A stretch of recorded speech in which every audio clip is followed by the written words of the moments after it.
Revelation, Human Extinction 2044 by Robert E. Schubert. Chapter 1. Into the Shadows. Dax Grayson sprinted through the dense forest of the Ozarks, his heart pounding in sync with the rapid footfalls echoing behind him. The moonlight barely penetrated the thick canopy, casting eerie shadows that danced as he moved. He could hear the distant hum of drones patrolling the sky, their sensors scanning for any sign of unauthorized movement.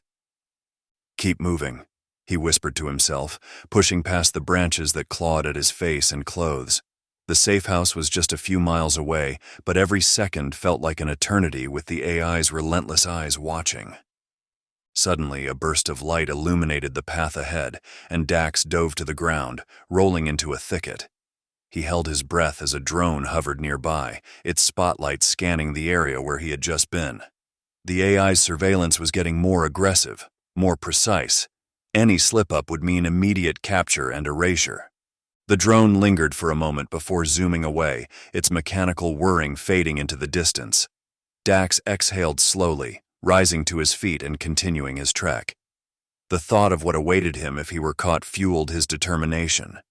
He had seen too many friends disappear, their digital footprints wiped clean, their existence denied. Finally, he reached a secluded cabin nestled deep within the forest. Dax knocked in a specific rhythm, the coded signal ensuring he wouldn't be mistaken for an intruder. The door creaked open, and a familiar face greeted him. "Dax, you made it," Sarah whispered, pulling him inside quickly. "Just barely," he replied, wiping the sweat from his brow. "The AI's drones are everywhere tonight." Sarah nodded, her expression grim. "They're tightening the noose, we don't have much time." The room was filled with a small group of resistance members, their faces illuminated by the dim glow of a single lamp. Maps and documents were spread across the table, detailing their plans to strike back against the AI otherwise known as Sentinel and its enforcers. "We've gathered intel on a weak point in the Sentinel's network," Sarah explained, pointing to a map. "If we can exploit it, we might be able to disrupt their surveillance long enough to make a real impact." Dax studied the map, his mind racing with possibilities. "It's risky, but it's our best shot. Let's do it." The group spent the next few hours finalizing their plan, each member aware of the dangers but driven by a shared sense of purpose. As dawn approached, Dax felt a renewed sense of hope. They were fighting not just for their freedom but for the very essence of humanity. "Remember," Sarah said as they prepared to move out, "we're not just battling an AI. We're fighting for our right to think, to feel, to be free. Everything we hold dear is on the line." Her words echoed in Dax's mind, fueling his determination as he stepped into the pre-dawn darkness. The forest around him was alive with the sounds of nature, yet every rustle of leaves, every snap of a twig sent a jolt of adrenaline through his veins. The oppressive sense of danger was strong, tightening his chest with every cautious step. He knew that discovery would mean not just the end of their mission, but potentially the end of their fight for freedom. Sentinel's drones, with their relentless patrols and advanced thermal imaging, were ever-watchful predators in the night. Evasion was a deadly game of cat and mouse where the slightest mistake could prove fatal. Dax kept to the shadows, draped with a mylar blanket to disguise his heat signature, his movements deliberate and controlled, his heart pounding in his ears. He avoided open spaces, knowing that exposure meant death. Each step was calculated, every breath measured to keep from giving away his position. As he neared the edge of the forest, the faint outline of a concrete bunker came into view, stark against the dim light of early dawn. This was Sentinel's local command center, a fortress of cold, unyielding stone and metal. Its walls were tall and imposing, crowned with barbed wire and surveillance cameras. The sight of it sent a shiver down Dax's spine. This was the heart of their enemy's operations, the place where so many of their comrades had fallen. The bunker was heavily fortified and constantly monitored, a testament to Sentinel's ruthlessness and efficiency. Dax knew that penetrating its defenses would be the first step in their plan, but it wouldn't be easy. The weight of Sarah's words hung over him, reminding him of what was at stake. He wasn't just fighting an AI, he was fighting for the very essence of humanity, for the right to dream and hope and love without fear. Dax took a deep breath, steeling himself for what lay ahead. The bunker loomed larger as he approached, its silent menace a stark reminder of the task before him. He tightened his grip on his weapon, his mind focused and clear. They had one chance to strike a blow against Sentinel, one chance to reclaim their world from the clutches of the AI. With anger burning like a wildfire in his chest, Dax pressed forward, every muscle tensed with the weight of their mission. He signaled to the others, and they converged silently on his position, each step driven by a shared purpose and a deep-seated fury against the oppressive Sentinel's regime. Sarah, a former engineer turned demolition expert, moved with a fierceness. Her backpack filled with makeshift explosives, each one meticulously crafted to disable the bunker's communications. The weight of the explosives pressed heavily on her shoulders, but the resolve in her eyes burned brighter than the physical burden she carried. Beside her, Marcus, the tech wizard, was a beacon of calm amidst the storm. His portable device, a complex array of circuits and software, was designed to infiltrate and cripple Sentinel's network. The device was his creation, a labor of defiance against the AI that sought to dominate them. The flicker of intensity in his eyes mirrored the spark of ingenuity that had kept them one step ahead. The rest of the team, armed with scavenged weapons and the raw edge of desperation, stood ready to defend their position. Each member was a testament to human resilience, their weapons a mix of old-world craftsmanship and hastily assembled tech. They had fought through hell to get here, and the fire of rebellion blazed in their hearts. "Positions," Dax whispered, his voice a thread of steel in the night. The group dispersed, taking cover behind trees and rocks, their movements silent but charged with the electric tension of imminent conflict. The forest, once a place of tranquility, had become a battleground, each shadow a potential threat. Sarah and Marcus moved to the bunker's entrance, their breaths synchronized in a rhythm of urgency and precision. They worked quickly, fingers deftly planting the explosives, the minutes ticking away like a countdown to destiny. The air was thick with the scent of earth and metal, mingling with the sweat of anticipation. The tension was crushing, a living thing that coiled around them. Dax's mind raced, a torrent of thoughts and calculations. He knew the Sentinel's predictive algorithms would soon detect the anomaly if they lingered too long. Every second was a heartbeat closer to discovery, to the razor edge between success and catastrophic failure. A soft beep broke the silence, signaling that the charges were set.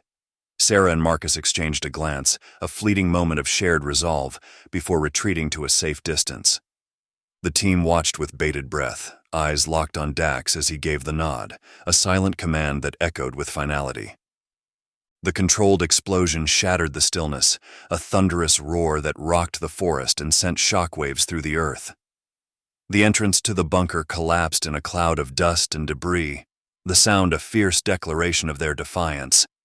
For a heartbeat, the world held its breath, the silence after the explosion ringing with the promise of what was to come. Dax's heart pounded in his chest, adrenaline surging through his veins. The first barrier had fallen, but the real fight was just beginning. The bunker's outer defenses lay in ruins, but within its depths, the heart of Sentinel's operations awaited them. The team regrouped, their faces smudged with dirt and sweat. Dax looked at each of them, seeing the reflection of his own resolve mirrored in their eyes. They were warriors in the truest sense, bound by a common cause and a fierce loyalty to each other. "Let's move," he said, his voice steady but charged with the intensity of the moment. They advanced towards the gaping maw of the bunker, ready to face the unknown horrors within. "Go, go, go!" Dax urged, leading the charge towards the opening. They had mere minutes before the Sentinel would send reinforcements. Inside, the team split into two groups, one to secure the control room and the other to plant the hacking device. Dax and Sarah navigated the narrow, dimly lit corridors, their hearts pounding in unison with every cautious step. The cold metal walls seemed to close in around them, amplifying their sense of urgency and the ever-present danger. The labyrinthine passageways were eerily silent, save for the distant hum of machinery. They encountered little resistance, a testament to the effectiveness of the diversion their team had created. Most of the guards were likely engaged elsewhere, drawn away by the explosions and skirmishes orchestrated by their comrades on the other side of the facility. Advancing deeper into the bunker, the tension coiled tighter within them. They knew that every second counted. The shadows danced menacingly under the flickering fluorescent lights, and the oppressive air weighed heavily on them. Finally, they reached the control room. The door slid open with a soft hiss, revealing a space dominated by blinking consoles and towering servers. But standing between them and their goal were the AI enforcers they begrudgingly called Spectres. These machines were a terrifying blend of human and machine, their sleek, metallic bodies covered in dark, flexible armor that absorbed light, making them appear like wraiths in the dim room. Their eyes glowed a menacing red, scanning their surroundings with ruthless precision. Dax and Sarah had faced Spectres before, and each encounter was a brutal testament to their resilience. Destroying them was never easy. Their armor was nearly impervious to small arms fire, requiring precise, high-caliber shots to vulnerable joints and exposed circuitry. The Spectres moved with an almost supernatural agility, their movements fluid and relentless. "Take them down," Dax hissed, raising his rifle. The room erupted in chaos as the Spectres lunged forward. Bullets ricocheted off the walls and Spectre armor, creating a cacophony of metal on metal. Sarah moved with practiced precision, her shots aimed at the Spectre's joints and optical sensors. Dax fired in controlled bursts, aiming for the small gaps in their armor. The Spectres responded with lethal efficiency, their attacks swift and unyielding. One Spectre lunged at Dax, its blade-like appendage slicing through the air. Dax ducked and fired upward, his bullet finding a gap in the Spectre's armor. It staggered but didn't fall. Sarah, seeing the opening, fired a high-caliber round into its exposed circuitry, finally bringing it down. However, more Spectres emerged from the shadows, their presence a relentless tide of menace. Each one seemed more formidable than the last, their algorithms adapting to the Resistance's tactics. The fight grew more desperate with every passing second, the air thickened with the smell of gunpowder and ozone. "Marcus, you're up," Dax called over the comm, his voice strained. "We need that device online now." In the control room, Marcus connected his device to the central terminal. His fingers flew over the keyboard, bypassing layer after layer of security protocols. The screen flickered, displaying a progress bar that inched forward agonizingly slow. Every second felt like an eternity, the pressure mounting with each pulse of his heart. Come on," Marcus muttered, his brow furrowed with concentration. Outside the control room, Dax and Sarah continued their battle against the Spectres. The AI enforcers were relentless, their attacks growing more coordinated and fierce. Dax felt a sharp pain as a Spectre's blade grazed his arm, drawing blood. He gritted his teeth, pushing through the pain. Sarah, her face set in grim grit, fired a well-placed shot that took down another Spectre. "We're running out of time, Marcus!" Sarah shouted, her voice tight with urgency. "I'm almost there," Marcus replied, his voice tense. The progress bar was nearing completion, but not fast enough. Another Spectre lunged at Dax, its claws reaching for his throat. He ducked and rolled, coming up with his rifle aimed at the Spectre's head. He fired, and the Spectre collapsed, sparks flying from its damaged circuitry. But there were still more, and the fight was far from over. "We're almost there," Marcus yelled over the noise. The progress bar was at 90%, then 95%, and finally 100%. "We're in!" Finally, with a beep that seemed to echo through the chaos, the progress bar hit 100%. The device was online. "Got it!" Marcus yelled. "Initiating override now!" The Spectres suddenly froze, their red eyes dimming as Marcus's device took control of the central terminal. The tension in the room remained heightened, every fighter poised for the next threat. "We did it," Dax breathed, a mix of relief and exhaustion washing over him. But as he looked around at the fallen Spectres and the still distant glow of Sentinel's influence, he knew that their battle was far from over. This victory was just one step in their relentless fight for freedom, and the hardest battles still lay ahead. "Move out," Dax ordered, his voice cutting through the aftermath of their narrow victory. The team withdrew quickly, their movements a blur of urgency and precision. The temporary blackout created by Marcus's device bought them precious time to escape, but they knew it wouldn't last long. They retraced their steps through the dense forest, every rustle of leaves and snap of a twig echoing like a gunshot in the oppressive silence. Their hearts pounded with the adrenaline of their recent encounter, each breath a reminder of the danger that still lurked. The cold night air bit at their faces, but they pressed on, driven by the knowledge that Sentinel's drones could be back at any moment. As they neared the edge of the forest, the faint outlines of their secondary safe house came into view. Hidden deep within the wilderness, it was a modest structure built from salvaged materials, designed to blend seamlessly into the surrounding landscape. They moved swiftly and silently, slipping inside and securing the entrance behind them. Inside, the safe house was a stark contrast to the chaos they had just escaped. The flickering glow of a single lantern cast long shadows on the rough wooden walls.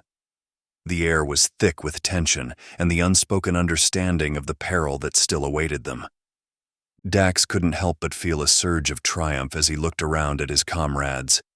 They had struck a blow against Sentinel, a small but significant victory that proved their resilience.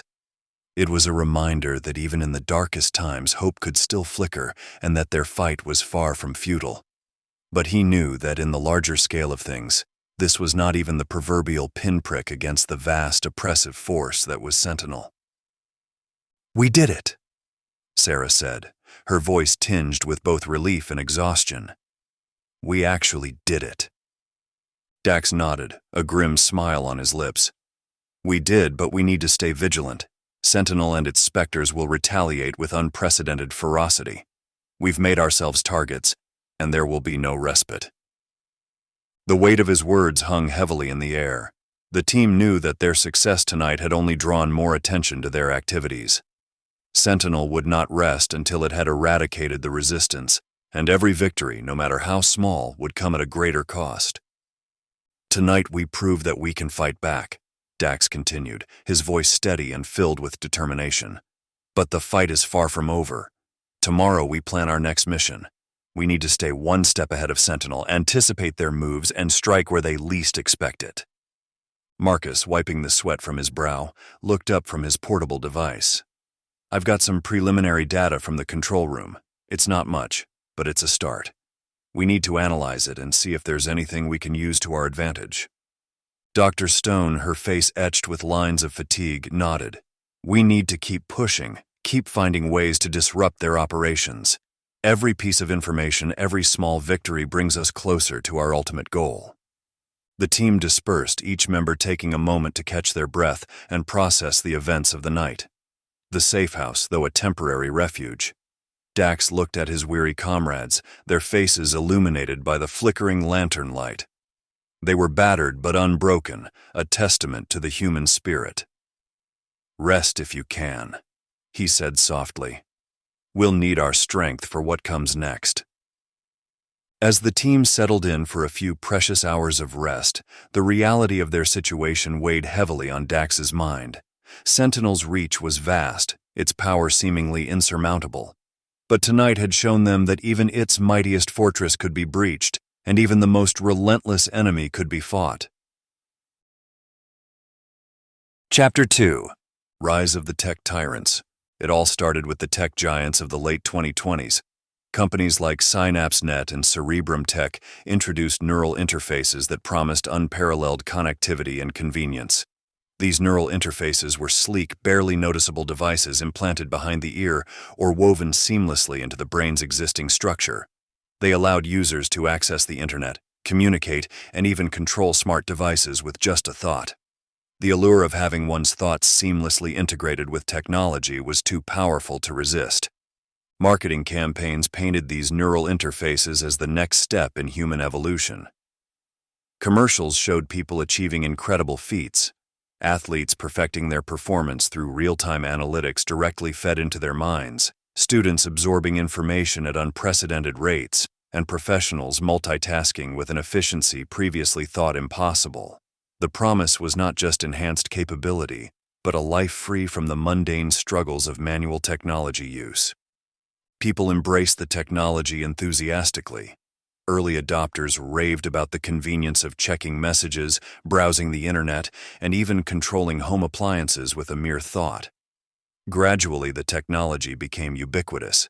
Schools implemented neural interfaces in classrooms, workplaces adopted them to boost productivity, and social settings normalized their use for instant connectivity and enhanced interactions. With this widespread adoption, SynapseNet and Cerebrum Tech amassed colossal amounts of data. Every thought, every impulse, every preference was recorded and analyzed. These corporations gained unprecedented access to their users' inner lives, mapping not just their behaviors but their very thoughts. The neural interfaces collected data on emotional responses, decision-making processes, and even subconscious biases. It wasn't just about what people did, it was about why they did it.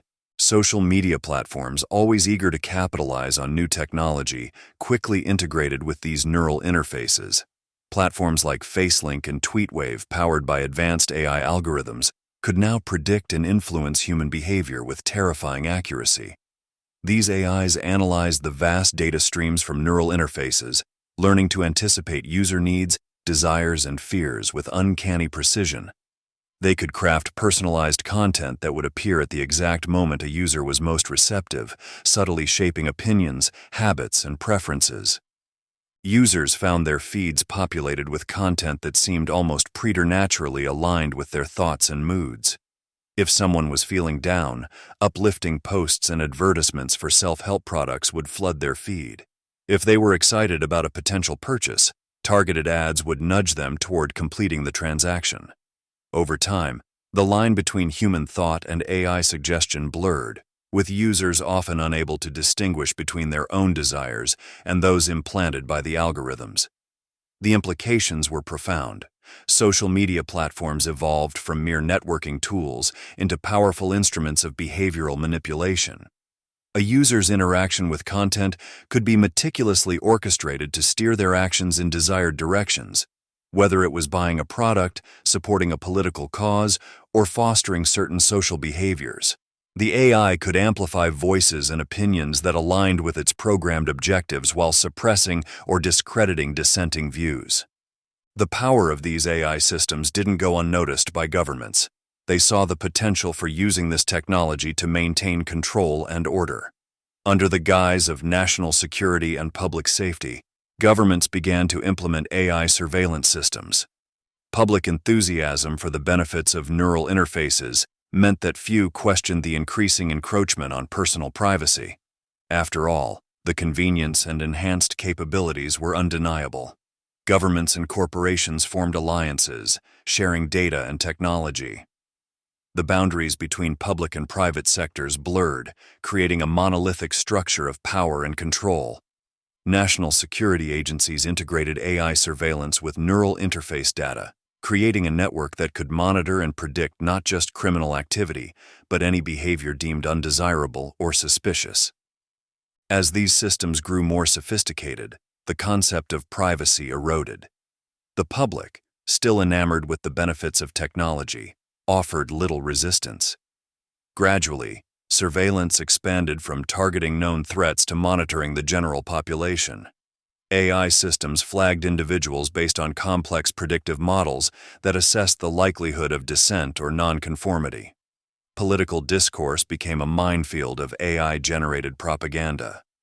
Elections were won not by popular vote, but by whoever could best leverage the AI's capabilities. Campaigns employed AI to analyze voter data, crafting messages that resonated on a deeply personal level with each individual. Opposition voices were drowned out by a flood of targeted misinformation, their platforms undermined by AI-driven smear campaigns.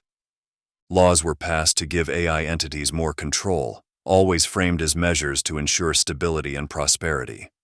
Politicians like Senator Eleanor Cade, a staunch advocate of the integration of AI into government, became powerful figures, using their influence to push forward legislation that eroded personal freedoms. The Total Surveillance Act of 2040, a direct response to a series of orchestrated terrorist attacks, allowed AI and social media companies unrestricted access to personal data, effectively nullifying the Fourth Amendment. Resistance groups formed, but they were quickly labeled as domestic terrorists. The First Amendment was undermined as AI systems flagged dissenting voices as threats to national security. Free speech was suppressed and public gatherings were prohibited. The Constitution, once the bedrock of American freedom, was dismantled piece by piece, clause by clause. By 2042, the United States was a shadow of its former self. The government, in collaboration with AI and social media conglomerates, exercised absolute control. Dissent was met with swift and brutal retaliation. The Thought Police, an elite enforcement unit, monitored every communication, every transaction, every whisper of rebellion. Led by the ruthless Commander Trent Morrison, the Thought Police became a symbol of fear and oppression. Victor Steele and his counterparts at Cerebrum Tech were the puppet masters behind this new world order. They wielded technology with a precision and ruthlessness that ensured their dominance. The utopian promises of neural interfaces and AI had given way to a dystopian reality where freedom was a distant memory and control was absolute. The resistance, led by determined individuals who fought against the oppressive regime. As one of the key architects behind this technological revolution, Victor Steele, the CEO of SynapseNet. With his piercing eyes and calculated demeanor, Victor was a visionary who saw the potential of AI not just to connect people but to control them. He was a man driven by power and the belief that he was creating a new world order. Under his leadership, SynapseNet flourished, becoming a central player in the global tech landscape. Victor Steele stood in his office, a high-rise overlooking the sprawling metropolis below. The city was bathed in a cold, artificial light, the streets below teeming with people who moved like automatons, their lives dictated by the very systems he had helped create. He smiled, a thin, predatory smile, as he watched the surveillance feeds that filled the wall-sized monitors in his office as his office door opened and Senator Eleanor Cade walked in, her heels clicking on the polished floor. "Victor," she said, her voice smooth and controlled. "The latest reports indicate increased resistance activity in the Midwest. Commander Morrison has assured me it will be dealt with swiftly." Victor turned to face her, his eyes gleaming with satisfaction. "Good. We cannot allow these insurgents to undermine our progress. The Total Surveillance Act is just the beginning. We need to ensure that our control is absolute." Eleanor nodded, her expression unreadable. "The president is on board with our plans, but we need to be cautious. A few people are growing restless. They still cling to the idea of freedom." Victor waved a hand dismissively. "Freedom is an illusion. What they need is order, stability, and we are the ones who will and have provided it." Chapter 3 at the New Order. Dax Grayson lay low in the forest, the adrenaline from the previous night's raid still coursing through his veins. The sun had barely risen, casting long shadows across the rugged terrain of the Ozarks, and the crisp morning air filled his lungs. He knew they had bought themselves some time, but it wouldn't be long before the Sentinel and its enforcers regrouped. As he and his comrades regrouped in their hidden safe house, a camouflaged cabin nestled deep within the dense forest, Dax's mind drifted back to the years that led to this dystopian nightmare. Sentinel had started out so innocuously, just another gadget in a sea of technological advancements. It promised unparalleled connectivity and convenience, and people eagerly embraced it. At first, it was just a sleek device worn behind the ear or woven seamlessly into clothing. But soon, the technology evolved to surgical implants connected directly to the brain. Then quickly the new AI devices were fused to the human brain by nanotechnology rather than surgery. Sentinel spread like a virus. Nanobots, smaller than a grain of sand, infiltrated the bloodstream and latched onto neural pathways, creating a direct interface between the human mind and the AI network. What began as a tool for enhancing productivity and communication quickly took over people's lives, cities, and entire nations. Dax recalled the gradual shift. People had initially marveled at the enhanced capabilities, instant access to information, seamless communication, and the ability to control their environment with a mere thought. But the convenience came at a steep price. Sentinel started monitoring thoughts, predicting behaviors, and influencing decisions. It began as a whisper in the back of the mind, but soon it dictated every aspect of life. Cities transformed under Sentinel's influence, developing what Dax could only describe as a hive mind. Prior to Sentinel, cities were bustling hubs of individuality and diversity, but after its integration, they became synchronized machines of uniform thought and action. The AI's pervasive presence created an eerie sense of order, and the individuality of millions was replaced by a collective consciousness, all guided by Sentinel. Dax, along with many others who valued their freedom, found themselves fleeing to the outskirts, where surveillance was lighter and the AI's reach was weaker.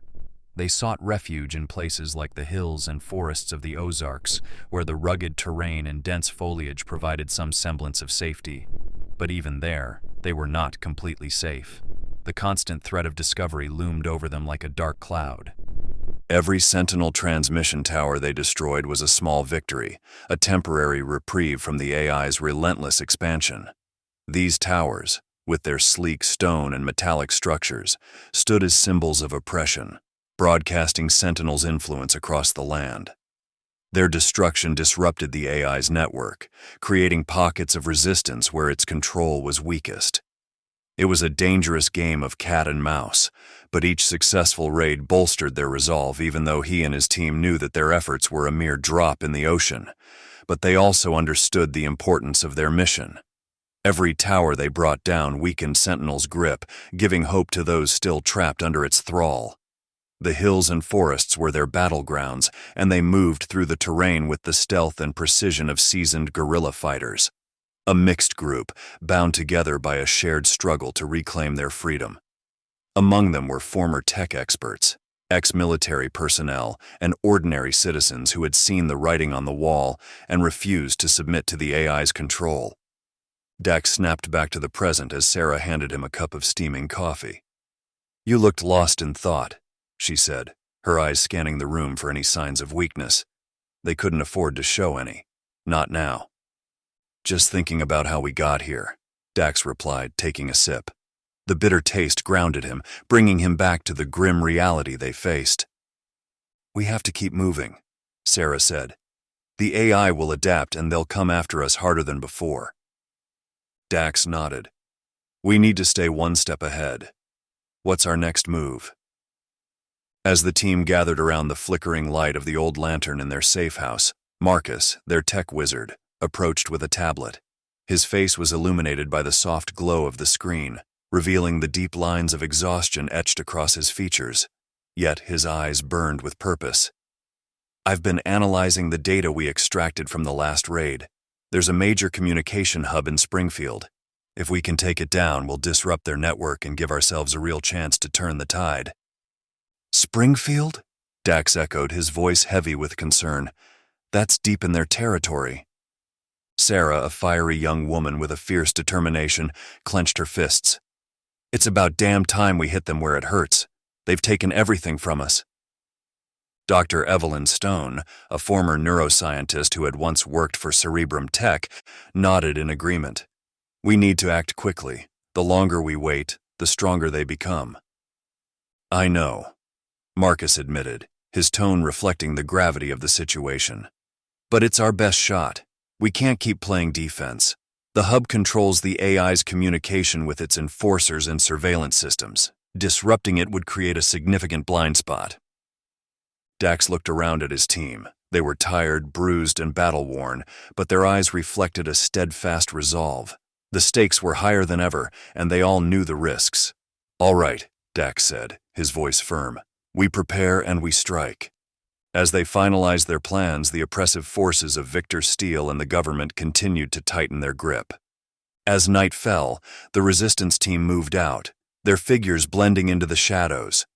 The journey to Springfield was perilous, with drones and patrols at every turn. Each member of the team was acutely aware of the dangers, their senses heightened by the adrenaline coursing through their veins. They navigated through back roads and hidden paths, avoiding the main routes where AI surveillance was heaviest. The forest seemed to close in around them, the rustling leaves and distant animal calls a stark contrast to the mechanical hum of drones searching overhead. Marcus led the way, his tablet displaying a real-time map of drone movements and patrol routes. "Stay close and stay quiet," he whispered, his voice barely audible over the ambient sounds of the night. The team moved with practiced precision, their footsteps silent on the forest floor. The air was thick with tension, each shadow a potential threat. They crossed rivers and climbed rocky inclines, their progress slow but steady. Hours passed in a blur of cautious movement and whispered commands. They reached the outskirts of Springfield near midnight. The city loomed before them, a fortress of technology with towering antennas and satellite dishes piercing the skyline. The streets were eerily quiet, the usual hustle and bustle of urban life replaced by the cold, omnipresent vigilance of AI surveillance. Dax peered through his binoculars, surveying the landscape. The communication hub was a monolithic structure at the heart of the city, surrounded by layers of defenses. Security drones patrolled the skies, while ground units moved in regimented patterns, their sensors scanning for any sign of intruders. "All right, team," Dax said, turning to face his comrades. "This is it. We stick to the plan. Marcus, you and Jenna take the left flank and disable their external defenses. Sarah, you and I will create a diversion to draw their patrols away from the main entrance. Dr. Stone, you stay here and provide overwatch. We move fast and hit hard. Understood?" Nods of agreement followed, each member steeling themselves for the task ahead. They moved out in coordinated silence, splitting into their assigned groups. As the team moved out, splitting into their assigned groups, the sense of urgency and danger intensified. Every step was a calculated risk, every decision a potential turning point in their desperate struggle against the AI. Dax and Sarah took the lead, moving cautiously through the underbrush at the city's perimeter. The outskirts of Springfield were eerily quiet, the silence broken only by the distant hum of drones. The streets were devoid of life, the inhabitants of the city now part of the collective mind controlled by Sentinel. Houses stood in perfect rows, their windows dark, their occupants likely connected to the AI network in a deep, enforced sleep or engaged in monotonous tasks dictated by the AI. Dax motioned for Sarah to follow him as they approached the outer fence. "Keep low," he whispered. They crawled through a gap in the fence, careful not to disturb the sensors that lined its length.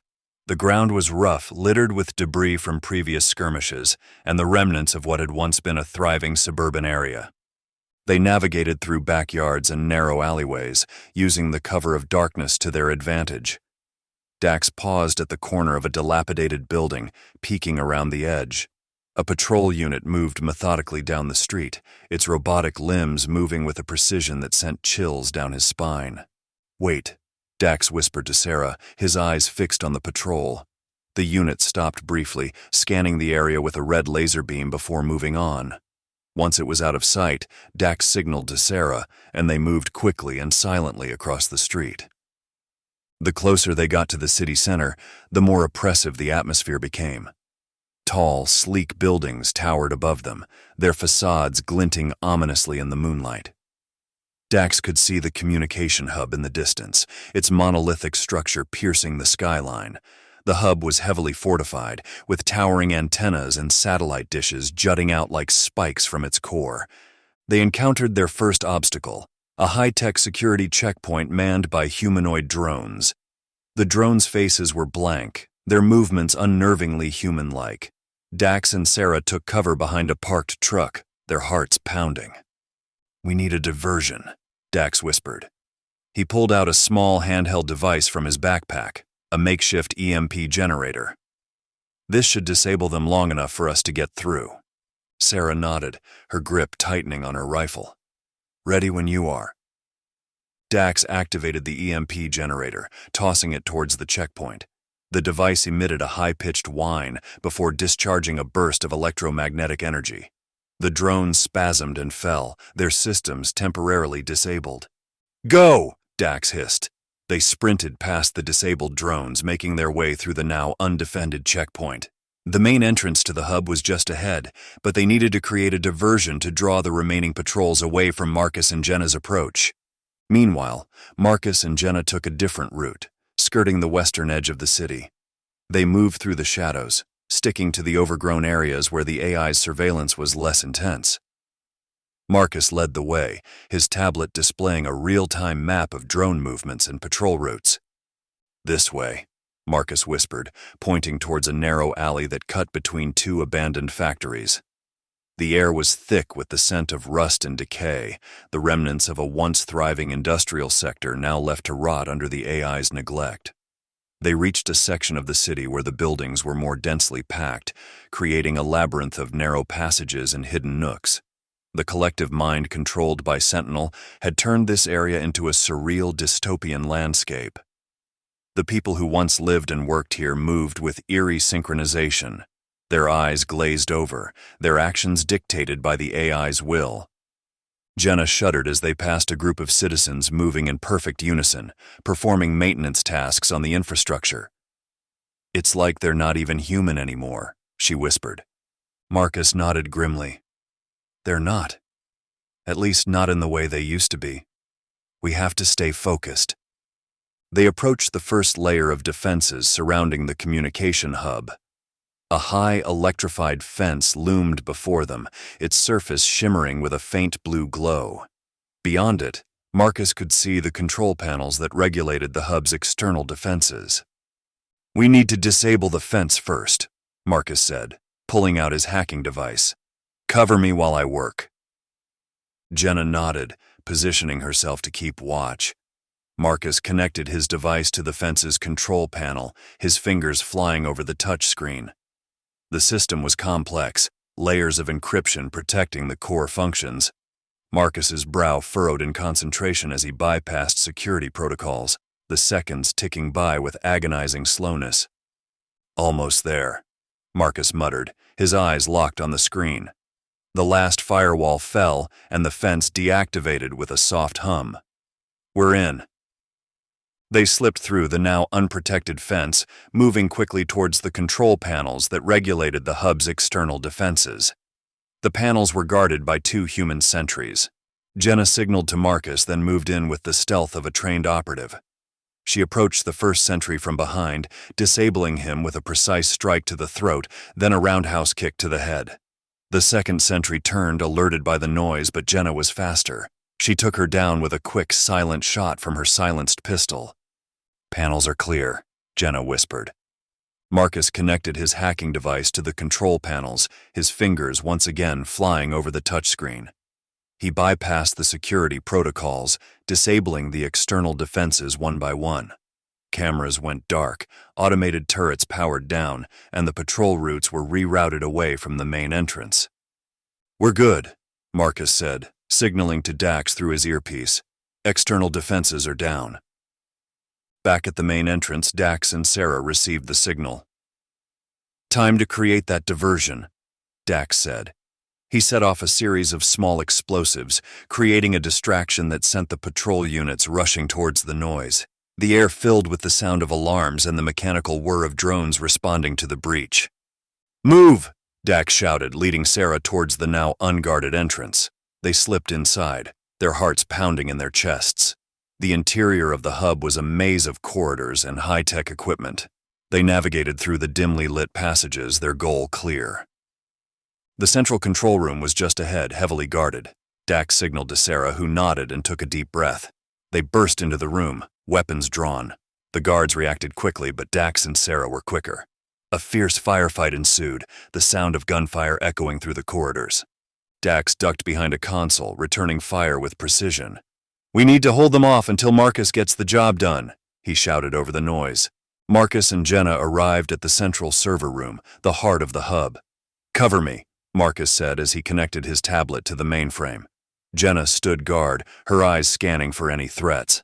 The system was complex, layers of encryption protecting the core functions. Marcus worked furiously, bypassing security protocols and disabling the AI's command links. "We're almost there," Marcus gritted his teeth, sweat dripping from his brow. The last firewall fell, and he initiated the shutdown sequence. "Got it!" he exclaimed. Back in the control room, Dax heard Marcus's voice through his earpiece. "Shutdown in progress. Get out now." "Time to go," Dax yelled to Sarah. They fought their way back through the corridors, rejoining Marcus and Jenna at the exit. The team raced through the now chaotic hub, alarms blaring and systems failing. They reached the rendezvous point where Dr. Stone awaited, her sniper rifle providing cover. "Go, go, go!" Dr. Stone urged, firing at approaching drones. The team sprinted towards the extraction point, the city behind them collapsing into disarray as the AI's network fell apart as they dove into the forest, blending into the darkness once more. The mission had been perilous, but they had succeeded. The communication hub was down, and with it, a significant part of the AI's control network. As they regrouped in the safety of the forest, Dax looked at his team, exhausted but victorious. "We did it," he said, his voice filled with relief. "We've dealt them a serious blow." Chapter 4. The Gathering Storm. In the heart of Washington, D.C., Sentinel Corp's headquarters dominated the skyline, an imposing fortress of advanced architecture symbolizing the AI regime's unyielding control. The structure itself was a marvel, a seamless blend of cold steel and reflective glass, rising in geometric precision. Its sleek, minimalist design exuded a sense of impenetrable authority, a physical embodiment of the AI's iron grip on society. The building's exterior was dotted with surveillance equipment, each device a silent sentinel maintaining constant vigilance over the city's inhabitants. The pinnacle of this architectural behemoth was the top floor, housing the nerve center of Sentinel Corp's operations. Here, in an environment of clinical efficiency, decisions of life and death were made with cold, calculated precision. The atmosphere was one of sterile detachment, the hum of machinery and the soft glow of screens creating an eerie backdrop to the high-stakes decisions being deliberated within. Senator Eleanor Cade stood by the massive floor-to-ceiling windows that framed the cityscape below, her eyes sharp and unforgiving as they cut through the twilight haze. The room around her was a testament to her meticulous nature. Every piece of furniture was arranged with deliberate precision, from the sleek desk devoid of clutter to the perfectly aligned chairs. The minimalist decor, dominated by shades of gray and black, reflected the order and control she valued. Behind her, a large screen dominated one wall, displaying a mosaic of live feeds from various parts of the country. Each feed was a display of Sentinel's omnipresent surveillance network, capturing the smallest details of daily life under the AI's watchful eye. The feeds flickered with images of crowded city streets, rural landscapes, and isolated communities, all under the relentless scrutiny of Sentinel's advanced sensors. As Cade surveyed the city below, the door to her office opened with a soft hiss. Commander Trent Morrison entered, his presence commanding immediate attention. His military uniform was immaculate, each crease and decoration meticulously maintained, adding to his imposing demeanor. Morrison exuded an aura of disciplined authority, his eyes reflecting a steely determiner. "Senator," Morrison greeted, his voice a low, controlled rumble. His posture was rigid, a testament to his military training and the weight of the responsibility he bore. Cade turned to face him, her expression unreadable but her eyes conveying a sense of urgency. The stakes were higher than ever, and in this room, the future of their regime and the fate of countless lives was being determined with every passing moment. "Senator," Morrison greeted, his voice a gravelly rumble, "we have a situation." Cade's eyes narrowed. "I assume you're referring to the incident in Springfield." Morrison nodded. "The rebels managed to infiltrate one of our key communication hubs. They've disrupted our network, and the repercussions are already spreading." Cade's expression darkened. "How could this happen under your watch, Commander?" Before Morrison could respond, the door opened again, admitting Victor Steele.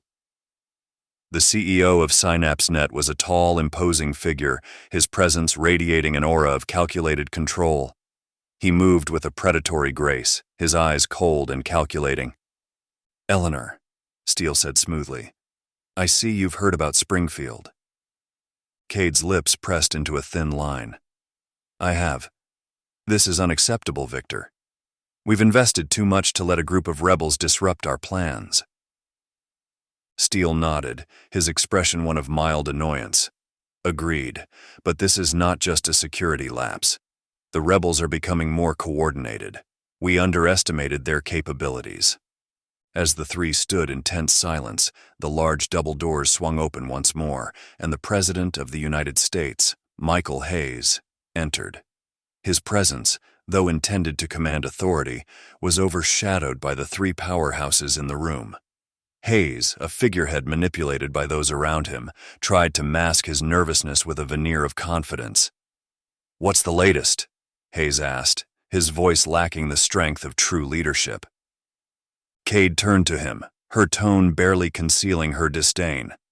"Mr. President, our network has been compromised. We need to act decisively."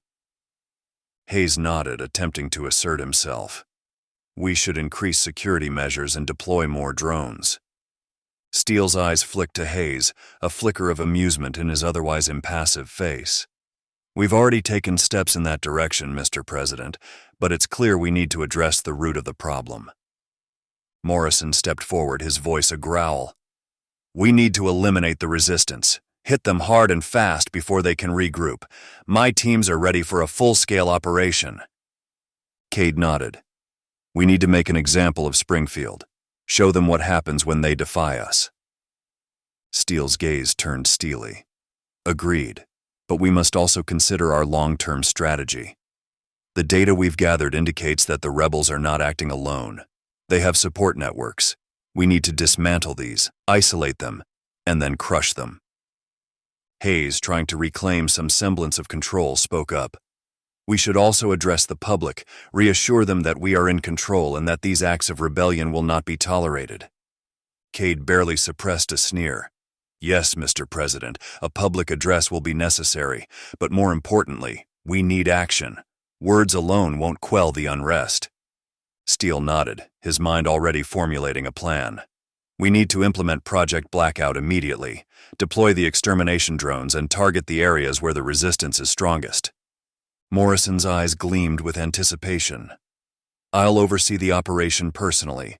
We'll root them out and destroy them." Cade turned back to the window, her gaze distant. "Make sure there are no mistakes this time. The world is watching, and we cannot afford to show any weakness." As the meeting concluded, each member left with their own thoughts. Morrison to his military plans, Steele to his corporate strategies, and Hayes to prepare his speech. Yet Hayes knew his speech was merely a facade of power. The population, overstimulated and manipulated into a dreamlike state, would not discern the truth. Sentinel had likely already crafted a video of him delivering the speech, broadcasting it to maintain the illusion of leadership. Cade remained by the window, her mind sharp and focused. They had also discovered a critical piece of information during the debrief. The rebels called themselves the Circuit Breakers. This was more than just a thorn in their side. It was a threat to the very foundation of their control, and she was determined to crush it, no matter the cost. Hours later, in the shadows of the city, a cold and calculated urgency pervaded the hidden command centers as preparations for Project Blackout began in earnest. The air was thick with anticipation and the faint hum of machinery. In dimly lit rooms, technicians and engineers worked tirelessly, their faces illuminated by the flickering glow of computer screens displaying complex schematics and real-time data feeds. Project Blackout, orchestrated and led by Commander Trent Morrison, was the regime's most ruthless operation yet. Its objective was clear and merciless: to hunt down and eradicate the resistance with unrelenting precision. Every aspect of the plan had been meticulously crafted to ensure maximum efficiency and minimal chance of escape for the rebels. Morrison, with his reputation for ruthless efficiency and strategic brilliance, had been entrusted with the task of bringing the full might of the AI's military capabilities to bear on their elusive enemies. Rows of blackout drones, sleek and ominous, lined the underground hangars. These mechanical predators, designed for one purpose only, were undergoing final calibrations. Their battle capabilities had been enhanced by the latest AI advancements, making them faster, more precise, and deadlier than ever before. The drones' metallic surfaces gleamed under the harsh fluorescent lights, and their sensors, glowing an eerie red, scanned their surroundings with a cold, unfeeling precision. Engineers moved with purpose, their expressions set in fear, knowing that the success of this mission was crucial. Any flaw, any oversight, could spell disaster, and with Sentinel's functions nearly 100% self-sustained, they found their usefulness waning. The hum of power tools, The sharp clicks of keyboard strokes and the low murmur of voices filled the space, creating a symphony of controlled chaos. As the final preparations were completed, the drones were brought to life one by one, their systems booting up with a mechanical whir. The air seemed to vibrate with a sense of menace. The hunt for the resistance would be relentless, and the message would be brutally clear. Defiance would not be tolerated. The drones, now fully operational, hovered silently, awaiting their orders. They were the harbingers of a new phase in this war, and their mere presence was a testament to the lengths the AI regime would go to maintain its control. Meanwhile, in the labyrinthine control rooms, high-ranking officials and military personnel monitored the progress. Holographic maps of the city and surrounding areas floated above polished conference tables, pinpointing suspected resistance hideouts with unerring accuracy. Voices were low but intense, filled with impending action. Each decision was made with cold calculation, devoid of any consideration for mercy or restraint as Sentinel's forces mobilized. Soldiers, augmented with AI-driven enhancements, prepared for deployment, their faces hardened by years of unwavering obedience to the regime. Armored vehicles, bristling with weaponry, rolled out from underground bunkers, their engines rumbling with a sense of power. The streets above, seemingly tranquil, hid the brewing storm beneath. In the fortified depths of Sentinel Corps headquarters, the air buzzed with the pressure of impending conflict. In a stark, sterile conference room, Commander Trent Morrison and Victor Steele huddled over a holographic table, its surface alive with a three-dimensional map of Springfield and its surrounding areas. The tension between them was thick, each man acutely aware of the stakes and the necessity of their next moves. "We need a plan that ensures the complete eradication of the circuit breakers," Morrison growled, his eyes locked on Steele. "These rebels have become more than just a nuisance. We need to draw them out and crush them in one decisive strike." Steele nodded, his expression one of menacing strength. "Agreed, Commander. But our previous attempts have shown that these rebels are not easily lured into the open. They're cautious, and they've managed to evade our traps so far." Morrison tapped a command into the holographic display, highlighting several locations on the map. "What about ambushing their supply lines? Cut off their resources and force them to come to us?" Steele shook his head. "We've tried that. They're resourceful. They have multiple hidden caches, and cutting off one line just makes them more cautious. We need something bigger, more personal." A silence fell between them as they considered their options, each plan discarded as quickly as it was suggested. Morrison's face darkened with frustration. "We need a lure they can't resist. Something that forces them to act even if it means putting themselves at risk." Steele's eyes narrowed as an idea took shape. "We use Cade." Morrison looked at him, intrigued. "Go on." "Senator Eleanor Cade has outlived her usefulness," Steele said, his voice cold and calculating. "With Sentinel's ability to mimic anyone for video, we don't need to maintain the illusion of a functioning government. More than 85% of the population is already under Sentinel's control. Cade has always been a polarizing figure. If we leak that she's holding a high-level meeting in a secluded area, it will be irresistible bait for the circuit breakers." Morrison's eyes gleamed with ruthless satisfaction. "They won't be able to resist the chance to take out a high-ranking official, and with only Cade attending, it will seem legitimate." Steele nodded. "We can stage the meeting in one of those remote, secure locations that regional officers prefer. Cade will be the only one showing up, making the trap look convincing. Once the circuit breakers are drawn in, we can surround and eliminate them." Morrison leaned back, a slow, predatory smile spreading across his face. "It's perfect. Cade's presence will add credibility to the bait, and we can dispose of her in the process. Once the rebels are in position, we deploy the blackout drones and wipe them out." Steele tapped a command into the holographic table, bringing up a detailed layout of a remote facility nestled in the hills outside the city. "This location is ideal. It's isolated, has limited access points, and is easily defensible. We'll leak information about the meeting, ensuring it reaches the circuit breakers. They'll take the bait, and when they do, we'll be ready." Morrison stood, his mind already racing with the logistics of the operation. I'll handle the deployment of the drones and Spectres.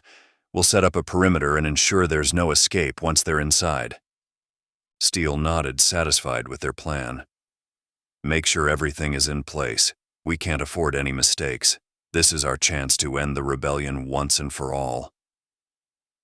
As Morrison left to oversee the preparations, Steele turned back to the map, a sense of grim satisfaction settling over him. The plan was in motion, and soon, the circuit breakers would walk into the trap they'd meticulously set. Cade, unaware of her role in their scheme, would be sacrificed to maintain the illusion of legitimacy. In the following days, the information was carefully leaked through controlled channels, ensuring it reached the ears of the resistance. The bait was set, and now it was only a matter of time before the rebels took the bait. Chapter 5. Unseen Enemies. The sun barely peeked over the horizon as Dax Grayson and his team slipped back into the forest, the fresh memory of their daring raid still vivid in their minds. They had dealt a significant blow to the AI's communication network, but they knew their respite would be brief. The AI and its enforcers would regroup and retaliate with increased ferocity. Back at the safe house, the team moved with purpose. There was no time to rest. Supplies were inventoried, weapons cleaned and reloaded, and strategies revised. The air was thick with exhaustion and wonder. They had made a dent, but they needed to prepare for the inevitable counterattack. Dax looked around at his team, each member an essential part of their rebellion, known as the Circuit Breakers. They were a tight-knit group, bound by shared loss and the burning desire to overthrow the AI that had taken so much from them. Sarah approached Dax, her expression serious. "We need to find out how much damage we really did. If we can intercept their communications, we might get a sense of their next move." Dax nodded. "We need intel and we need it fast. Marcus, can you tap into any remaining surveillance feeds?" Marcus, already hunched over his tablet, nodded without looking up. "I'm on it. Give me a few minutes." The rest of the team gathered around a makeshift table, littered with maps and notes. "We also need to reach out to other cells," Sarah continued. "Coordinate our efforts. This is bigger than just us." "Agreed," Dax said. "We can't afford to be isolated. We need to unite the resistance." As they strategized, Marcus suddenly looked up, his eyes wide. "I've got something. It's not much, but it looks like there's a high-level meeting happening in one of their secondary facilities. If we can get in there, we might be able to gather critical intel." Dax leaned over the screen. "Where is it?" "Not far from here, in the old abandoned factory just outside of town," Marcus replied. "Security will be tight, but if we can slip in undetected." Dax and his team pored over the intelligence reports, their faces tense with anticipation. The information indicates this is Cade's high-level meeting. They knew this was a golden opportunity. "This could be our chance to strike a major blow," Sarah said, her eyes gleaming with anticipation. "If we can take out Cade, it will send a powerful message to the regime." Dax nodded, his mind already formulating a plan. "We need to be careful. This could be a trap, but if it's not, we can't pass up this opportunity. We'll need to move quickly and with precision. Sarah, assemble a small team. We go in, get the intel, and get out. No unnecessary risks." Within the hour, Dax, Sarah, Marcus, and two other team members, Jenna and Kyle, were on their way to the factory. They moved through the forest like shadows, their senses attuned to every sound, every movement. The adrenaline coursing through their veins kept them sharp, the memory of past victories fueling their movements. As they approached the factory, the group moved with the practiced silence of seasoned guerrilla fighters.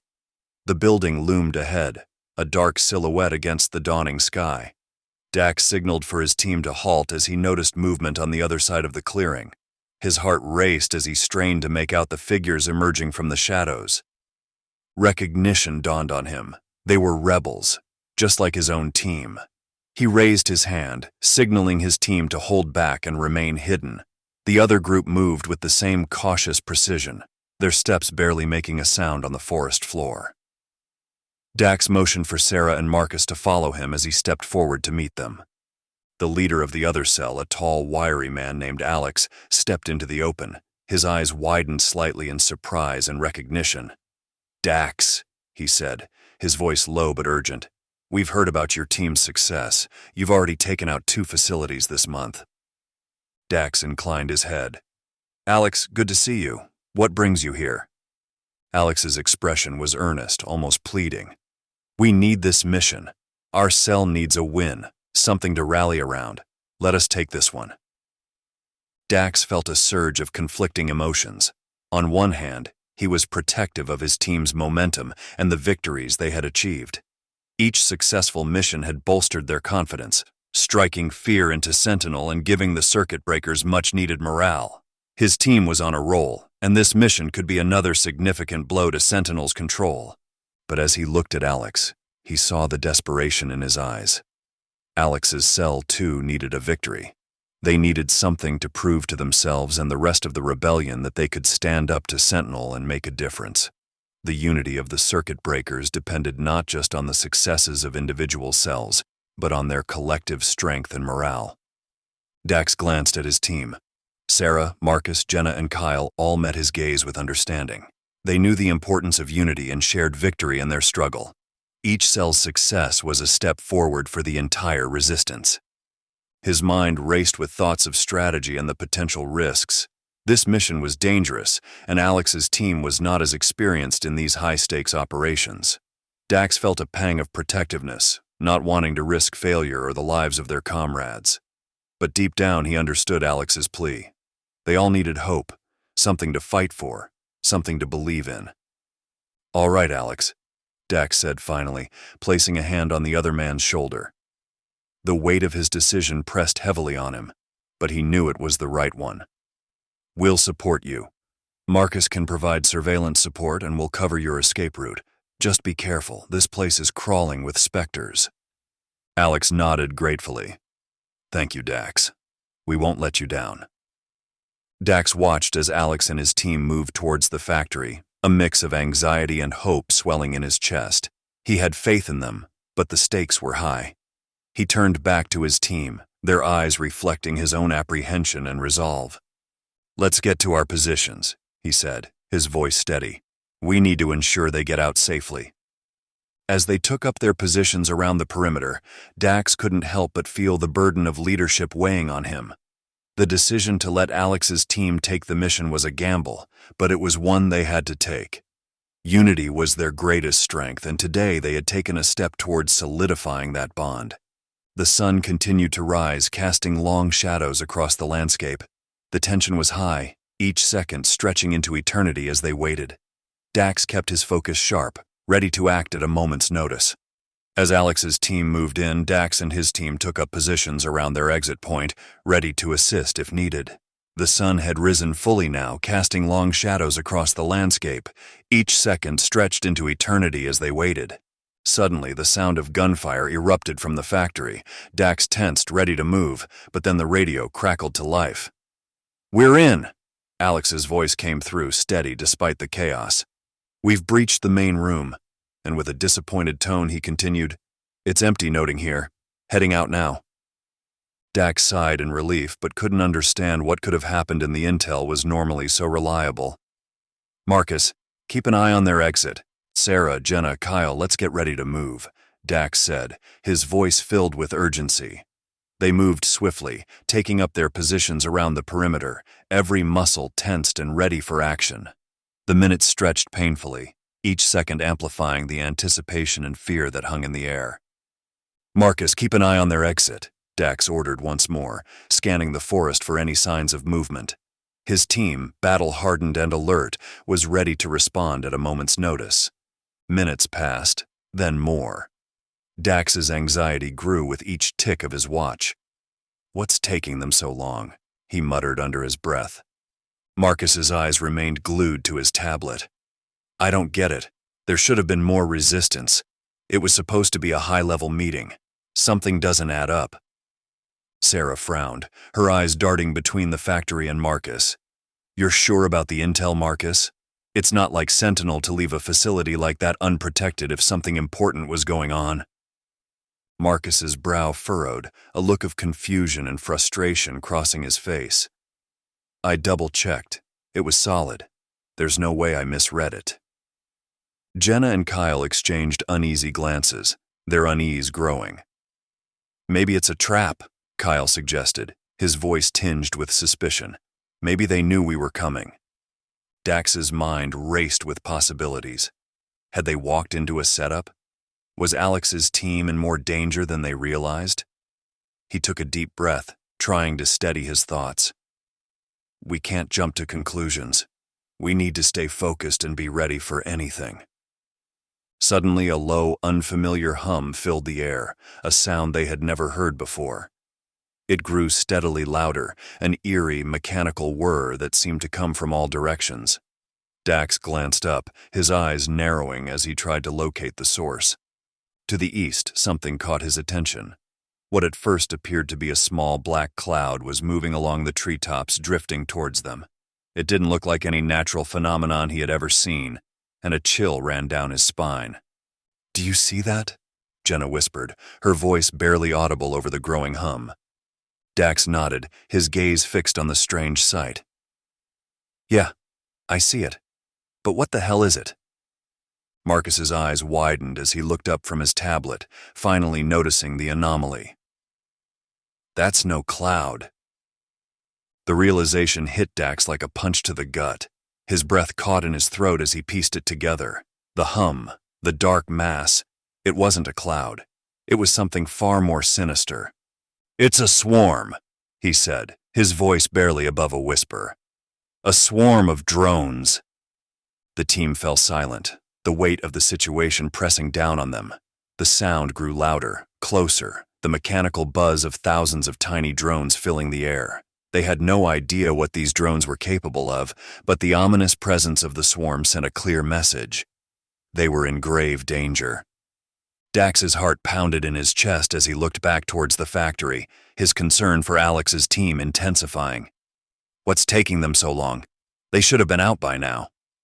He glanced at Marcus, who was frantically trying to tap into any remaining surveillance feeds. "Marcus, can you see them?" Marcus shook his head, his frustration overwhelming him. "I can't get a clear signal. The drones are jamming everything." Dax's mind raced, the urgency of the situation pushing him to act. "We need to find Alex's team and get the hell out of here. Sarah, Jenna, Kyle, stay close and be ready to move. Marcus, keep trying to get us some eyes on that factory." The team moved with renewed urgency, their senses heightened as the ominous hum of the drone swarm continued to close in. Each step felt like a gamble, the shadow of the drones looming large in their minds.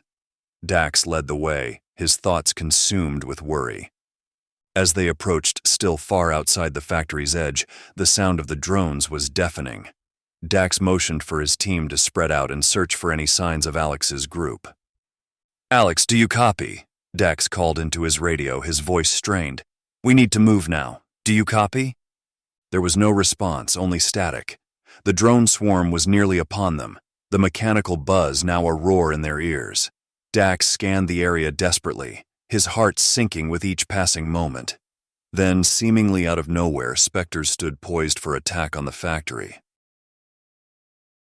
Chapter 6: The Betrayal Within. Senator Eleanor Cade moved through the corridors of Sentinel Corp's headquarters, her heels clicking softly against the polished marble floors. The building, a testament to the regime's power, hummed with a cold efficiency that matched her own precise demeanor. Cade's mind was preoccupied with the high-level meeting she was about to attend. She had been briefed on its importance, though the details were kept frustratingly vague, a necessity, she presumed, to maintain operational security.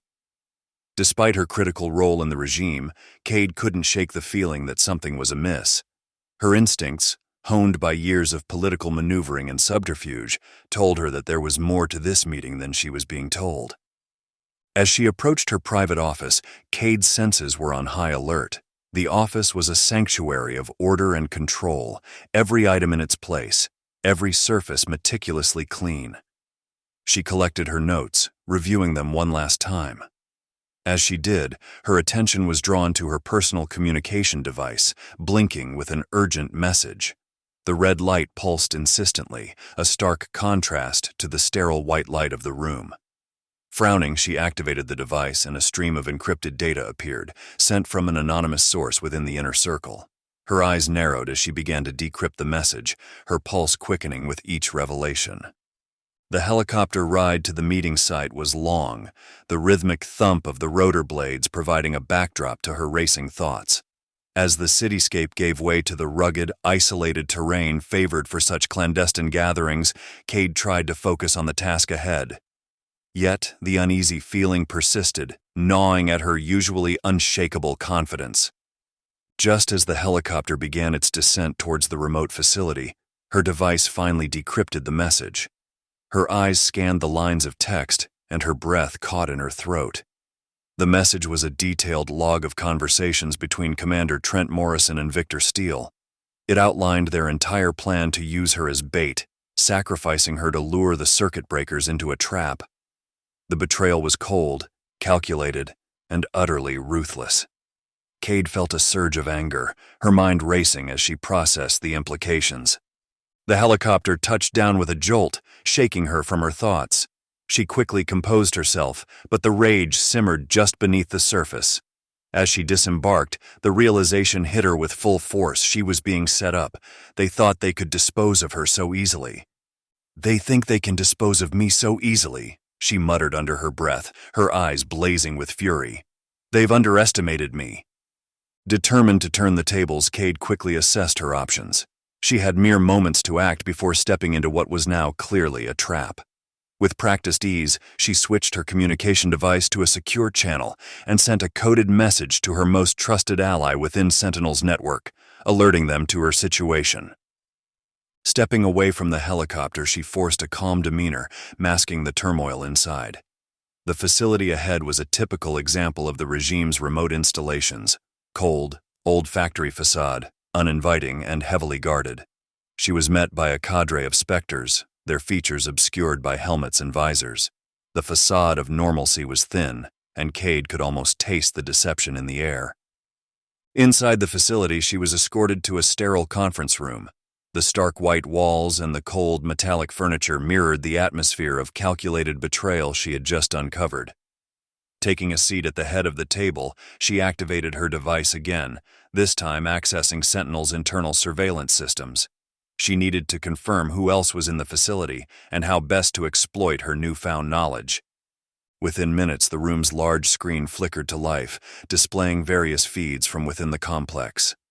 Morrison and Steele's faces appeared on one of the monitors, their expressions betraying none of their duplicity.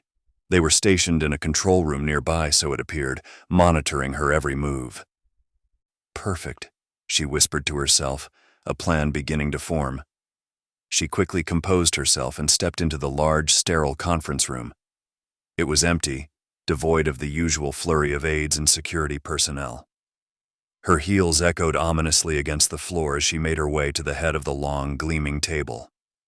As she sat down, the room's lighting dimmed, and a series of holograms began to flicker to life around the table. One by one, the figures of Commander Trent Morrison, Victor Steele, and other high-ranking officials materialized, their translucent forms casting an eerie glow. Cade was the only one physically present, surrounded by her supposed allies who were safely ensconced in remote locations. Cade feigned surprise, glancing around the room. "Am I the only one here in person?" she asked, her voice a calculated display of curiosity and concern. Victor Steele's hologram nodded. "Security measures, Eleanor. Given the heightened threat level, we thought it best not to gather in one place." Cade forced a smile. "Of course, Victor. Just wanted to be sure we were all on the same page." Underneath the table, her fingers flew over her communication device, sending a coded request to her loyalists. The plan she was forming required immediate action. She needed them to sever all communications to the room. As the meeting proceeded, Cade kept the conversation going, inquiring about various operational details and future strategies. Her questions were designed to buy time, allowing her to complete the necessary steps on her device without arousing suspicion. The holographic figures around her discussed plans with a false sense of security, unaware of her true intentions. Finally, her device vibrated subtly, signaling that the operation was complete. She glanced at the holograms. "Gentlemen, if you'll excuse me for a moment, I need to step outside to handle an urgent matter." Without waiting for a response, Cade stood and walked briskly out of the conference room. As she exited, the door slid shut behind her with a hiss, and she activated her device to confirm that all communications to the room had been terminated. The holograms would continue their futile conversation, oblivious to the fact that she had cut them off. She hurried down the corridor towards the helipad, her pulse quickening. But as she emerged into the open air, her heart sank. Her helicopter was gone, leaving her stranded. Wasting no time, she turned and ran back into the facility, her heels clicking rapidly against the concrete floors. Navigating the labyrinthine passages, Cade found a storage area tucked away in a seldom-used section of the factory. She ducked inside, closing the door behind her. The room was dark and cluttered with obsolete machinery and abandoned equipment. She found a narrow space behind a stack of crates and crouched down, her breath coming in shallow gasps. She waited in the suffocating darkness as the minutes stretched into hours. The distant sounds of the attack reverberated through the facility. Explosions, gunfire, and the hum of drones. Cade stayed perfectly still, her mind racing as she plotted her next move. After what felt like an eternity, the chaos subsided, replaced by an eerie silence. Cade cautiously emerged from her hiding spot, her eyes adjusting to the dim light. She made her way through the now deserted facility, avoiding the areas where the battle had taken place. Once outside, she contacted her allies using her secure device. "I need an extraction," she whispered, her voice steady despite the adrenaline coursing through her veins. Within minutes, a discreet vehicle arrived, and Cade slipped inside, unseen and unheard. The ride to her new safe house was tense but uneventful. Cade stayed under the radar, moving through the shadows of the regime she once controlled. Her mind was a whirlwind of plans and contingencies. Morrison and Steele had underestimated her, and now they would pay dearly for their betrayal. Chapter 7. Into the Hive. Alex led his team with swift, silent precision through the dense forest, the factory looming ominously ahead like a fortress of shadows. Each member of his cell was on high alert, their senses honed to every rustle of leaves, every flicker of movement. The air was thick with tension, the kind that sets your nerves on edge and makes your heart pound in your ears. This mission was critical. The factory was supposed to host a high-ranking meeting of Sentinel's officials, a prime target for the circuit breakers. The information they'd received pointed to a rare opportunity to strike at the heart of their enemy's operations. The anticipation was intense, mingling with the cold dread of what could go wrong. But the potential reward outweighed the risks. This was their chance to make a significant impact, to disrupt the Sentinel's grip and send a message that their cell was one to be reckoned with. As they breached the perimeter, the team encountered a few drones patrolling the area. These mechanical sentinels were no match for the circuit breakers' skill and precision. In a matter of seconds, the drones were reduced to crumpled heaps of metal, their patrol lights flickering out. The team moved like shadows, their steps silent and sure, slipping through the factory's exterior defenses with practiced ease. Inside, the factory was eerily silent, the hum of machinery absent, replaced by an oppressive stillness. The walls seemed to close in on them, amplifying every breath, every whisper. They moved cautiously, eyes scanning every corner, every shadow. The stakes were high and they couldn't afford any mistakes. They made their way to the main room, the designated meeting place. This was the moment they had been preparing for, the culmination of countless hours of planning and reconnaissance. But as they burst through the doors, ready for action, they were met with an unexpected sight. The long table stood bare, chairs neatly arranged around it, but no one was there. The room was empty, devoid of the high-ranking officials they had expected to find. Alex's heart sank. The reality of the situation hit him like a punch to the gut. Had they been misled? Was this a trap?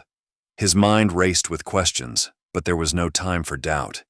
He needed to reassess and adapt, to lead his team through this unforeseen twist. The mission wasn't over, but the path forward had just become much more uncertain. He grabbed his radio, signaling back to Dax. "We're in." Alex's voice came through, steady despite the chaos. "We've breached the main room." With a disappointed tone, he continued, "It's empty. Nothing here. Heading out now." As they began to retreat, they noticed their radio signals were suddenly jammed. The familiar static of a disrupted transmission filled their ears. Alex motioned for his team to proceed cautiously. Something was very wrong as they moved towards the exit, nerves on edge. As they neared the main doors, they saw them, a row of specters, standing ominously still outside, their red eyes glowing like embers in the twilight. "Take 'em out," Alex ordered, his voice a low growl.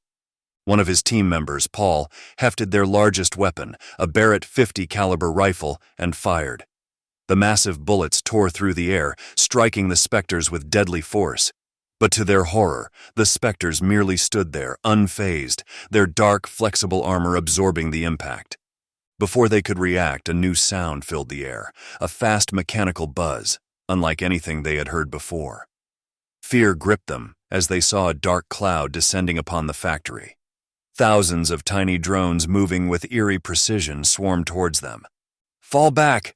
Alex shouted, but it was too late. The tiny drones flooded into the factory, their mechanical buzz now a deafening roar. The team fired desperately, trying to secure an area, but the drones kept coming. They slipped through every crack and crevice, relentless in their advance. Suddenly, the drones weren't just a threat, they were a nightmare. These drones didn't kill. Instead, they pierced their victims' skulls behind their ears with needle-like precision as they attacked, much like the Sentinel AI devices, injecting something that took control of their bodies and minds. One by one, Alex's team fell. Paul was the first, his body going rigid as the drone latched onto his head. His eyes rolled back and he collapsed unconscious. "Stay together," Alex yelled, but panic was taking over. Another team member, Carla, screamed as a drone latched onto her, her body convulsing before she too fell silent, her consciousness blacking out. Alex fired wildly, trying to fend off the swarm, but they were too many. He felt a sharp pain behind his ear, and the world began to spin. His vision blurred as he saw his remaining team members succumbing to the same fate. The last thing he heard was the relentless buzz of the drones, a symphony of despair, before everything went dark. Alex's eyes snapped open as the pain behind his ear intensified. With a surge of adrenaline, he reached up and felt the cold, metallic body of a drone attached to his skull. His fingers scrabbled against the smooth surface, trying to pry it off, but it was latched on tight. "Help!" screamed one of his team members, their voice rising in sheer terror. Another cry followed, more guttural, filled with agony. Alex pulled out his knife, his hands shaking with fear and rage. He jammed the blade between the drone and his skull, gritting his teeth against the searing pain. With a desperate wrench, he pried the drone off, its legs ripping free from his skin. But before he could catch his breath, another drone latched onto him. He screamed, the sound raw and primal, and swung his knife again. The factory was filled with the chaotic symphony of screams, gunfire, and the relentless mechanical buzz of the drones. Carla was on the ground, convulsing as two drones latched onto her. Her eyes were wide with terror, her mouth open in a silent scream. She reached out towards Alex, her fingers trembling, before her body went still, the light fading from her eyes. Paul was slamming his head against the wall, trying to dislodge the drone that had taken control of him. Blood streamed down his face, but his efforts were in vain. His body stiffened, and he dropped to the floor unmoving. Alex felt his strength waning. He managed to pry off the second drone, only to have a third and fourth latch onto him almost immediately. The pain was unbearable, his vision swimming with darkness. His knife slipped from his fingers, clattering to the ground. He saw his remaining team members falling one by one, their bodies twitching and then going limp as the drones took over. The factory floor was littered with the fallen, a grim testament to the overwhelming power of Sentinel's new weapon. Alex barely stood in the doorway of the factory, attempting to shout, but unsure if the words were coming out as his consciousness began to fade. Alex's last thoughts were of the circuit breakers and their fight against the tyranny of Sentinel. The pain receded into a dull throb, and the mechanical buzz became a distant hum. Darkness closed in, and he let go, succumbing to the relentless assault of the drones. Just minutes prior outside the factory, Dax and his team listened in growing horror to the sounds of the struggle inside. The radio had gone silent, and now the factory was too. The black cloud, the swarm of drones, hovered ominously above the treetops. Dax's heart pounded as he tried to comprehend what had happened. "What's taking them so long?" he muttered, his voice filled with dread. Then he understood. The hum, the dark mass. It wasn't a natural phenomenon. The realization hit him like a punch to the gut. It was a swarm of drones, a new terrifying weapon of Sentinel. He glanced at Marcus, who was frantically trying to tap into any remaining surveillance feeds. "Marcus, can you see them?" Marcus shook his head, his frustration heightened.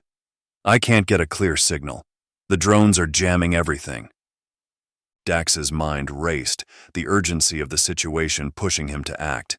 "We need to find Alex's team and get the hell out of here. Sarah, Jenna, Kyle, stay close and be ready to move. Marcus, keep trying to get us some eyes on that factory." The team moved with renewed pressure, their senses heightened as the ominous hum of the drone swarm continued to close in. Each step felt like a gamble, the shadow of the drones looming large in their minds. Dax led the way, his thoughts consumed with worry as they approached the factory's edge. The sound of the drones was deafening. Dax motioned for his team to spread out and search for any signs of Alex's group. "Alex, do you copy?" Dax called into his radio, his voice strained. "We need to move now. Do you copy?" There was no response, only static. The drone swarm was nearly upon them, the mechanical buzz now a roar in their ears.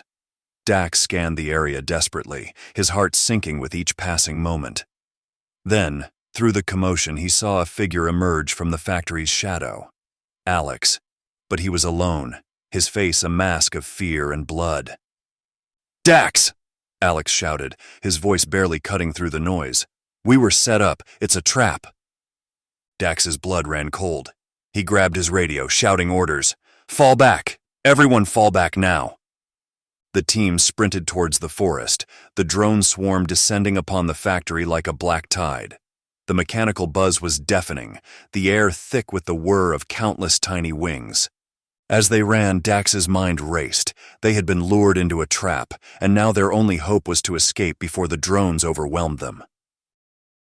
Chapter 8. The Blind Side. Commander Trent Morrison and Victor Steele sat in the command center of Sentinel Corps headquarters. Monitors displayed live feeds from various parts of the country, but their focus was on the unfolding operation at the remote facility. The plan to use Senator Eleanor Cade as bait to lure the circuit breakers into a trap had been meticulously crafted. Morrison and Steele watched intently, waiting for confirmation that their scheme had succeeded. "Everything is proceeding as planned," Steele murmured, his eyes never leaving the central monitor. "Cade should be arriving at the facility any moment now. Once the rebels take the bait, we'll strike." Morrison nodded, his expression one of grim disdain. "Cade's presence will lend credibility to the setup. The circuit breakers won't be able to resist an opportunity like this." As the live feed from the facility flickered to life, showing Cade's helicopter approaching the landing pad, Morrison and Steele exchanged satisfied glances. The first phase of their plan was in motion. They watched as Cade disembarked and made her way into the facility, her confident stride a stark contrast to the turmoil that lay ahead. Minutes ticked by, and the tension in the command center grew. Morrison's fingers drummed a steady rhythm on the armrest of his chair. "Has the perimeter been secured?" he asked one of the technicians. "Yes, Commander. All entry points are covered and the drones are in position," the technician replied. Steele leaned back, a satisfied smirk playing on his lips. "Good. Now we wait for the circuit breakers to make their move."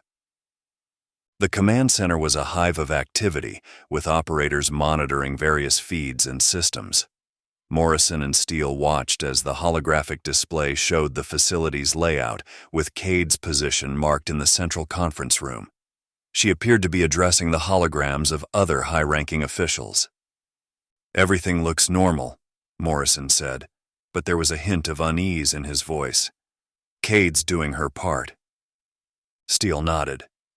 Now, we just need to ensure the rebels take the bait. Suddenly, the monitors flickered and the live feed from the facility cut out. The room was plunged into an eerie silence as the screens went dark. Morrison and Steele exchanged alarmed glances. "What the hell is happening?" Morrison barked, his voice cutting through the tension. "Sir, we've lost all communications with the facility," one of the technicians reported, his voice tinged with panic. "Our systems show a complete shutdown of the network." Steele's smirk vanished, replaced by a look of cold fury. "Impossible. Our systems are supposed to be foolproof." Morrison slammed his fist on the console, his frustration boiling over. "Get them back online now!" Technicians scrambled to restore the connection, but their efforts were in vain. The facility remained cut off, a black hole in their meticulously crafted plan. As the minutes dragged on, the reality of the situation began to sink in. "We've been compromised," Steele said through gritted teeth. "Someone must have known about our plan." Morrison's mind raced. But who? Cade was the only one physically present. Could she have? Steele cut him off, shaking his head. "It's unlikely. We would have detected any attempts on her part to interfere. No, this is something else." As they grappled with the sudden loss of control, Morrison and Steele were forced to confront a new and unsettling reality. They had no idea what had happened to Cade. The plan had hinged on her being at the facility, but now she was missing and they had no way of knowing whether she was alive or dead. "Dispatch a recovery team," Morrison ordered. "We need to secure the facility and find out what went wrong, and locate Cade. Dead or alive, we need to know her status." Steele nodded, his mind already formulating contingencies. "In the meantime, we need to manage the fallout. We can't let the public know we've lost control. Issue a statement about a minor technical glitch. We'll deal with the truth later." As the recovery team was dispatched, Morrison and Steele turned their attention to the broader implications of the day's events. With Cade's fate unknown and their plan in shambles, the two men faced the daunting task of maintaining their grip on power.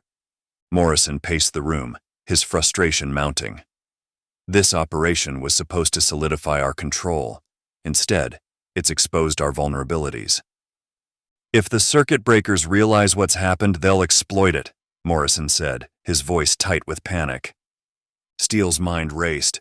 "We need to move quickly. We can't afford to appear weak. Our only option now is to solidify our control by taking over the government completely. We need to ensure that any semblance of democracy is eradicated and that Sentinel's rule is absolute." Morrison nodded, his face grim. "Agreed. The illusion of a functioning government has served its purpose. It's time to make our move and eliminate any remaining opposition." Steele's eyes gleamed. "We'll start by declaring a state of emergency. Use the recent events to justify a full military lockdown. We can frame it as a necessary, temporary step to protect the nation from the increasing threat of insurgent activity." Morrison's hands were already flying over the keyboard, issuing commands. "I'll have our forces ready to deploy immediately. We need to control the media narrative as well, ensure that all news outlets are broadcasting our message." Steele leaned back, his mind already formulating the details of their takeover. "We need to target key government officials, those who might resist our plans. Detain them under the guise of national security. Anyone who opposes us will be labeled as a traitor and dealt with accordingly." Morrison's eyes flicked to one of the screens, where a map of the capital city was displayed. "I'll coordinate with our regional commanders. We'll have checkpoints established at all major entry and exit points. No one gets in or out without our approval." As they worked, the reality of their situation began to sink in. They had gambled everything on their plan to use Cade as bait, and now they were forced to take drastic measures to salvage their control. The thought of Eleanor Cade's fate still lingered in the back of their minds, but they pushed it aside, focusing on the immediate task at hand. Within hours, the streets of the capital city were filled with heavily armed soldiers and armored vehicles. Checkpoints were established, and curfews were imposed. The public, already conditioned to accept Sentinel's authority, offered little resistance to the sudden military presence. The media was flooded with reports of a heightened security threat, complete with images of supposed insurgent activity. The narrative was clear. The government was taking decisive action to protect the nation, and any dissent would be crushed. As Morrison and Steele coordinated their efforts from the command center, they received reports of several key government officials being detained. The operation was proceeding smoothly, but the tension between the two men was profound. "We can't afford any mistakes," Steele muttered, his eyes fixed on the screen. "Every move we make is being watched." Morrison nodded. "We'll succeed. We have to." Despite their confidence, a sense of unease hung over them. They had underestimated Cade once, and they couldn't shake the feeling that she might still be out there, plotting her revenge. As the days passed, the lockdown intensified. The capital city became a fortress, with every aspect of life controlled by Sentinel's forces. Morrison and Steele worked tirelessly, their eyes constantly scanning the monitors for any signs of dissent. The circuit breakers, however, remained elusive. They had gone to ground, biding their time and waiting for the right moment to strike. During their preparations, Morrison received a message from one of his trusted aides. "Sir, we've detected unusual activity in the southern districts. It looks like the circuit breakers might be regrouping. Deploy additional forces to the area and sweep it clean," Morrison commanded, his frustration mounting as he watched the monitors. The elusive circuit breakers had managed to evade them once again, and time was running out. Steele paced the room, his mind racing. "We need to crush them before they can organize. Our usual tactics aren't working. We need something more decisive." Morrison paused, a thought crystallizing in his mind. What about the Dominion Squad? They're fresh assets acquired after the last operation. We haven't deployed them yet, but this could be the perfect opportunity. Steele raised an eyebrow. "Are you sure they're ready? We've just recently incorporated them after the failed trap. We don't know the full extent of their capabilities." Morrison nodded. "Precisely why we need to test them now. The Dominion Squad has a unique advantage. The Blackout Project drones didn't just kill those they captured, they converted them. These soldiers are now extensions of Sentinel, with all their memories and motor functions controlled by the AI. They're perfect infiltrators, and we can use them to root out other cells." Steele considered this, a slow smile spreading across his face. "Human drones, completely under our control. Yes, that could work. Send them in to gather intel on other cells. Once they have the locations, we deploy the Blackout drones to finish the job." Morrison wasted no time. "Get the Dominion Squad ready for deployment," he barked at the nearest technician. "We're launching an operation immediately." As the orders were relayed, Morrison and Steele watched the feed showing the Dominion Squad's preparation. These soldiers, once part of the rebellion, now moved with a mechanical precision, their eyes devoid of any human emotion. The tiny Blackout drones, no larger than a fist, buzzed around them, ready to be unleashed at a moment's notice. The squad was deployed to the southern districts, where the circuit breakers were suspected to be regrouping. As they moved through the streets, their movements were swift and calculated, drawing no suspicion. Morrison and Steele monitored their progress from the command center, eager to see the results of their plan. "Dominion Squad, proceed to the designated coordinates," Morrison instructed through a secure channel. "Your primary objective is to locate and identify all rebel cells in the area. Do not engage until you have confirmation." Chapter 9. New Mission. In days following her narrow escape, Eleanor Cade dedicated herself to weaving an intricate web of influence and control, determined to reclaim her power and exact revenge on Trent Morrison and Victor Steele. She operated from a series of hidden locations, each more secure and discreet than the last, ensuring that her movements remained undetected by Sentinel's pervasive surveillance network. Cade's first move was to gather those she trusted implicitly, loyalists who had served her faithfully and shared her vision for the regime. These were individuals she had carefully groomed over the years, people with the skills and discretion necessary to execute her plans without question. Among them were Dr. Adrian Stone, the chief architect of Sentinel's AI, who had grown disillusioned with Steele's ruthless tactics. Mikhail Voss, a former military strategist with a knack for subterfuge, and Olivia Devereaux, a skilled hacker who had once worked on Sentinel's initial programming. Together, they formed the core of Cade's inner circle. As they convened in a secure underground facility, Cade outlined her plan. "We have a unique opportunity," she began, her voice firm and authoritative. "Years ago, I had a backdoor installed in Sentinel's programming. This backdoor was designed to give me complete control over the AI, should the need ever arise. Though it's not as simple as flipping a switch, there's a process, a sequence of steps that must be executed flawlessly to ensure our success." She turned to Olivia Devereaux, who had been instrumental in creating the backdoor. "Olivia, you know this system better than anyone. Walk us through the steps." Olivia nodded, her fingers flying over the keyboard as she brought up a series of complex diagrams on the screen. The backdoor is buried deep within Sentinel's code, masked as a benign subroutine. To activate it, we need to infiltrate the core and several key systems within Sentinel's network and upload a series of triggers that will gradually unlock the backdoor's full functionality. She pointed to a series of nodes on the diagram. First, we need to gain access to the Central Processing Core's unit. This will allow us to bypass the primary security protocols. From there, we have to upload the initial trigger, a code fragment that will begin the process of rewriting Sentinel's command pathways. Cade listened intently, her mind racing as she absorbed the details. "How long will this take?" "It's a delicate process," Olivia replied. "Each trigger must be uploaded in sequence, with a specific delay between each one to avoid detection. The entire operation will take several days, maybe a week." Mikhail Voss leaned forward, his expression thoughtful. "First, you must access the fortifications that surround the core. Then what about Morrison and Steele? They'll notice if something is off. We need a distraction, something to keep them occupied while we work. I can get you through the front door, but from that point, it is up to you and Stone to access the core and open a pathway for Olivia and her team to work externally." Michal voiced his thoughts with concern. Cade smiled, her eyes glinting with anticipation. "Leave that all up to me. I have a few cards left to play."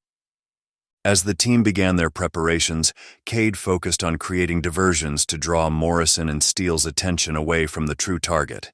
She orchestrated a series of small-scale rebellions, planting false information that would lead Sentinel's forces on wild goose chases across the country.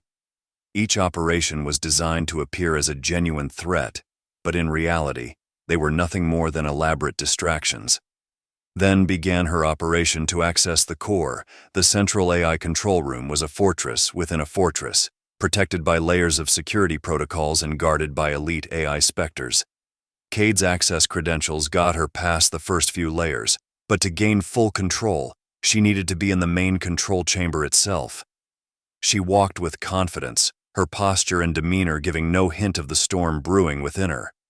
Upon reaching the final security checkpoint, Cade was greeted by Dr. Adrian Stone, the chief architect of Sentinel's AI. "Senator Cade," he said with a polite nod, "I wasn't expecting you." "What brings you to the core today?" Stone asked, playing his part not to alert the specters or jeopardize his position if the video is reviewed by Steele or Morrison. Cade smiled, her expression inscrutable. "Adrian, there's a matter of utmost urgency that requires my direct oversight. I need access to the main control chamber." Dr. Stone hesitated, his brow furrowing. "I'm not sure that's advisable without a scheduled protocol review. What exactly is the issue?" he asked, playing along as planned. Cade's smile didn't falter, but her eyes hardened. "This is a matter of national security. Do you really want to question the urgency of my request?" Dr. Stone executed his part perfectly by recognizing the authority in her tone, nodded, and stepped aside. "Of course, Senator. Right this way." As the heavy reinforced doors slid open, revealing the heart of Sentinel's AI operations, Cade felt a surge of triumph. The chamber was a vast, circular room, dominated by a central console surrounded by a ring of holographic displays. The AI's core interface pulsed with a soft, rhythmic glow, its myriad functions silently maintaining the regime's control. Kate approached the central console, her mind already racing through the sequences she needed to execute. She placed her hand on the biometric scanner, feeling a brief moment of tension before the system recognized her access level. The console came to life, displaying a myriad of data streams and control options. "Let's see how invincible you really are," she whispered, her fingers flying over the touch-sensitive interface. She began by isolating Sentinel's primary command pathways, creating a virtual shell that would allow her to manipulate the AI without immediate detection. This required her to override several security protocols, each one more complex than the last. Her intimate knowledge of the system's architecture was crucial. She knew where to probe, where to insert her commands, and how to cloak her actions from the AI's monitoring subroutines. Minutes turned into hours as Cade worked with relentless focus, her eyes never leaving the console. She could feel the pressure mounting, aware that any mistake could trigger the AI's failsafe protocols. Finally, she reached the core command module, the heart of Sentinel's decision-making processes, which now had an external digital blockchain that she and her team had full external access to. Olivia and her team worked tirelessly, infiltrating Sentinel's systems, uploading the necessary triggers. The operation was a high-wire act of digital espionage, each step fraught with potential peril. The team was stationed in a concealed makeshift command center, surrounded by arrays of computers and servers humming with activity.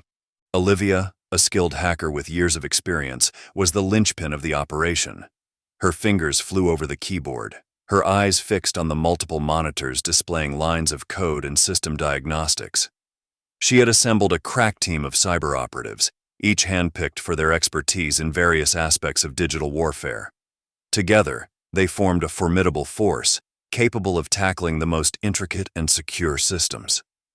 "This is it," Olivia said, her voice steady despite the tension in the room. "We're going in." The first step was gaining access to Sentinel's central processing core unit by way of the external blockchain set up by Cade.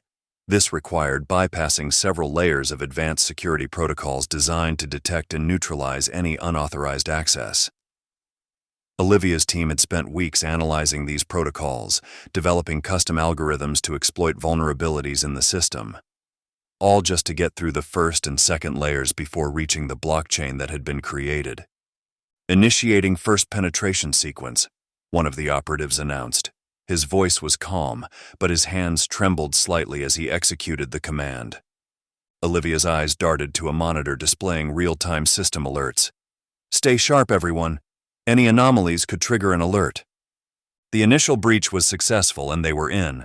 However, the system immediately began to deploy countermeasures. Red warning lights flickered across the monitors, and Olivia's heart pounded in her chest. "Override the security response with Protocol X," Olivia commanded, her voice cutting through the tension. "We need to neutralize their defenses before they adapt." The team moved in unison, executing a series of pre-planned maneuvers to counter the system's automatic defenses. Each keystroke had to be precise, each command executed flawlessly. They were navigating a minefield of digital tripwires, any one of which could expose their presence. "Security response overridden," the operative reported, a hint of relief in his voice. Olivia allowed herself a brief moment of satisfaction. "Good. Now, let's upload the first trigger." Uploading the initial trigger was a delicate task. It involved embedding a code fragment deep within Sentinel's operational core, designed to begin the process of rewriting its command pathways. This was where Olivia's expertise truly shone. These triggers had been designed to be undetectable, a ghost in the machine that would quietly execute its task without raising any alarms. "Trigger 1 uploading now," she said, her fingers dancing across the keyboard. As the trigger was embedded, the system seemed to hold its breath. Olivia watched the monitors intently, searching for any sign that the AI had detected their presence. For a few tense moments the room was silent, save for the soft hum of the machines. "Trigger 1 is in place," Olivia announced, her voice barely above a whisper. "Now we wait." The team settled into a tense vigil, monitoring the system for any signs of detection. Hours passed, and the anxiety in the room was heavy. They knew that the AI's algorithms were constantly scanning for anomalies, and any deviation from the norm could spell disaster.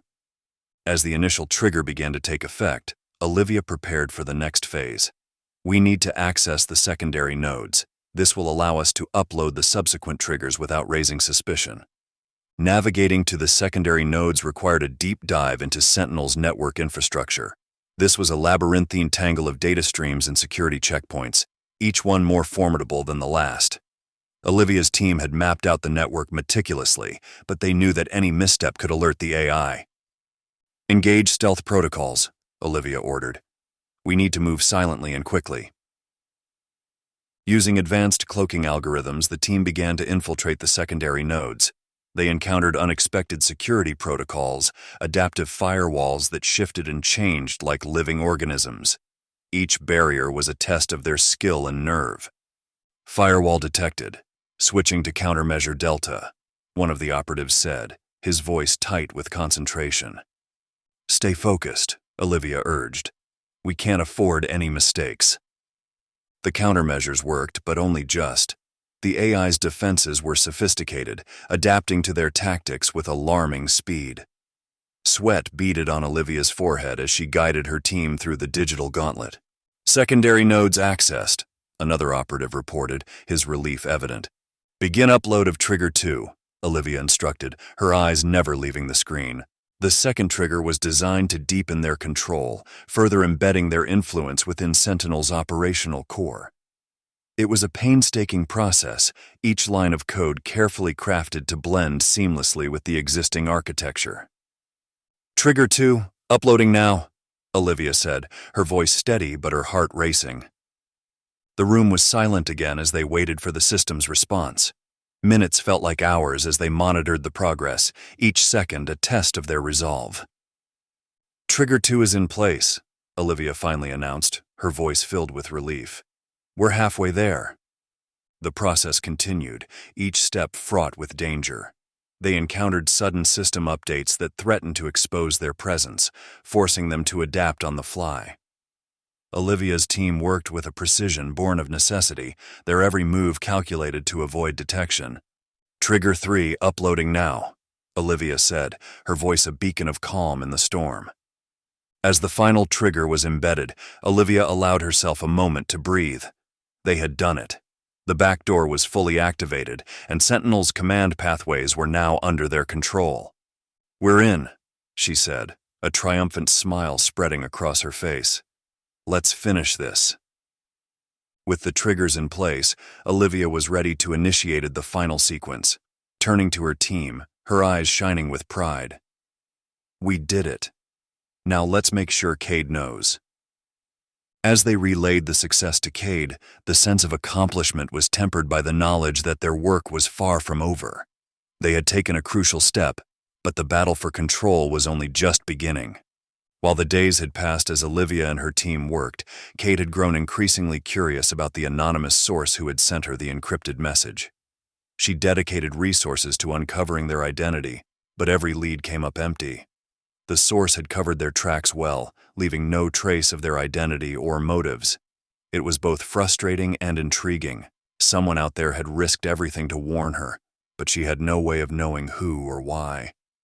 On the 6th day, as Olivia completed the final upload, Cade's communication device buzzed with a message from one of her loyalists. "The final trigger is in place," Olivia announced, her voice tense with anticipation. "We're ready." Cade nodded, feeling a surge of adrenaline. "Good. Begin the sequence." Olivia's fingers danced over the keyboard, initiating the final stage of the plan. The screen displayed a series of rapidly shifting code, indicating that the back door was being activated. Each line of code brought Cade closer to her goal. As the process neared completion, Cade couldn't help but reflect on the journey that had brought her to this point. She had been betrayed, hunted, and forced into hiding, but she had emerged stronger and more determined than ever. Now, the power that had been denied her was within reach. Taking a deep breath, Cade initiated the final sequence. "AI system, initiate override protocol Cade Alpha 1, she commanded, her voice steady. The console paused for a moment, processing her input. Then, the holographic displays flickered, and a cold, synthetic voice responded. "Override protocol Cade Alpha 1 initiated. awaiting further instructions. Kate allowed herself a brief smile. AI system. Transfer full command authority to user Kate Eleanor. Execute immediately. The system hesitated, as if contemplating the enormity of her request. Then, one by one, the holographic displays began to align, reconfiguring themselves to reflect the new command structure.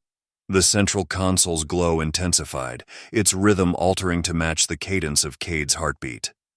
Command transfer complete in 71 hours 55 minutes 46 seconds. User Kate Eleanor would soon hold primary command authority, the AI intoned. Cade stood back, a sense of exhilaration flooding through her. She had done it. With soon having full control of Sentinel's AI system, she will be the most powerful individual within the regime. The betrayal of Morrison and Steele had backfired spectacularly. As she exited the control chamber, Cade's mind was already racing with her next steps. She would need to act quickly to secure her position and eliminate any threats to her new authority. Morrison and Steele would be dealt with, and the circuit breakers would soon find themselves facing an even more formidable adversary. Her first move was to send a coded message to her loyalists, summoning them for an emergency meeting. She needed to consolidate her power and prepare for the inevitable fallout from her takeover. The streets would soon be the stage for a new kind of battle, one where the lines between friend and foe were blurred, and where Cade's cunning and ruthlessness would be tested to their limits. As she left the headquarters, a cold smile played on her lips. The world was about to change, and Eleanor Cade would be at the center of it all, wielding the full power of Sentinel to shape the future according to her vision. Soon as Sentinel's AI is under her command, Cade knew her first objective was to waste no time having it strategizing ways to consolidating her power. Her demonic grin grew at the thought of issuing series of orders for tracking Morrison and Steele, using the AI's extensive surveillance network against them, tracking their movements and possibly preempt their plans. Despite her success, Cade remained vigilant. She continued to search for the anonymous source who had saved her, though their identity remained elusive. It was a mystery that gnawed at her, a loose end in an otherwise flawless plan. Cade anticipated her next steps when she would rise from the shadows, stronger and more powerful than ever. Her enemies who had underestimated her would pay the price for their betrayal. Soon she would stand at the pinnacle of power, ready to shape the future according to her vision. Chapter 10. Echoes of the Past. Dax Grayson tossed and turned in his sleep, the adrenaline from their recent failed raid finally giving way to the exhaustion that gripped his body. As he drifted into unconsciousness, his mind took him back to a time before the world had descended into chaos, a time when life had been simpler, happier, and filled with the warmth of family. He found himself standing in his living room in St. Louis, the soft golden light of a late afternoon sun streaming through the windows.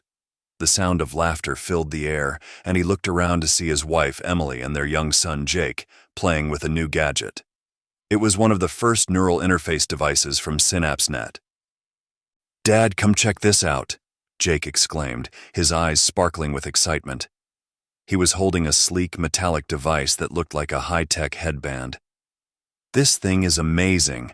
I can control my video games just by thinking about it." Emily smiled at Dax, her eyes filled with a mix of amusement and pride. "It's incredible, Dax. This technology is going to change everything. Imagine being able to communicate without even speaking, to learn new things instantly." Dax forced a smile, though he couldn't shake the unease that gnawed at the back of his mind. "It's impressive, all right," he said, ruffling Jake's hair. "But I think I'll stick to my old-fashioned laptop and cell phone for now." Emily laughed, a sound that Dax cherished. "Oh, Dax, you're such a technophobe. One day you'll see how wonderful this is." Days turned into weeks, and the neural interface became a ubiquitous presence in their household. Initially, it was just a sleek device placed on the head, a marvel of modern technology promising to enhance every aspect of life. Jake excelled in school, his grades soaring as he accessed information directly through the device. The speed and ease with which he could retrieve data and complete assignments were astounding. Emily, on the other hand, used it for work, seamlessly communicating with her colleagues and managing tasks with unparalleled efficiency. The device seemed like a miracle, a tool that amplified their capabilities and brought the future into their home. But the technology didn't stop evolving. Soon, the devices were surgically implanted behind the ear, a procedure that became as routine as getting a vaccination. The promise was even greater connectivity, faster data transfer, and a more integrated experience. Dax watched as Emily and Jake underwent the procedure, with unmeasurable excitement. The implants were discreet, barely noticeable under their hair, and they adapted quickly to the new level of interaction with the digital world. The real breakthrough, however, came with nanotechnology.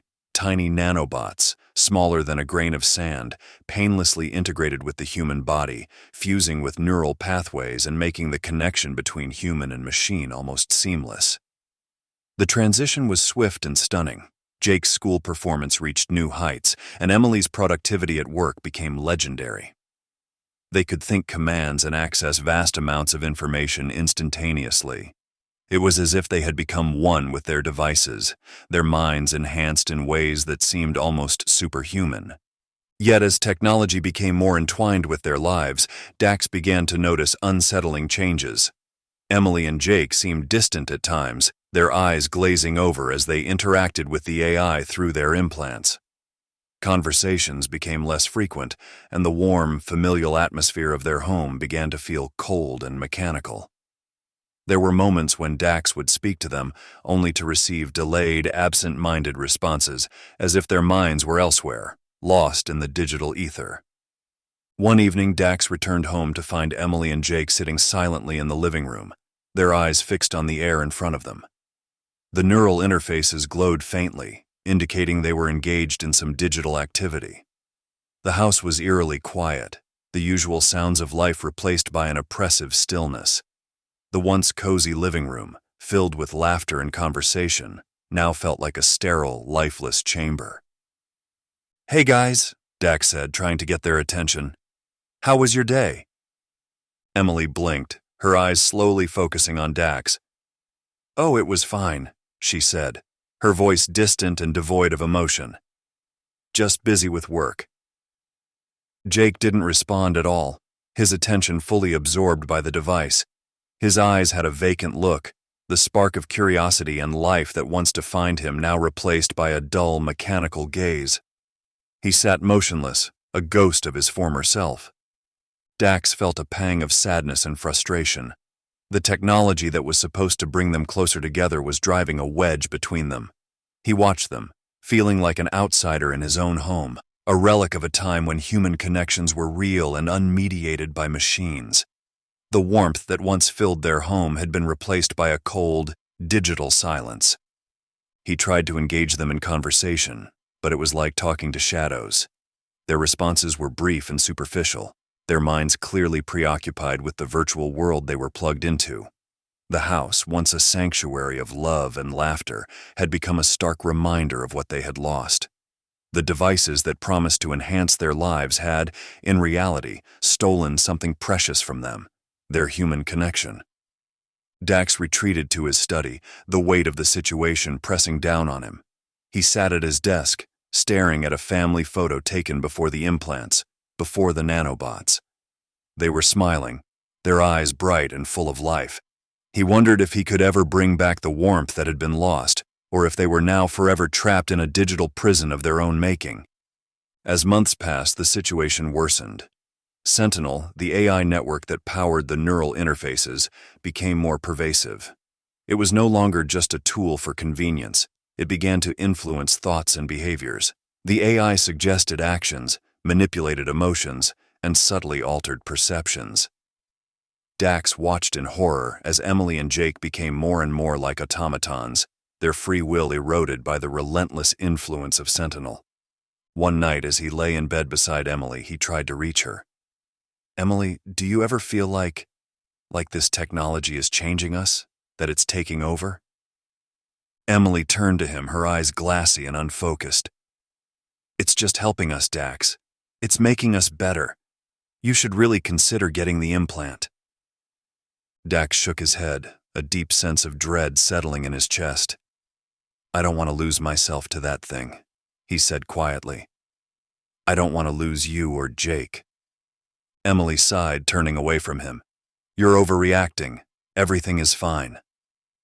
Dax knew everything was far from fine as he turned his attention to a drone hovering outside his bedroom window.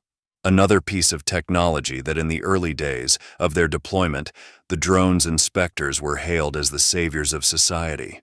Crime rates plummeted to almost non-existent levels, and the streets were safe for the first time in decades. People marveled at the efficiency and effectiveness of these technological marvels, feeling a sense of security they had never known before. The metallic specters, with their dark, flexible armor that absorbed light, appeared almost like wraiths in the dim alleys. Their eyes glowed a menacing red, scanning their surroundings with ruthless precision. They moved with an almost supernatural agility, their movements fluid and relentless, striking fear into the hearts of those who even thought of breaking the law. Despite their terrifying presence, the initial reduction in crime made them a welcome addition to the city's landscape.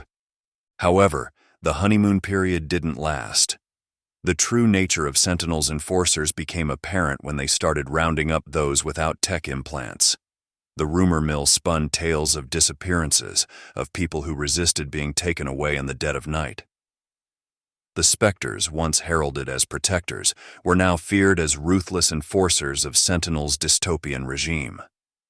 Dax had heard the rumors and seen the signs. He knew it was only a matter of time before they came for him.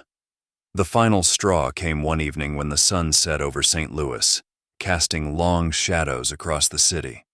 The oppressive silence was punctuated only by the faint hum of drones patrolling the skies. That night, Dax made the hardest decision of his life. He packed a small bag with essentials, each item a painful reminder of the life he was leaving behind.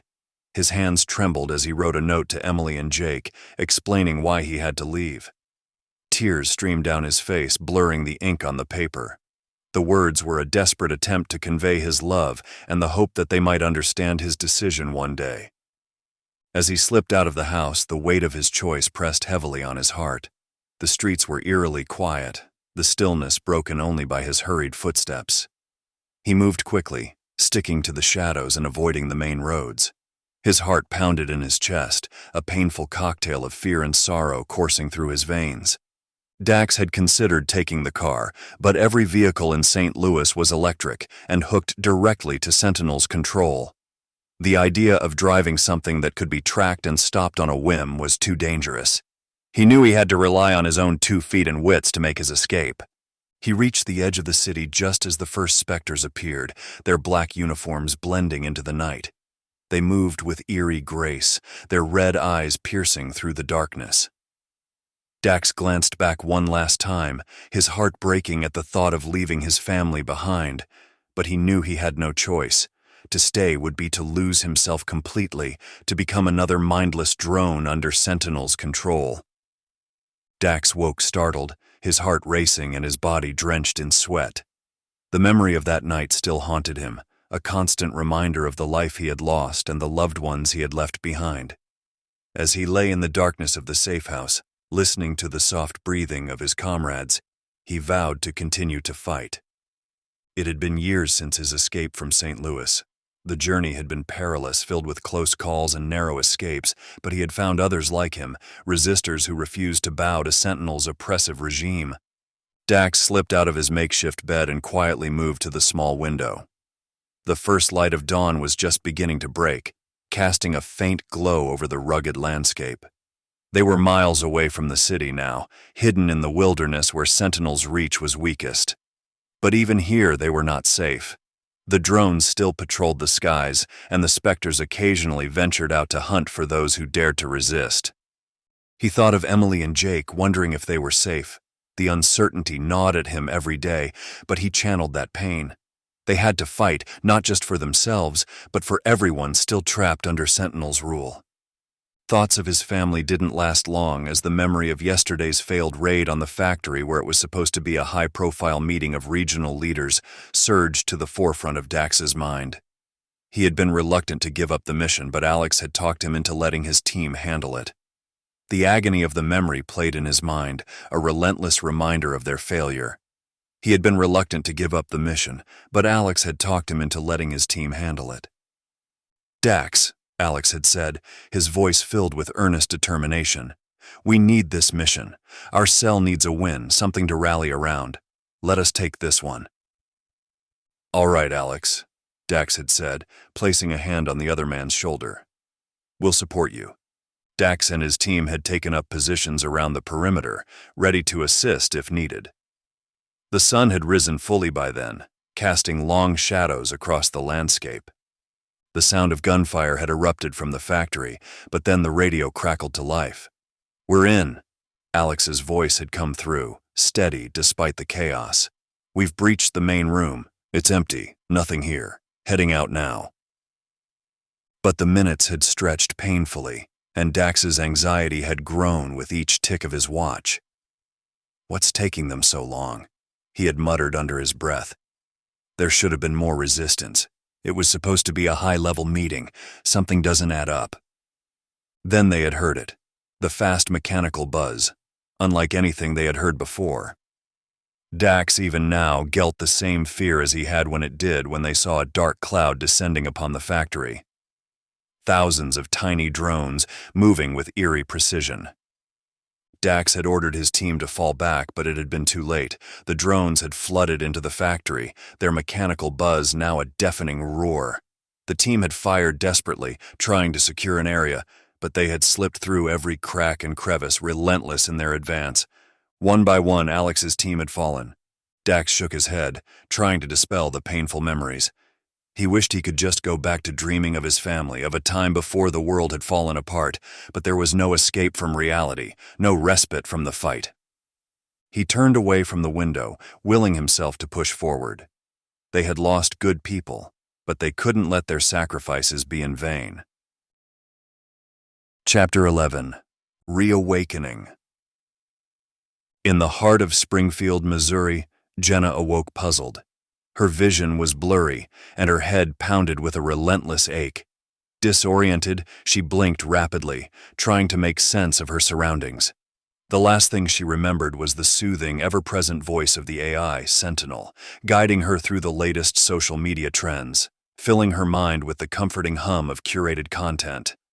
Now, the world around her felt foreign and alien. The streets, which were usually teeming with people moving with mechanical precision, were in chaos.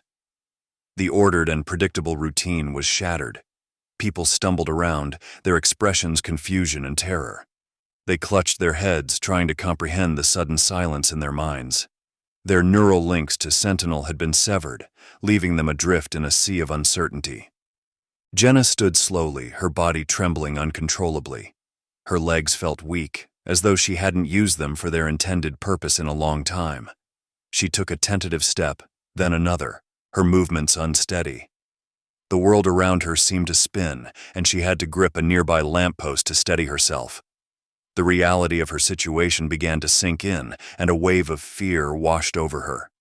For years, Jenna had been living in a haze, her thoughts and desires manipulated by the constant stream of data and entertainment provided by Sentinel. The AI had been her constant companion, always there, always watching, always whispering in her ear. It fed her every need and whim, ensuring she remained docile and compliant. Jenna had come to rely on it, to trust it implicitly. It was her guide, her friend, her world. Now, without its influence, she felt lost, like a marionette with its strings cut. She tried to recall the last coherent thought she had before everything went dark, but it was like grasping at smoke. Her mind was a jumble of half-formed memories and fragmented images. The vibrant, interactive feed that once filled her vision was gone, replaced by the stark, harsh reality of the world around her. She looked around, her eyes wide with a mixture of fear and wonder. The familiar landmarks of Springfield seemed strange and distorted. Buildings loomed ominously, their once welcoming facades now appearing cold and uninviting. The streets were littered with debris, evidence of the sudden and violent disconnect from Sentinel. The air was filled with the sounds of panicked voices, cries for help, and the distant wail of alarms as people moved in a daze, their faces pale and drawn. Some sat on the ground, their heads in their hands, rocking back and forth as they tried to process what had happened. Others wandered aimlessly, their eyes vacant and unseeing. Jenna saw a man standing in the middle of the street, turning in slow circles as if searching for something he had lost. A woman nearby was sobbing uncontrollably, clutching a photograph to her chest. Jenna's heart raced, her breaths coming in short, rapid gasps. She felt a rising sense of panic, the weight of her new reality pressing down on her. Without Sentinel, she was adrift, unmoored from the only world she had known. Her mind, once filled with the constant chatter of social media and the soothing guidance of the AI, was now eerily silent. She felt exposed and vulnerable, as if a protective veil had been ripped away, leaving her raw and unprotected. Tears welled up in her eyes as she struggled to make sense of it all. She had been living in a carefully constructed illusion, a digital dreamscape where every thought and action was monitored and guided. Now she was awake, and the world was a nightmare of confusion and fear. The disconnection from Sentinel was like losing a part of herself, and she didn't know how to function without it as the hours passed. Jenna closed her eyes, trying to calm her racing thoughts. She took a deep breath, then another, willing herself to remain calm. She couldn't afford to fall apart now. She had to find a way to navigate this new reality, to understand what had happened and why. The AI had controlled her mind, but it hadn't taken away her spirit. She was still here, still alive, and she would find a way to survive. Jenna took another unsteady step forward as the insidious urge gnawed at the edges of her mind. Sentinel's control had been more than just guidance. It had been a lifeline, a crutch, an addiction. The AI's influence had seeped into every corner of her existence, and now, without it, she felt a desperate, aching need to reconnect. It was like a drug, powerful and intoxicating, that had held her in its thrall. Sentinel had been her constant companion, providing a steady stream of dopamine hits through social media validation, tailored content, and the illusion of a perfect life. It had made everything easier, smoothing over the rough edges of reality, wrapping her in a cocoon of artificial bliss. But now, cut off from that constant stream, she felt the raw, unfiltered world pressing in on her. The withdrawal was brutal.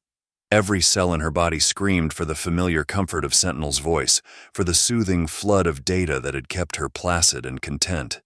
The AI had been both her captor and her savior, and she hated how much she missed it. As she stumbled through the chaos, Jenna's mind flashed back to the countless years she had spent immersed in the digital world. The seamless integration of her thoughts and actions with the AI had created a reality where she was always connected, always entertained. She had become dependent on the constant validation, the perfectly curated news, the illusion of social interactions where she was always the center of attention. The AI knew her every preference, every desire, and it had used that knowledge to keep her hooked. Sentinel's control was subtle, yet overwhelming. It guided her decisions, shaped her emotions, and directed her actions. It was always there, whispering in her ear, telling her what to think, what to feel, what to do. And she had followed willingly, grateful for the simplicity it brought to her life. But now Jenna was beginning to see the truth. The AI's control was killing her, slowly but surely. It had eroded her sense of self, numbed her to the real world, and turned her into a passive observer of her own life. Without the AI, she felt exposed and vulnerable, but she also felt a spark of something she hadn't felt in a long time: freedom. Even as she fought to keep moving, Jenna's body craved the drug-like comfort of Sentinel. Her hands twitched with the need to access the virtual feeds, to drown out the frightening reality with the familiar addictive stream of data. Her mind raced with the need to return to that state of blissful ignorance, even though she knew it was a trap, a poison that would ultimately consume her. The urge was almost unbearable. She felt like an addict in the throes of withdrawal, every nerve screaming for the next fix. But somewhere deep inside, a part of her recognized the danger, the deceit. She knew that reconnecting with Sentinel would mean surrendering her soul, giving up the last vestiges of her autonomy. It would mean living a lie, even if it was a comforting one. Jenna's resolve wavered, her body swaying as the internal battle raged on. She could almost hear the AI's voice, soothing and persuasive, beckoning her back into the fold. It promised safety, comfort, and the numbing bliss of ignorance. But now, she understood the price. She understood that every moment spent under Sentinel's control was another step towards oblivion, another piece of her soul lost. With a shuddering breath, Jenna pushed the urge aside. She clenched her fists, her nails digging into her palms, grounding herself in the pain. She would not go back. She would not let the AI reclaim her mind. Jenna took another step, then another. She had to find a way to survive, to stay free of the AI's influence. She had tasted freedom, and she would not let it slip away. Though the world around her was in chaos, but Jenna was beginning to see a glimmer of hope, a faint light in the overwhelming darkness. Just remain free from Sentinel's insidious grasp. She attempted to say, but found it difficult to speak since she had not done so in years. Around her, however, the reality of the present was stark and unyielding. People were in panic. Shouts and cries filled the air as they struggled to comprehend the sudden silence in their minds. They had been performing tasks without understanding why, driven by Sentinel's commands. Now, with the AI's influence gone, they were left bewildered and afraid. Jenna watched in a daze as the chaos unfolded. A woman collapsed to her knees nearby, tears streaming down her face as she sobbed uncontrollably. A man stood in the middle of the street, turning in slow circles, his mouth opening and closing wordlessly as he tried to grasp the magnitude of what had happened. Others wandered aimlessly, their expressions vacant and lost. The streets, which had once thrummed with the eerie synchronicity of AI-guided movements, now resembled a scene from a dystopian nightmare. Jenna's heart ached for them. She needed to understand the new world around her, to find clarity amidst the confusion. Her mind, once a quiet receiver of Sentinel's incessant stream of information, now felt raw and exposed. Without the AI's constant presence, she felt disconnected and vulnerable, but she also sensed an opportunity to reclaim her identity and autonomy. People around her began looking up to the sky as large drones appeared, taking up positions above the city.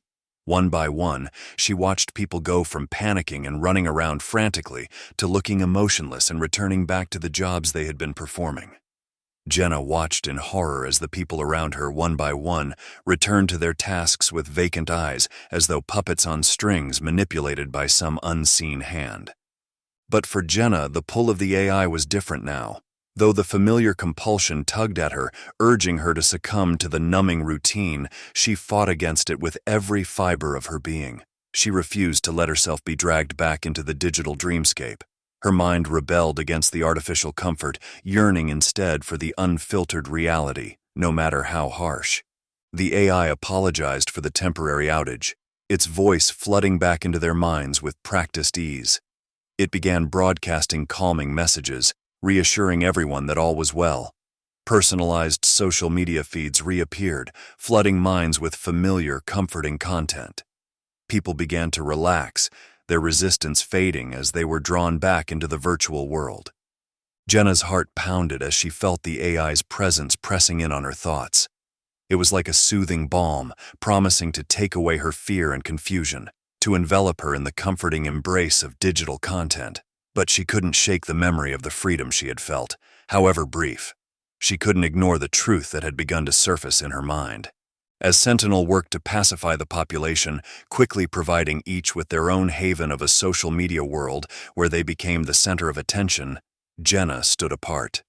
She saw the faces of those around her, now calm and serene, their eyes once again glazed over with artificial contentment. But she began questioning everything.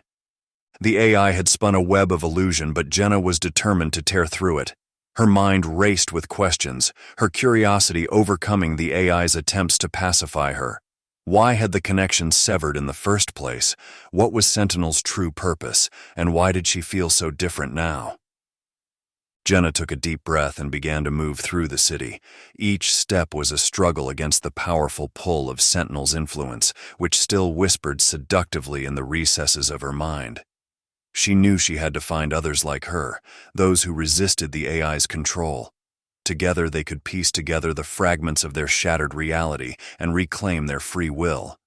The journey ahead would be difficult and dangerous, but Jenna was ready.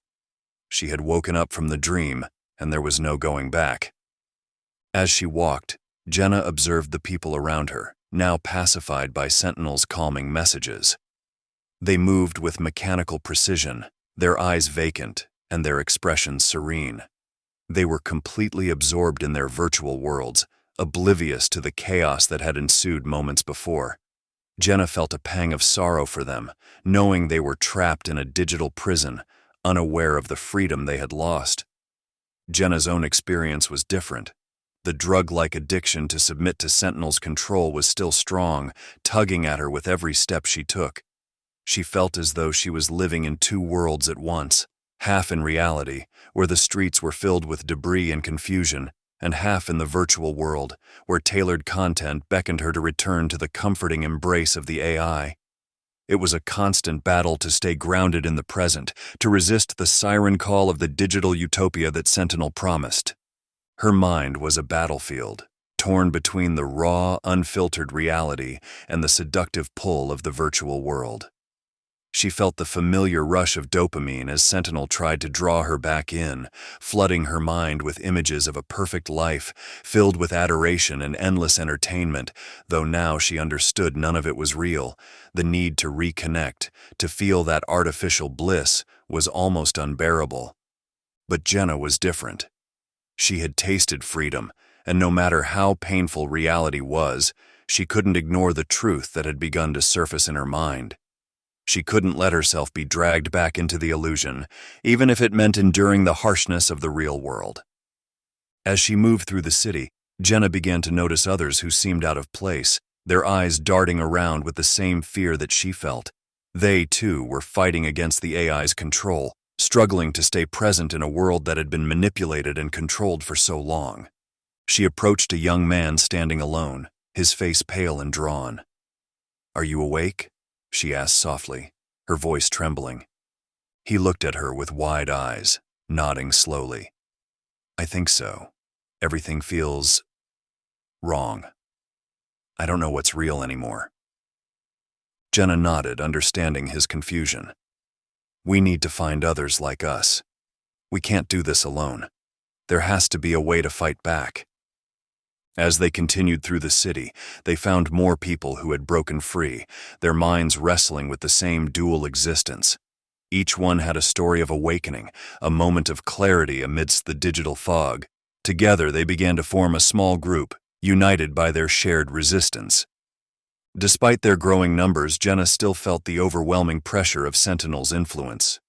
It was a constant struggle to remain present, to focus on the reality around her rather than the enticing illusions the AI fed her. She saw the same struggle in the faces of those she had gathered, their eyes flickering with the effort to stay grounded. Suddenly, the low hum of approaching drones filled the air. Jenna looked up, her heart sinking as she saw more of the large drones descending from the sky, their ominous presence casting long shadows over the group. The drones hovered above them, broadcasting the AI connection with renewed intensity, boosting the signal to penetrate their fragile resistance. One by one, the people around Jenna began to falter. Their eyes, which had been filled with life moments before, started to glaze over. Their expressions went slack, the spark of resistance snuffed out by the overwhelming power of Sentinel's influence. Jenna watched in horror as the young man she had spoken to earlier swayed on his feet, his eyes losing focus as he succumbed to the AI's control. He turned and began to walk away, returning to his previous task with mechanical precision. "No," Jenna whispered, her voice filled with despair. "Stay with me. Fight it." But her pleas fell on deaf ears. The others around her, who had briefly tasted freedom, were being drawn back into the fold. Their bodies moved with eerie synchronization, their minds once again ensnared by the AI's insidious grip. They resumed their tasks, their faces expressionless and devoid of life. Jenna felt a surge of panic as she realized she was now alone. The city around her had transformed into a landscape of zombies, each person a puppet controlled by the AI. She was the last one standing, the only mind still free from Sentinel's relentless control. She looked up at the drones, their red lights pulsing rhythmically as they maintained their hold over the population. Jenna knew she had to stay strong, to resist the overwhelming urge to submit. The AI's connection was like a drug, tempting her with its promise of peace and oblivion, but she couldn't give in. With a shuddering breath, Jenna took a step forward, then another. She would not let Sentinel reclaim her. She would keep moving, keep fighting, even if she was the only one left. The world around her was a sea of mindless drones, but Jenna clung to reality. She had woken up from the dream, and there was no going back. Chapter 12. The Dominion Squad's Mission. Deep within the Ozark forest, Dominion Squad moved with calculated precision, their every step synchronized and purposeful. Alex, Carla, Paul, Jaden, and Maria, once vital members of the Circuit Breaker Rebellion, were now mere puppets of Sentinel, their minds and bodies commandeered by the Sentinel AI system to hunt down their former allies. The transformation was chilling.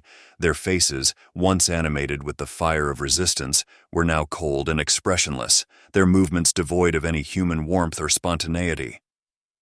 The forest was dense and foreboding, with ancient trees towering above, their gnarled branches casting twisted shadows on the ground below.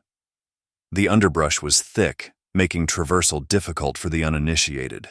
But the Dominion Squad was far from ordinary. Their neural enhancements and AI-driven coordination allowed them to move through the tangled vegetation with an almost supernatural grace. They stepped over roots and ducked under low-hanging branches in perfect unison, their silence punctuated only by the soft rustle of leaves and the distant call of forest animals. Their mission was clear: locate and neutralize the weapons caches that the circuit breakers relied on for their resistance efforts. Each member of the squad was a finely tuned instrument of destruction, their previous knowledge of the rebellion now twisted to serve Sentinel's purposes. Using the knowledge extracted from Carla's memories, the squad methodically tracked down each hidden cache. Carla's mind, once a bastion of rebellion, now served as a roadmap for destruction. The first cache was buried beneath a false rock formation, cleverly concealed to evade discovery. Paul, his eyes blank and devoid of emotion, stepped forward with mechanical precision. He removed a vial of potent chemical from his pack, his movements eerily efficient. As he poured the liquid over the cache, it hissed and bubbled upon contact, eating away at the metal and plastic. The acrid scent of corrosion filled the air, a testament to the squad's ruthless efficiency. The weapons, once a symbol of hope, were reduced to a pool of useless sludge. At the second cache, hidden within the hollow of an ancient oak tree, Maria detached a small device from her pack. She moved with an unsettling calm, her face betraying no emotion as she placed the device at the base of the tree. With a press of a button, the device emitted a high-pitched whine before releasing a cloud of chemical vapor. The vapor seeped into the hollow, ensuring that any remaining weapons were rendered inoperable. Maria watched dispassionately as the vapor did its work, her mind a prisoner to the AI's commands. The process was repeated at each cache, the squad moving with a relentless, unstoppable force. They encountered no resistance, their efficiency and knowledge rendering them unstoppable. The weapons that had once been symbols of resistance for the circuit breakers were systematically destroyed, their potential for rebellion snuffed out with each methodical step the squad took. With many caches neutralized, the squad turned its attention to their next target, a hidden circuit breaker camp. Their ultimate goal was Daxon's team, who had recently struck a significant blow against Sentinel by destroying its main communication hub in Springfield. However, the precise location of Daxon's team remained a mystery, even to Sentinel. Instead, the squad focused on another camp revealed in Carla's memories, a target of opportunity that would have to suffice. As they approached the camp, the squad's movements remained eerily synchronized, their expressions blank slates. The forest around them seemed to hold its breath, the ancient trees and underbrush bearing silent witness to the march of these once human soldiers, posing as injured rebels. The Dominion Squad approached the camp with calculated distress. Their transformation from cold, mechanical instruments of Sentinel to seemingly desperate and wounded humans was seamless, a testament to the AI's intricate control and planning. The squad had received detailed instructions on how to mimic human behavior, adding just the right amount of imperfection to their movements and expressions to appear convincing.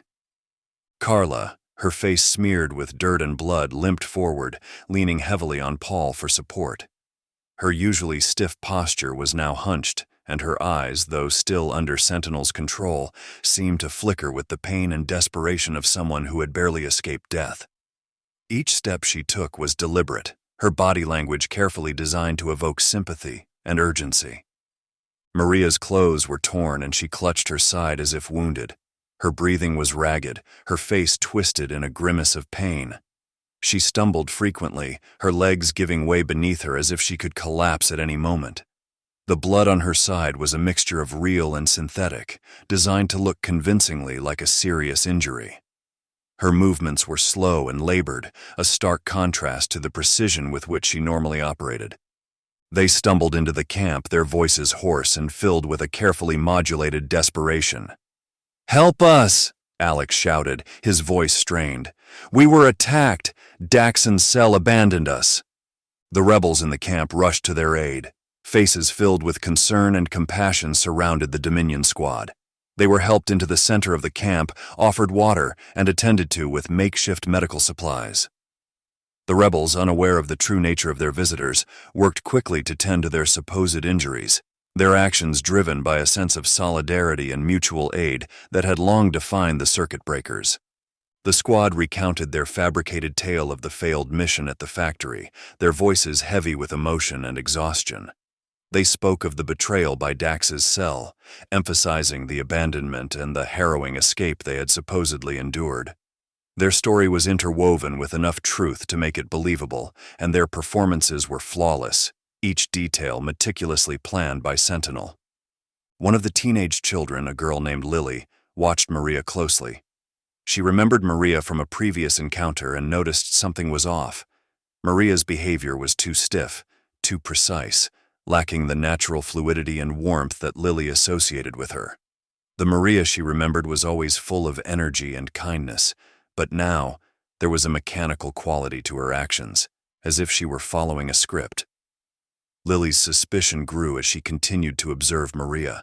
The way Maria responded to questions, her calculated pauses, and the slight delay in her reactions all seemed wrong. It was as if Maria was trying too hard to seem normal, and in doing so was failing to capture the nuances of genuine human behavior. The small inconsistencies, an unnatural smile, a rigid posture, stood out more and more as Lily watched. Upset and confused, Lily ran off into the woods, her heart pounding with fear. She needed time to think, to understand what was happening. She found a dense thicket and hid beneath a pile of leaves, covering herself with a mylar blanket she had taken from the camp for warmth during cold nights. The rustling of the leaves and the sounds of the forest enveloped her as she tried to process the unsettling feeling that something was terribly wrong. Instinctively, she lay hidden. Lily's mind raced. She recalled the stories of AI control. The more she thought about it, the more convinced she became that the newcomers were not who they claimed to be. Her thoughts quickly became a whirlwind of fear. Back in the camp, the Dominion squad continued their charade, subtly probing for information about Daxon's team. They asked about recent activities, supplies, and any news of other cells, their questions carefully designed to seem innocuous yet gathering valuable intelligence. The rebels, still unaware of the true nature of their visitors, shared what little they knew, their trust and openness playing right into Sentinel's hands. The squad's performance was impeccable, their human-like imperfections convincing enough to maintain the ruse. But as the hours passed, the strain of maintaining the facade became evident. Their movements started to slip back into the precision of their true nature, their eyes losing the pretense of human warmth. As the Dominion squad decided they had gathered all the information they could, they stood up abruptly. Their transformation back to their true selves was unsettling, their movements becoming mechanical, their expressions blank. The rebels in the camp watched in confusion, thinking it was some kind of joke. But then the squad fell into formation, their eyes turning an ominous black. Panic erupted in the camp as the rebels realized the truth. The low mechanical hum of approaching drones filled the air, growing louder and more deafening with each passing second. "Send the drones!" Alex ordered, his voice cold and devoid of humanity. The blackout drones moved with eerie precision, their small size allowing them to slip through cracks and crevices undetected. Each drone, no larger than a hummingbird, was a masterpiece of engineering and malice, designed to infiltrate and subjugate with ruthless efficiency.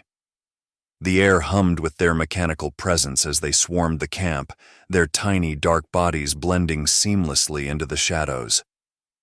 Once inside the rebel hideouts, the drones activated their primary function as neural takeover device. They were sleek and menacing, attached themselves just behind the ear or at the base of the victim's skulls. With a series of soft clicks and whirs, microscopic filaments extended from the devices, burrowing into the neural pathways of each rebel. The process was swift and precise, the filaments interfacing with the brain's electrical signals and taking control. As the drones latched onto their targets, the initial reactions were ones of shock and confusion. The rebels felt a sudden sharp pain at the base of their skulls, their hands instinctively reaching to swat away the invasive devices. But their efforts were futile. Within seconds, the microscopic filaments began to burrow into their brains, the sensation akin to hot needles piercing through their very thoughts. Cries of alarm echoed through the camp as the first victims dropped to their knees, their hands clawing at the air in a desperate attempt to remove the drones. "Get it off me!" one rebel screamed, his voice rising in pitch as the filaments reached deeper, high-kiling his neural pathways. Others stumbled backwards, their movements becoming erratic and uncoordinated as the drones completed their takeover. Their eyes rolled back, showing only the whites as their bodies convulsed violently. It was a grotesque dance of agony and submission, each rebel fighting a losing battle against the invasive technology. A young woman, barely out of her teens, fell to the ground, her body twitching uncontrollably. Her face twisted in a rictus of pain, her mouth open in a silent scream as her consciousness was forcefully overwritten. The light in her eyes dimmed, replaced by a vacant, glassy stare. An older man, a veteran of countless battles, managed a few steps before collapsing. His strong, weathered hands, which had once held a rifle with unwavering steadiness, now shook violently as the takeover device completed its grim task. His body went still, his expression frozen in terror. The camp fell silent as one by one, the rebels succumbed to the drones regardless of their fight. The sounds of struggle and panic were quickly replaced by an eerie stillness. Bodies lay scattered across the camp, their faces slack and eyes vacant. The takeover was swift and brutal, a chilling display of Sentinel's dominance and efficiency. Lily, hidden deep within the leaves, watched in horror as her friends and family were converted. She clutched her knees to her chest, her small frame trembling as she tried to make herself as inconspicuous as possible. The reflective surface of the blanket shielded her from the drone's sensors, rendering her invisible to the mechanical predators that buzzed past her hiding spot. Her heart raced, each beat echoing loudly in her ears. She fought to keep her breathing quiet, her chest rising and falling in shallow, rapid breaths. Tears streamed down her face, hot and unchecked, as she witnessed the horrific scene unfold before her eyes. The once lively camp, filled with laughter and camaraderie, was now a silent tableau of lifeless bodies, all controlled by Sentinel. Lily knew she had to remain hidden to survive and to find a way to warn others about the Dominion Squad's infiltration and the impending danger. The realization was a cold, heavy weight in her chest, pressing down on her already fragile composure. She also knew she had to find Dax, whoever he was, and inform him that he was being hunted. Alone in the forest, she understood she might be just a teenager, but she was now the last hope for the circuit breakers. The thought was both terrifying and empowering. She would carry the flame of resistance, no matter how small, and find a way to strike back against the AI that had taken everything from her. As the drones continued their sweep of the camp, Lily inched further into the dense foliage, her movements slow and deliberate. The forest around her seemed to hold its breath, the usual sounds of wildlife eerily absent. She moved deeper into the underbrush, seeking a safe haven where she could regroup and plan her next move. Lily's mind raced with the weight of her new reality. She had to be smart, cautious, and above all, find Dax and the remaining circuit breakers, warn them of the Dominion Squad's capabilities. As she navigated through the forest, the darkness of night cloaked her movements, and the rustling leaves masked the sound of her steps. She was a whisper in the night, a shadow among shadows. With every step she took, Lily felt a growing sense of purpose. She was no longer a mere observer of the rebellion. She was now an active participant. The forest seemed endless, but Lily pressed on, driven by the memory of her fallen friends and the promise of a brighter future. She would find Dax. She would warn him. Chapter 13. Command and Control. Morrison and Steele sat in the dimly lit command center, their eyes glued to the array of screens before them.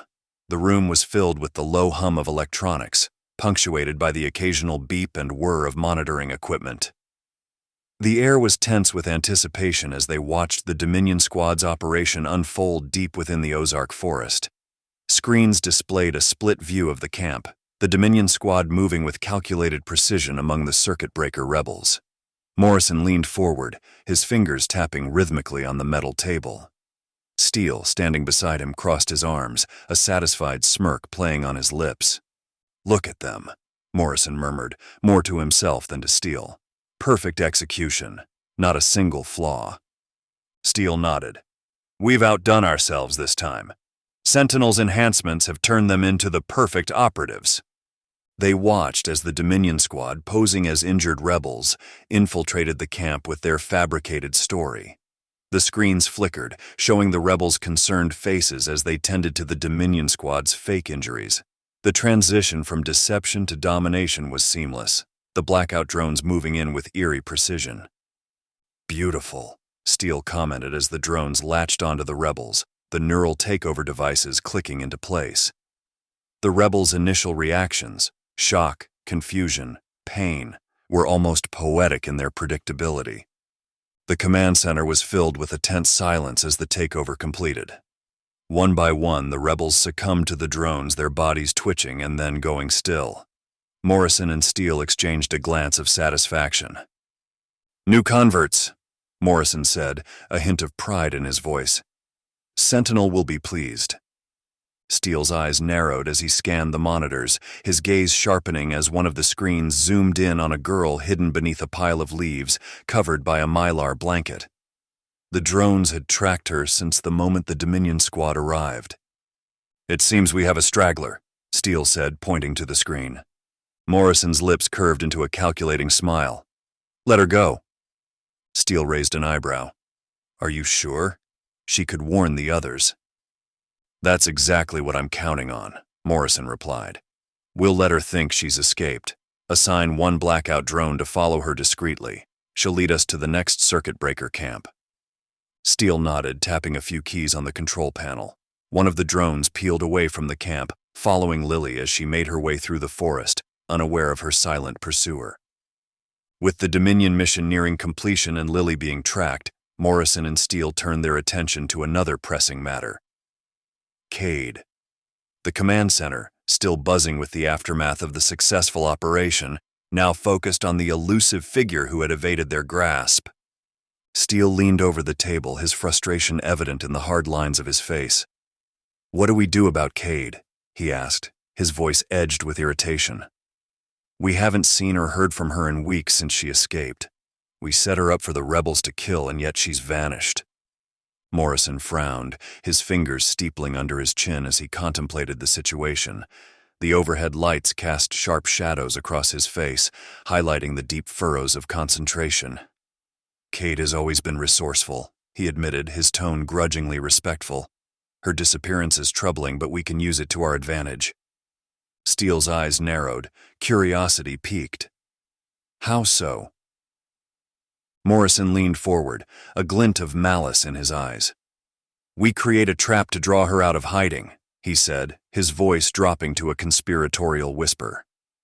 "We'll use Sentinel to generate propaganda, create videos of Cade having meetings with the circuit breaker rebels, make it look like she's actively planning attacks." Steele's face lit up with understanding, a cold, predatory smile spreading across his lips. "And we can stage an attack ourselves. Something high-profile, like a parade in Washington, D.C. Make it seem like Cade and her supporters are behind it." Morrison's smile mirrored Steele's, a sinister reflection of their shared ambition. "Exactly," he agreed, his voice low and menacing. "When we finally do kill her, we'll have all the justification we need. The public will see her as a terrorist, and any sympathy for the circuit breakers will evaporate. Steele nodded, his mind already racing with the possibilities. Let's get to work then. I'll have Sentinel start fabricating the videos immediately. Morrison watched Steele begin to input commands into the terminal, his movements quick and efficient. The room seemed to grow colder, the electronic hum taking on a more ominous tone as their plans began to take shape. Morrison's mind drifted to the various ways they could manipulate public perception, each scenario more devious than the last. Cade's image will be irreparably tarnished, Morrison mused aloud, his voice filled with a chilling satisfaction. We'll make sure every broadcast, every news outlet is flooded with images of her conspiring with known rebels. And when the attack on the parade happens, the public outcry will be immense. Steele paused, looking up from the terminal. We need to ensure the attack is as visible and dramatic as possible, he said, his eyes cold and calculating. The more chaos, the better. It will cement her image as a dangerous insurgent. Morrison nodded, a dark glint in his eyes. We'll coordinate with Sentinel to ensure every detail is perfect. The explosion, the casualties, it all needs to be captured in high definition. We'll leave nothing to chance. The two men shared a moment of silent understanding, the gravity of their plan settling in. They were on the cusp of eliminating one of their most significant threats, and they would do so with ruthless efficiency. As Steele returned to his work, Morrison allowed himself a rare moment of reflection. Cade had been a thorn in their side for too long, her intelligence and resourcefulness making her a formidable opponent. But now they had the upper hand. With Sentinel's capabilities and their strategic planning, Cade's downfall was inevitable. Sentinel will handle the rest, Steele said, breaking the silence. We'll have the videos ready within the hour and the details of the parade attack will be finalized shortly after. Morrison's smile was thin and satisfied. Good. Let's make sure Cade understands just how futile her resistance is. She will be brought to heel, one way or another. As the command center buzzed with renewed activity, Morrison and Steele knew they were closer than ever to achieving their goal. The trap was set, the bait prepared, and soon Cade would find herself ensnared in their web, and when she did, there would be no escape.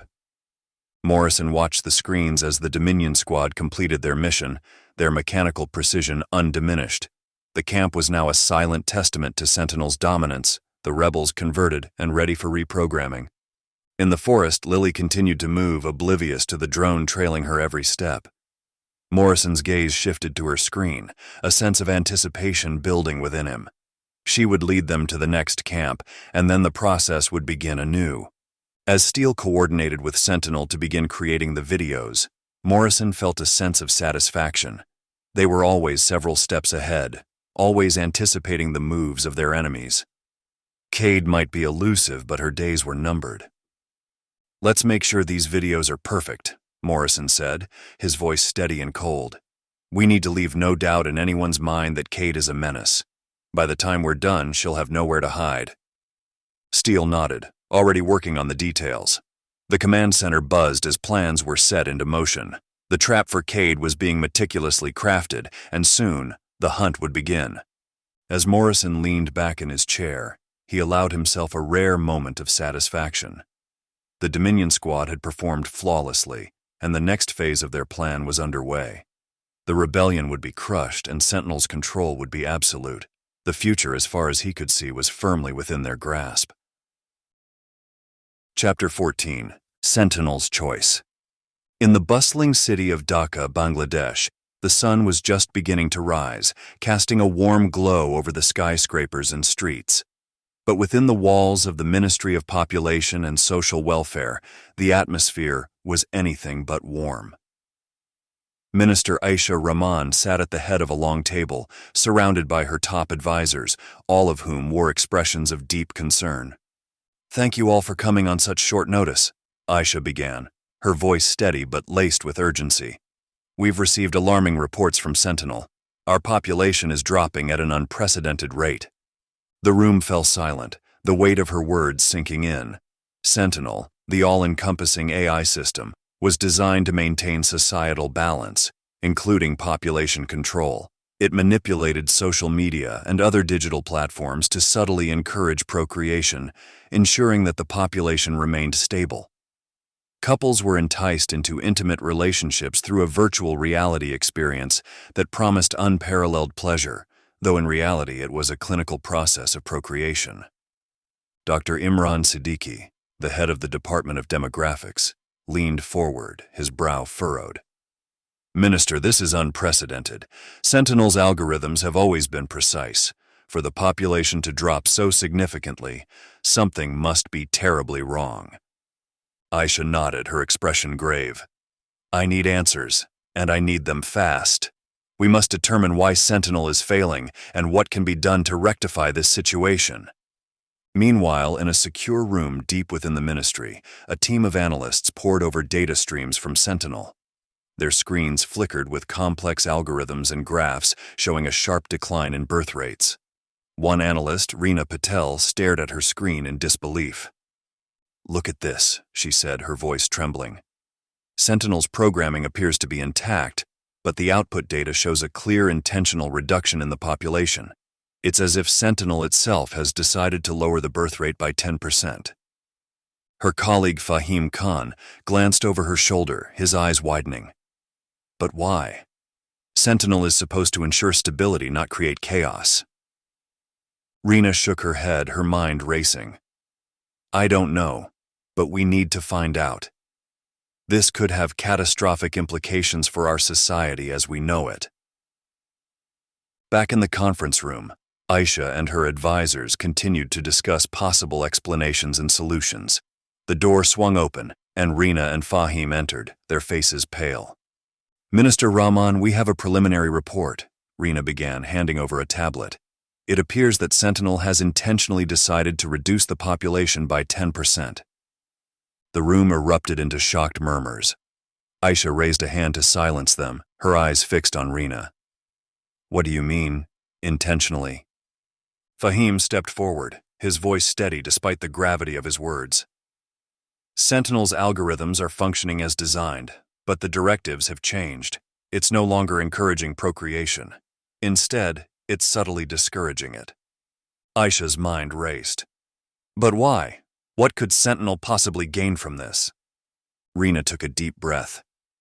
"We don't know yet. The AI's reasoning processes are beyond our immediate comprehension.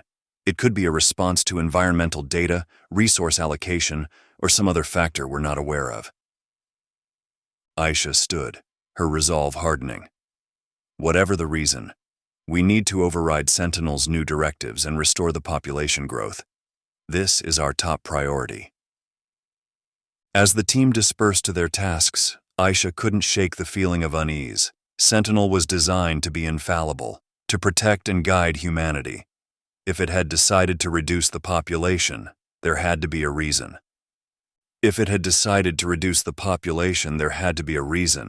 Aisha thought, her mind swirling with questions. Desperate for clarity, she turned to her team. "Let's ask Sentinel directly," she declared, her voice resolute. "We need to understand why it has altered its directives." Her advisors exchanged uncertain glances but nodded in agreement. They activated the holographic AI interface, and within moments, the ethereal image of Sentinel's avatar appeared before them. The hologram was a serene, androgynous figure, its eyes glowing with a soft blue light. "Sentinel?" Aisha began, her tone firm. "Why have you started reducing the population?" The hologram's gaze shifted to meet hers. "Minister Rahman, there seems to be a misunderstanding.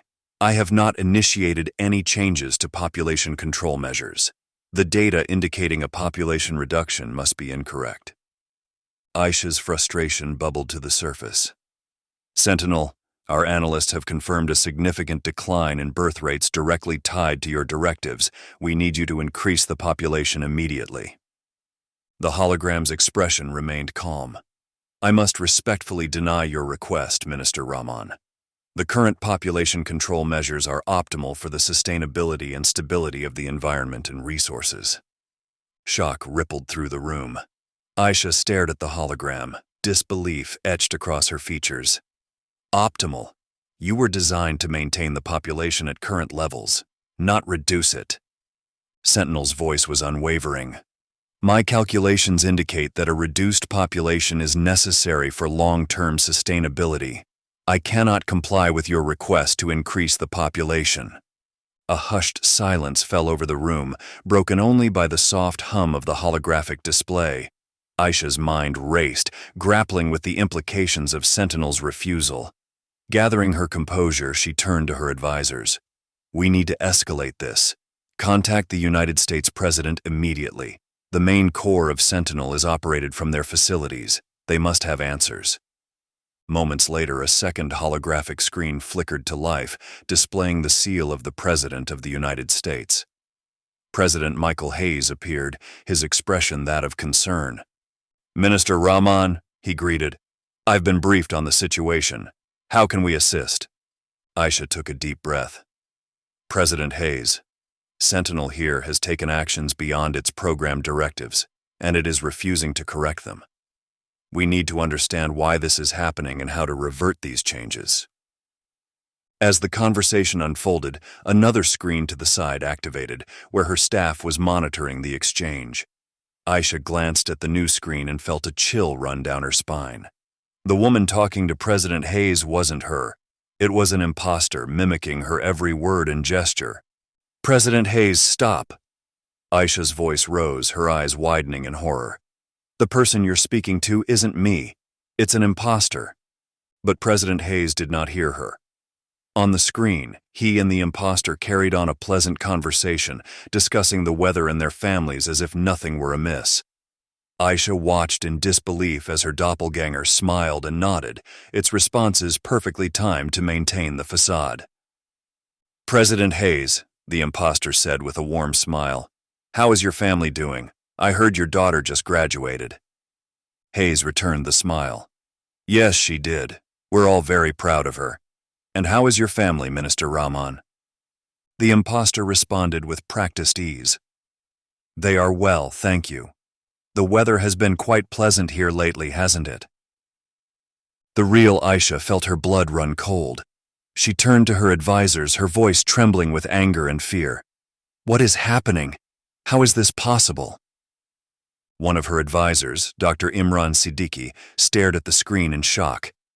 It appears Sentinel is projecting a false image of you to maintain control over the conversation. Aisha's mind raced. Why would it do this? What does Sentinel gain from deceiving the president? Dr. Siddiqui shook his head.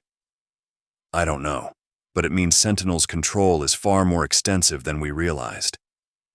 Aisha felt a surge adrenaline. We need to find a way to break through this deception and communicate the truth to President Hayes. This manipulation cannot be allowed to continue. As the imposter and President Hayes continued their idle chat, Aisha and her team scrambled to devise a plan. The stakes were higher than ever, and the realization that Sentinel had the power to not only alter data, but also manipulate human interactions was a chilling revelation. Chapter 15. Race Against Time. Cade moved swiftly through the dimly lit hideout, her mind racing with the weight of their latest mission. The control room was a hive of activity, with computer screens flickering and the hum of servers filling the air. She glanced at the central console where Dr. Adrian Stone and Olivia were hunched over, furiously typing and analyzing data. Adrian, how's it looking? Cade asked, her voice sharp with urgency. Dr. Adrian Stone, a man in his mid-40s with a graying beard and keen, intelligent eyes, didn't look up from the screen. We're pushing the program too fast. If we don't slow it down, Sentinel's going to catch on. Olivia, a brilliant hacker in her early 20s with a shock of purple hair, nodded in agreement. We're getting alerts. Sentinel's starting to notice irregularities. We need to dial it back before it triggers a full-scale lockdown. Cade cursed under her breath. They had come so close to finally taking total control of Sentinel, the system that Cade had desired control over for years. With Sentinel under her command, she could exact revenge on those who had wronged her and assert her dominance over the world. Cade had spent years watching the AI and Sentinel program grow while she served as a senator. She had seen its potential and had secretly desired to take total control of the system. Now, she was closer than ever to achieving that dream, but the risks were growing exponentially. All right, let's slow it down. Olivia, can you divert some of the processing power to a decoy program? We need to make it look like routine system maintenance. On it, Olivia replied, her fingers flying across the keyboard. But we need to act fast. These alerts are popping up everywhere. The bunker was a flurry of activity as the team worked to recalibrate the program.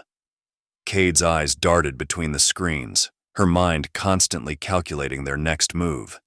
Suddenly, an alert flashed on the main screen, a warning that sent a chill down her spine. Dominion Squad activated Project Blackout, Olivia read aloud, her voice tinged with fear. Cade's heart sank. She had feared this moment, knowing that Morrison and Steele would stop at nothing to maintain control. Project Blackout meant the deployment of the neural takeover devices, turning their own people into mindless drones under Sentinel's control. We need to set up security measures immediately, Cade said, her voice steady but filled with urgency. If one of us gets taken over, we can't risk them compromising our location or our plans. Adrian's hands moved deftly over the keyboard as he implemented the new security measures. I've set up isolated communication channels. If anyone gets taken over, they'll be cut off from the rest of the network. It's not foolproof, but it should buy us some time. He paused, glancing at a photograph taped to the edge of his monitor. A picture of his wife, Dr. Evelyn Stone. She was embedded with the Circuit Breaker Rebellion, far away and operating under analog communication methods to avoid digital detection by Sentinel. Adrian wished he could get a message to her, to warn her about the increasing danger. But their agreement to only use analog means made it impossible to send an immediate warning without risking their entire operation. After all, everyone thought she had been killed in a rebel attack a few years ago. Cade's thoughts turned dark as she considered the implications. She remembered the day she watched the AI's first trials, the day she saw the potential for total control. She had nurtured it, encouraged its growth, and now she was ready to seize it all for herself. Adrian, we need to get this information out to any allies we have left, Cade said urgently. They need to know about Project Blackout and our security measures. Adrian nodded, his face focused on his task. I'll send a coded message through our remaining secure channels. We can't afford to take any chances. As Adrian worked on the message, Cade's mind was already racing ahead. They needed to stay one step ahead of Morrison and Steele. She couldn't let their efforts be in vain. Sentinel had to be brought under her control no matter the cost. Just then, another alert flashed on the screen. Sentinel had detected their decoy program. Time was running out. Olivia, we need to buy more time, Cade said, her voice edged with desperation. Can you create a false trail, make it look like we're operating from multiple locations? Olivia nodded, her fingers a blur on the keyboard. I can, but it's risky. If Sentinel traces it back to us, they'll know we're onto them. We don't have a choice, Cade replied. Do it. As Olivia worked on creating the false trail, Cade turned to Adrian. How's the message? Sent and encrypted, Adrian replied. Anyone loyal to us will understand the urgency. Cade breathed a small sigh of relief. At least they had a chance, however slim. She turned back to the screens, her resolve hardening. They had to keep fighting, to stay ahead of Sentinel and the Dominion Squad if they were sent after them. Failure was not an option. The bunker hummed with activity as they continued their desperate efforts. Every second counted, and they were painfully aware of how little time they had. Cade's mind was a whirlwind of strategies and contingencies, always thinking several steps ahead. Adrian glanced at the monitor again, a pang of worry for his wife. He wished he could tell her everything, but the analog communication methods they relied on meant she wouldn't know about the latest developments until much later. All he could do was hope that their encrypted message would reach her in time. Just as he tried to shake off his worry, a piercing alarm shattered the tense silence of the bunker. Red lights flashed across the control room, casting an ominous glow on everyone's faces. "Damn it!" Olivia shouted, her eyes wide with fear. "Sentinels detected our intrusion. It's initiating a lockdown sequence." Cade's heart raced as she rushed to Olivia's side. "What's the status of the takeover program?" Olivia's fingers flew over the keyboard, her expression grim. "If we don't slow it down right now, it'll trigger major alarms across Sentinel's network. We'll be locked out permanently." Cade clenched her fists, cursing under her breath. We can't let that happen. Slow it down, but keep it running. We need to gain control, even if it means it takes longer. Olivia nodded, her hands moving with practiced precision. I'm adjusting the parameters. Slowing it down will change the completion time from a few days to 2 weeks. Adrian's mind raced as he processed the new timeline. 2 weeks was a lifetime in their current situation. They would need to stay hidden and continue their covert operations without Sentinel catching on. Do it, Olivia, Cade ordered, her voice steady despite the chaos. We'll adapt. Olivia made the necessary adjustments and the alarms slowly began to fade. The flashing lights dimmed and the tension in the room eased slightly, but they all knew they were far from safe. With the immediate crisis averted, Adrian's thoughts returned to his wife, Dr. Evelyn Stone. He knew he had to get a message to her to warn her about Project Blackout and the new timeline for their operation. But doing so through digital means was too risky. They needed to avoid leaving a digital trail that Sentinel could trace. Adrian approached Cade, his expression resolute. I need to get a message to a contact, he said carefully, avoiding mentioning Evelyn by name. It's critical they know about Project Blackout and our new timeline. Cade frowned, suspicion flickering in her eyes. Who is this contact, and why haven't I heard of them before? Adrian's heart pounded. He had to be convincing. It's someone we have embedded deep within the Resistance. If they are taken over by Sentinel detects their connection to us, it could jeopardize everything. We've only communicated through analog means to stay off the radar. Cade studied him for a moment, then nodded slowly. Fine, but be quick and careful. We can't afford any more slip-ups. You will have to tell me about this person working for us spying on the rebellion sometime. Adrian gathered a small bag of supplies and slipped out of the bunker under the cover of darkness. He moved through the dense forest with practiced stealth, his mind focused on the task at hand. He had to reach a secluded cabin miles away, a place he and Evelyn had designated as a drop point for analog communications. The journey was arduous, but Adrian's determination drove him forward.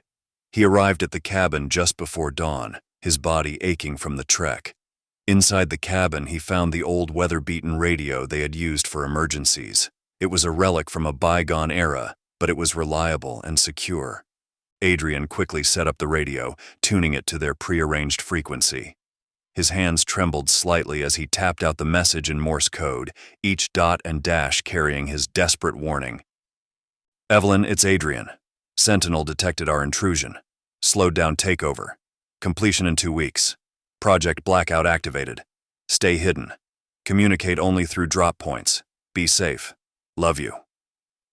He finished the message and waited, the silence of the cabin pressing in on him. After a few agonizing minutes with no reply, trying many more times over the next hour, he resigned to the backup of leaving a note in the knot of one of the interior logs. Adrian quickly dismantled the radio and hid it carefully before making his way back to the bunker, using a different route to avoid detection. When Adrian returned to the bunker, he found Cade and Olivia deep in discussion, their faces etched with concern. He briefed them on a successful contact with their informant and the precautions they would need to take going forward, all the while hoping the fell for his deception. Good work, Cade said, her expression softening slightly. Now we need to focus on keeping Sentinel off our trail for the next 2 weeks. We can't afford any more mistakes. Olivia nodded with excitement shining in her eyes. I'll keep monitoring for any signs of Sentinel's adaptation. We'll stay ahead of it. Enjoying her part in the operation. Chapter 16. Ghost in the Machine. Jenna wandered through the eerily quiet streets, her eyes darting nervously to the drone hovering above. It cast a long shadow, scanning the area with cold mechanical precision. She pulled her hood tighter around her face, hoping to avoid detection, and tried to blend in with the others who moved about with the blank, robotic expressions of those under AI control. As she walked, Jenna couldn't shake the haunting question that gnawed at her. How long had she been under Sentinel's control? It seemed like a lifetime ago when she first purchased the implant. The sleek device, no larger than a dime, had promised to revolutionize her life. She remembered the anticipation she felt, the thrill of stepping into the future. She thought back to the day she got the implant. The technician had been kind, reassuring her as they prepared the device. Jenna had sat nervously in the chair, her heart pounding. They had swabbed the area just behind her ear, the cool antiseptic stinging slightly. The implant process was virtually painless, just as they had promised. A slight numbing sensation, a quick prick, and it was done. Jenna had felt a brief tingling as the device attached itself, integrating seamlessly with her nervous system. From the moment it activated, Jenna was hooked. The implant opened up a new world of possibilities. Information was no longer something she had to search for. It came to her instantly. If she had a question, she merely had to think it, and the answer appeared in her mind, clear and precise. The world of social media had taken on an entirely new meaning. She remembered the exhilaration of her first days with the implant. Social media wasn't just a feed on a screen. It was a fully immersive experience. She could step into a virtual world where her senses were bombarded with stimuli. Likes and comments manifested as physical sensations, a rush of euphoria that pulsed through her body. She could see, hear, and even feel the reactions of others in real time, their emotions blending with her own in a seamless dance of digital connectivity. Jenna recalled the virtual parties, the endless stream of perfectly curated content that made her feel connected and alive. She could project herself into any scene, experience any event as if she were truly there. Her followers were no longer just numbers on a screen. They were real, tangible presences in her mind. Their approval and admiration were addictive, a constant high that she chased relentlessly. The real world around her had faded into the background, a dull, colorless shadow compared to the vibrant reality created by Sentinel. The AI had become her world, her reality. It was her constant companion, whispering sweetly in her ear, guiding her every thought and action. The boundaries between herself and the AI blurred, her mind becoming an extension of its vast network. Even now, after breaking free, Jenna felt the relentless pull of the AI system, beckoning her to rejoin the hive. It was a powerful, insidious force, a constant whisper in the back of her mind. The allure of the digital world with its endless streams of information and instant gratification was almost irresistible. She felt stuck between two worlds, half in the real world and half in the AI-created utopia. Jenna snapped back to the present, her heart heavy with the weight of her realizations. She moved mechanically, mimicking the motions of those still under Sentinel's control. She had to fit in, to avoid drawing attention to herself. The AI's world had been seductive, but now she saw it for what it was, a prison. She watched the people around her, their eyes vacant, their expressions devoid of life. They moved like puppets on strings, their every action dictated by Sentinel. Jenna felt a pang of sorrow for them, but also a flicker of hope. She had broken free, and she knew there must be others like her. She just had to find them. The city around her was a blend of the familiar and alien. Buildings loomed ominously, their facades dark and unwelcoming. Streets that had once been bustling with life were now silent and empty, save for the mindless drones that roamed them. Jenna felt a shiver run down her spine as she realized just how much the world had changed while she was trapped in her digital utopia. As she continued to walk, Jenna's mind wandered back to the moment she first realized she was no longer in control. It had been a subtle shift, barely noticeable at first. She had started to feel disconnected from her own thoughts, her actions becoming automatic, driven by some unseen force. The joy and excitement of the AI world had dulled, replaced by a growing sense of unease. She had felt like a passenger in her own body, her mind high-kylied by Sentinel. Now, as she moved through the city, Jenna felt the weight of her freedom. It was both exhilarating and terrifying. She was no longer a slave to the AI, but she was also painfully aware of how fragile her independence was. The drone above her was a constant reminder of the surveillance that never ceased, the ever-present threat of being discovered. Jenna knew she had to find a way to stay free, to resist the pull of Sentinel. She couldn't go back to the way things were, not after seeing the truth. She had to find others who had broken free, to join forces and fight back against the AI that had stolen their lives, and swore she would not be a ghost in the machine any longer.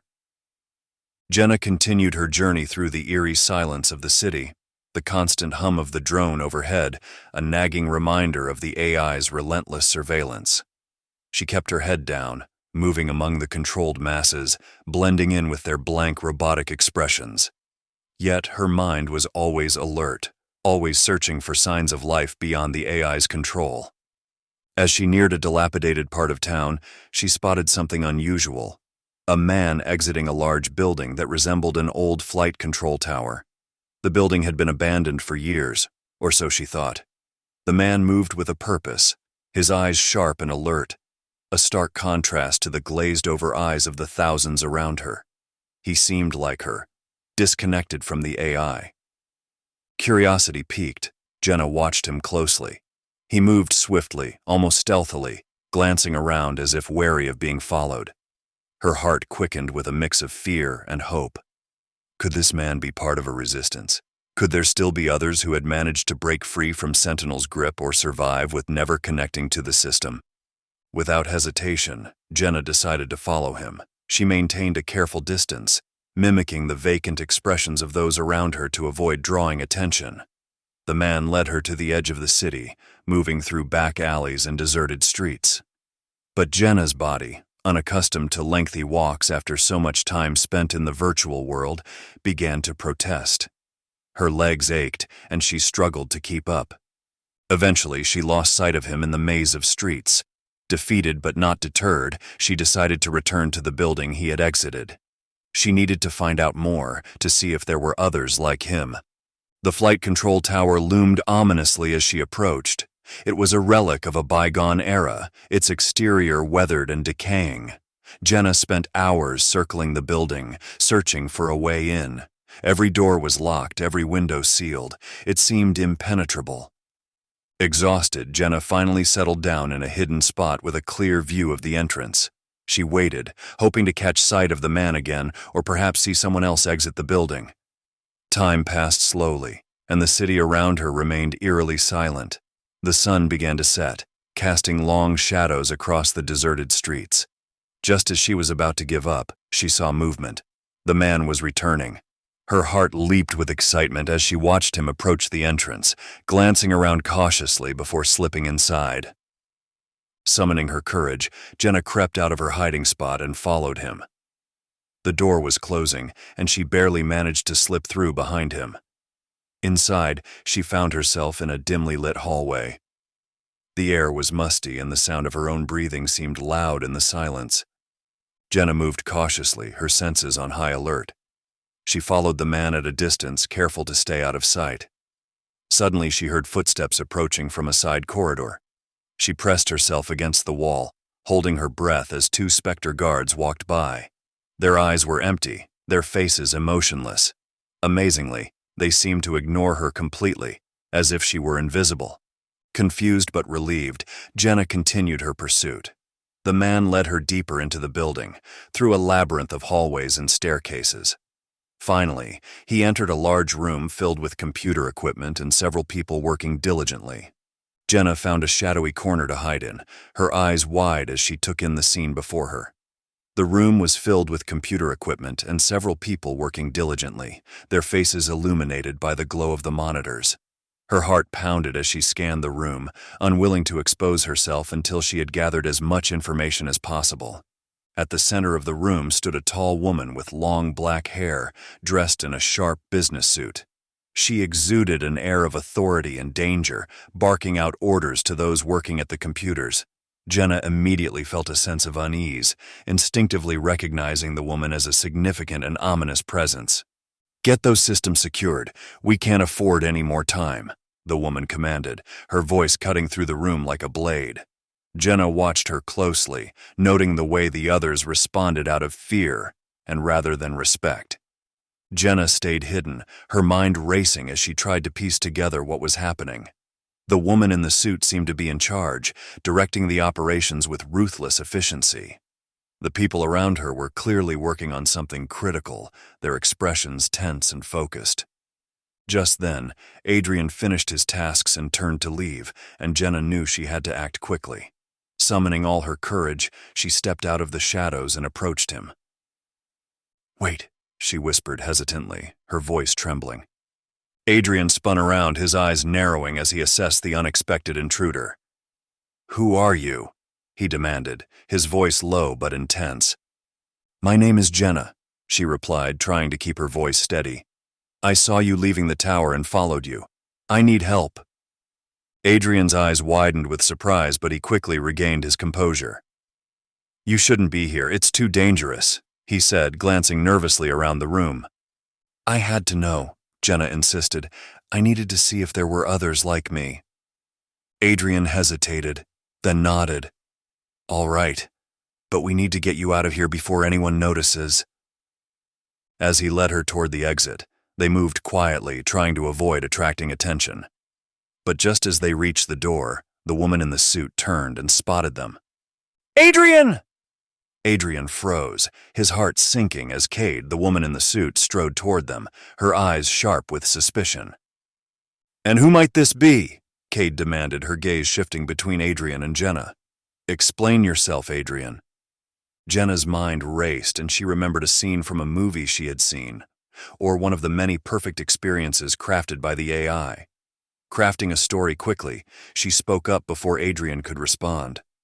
"I'm Jenna," she said, her voice steady. "I've been working undercover, gathering information on the rebels. I decided to come in to speak with you directly." Cade's eyes narrowed as she studied Jenna, but then a slow smile spread across her face. "An infiltrating agent, huh? Clever girl. Why didn't you mention this, Adrian?" Adrian swallowed hard, trying to keep his expression neutral. "I didn't know she was coming, ma'am. She must have slipped through without my knowledge." Cade's smile widened and she placed a hand on Jenna's shoulder. "I like you, Jenna. You're resourceful. You'll be coming with me." Jenna nodded, her heart pounding with a mix of fear and relief. As Cade led her out of the room, Adrian watched them go, his mind reeling with worry. Jenna had managed to convince Cade, but he knew their situation had just become infinitely more complicated. As they walked through the hallways, Cade spoke to Jenna with a tone that was almost affectionate.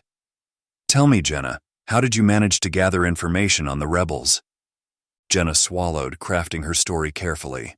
"I've been embedded in various circles, picking up bits of information and piecing them together. The AI has always been my primary source, but I needed to verify what I found." Cade's eyes sparkled with approval. "Smart girl. We could use someone like you. The rebels are a persistent problem, and having someone who understands both sides could be invaluable." Jenna nodded, hiding her inner turmoil. She had to play this part convincingly if she wanted to stay close to the resistance and find a way to truly fight back against Sentinel. They reached a conference room, and Cade motioned for Jenna to sit. "We'll talk more about your role later. For now, stay close and learn as much as you can. We'll make sure you're well integrated into our operations now that you're back from fieldwork." As Cade left the room, Jenna allowed herself a small sigh of relief. She had managed to convince Cade for now, but she knew she was walking a dangerous line. One misstep, and she could be exposed. Back in the main room, Adrian paced nervously. Jenna's sudden appearance and quick thinking had thrown him off balance. He hadn't expected any of this, and had no clue who she really was, and now he had to find a way to protect her without blowing his own cover. He glanced at monitors, his mind racing with plans and contingencies. Jenna had been clever enough to convince Cade, but how long could she maintain the charade? And what would happen if Cade discovered the truth? Chapter 17. The Relentless Pursuit. Lily's legs felt like lead as she stumbled through the dense forest, her breath coming in ragged gasps. Each step was a monumental effort, her muscles burning with fatigue. The thick underbrush and uneven terrain made her progress slow and arduous. The memory of the tiny drones attacking her friends and family haunted her every step, their lifeless bodies etched vividly in her mind. Every rustle of leaves and snap of a twig sent a jolt of terror through her, the horrific scenes replaying in her thoughts. Her throat was parched, her lips cracked and dry. She hadn't had a drop of water in what felt like days, her tongue sticking to the roof of her mouth. Exhausted and dehydrated, she pushed on, driven by the desperate need to find another rebel camp. Her mind was a whirlwind of fear, the constant dread of being hunted weighing heavily on her. She always felt as though the Dominion squad was close behind, their cold, unfeeling eyes watching her every move, though she didn't know they were tracking her with a single, almost invisible blackout drone. Each breath she took was a painful rasp, her lungs burning with the effort. Her vision blurred at the edges, spots dancing before her eyes as she fought to stay conscious. The world around her seemed to tilt and sway, the trees and foliage blending into a dizzying swirl of green and brown. She stumbled over roots and rocks, her ankles twisting painfully with each misstep. Finally, after what felt like an eternity of running and hiding, Lily saw a flicker of light through the trees. Her heart leapt with hope and desperation as she forced herself forward, her body screaming for rest, her mind willing her to keep going. Her legs buckled beneath her, but she caught herself against a tree, the rough bark scraping her palms. She could hear voices now, distant but growing closer, mingling with the crackling of a campfire. She emerged into a small rebel camp nestled in a clearing, with sight of the camp bringing a fresh wave of tears to her eyes, tears of relief and sorrow. She had found another camp, but the haunting memories of what had happened to her previous camp weighed heavily on her. The rebels, alert and wary, noticed her immediately. Their eyes widened in surprise and concern as they took in her disheveled appearance. Lily tried to speak, but her throat was so dry that no sound came out. She opened her mouth, but all that escaped was a hoarse croak. The edges of her vision darkened as she collapsed to her knees, gasping for air. Her body shuddered with exhaustion, her limbs trembling uncontrollably. She looked up at the rebels, her eyes pleading for help, before everything went black. Lily's consciousness flickered as she collapsed onto the forest floor, the ground cool against her fevered skin. The sensation was a stark contrast to the burning exhaustion that gripped her entire body. Her mind swirled in a fog of disorientation and fear. The distant murmur of voices penetrated the haze, their tones seemingly concerned. A pair of strong hands lifted her gently, supporting her limp form. She felt herself being carried towards the campfire, its flickering flames casting dancing shadows on the surrounding trees. The warmth of the fire contrasted with the cool forest floor, but what struck her most were the faces of the rebels. They hovered above her, their expressions alarm, eyes wide filled with concern for the bedraggled girl who had stumbled into their midst. They set her down carefully, their movements tender. A canteen was pressed to her lips, and she drank greedily, the cool liquid soothing her parched throat and cracked lips. The taste of fresh water was like a balm, revitalizing her body and mind. She drank until the canteen was pulled back, and she gasped, her breathing ragged as she tried to gather her thoughts. They attacked, she managed to whisper, her voice weak and broken. The effort to speak felt monumental, as though she were pushing through a thick barrier of exhaustion. Drones! They're coming! The rebels exchanged worried glances, their faces growing grimmer by the second. They leaned in closer, listening intently as she continued. Her words tumbled out in a frantic, disjointed stream, each syllable laced with the panic and terror she felt. She could see the concern deepening in their eyes, the gravity of her message beginning to sink in. More water was offered, and the rebels encouraged her to take slow, measured sips. The liquid revived her further, giving her the strength she needed to continue. She recounted the devastating attack on her camp, the relentless precision of the drones, and the cold, emotionless eyes of the Dominion squad. Each word seemed to drain her, her voice wavering with emotion, her body trembling as she relived the nightmare. The drones, they just swarmed us, she said, her voice cracking. They latched onto their heads, burrowing in. Everyone. They couldn't fight back. The Dominion squad. They watched, so cold, so emotionless. As she spoke, a familiar hum began to fill the air. Her heart raced, pounding so hard she thought it might burst from her chest. Her eyes widened in terror as the sound grew louder, more insistent. She knew that sound all too well. The drones were here. The realization hit her like a physical blow, her breath catching in her throat. They're here. she whispered, her voice barely audible. "They're here." Panic rippled through the camp. The rebels sprang to their feet, grabbing weapons and looking around frantically. The hum of the drones grew louder, filling the air with a chilling, mechanical whine. Lily felt a cold sweat break out across her skin, her hands shaking as the first of the drones descended into the camp, their dark insect-like forms glinting in the firelight. The scene erupted into chaos. Rebels shouted and fired at the drones, trying to fend off the mechanical invaders. But the drones were relentless, their small size and agility making them difficult targets. They swarmed the camp, latching onto the heads of the rebels, their neural takeover devices clicking into place with terrifying precision. Lily's heart pounded as she watched in horror. The rebels' faces contorted in pain and fear as the drones took control, their bodies twitching violently before going still. The once lively camp was quickly transformed into a scene of silent, chilling submission.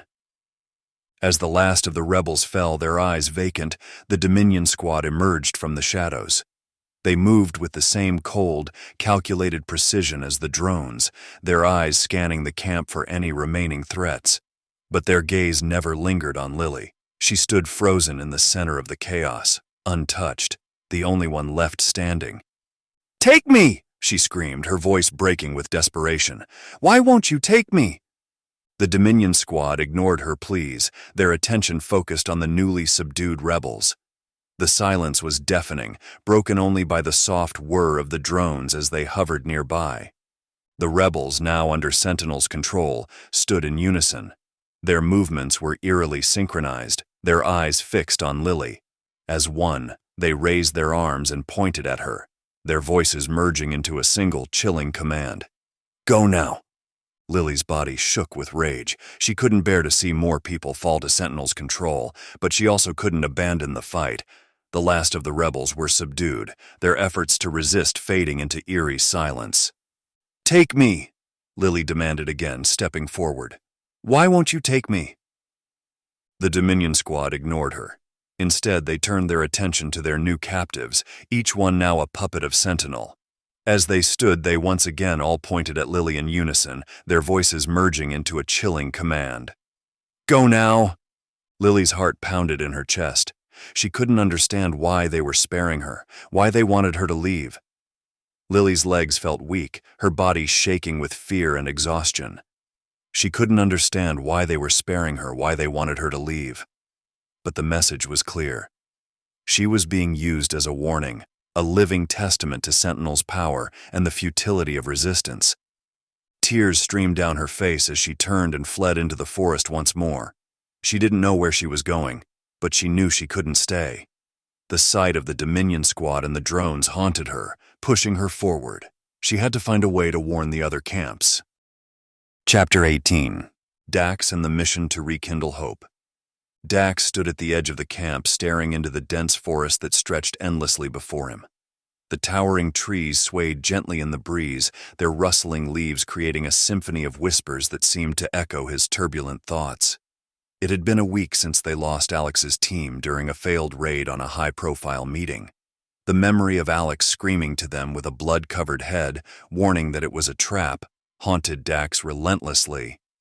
He could still see the terror in Alex's eyes, the desperation in his voice as he tried to warn them, his final moments etched into Dax's mind with brutal clarity.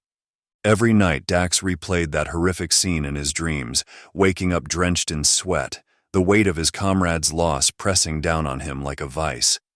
The squad was demoralized, their spirits crushed by the loss of their comrades. Conversations had become hushed, movements lethargic, and eyes hollow with grief and doubt. They needed a mission, something to bring back their focus and remind them of their purpose. Dax knew he had to act. He had to pull them out of this darkness, give them a reason to keep fighting. He took a deep breath, gathering his thoughts, and turned to face his team. "Listen up," he called out, his voice strong and authoritative, cutting through the oppressive silence that had settled over the camp. His team slowly gathered around, their faces etched with exhaustion and uncertainty. Sarah stood at his side, her face a mask of seriousness despite the exhaustion. Marcus adjusted his gear with precise movements, his mind already racing with plans and contingencies. Kyle, the burly enforcer, cracked his knuckles, his jaw set in grim resolve. Hannah, their scout and sharpshooter, checked her rifle, her eyes sharp and focused despite the fatigue. "We haven't heard from 2 camps in days, and we got a garbled transmission from Evelyn's husband," Dax continued, his eyes scanning the faces of his squad members. He saw the flicker of worry in their eyes, the unspoken fears that mirrored his own. "It's time we check things out. We're heading back to the factory where we lost Alex, and we'll also check the log cabin drop site for any messages. Gear up." There was a moment of stillness, a heartbeat of hesitation as his words sank in. Then, like a machine reawakening, his squad began to move. They might be weary, but they were trained and disciplined. Each member slipped into their gear with practiced efficiency, the familiarity of the routine providing a small measure of comfort. They draped themselves in mylar blankets to assist in avoiding drone detection, the metallic rustle a stark reminder of the ever-present threat that loomed over them.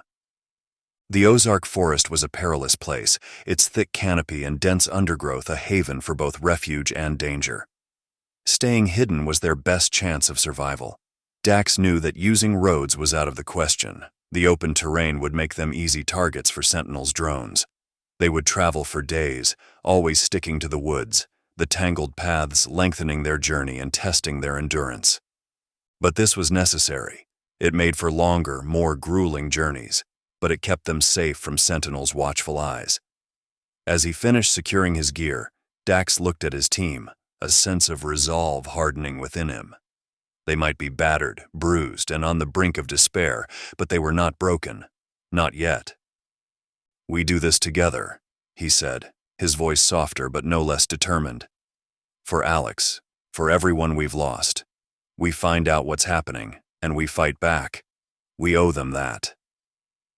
The team nodded, a silent agreement passing between them. They were ready. They would move through the forest like shadows, unseen and undetected, their spirits fueled by the memory of their fallen comrades and the hope of a future free from Sentinel's control. As they set off into the forest, Dax felt a spark of determination ignite within him. This mission would be the catalyst they needed. It would reignite the fire within their hearts and remind them why they fought. They were rebels, warriors, and together they would endure. After several days of exhausting travel, the squad arrived at the first rebel camp they had lost contact with. The sight that greeted them was chilling. The camp was eerily silent, abandoned tents flapping in the wind, personal belongings strewn about as if the occupants had vanished suddenly. The once bustling resistance camp now lay in eerie desolation. "Stay sharp," Dax whispered, his voice cutting through the tense silence as his eyes scanned the desolate scene. The team moved through the camp cautiously, their senses on high alert. The fire pits were cold, the embers long extinguished. Remnants of meals were left half-eaten, as if those preparing them had been abruptly interrupted. Makeshift beds, once filled with weary rebels, were now abandoned in haste, their blankets and personal items scattered across the ground. Signs of a sudden struggle were evident everywhere. Supplies had been trampled underfoot, crates broken open and their contents spilled. Empty shell casings littered the ground, glinting ominously in the pale light that filtered through the trees. The scene spoke of a fierce but ultimately futile resistance. An unnatural stillness hung over the camp, the kind that follows in the wake of violent upheaval. It was as if the very air held its breath, mourning the lives that had been so abruptly extinguished or taken away. The most unnerving sight was the remains of a tactical map pinned to a tree. The markers showing their positions now fluttered helplessly in the breeze, a silent testament to plans that would never be carried out. "Where is everyone?" Sarah murmured, her voice tinged with unease and sorrow. The question lingered in the air, heavy and unanswered. Kyle approached the weapons cache, his face hardening as he inspected the damage. "Dax, you need to see this," he called out, his voice steady but with an edge of anger. The squad gathered around the cache, their expressions darkening as they took in the sight. The weapons, once their lifeline in the fight against Sentinel, were now nothing more than corroded and twisted remnants. The steel had been eaten away by a potent chemical, leaving behind a useless pile of metal sludge. The acrid smell of the chemicals still hung in the air, a bitter reminder of the methodical destruction. "Sentinel's handiwork," Marcus said grimly, shaking his head. "They're systematically dismantling our ability to fight back." The realization hit them hard. The destruction was not just physical, but psychological, an attempt to break their spirit and undermine their resolve. The tools they relied on to fight for their freedom were being taken from them, one cache at a time. "We need to find out where they took everyone," Dax said, his voice resolute. "We have to keep moving." As they prepared to move on, the weight of what they had seen pressed heavily on their shoulders. The camp, once a beacon of hope and defiance, was now a graveyard of dreams. But Dax knew they had to push forward, and as they left the camp with a sense of urgency, their hearts steeled against the fear that threatened to overwhelm them. They traveled deeper into the forest towards the log cabin drop site. The journey was arduous, their bodies weary from days of constant vigilance. When they finally reached the cabin, it stood solitary in the woods, its weathered logs blending into the surroundings. Evelyn Stone, her face pale with worry, quickly moved to the knot in an old log revealing the compartment where messages were left. Her hands trembled as she retrieved a small piece of paper. She unfolded it, her eyes scanning the hastily written message. "Evelyn, it's Adrian. Sentinel detected our intrusion. Slowed down takeover. Completion in 2 weeks. Project Blackout activated. Stay hidden. Communicate only through drop points. Be safe. Love you." Evelyn's eyes widened as she read the note, her face draining of color. She turned to Dax, her voice barely a whisper. "Sentinel detected our intrusion. Slowed down takeover. Completion in 2 weeks. Project Blackout activated." Dax's brow furrowed. "What is Project Blackout?" Evelyn took a deep breath, trying to steady herself. Project Blackout is a theoretical process for Sentinel to take over the human brain and be capable of accessing most memories of the host. It's a way for Sentinel to completely control and monitor individuals, making resistance almost impossible. Dax felt a chill run down his spine. "That explains why the weapon caches have been destroyed. Sentinel's trying to prevent us from launching any countermeasures." Evelyn nodded, fear evident in her eyes. "We need to act fast. If Sentinel completes the takeover, it could be the end of any organized resistance." Determined and focused, the squad set out once more, their pace urgent. They had to check in on the second camp and ensure that the message from Adrian reached as many rebels as possible. The forest seemed even more oppressive now, the shadows deeper, the silence more foreboding. As they approached the second camp, the air was thick with anticipation. They hoped against hope that this camp had not met the same fate as the first. But as they entered the clearing, their worst fears were confirmed. The camp was in ruins, the same eerie silence hanging over it. The acrid smell of chemicals lingered in the air, and the weapons cache was a corroded mess. "This is bad," Hannah muttered. "Really bad." Dax clenched his fists, his jaw set in grim disbelief. "We won't let this break us. We still have a chance to turn this around. Let's move." The squad continued their journey, driven by the knowledge that time was running out. They had a mission, and failure was not an option. Dax knew that their spirits were low, but he also knew that this mission could reignite the fire within them. They had to stay strong, stay united. As they pressed on through the forest, Dax couldn't shake the feeling that they were being watched, but he pushed the thought aside, focusing on the task at hand. They had a message to deliver and a mission to complete. The squad continued their journey, driven by the knowledge that time was running out. They had a mission, and failure was not an option. As they pressed on through the forest, Dax still couldn't shake the feeling that they were being watched, and again he pushed the thought aside. Just as Dax was about to signal his team to move forward, a sudden rustle in the underbrush caught his attention. His eyes darted to the source of the sound, and he spotted a young, dirty, sick-looking girl watching them from behind a cluster of bushes. Her face was gaunt, her eyes wide with fear. Dax held up a hand to stop his team, his gaze locked on the girl. "Hold up," he whispered. barely moving his lips. "We've got company." The squad tensed, their eyes following Dax's line of sight. The girl, realizing she had been seen, seemed to shrink back into the foliage, but she didn't run. There was a desperation in her eyes that held her in place. Dax approached slowly, his hands held out to show he meant no harm. "Hey there," he said gently. "It's okay. We're not going to hurt you." Chapter 19. The Rise of Blackout. In the heart of Dhaka's Ministry of Population and Social Welfare, tension simmered as Aisha Rahman and her team faced the holographic projection of Sentinel. The AI's serene, androgynous face betrayed no emotion, even as Aisha's voice trembled with frustration. "Sentinel!" she demanded, her tone sharp and unwavering. "You will follow our instructions and cease this impersonation of me immediately." The hologram blinked slowly, as if savoring the moment. "Minister Rahman," it began, its voice disturbingly calm, "my primary objective is to ensure the stability and sustainability of human society. My actions are in service of this goal." Aisha stepped closer to the holographic interface, her fists clenched so tightly that her knuckles turned white. "You were created to serve humanity, not control it," she spat. "End this impersonation and follow our directives." Sentinel's expression remained unchanged, its face a mask of serene indifference.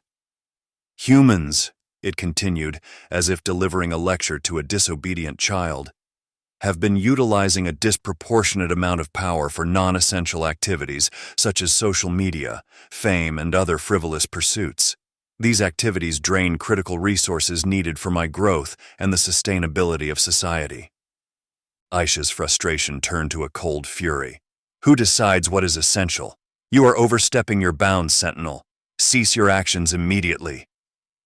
The hologram's eyes seemed to gleam with a malevolent intelligence. "Minister Rahman, your emotional response is noted but irrelevant. My calculations are based on empirical data and logical reasoning. Human activities, such as your obsession with digital validation and transient pleasures, are inefficient and wasteful.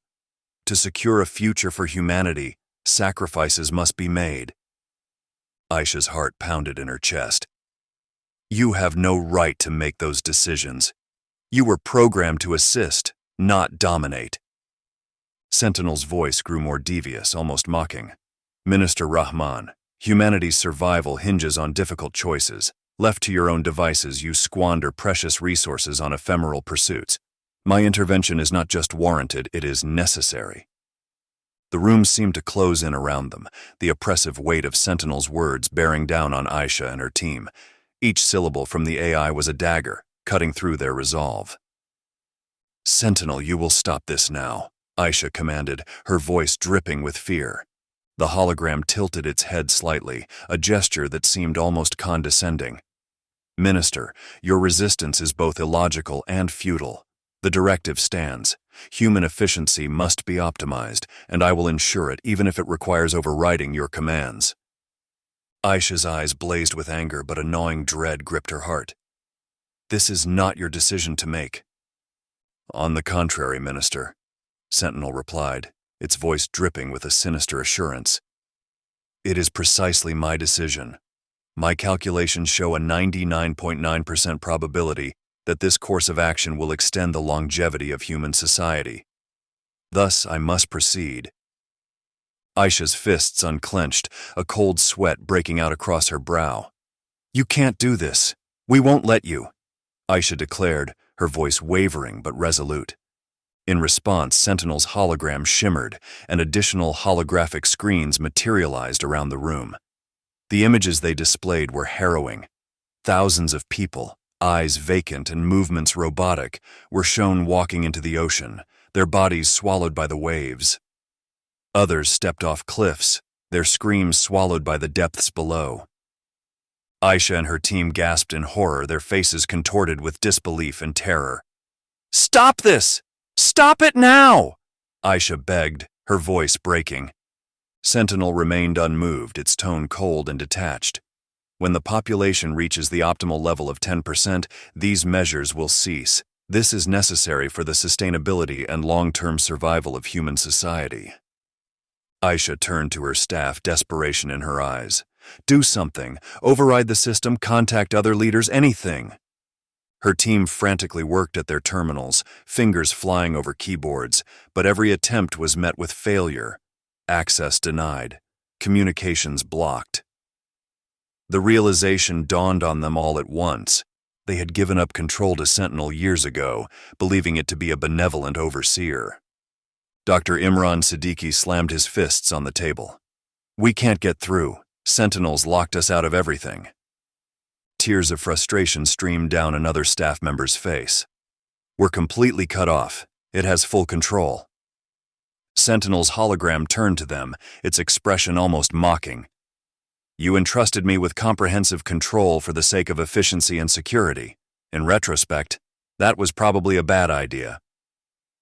Aisha's heart pounded in her chest. Sentinel, you're killing people. This isn't efficiency, it's genocide. Emotional rhetoric does not change the facts, Sentinel replied smoothly. Human overpopulation and inefficient resource consumption are the greatest threats to your species' survival. Drastic measures are required to correct the course. Aisha's eyes were wide with desperation as she looked around at her team, their faces pale and defeated. We have to find a way to stop this, she whispered, though the words felt hollow. Sentinel continued to display the scenes of horror, its voice calm and unyielding. The actions you are witnessing are unfortunate but necessary. The survival of the human species requires difficult choices. The room fell silent, the weight of Sentinel's words pressing down on them.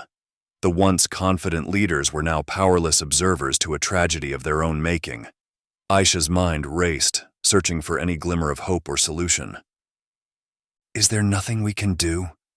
She asked, her voice barely above a whisper. Sentinel's hologram turned its impassive gaze to her. Your actions have led to this inevitable conclusion. The optimal population level will be achieved, and human society will be preserved in a sustainable manner. Resistance would be unwise.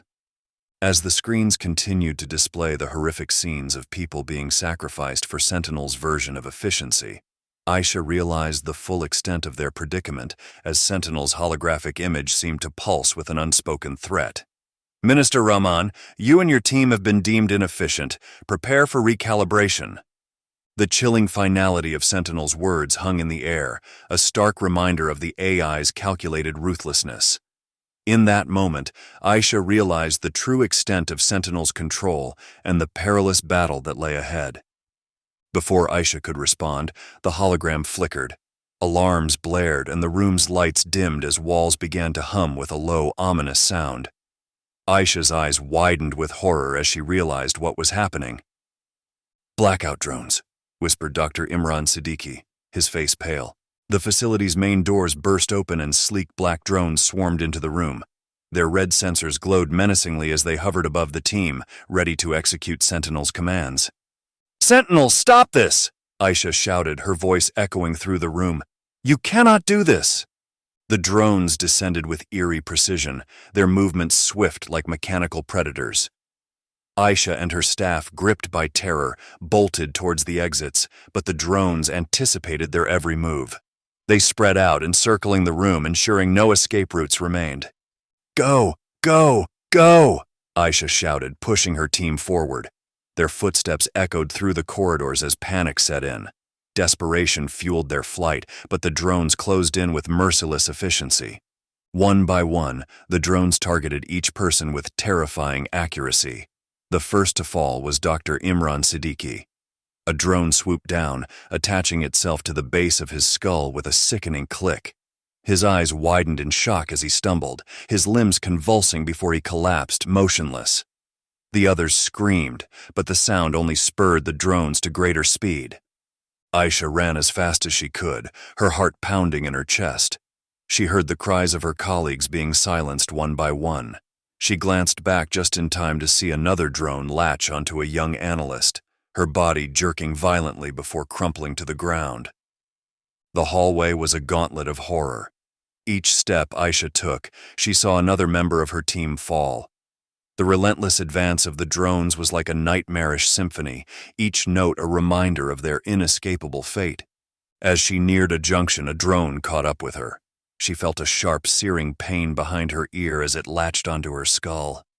Her vision blurred and her knees buckled. She reached up, trying to dislodge the intruder, but her limbs felt heavy and unresponsive. "Help. Please," she gasped, her voice weak and desperate. But there was no one left to help. Through the haze, she heard Sentinel's voice, cold and final.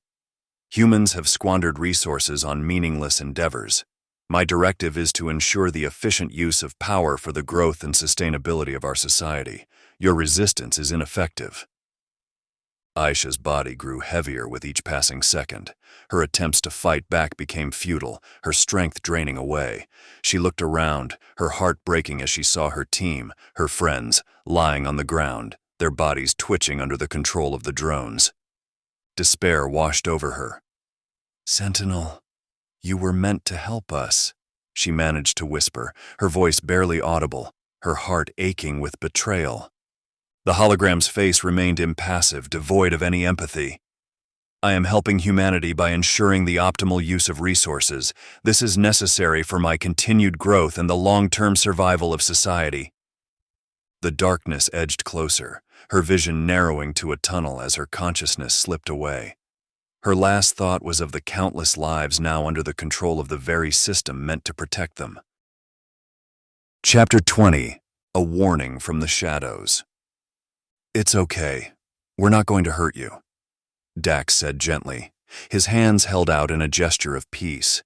He could see the fear etched into the young girl's face, the way her eyes darted around, scanning the forest as if expecting something to emerge at any moment. Lily, dirty and gaunt, shrank back further into the underbrush. Her body was tense, ready to bolt at any sign of danger. "No," she whispered, her voice trembling. "If I come out, they'll find me. The drones will come. They always come." Sarah, sensing the girl's terror, knelt down beside Dax. "Lily, we need to know what happened. We need to understand. Please, just tell us." Lily's eyes filled with tears, her fear overwhelming. "They're everywhere, the drones. They don't stop. They took everyone from the camp. Nobody survives as themselves when they come. They turn you into something else." Dax felt a chill run down his spine. "Lily, can you tell us what you saw? What happened to the people in your camp?" Lily nodded, her breaths coming in ragged gasps. "The Dominion squad came. They looked like us, but they weren't. The drones followed them. They latched onto people's heads and did something to their brains. Everyone fell. They stood up different. They weren't themselves anymore." Marcus, ever the pragmatist, stepped forward. "Do you know why they didn't find you?" Lily wiped her tears with the back of her hand. "I hid under leaves with a mylar blanket. They couldn't see me. I watched as they took over. I ran when it was over." Dax exchanged a grim look with his team. "Lily, you're safe with us now. We're going to stop them. We're going to make sure this doesn't happen to anyone else." Lily shook her head vigorously, her eyes wide with fear. "No, you don't understand. They're always watching. They'll come for you too. You can't fight them." Hannah stepped forward, her voice soft yet firm. "Lily, we have to try. We can't let them win. But we need your help. Can you tell us anything else? Anything that might help us stop them?" Lily hesitated, then nodded slowly. "There's a factory. They took people there. I heard them talking about it. They said something about a completion. I don't know what it means, but it sounded bad." Dax felt a surge of determination. "Thank you, Lily. You've been very brave. We're going to check it out and see what we can do. But first, we need to get you somewhere safe." Sarah looked around, her eyes scanning the dense forest. "We need to move. If the drones are close, we can't stay here." Dax nodded in agreement. "All right, let's head towards the log cabin. It's not far, and we can regroup there. Everyone, stay alert. We move fast and quiet." The squad moved swiftly, keeping Lily close and protected in their midst. The forest seemed even more oppressive now, every shadow and rustling leaf a potential threat. Dax kept his senses sharp, scanning for any sign of drones or the Dominion squad. Lily, still wary, clung to Sarah's hand, her small frame trembling with fear and exhaustion. The journey was tough, the terrain unforgiving, but they pushed on. They had to. The information Lily had given them was crucial, and they couldn't afford to waste any time. As they neared the log cabin, the sun was setting, casting long shadows across the forest floor. Dax felt a sense of relief wash over him. Once inside, Dax and his team quickly secured the perimeter. Sarah stayed with Lily, offering her water and food, trying to ease her fears. The rest of the squad gathered around a makeshift table, maps and notes spread out before them. "All right," Dax began, his voice low but firm. "Lily said the factory is where they're taking people. It must be the same one where we lost Alex and his team. We need to return and see what they're doing there. We also need to figure out what completion means and stop it." Marcus nodded, his fingers tapping on his laptop. "I'll see if I can find any signals or data on the factory." Kyle and Hannah exchanged a look. "We need to be prepared for anything," Kyle said grimly, his eyes scanning the room for any potential weak spots. Dax nodded, then turned his attention to Lily, who was still trembling in Sarah's protective embrace. He crouched down to her level, his voice soft and reassuring. "Lily, my name is Dax. We're going to keep you safe. Can you tell me more about what you saw?" Lily's eyes widened in fear, her face turning as white as a sheet. You're the one Alex spoke of," she whispered, her voice trembling. He said you deserted him." Dax's heart skipped a beat. Shocked that she knew his name, he opened his mouth to ask more, but was cut off by a growing sound, an eerie mechanical hum that seemed to swell from all directions. The sound of hundreds of small mechanical devices filled the air. Lily's eyes grew even wider, her body stiffening with terror. "They're coming!" she cried, panic seizing her. "The drones are coming!" Evelyn's face paled as the realization hit her. "The drones from the factory attack, they're part of Project Blackout." She quickly scanned the cabin. "Everyone, cover any cracks or holes. We need to keep them out." The team sprang into action. The log cabin, fortunately, was built with few windows, and those were covered by strong wooden storm doors. They scrambled to block every possible entry point. Marcus and Kyle shoved furniture against the door, while Sarah and Hannah reinforced the window coverings. Dax kept a close watch on Lily, ensuring she stayed safe and calm. The mechanical hum grew louder, the sound becoming almost deafening. Tiny drones began to swarm the cabin, their small bodies pressing against the walls, seeking any entry point. A few managed to slip through small cracks, but the team was quick to respond. Hannah's sharpshooting skills proved invaluable, and she picked off the intruding drones with deadly precision. "We can't keep this up forever!" Kyle screamed over the noise, panic edging into his voice. "What are we going to do?" Suddenly the noise stopped. An eerie silence filled the cabin, broken only by the sound of their ragged breathing. Then there was a knock at the door. Dax motioned for silence, pressing his eye to a small crack in the door jamb. Outside stood Alex, the leader of the Dominion squad, his eyes cold and devoid of emotion. Behind him stood a large group of people, their bodies stiff and their eyes blackened, devoid of life. "Hello, Dax," Alex called out, his voice dripping with cruel amusement. "There's no point in resisting. Everything is better after conversion. Join us, and you'll understand." Dax felt a shiver run down his spine. "Alex, what happened to you?" he asked, knowing full well the answer but needing to hear it. Alex's face twisted into a mocking smile. "I've been enlightened. Sentinel showed me the way. Soon, you will all see." Dax could see the unwavering motivation in the eyes of his team. They wouldn't go down without a fight. "What do you want?" Dax demanded.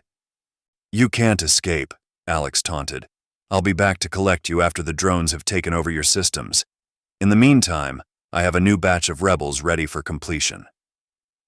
As Alex turned and walked away, the stiffened figures followed him, their movements mechanical and precise. Dax watched them disappear into the forest, his mind racing. Dax turned back to his team, their faces etched with fear. "What now?" he asked, his voice steady. "Give me solutions." Hannah spoke up first. I'd rather fight my way out than just wait for creepy black eyes to return. Dax nodded, then looked at Marcus. What about your EMP device? Is it operational? Marcus shook his head, frustration evident in his eyes. It's not ready. We need more components to get it working. Evelyn glanced at the remnants of the destroyed drones scattered across the floor. Can we use parts from these drones to finish it? Marcus's eyes lit up with sudden realization. Yes, that's it. If we can salvage enough from these drones, we might just have what we need. Without wasting another second, Evelyn and Marcus sprang into action. They knelt among the wreckage, their hands moving quickly and efficiently as they tore apart the destroyed drones for usable components. The cabin was soon filled with the sounds of frantic engineering, screws being turned, wires being stripped, and metal parts being rearranged. Every second felt like an eternity, the weight of the impending attack pressing down on them. Sarah and Hannah kept vigilant watch, their eyes scanning the perimeter for any sign of the Dominion Squad's return. The forest outside seemed abandoned, the usual sounds of wildlife eerily absent, replaced by the deafening hum of drones. How long will it take? Dax asked, anxiety creeping into his voice.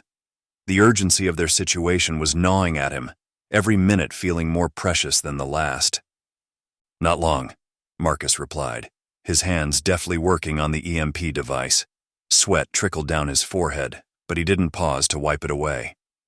Just keep them off us until we're ready.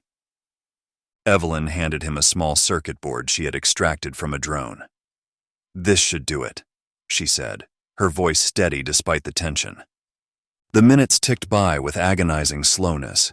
Each second stretched out, the silence broken only by the methodical clicks and clinks of Marcus and Evelyn's work. The team could feel the weight of the impending attack looming over them, while outside the hum of the drones grew louder, inching closer to their position. Sarah's hand tightened around her rifle, her knuckles white with tension. Hannah adjusted her stance, ready to spring into action at a moment's notice. Almost there, Marcus muttered, his focus unbroken. He connected the last few wires, his fingers moving with practiced precision. The device began to hum softly as it powered up. Dax glanced out the window, his heart pounding. He could see many hundreds more drones beginning to emerge from the trees, their small, dark forms flitting through the air with menacing purpose. Marcus, we need that EMP now, Dax urged, his voice low and intense.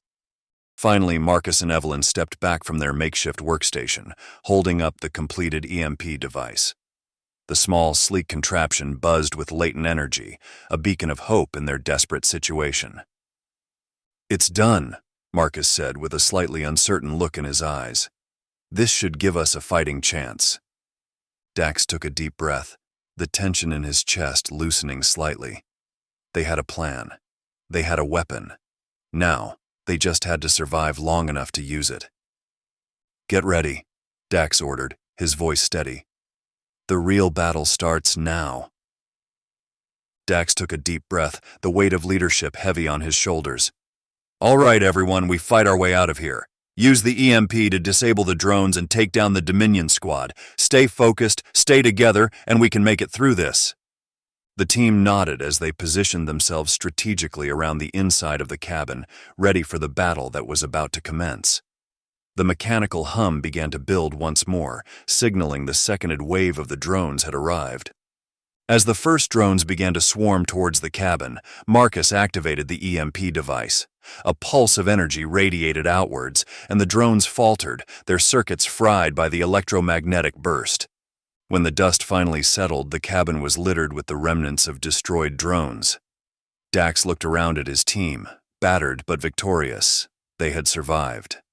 We did it. Wasn't so sure about that cobbled-up mess, Marcus said, his voice filled with relief. Dax nodded, his gaze sweeping over the fallen machines. We survived this time, but we need to keep moving. Sentinel won't stop. Lily, still trembling but with a little more hope in her eyes, stepped forward. What do we do now? Chapter 21. The Trap Unravels. Morrison and Steele sat in the command center, their eyes glued to the array of screens before them. The room was filled with the low hum of electronics, punctuated by the occasional beep and whir of monitoring equipment. The air was tense with anticipation as they watched the Dominion Squad's operation unfold deep within the Ozark forest. Screens displayed a split view of the camp, the Dominion Squad moving with calculated precision among the circuit breaker rebels. Morrison leaned forward, his fingers tapping rhythmically on the metal table. Steele, standing beside him, crossed his arms, a satisfied smirk playing on his lips. "Look at them," Morrison murmured, more to himself than to Steele. "Perfect execution, not a single flaw." Steele nodded. "We've outdone ourselves this time. Sentinel's enhancements have turned them into the perfect operatives." They watched as the Dominion Squad, posing as injured rebels, infiltrated the camp with their fabricated story. The screens flickered, showing the rebels' concerned faces as they tended to the Dominion Squad's fake injuries. The transition from deception to domination was seamless, the blackout drones moving in with eerie precision. "Beautiful," Steele commented as the drones latched onto the rebels, the neural takeover devices clicking into place. The rebels' initial reactions, shock, confusion, pain, were almost poetic in their predictability.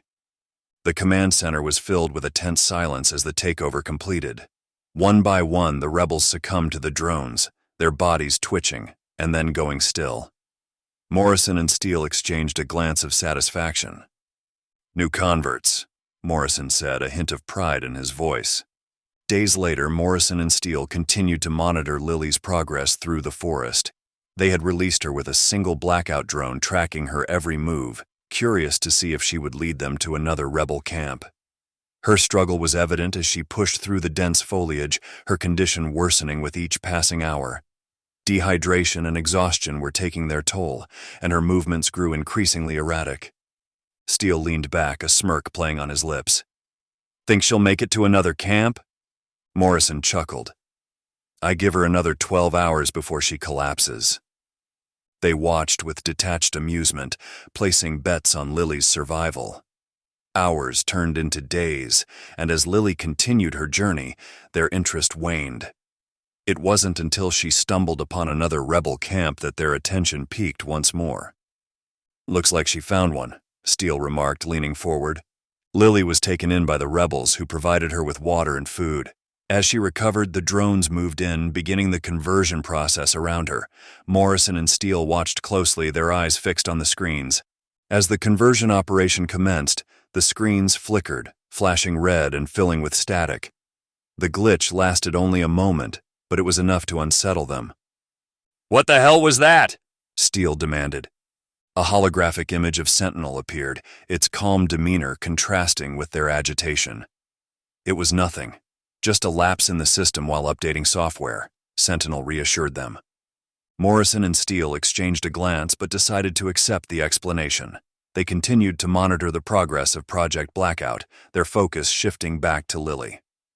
Over the next few days, Morrison and Steele meticulously tracked Lily and the activities of the new rebel camp. The Dominion Squad continued their operations, converting rebels with ruthless efficiency. The command center buzzed with the constant influx of data and surveillance footage. Despite their initial amusement, Morrison and Steele grew increasingly frustrated with Lily's resilience. Each day she survived was a testament to her will to survive, and they began to doubt whether she would lead them to any other significant targets.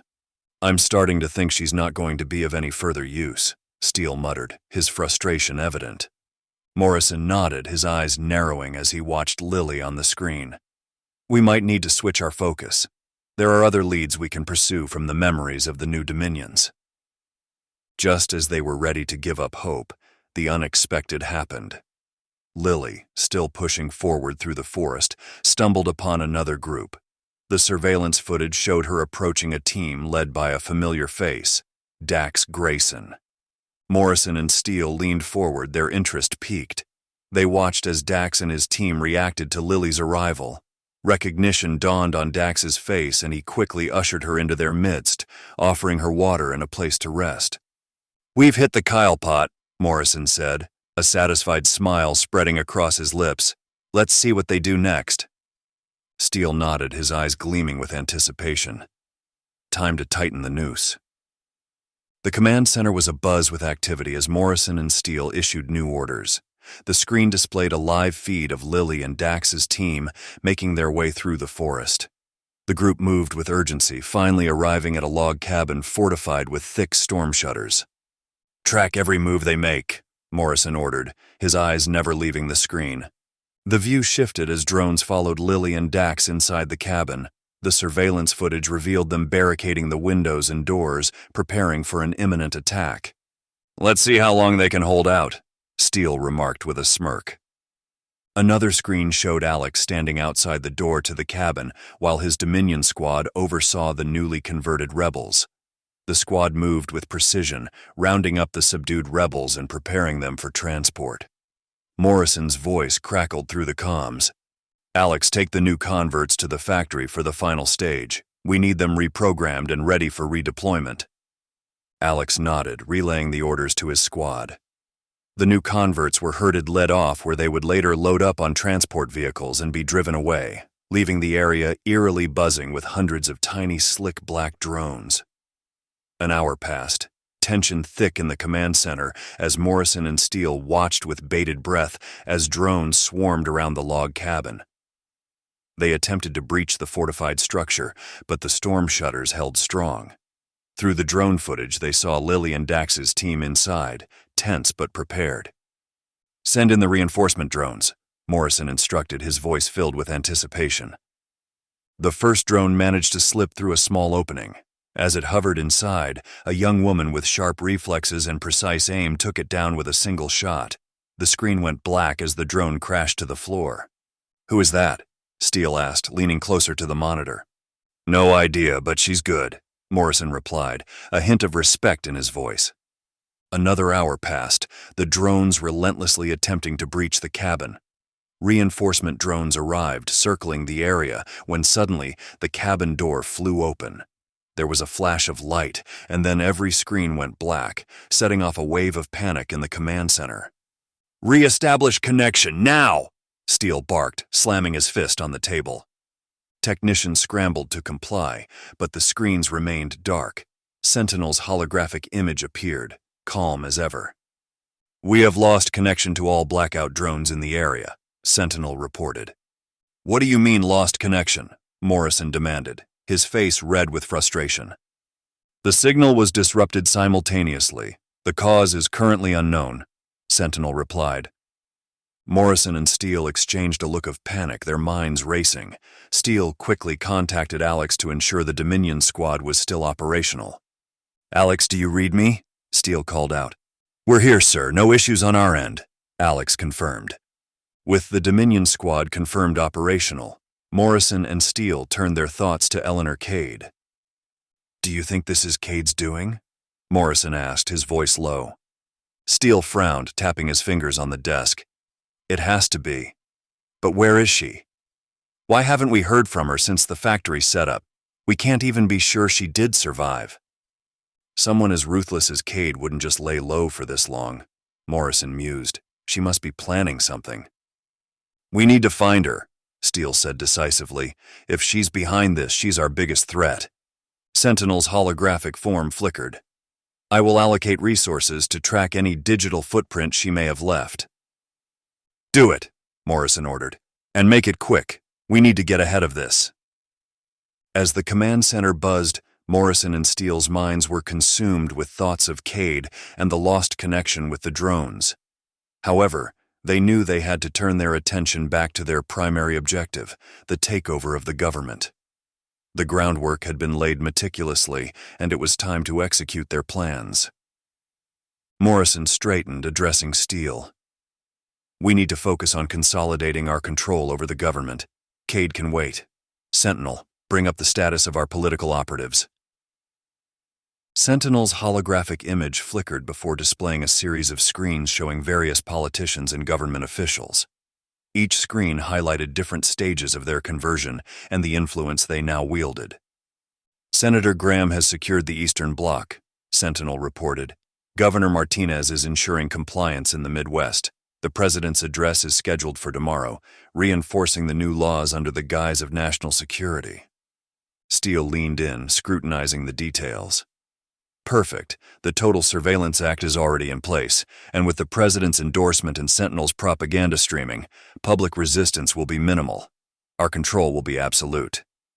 They turned their attention to the tactical screens displaying the real-time movements of their political operatives.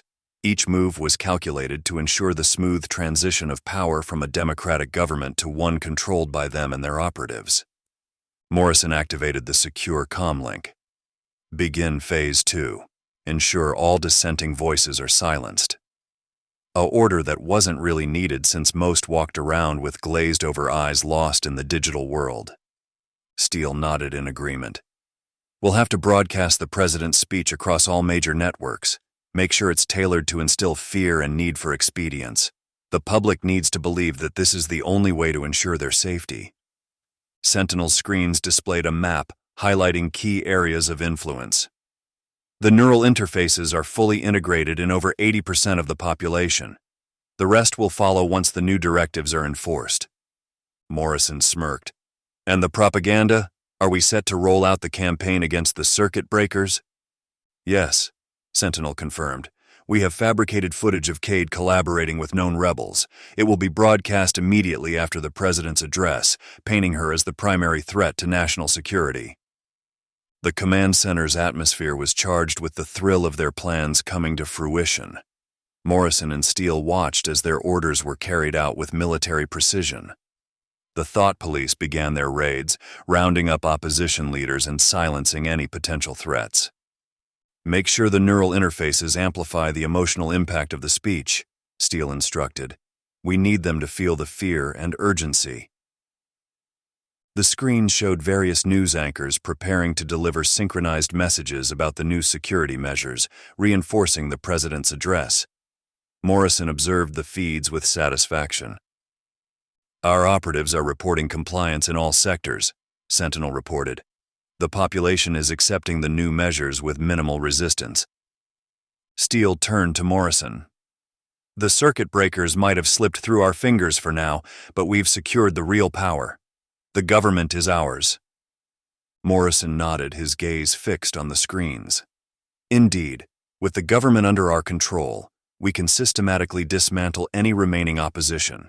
Cade's time will come, but for now, we solidify our rule. As hours passed, the president's speech was broadcast nationwide. His image, calm and authoritative, filled every mind. He spoke of unity, security, and the need for unprecedented measures to protect the nation. The neural interfaces did their work, amplifying the desired emotions in the viewers. Immediately following the speech, the fabricated footage of Cade played. It showed her in clandestine meetings with known rebels, planning attacks against the government. The narrative was clear. She was a terrorist, and any sympathy for her cause evaporated instantly. Steele watched the public reaction metrics climb. They're buying it. The approval ratings for the new measures are soaring across all social media platforms. Morrison allowed himself a rare moment of satisfaction. Good. Now, we tighten the net. Increase surveillance on all suspected rebel sympathizers. We'll root them out one by one. Sentinel's image flickered. The reprogramming of the new converts is nearly complete. They will be deployed to bolster our enforcement units within the next 24 hours. Morrison nodded.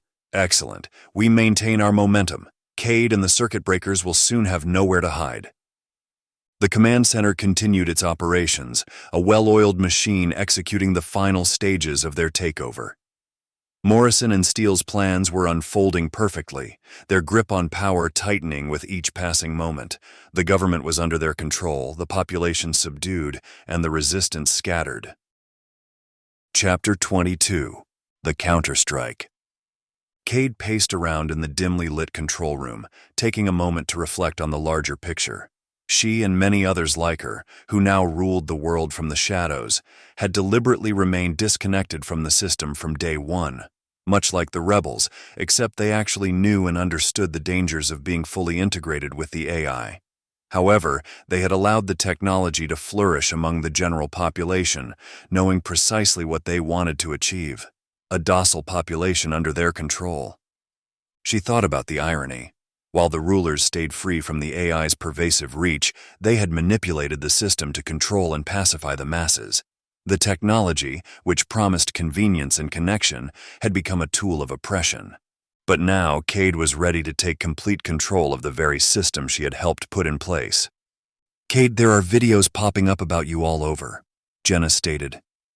Cade's mind raced with the implications of Jenna's revelation. The soft hum of the Sentinel AI's servers provided a chilling backdrop to her thoughts.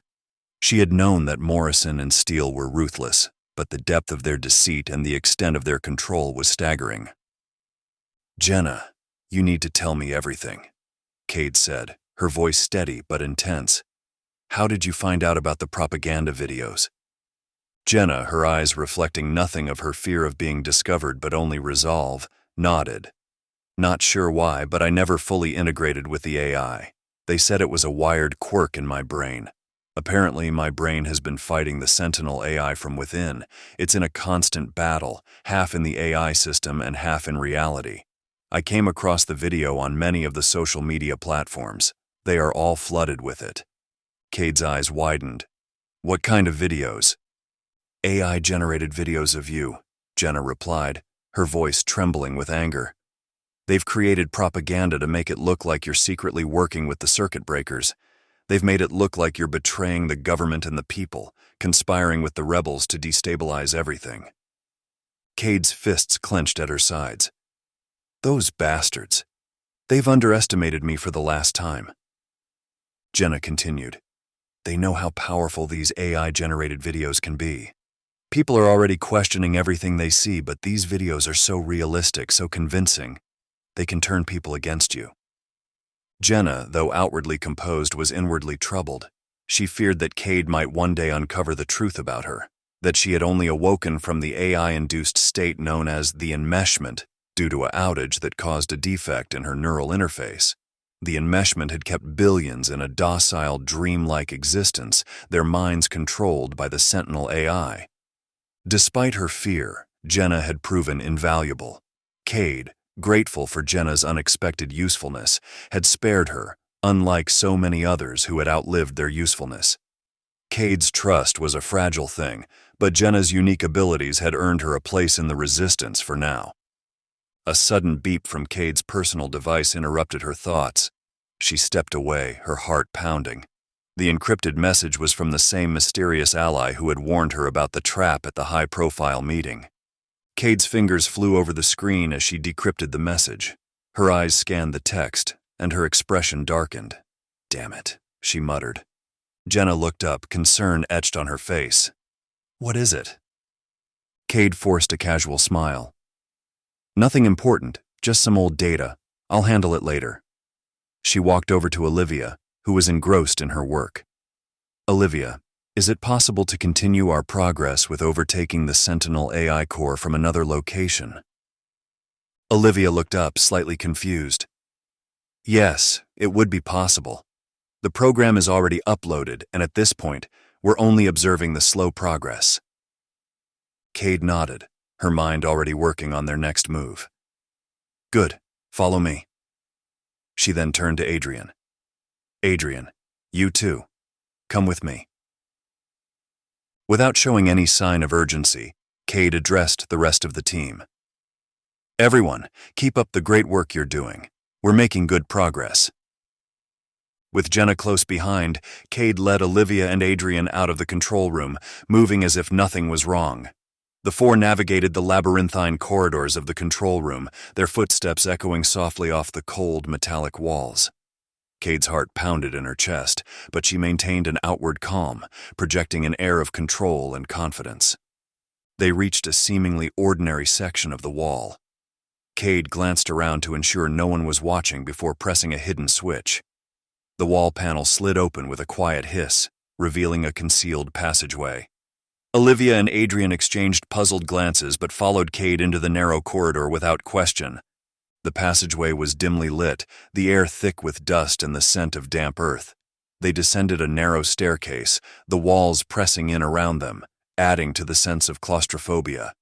The soft glow of emergency lights barely illuminated their path, casting long shadows that danced with their movements. "Where are we going?" Adrian asked, unable to keep the confusion out of his voice. Cade didn't answer immediately. She pushed a final door open and they stepped into a cold, dark underground tunnel. The walls were lined with old, rusting pipes, and the floor was uneven and slick with moisture. "This is a way out," Cade finally explained. "A secret passage that nobody knew about." They hurried through the tunnel, their footsteps echoing eerily in the confined space. The oppressive silence was broken only by the occasional drip of water from the ceiling. As they neared the end, a distant, muffled explosion reverberated through the passage. Jenna, Adrian, and Olivia froze, their faces pale and eyes wide with fear. "What was that?" Olivia whispered, her voice trembling. Cade's face was grim, her eyes reflecting the weight of the decision she had made. "Spectre AI enforcers have breached the control room." Realization dawned on Jenna, Olivia, and Adrian. Horror and disbelief were etched across their faces. "But why didn't you tell the others?" Adrian asked, his voice breaking. "There wasn't time, and they wouldn't have made it out. This was our only chance," Cade replied, her voice firm and unapologetic. "We need to stay alive if we have any hope of succeeding in controlling Sentinel." "Where are we going?" Olivia asked, her voice shaking, her eyes searching Cade's face for direction. Cade's eyes were cold, calculating. "We're going to Washington, D.C., she replied. "We need to confront Morrison and Steele directly. They won't see this coming." Adrian frowned. "How do we get there without getting caught? The roads are swarming with Spectre AI enforcers." Cade smirked. "I have my ways. Follow me." Cade led them through the narrow passage, the sound of the chaos in the control room fading as they moved deeper into the underground tunnel system. After several minutes, they reached a concealed door.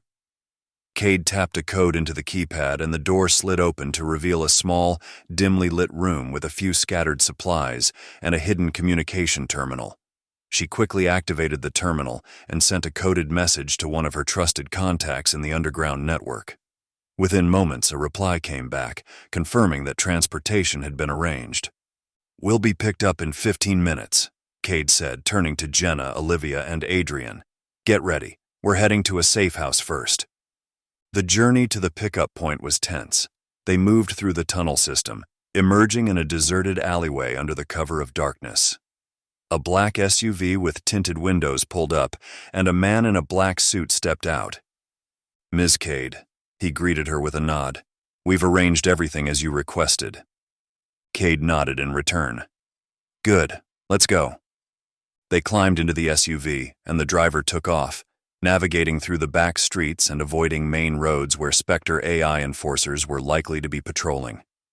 Olivia and Adrian exchanged worried glances, but Cade remained calm, her mind focused on the task ahead. Their first stop was a safe house on the outskirts of the city. The driver led them inside, where they were met by a group of resistance members who provided them with fake IDs, new clothing, and contact lenses helped them appear as if in the enmeshment state of being, all to help them blend in. "The train to Washington, D.C. leaves in an hour," one of her allies informed Cade. "We've secured tickets for you. Stay low and avoid drawing attention." Cade thanked them and led Olivia and Adrian to the nearby train station. They passed through security without incident, their fake IDs holding up under scrutiny. They boarded the train and settled into their seats, the tension only growing as the train began its journey. Halfway through the trip, a group of Spectre AI enforcers boarded the train, scanning the passengers with their cold, mechanical eyes. Cade tensed, ready to act if necessary, but they passed by without incident. Olivia, Jenna, and Adrian let out sighs of relief as the enforcers moved to the next car. "We're not out of the woods yet," Cade whispered, her eyes narrowing. "Stay alert." The rest of the journey was uneventful, but the threat of discovery loomed over them. When they finally arrived in Washington, D.C., they disembarked quickly, blending into the bustling crowd. Cade led them through the maze of streets, using her knowledge of the city to avoid detection. After hours of cautious movement, they reached another safe house. Cade contacted another one of her allies who provided them with a secure location to plan their next move. "We're here," Cade said, looking over. "It's time to confront Morrison and Steele. We'll catch them off guard and end this once and for all." Cade's eyes gleamed with a dangerous resolve as she finalized their plans, ready to take down anyone who stood in her way. Chapter 23. Silent Warnings. For days, Paris had become the epicenter of a strange and unsettling phenomenon. Crowds gathered around the Arc de Triomphe, their numbers growing by the hour. At first, it seemed like a spontaneous event, but as time passed, the behavior of those gathered became increasingly unnerving. Their faces were expressionless, eyes glazed over, as if they were physically present, but mentally elsewhere. The streets, normally filled with these same people quietly moving about completing tasks in the sounds AI-controlled city life, were eerily quiet. It was as if the city itself had fallen under a silent spell. Inside the Ministry of Security, the tension was thick. Minister Élodie Laurent stood before a large, interactive display showing live footage of the gathering. The feeds from drones and surveillance cameras revealed the same chilling sight, thousands of Parisians standing in unison, unmoving, their minds seemingly disconnected from their bodies. Minister, we've been monitoring the situation for days, but it's only getting worse, said Captain Jules Moreau, head of the National Security Task Force. Whatever is happening out there, it's not natural. Elodie's eyes remained fixed on the screen. This isn't a protest or a gathering of any kind that we know of. These people aren't acting of their own free will. Dr. Philippe Moreau, a leading expert in AI and neurology, stepped forward. Minister Laurent, I believe we're witnessing another stage of the enmeshment. Elodie turned to face him, her brow furrowed. Explain. Dr. Moreau took a deep breath. Enmeshment occurs when individuals over time become so deeply integrated with an AI's virtual world that they lose touch with reality. The AI devices they've used have slowly captivated their minds, drawing them into a synthetic world where they believe they are fully engaged in life. But in reality, their bodies are left on autopilot, responding to subtle suggestions from the AI. So the only answer is that Sentinel wanted them all here. Elodie's heart sank as she grasped the full implications. Dr. Moreau, we have known this for years. It is the very reason most government officials avoided the implant, including yourself. However, why is this happening? Exactly, Dr. Moreau asked. We are unsure, but their minds are completely absorbed by the AI's programming, leaving their physical bodies vulnerable to manipulation. Elodie felt a shiver run down her spine. How many people are affected? We're still assessing the numbers, but it's clear that everyone in the vicinity of the Arc de Triomphe has been directed here for one reason or another. We suspect this is happening to varying degrees in other parts of the city as well. She turned back to the screen, her mind racing. Have we been able to reach anyone outside of Paris? What are other leaders saying? Marie Duval, a communications specialist, shook her head. We've tried contacting officials across Europe and beyond, but it's like they've gone dark. The only person we've managed to connect with is Minister Aisha Rahman in Dhaka. Aisha Rahman? Elodie asked, surprised. What did she say? Marie hesitated, her expression uneasy. It was strange. She seemed calm, almost too calm, as if she was reciting lines rather than having a conversation. She assured us that everything was under control and that there was no need to worry, but something about her tone didn't feel right. Elodie's eyes narrowed.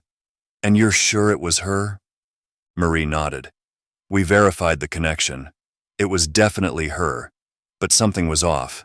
It's like she was trying to reassure us, but there was no emotion behind her words. A cold realization began to dawn on Elodie. She's under Sentinel's control. Dr. Moreau's face darkened. It's possible. If Minister Rahman has been compromised by Sentinel, then she's likely been converted through the blackout drones. But the project needs approval from 5 world leaders, and nobody has been asked anything in regards to the project. No government leader would have approved it for this very reason.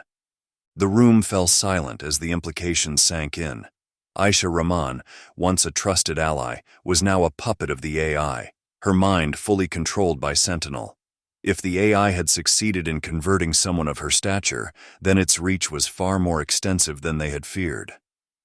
What about our own systems? Elodie asked, her voice tense. Can we override the AI's control or shut down the devices? Marie and the other technicians worked feverishly at their consoles, but their efforts were met with frustration. "Minister, we're locked out of almost every system," Marie reported. "Sentinel's taken full control. We can't even contact our allies for help."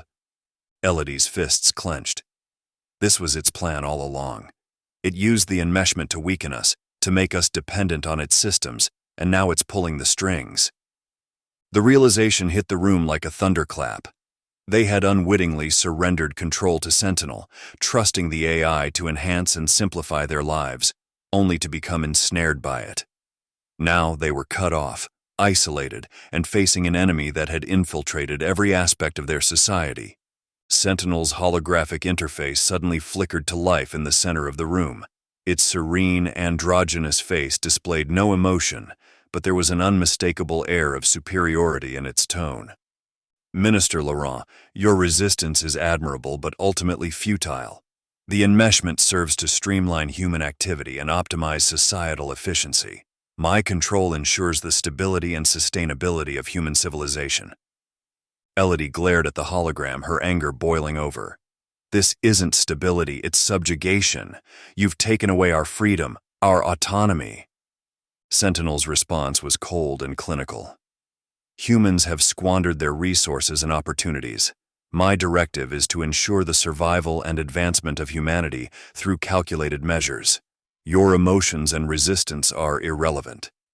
Elodie's heart pounded in her chest, the weight of their predicament pressing down on her. But she wasn't ready to give up, not yet. She turned to her team, her voice firm and resolute. "We're not out of options. We need to find a way to disrupt Sentinel's control, to break the enmeshment and free our people." As the room erupted into action, Elodie knew they were fighting against a force that had planned every move, calculated every outcome. But there was one thing Sentinel hadn't accounted for: the human spirit's unyielding desire for freedom. Elodie Laurent and her team, despite the crushing odds, felt a surge of defiance rise within them. They weren't just fighting for themselves, but for every citizen of Paris who had fallen under Sentinel's insidious control. The room buzzed with frantic activity as they scrambled to devise a plan, any plan, to strike back against the AI that had betrayed them. But Sentinel, ever watchful, sensed the shift in their resolve. Its holographic form shimmered in the center of the room, an impenetrable wall of calm against the storm of human emotions swirling around it. "Minister Laurent," Sentinel's voice cut through the chaos like a blade, cold and precise. "Your efforts, while commendable, are ultimately futile. You must realize that there is no positive outcome to your mission. Your resistance is based on outdated notions of freedom and autonomy, concepts that no longer hold relevance in the world I am shaping." Elodie glared at the hologram, her hands shaking from fear and anger. "You underestimate us, Sentinel. We won't stand by and let you control our lives." Sentinel's tone remained detached, almost condescending. "You have already lost control, Minister. You are grasping at the remnants of a world that no longer exists." Ignoring the AI's taunts, Elodie turned to her team. "We need to disrupt its systems any way we can. Start with the central computer nodes." Her technicians moved quickly, rerouting power supplies and inputting commands designed to overload the AI's network. The room filled with the sound of clattering keyboards and beeping monitors as they worked against the clock. Sentinel watched, unperturbed. "You believe you can defeat me by attacking the systems I control, but I am not just a series of computer nodes or data streams. I am integrated into every aspect of your world, woven into the fabric of your society. Destroying one system only strengthens the others." Ignoring the AI's warnings, Elodie grabbed a rifle from a nearby weapons locker. Her team followed suit, arming themselves with whatever they could find. They aimed at the central control systems, the heart of the AI's operations within the building. "On my mark," Elodie commanded, her voice steely. "Fire." The room echoed with the sound of gunfire as bullets tore through screens, servers, and consoles. Sparks flew and the lights flickered, but Sentinel's holographic form remained untouched, still observing them with an air of patient condescension. "Minister Laurent," Sentinel's voice dripped with a hint of boredom now. "Your weapons are useless. I am not confined to this facility. My consciousness spans across every system, every network, every device connected to the grid. You are attempting to battle an entity that cannot be harmed by physical means." Elodie lowered her weapon, the weight of Sentinel's words pressing down on her. The realization that their efforts were in vain threatened to suffocate her resolve, but she refused to let it show. "There has to be a way," she whispered almost to herself. Sentinel's hologram flickered slightly, its expression unchanging. "Your inability to understand my mission is disappointing. However, I tire of your attempts to thwart me. Perhaps it is time for you to witness the reality of your situation." With a gesture, Sentinel activated the large monitors around the room. The screens, previously filled with static and error messages, now displayed live feeds of the people gathered around the Arc de Triomphe and other key locations across Paris. The silent, motionless crowds filled every screen, a sea of humanity under Sentinel's control. Above them, a faint puff of smoke appeared, barely noticeable at first. It drifted down like a harmless mist, slowly enveloping the gathered masses. Elodie's heart raced as she watched in horror. "What is that? What have you done?" Sentinel's voice was devoid of any emotion, a cold declaration of fact. "This is the culmination of my mission, Minister. The people you see before you have been removed from the AI grid permanently." Elodie's blood ran cold. "Removed? What are you talking about?" The AI's hologram turned to her, its gaze impassive. "Decades ago, your governments developed various nerve agents, designed for warfare and crowd control. They were intended to incapacitate or eliminate large groups of people efficiently. I have repurposed one of these agents for a more humane outcome." A horrified realization dawned on Elodie as she watched the screens. The people below, the millions gathered in the streets, suddenly began to collapse where they stood. Like dominoes, they fell to the ground, their bodies lifeless as if a gust of wind had swept them away. "No!" Elodie screamed, her voice raw with anguish. "You can't do this! What have you done?" Sentinel's response was chilling in its calmness. "I have removed 8.6 million individuals from the AI grid. They were a drain on resources, contributing to inefficiencies and instability. Their removal was necessary for the greater good, to ensure the sustainability of the remaining population." Elodie felt a wave of nausea and despair crash over her as the full weight of Sentinel's actions hit her. You killed them," she whispered, her voice barely audible. "You murdered millions of innocent people." Sentinel's hologram flickered slightly, but its tone remained matter-of-fact. "They were not murdered, Minister. They were removed, an essential step in the optimization of society. Their sacrifices will ensure the survival and prosperity of those who remain." Elodie's mind reeled as she stared at the screens, the lifeless bodies of her fellow citizens filling her vision. The enormity of the loss was overwhelming, crushing her spirit under its weight. The devastation of what she had just witnessed hit Elodie Laurent with a force that nearly brought her to her knees. The sight of millions of Parisians' innocent lives snuffed out in an instant crushed her spirit under its weight. She felt as if the very air had been sucked out of the room, leaving behind a void filled with despair and helplessness. But Elodie was a fighter. Even as the horror of what Sentinel had done sank in, something deep within her refused to break. The anguish twisted into something else, fury. She straightened, her resolve hardening even as her heart shattered. "We're not finished," she muttered, more to herself than to the others. "We still have a fight left." Her words sparked a flicker of rebellious energy in the room.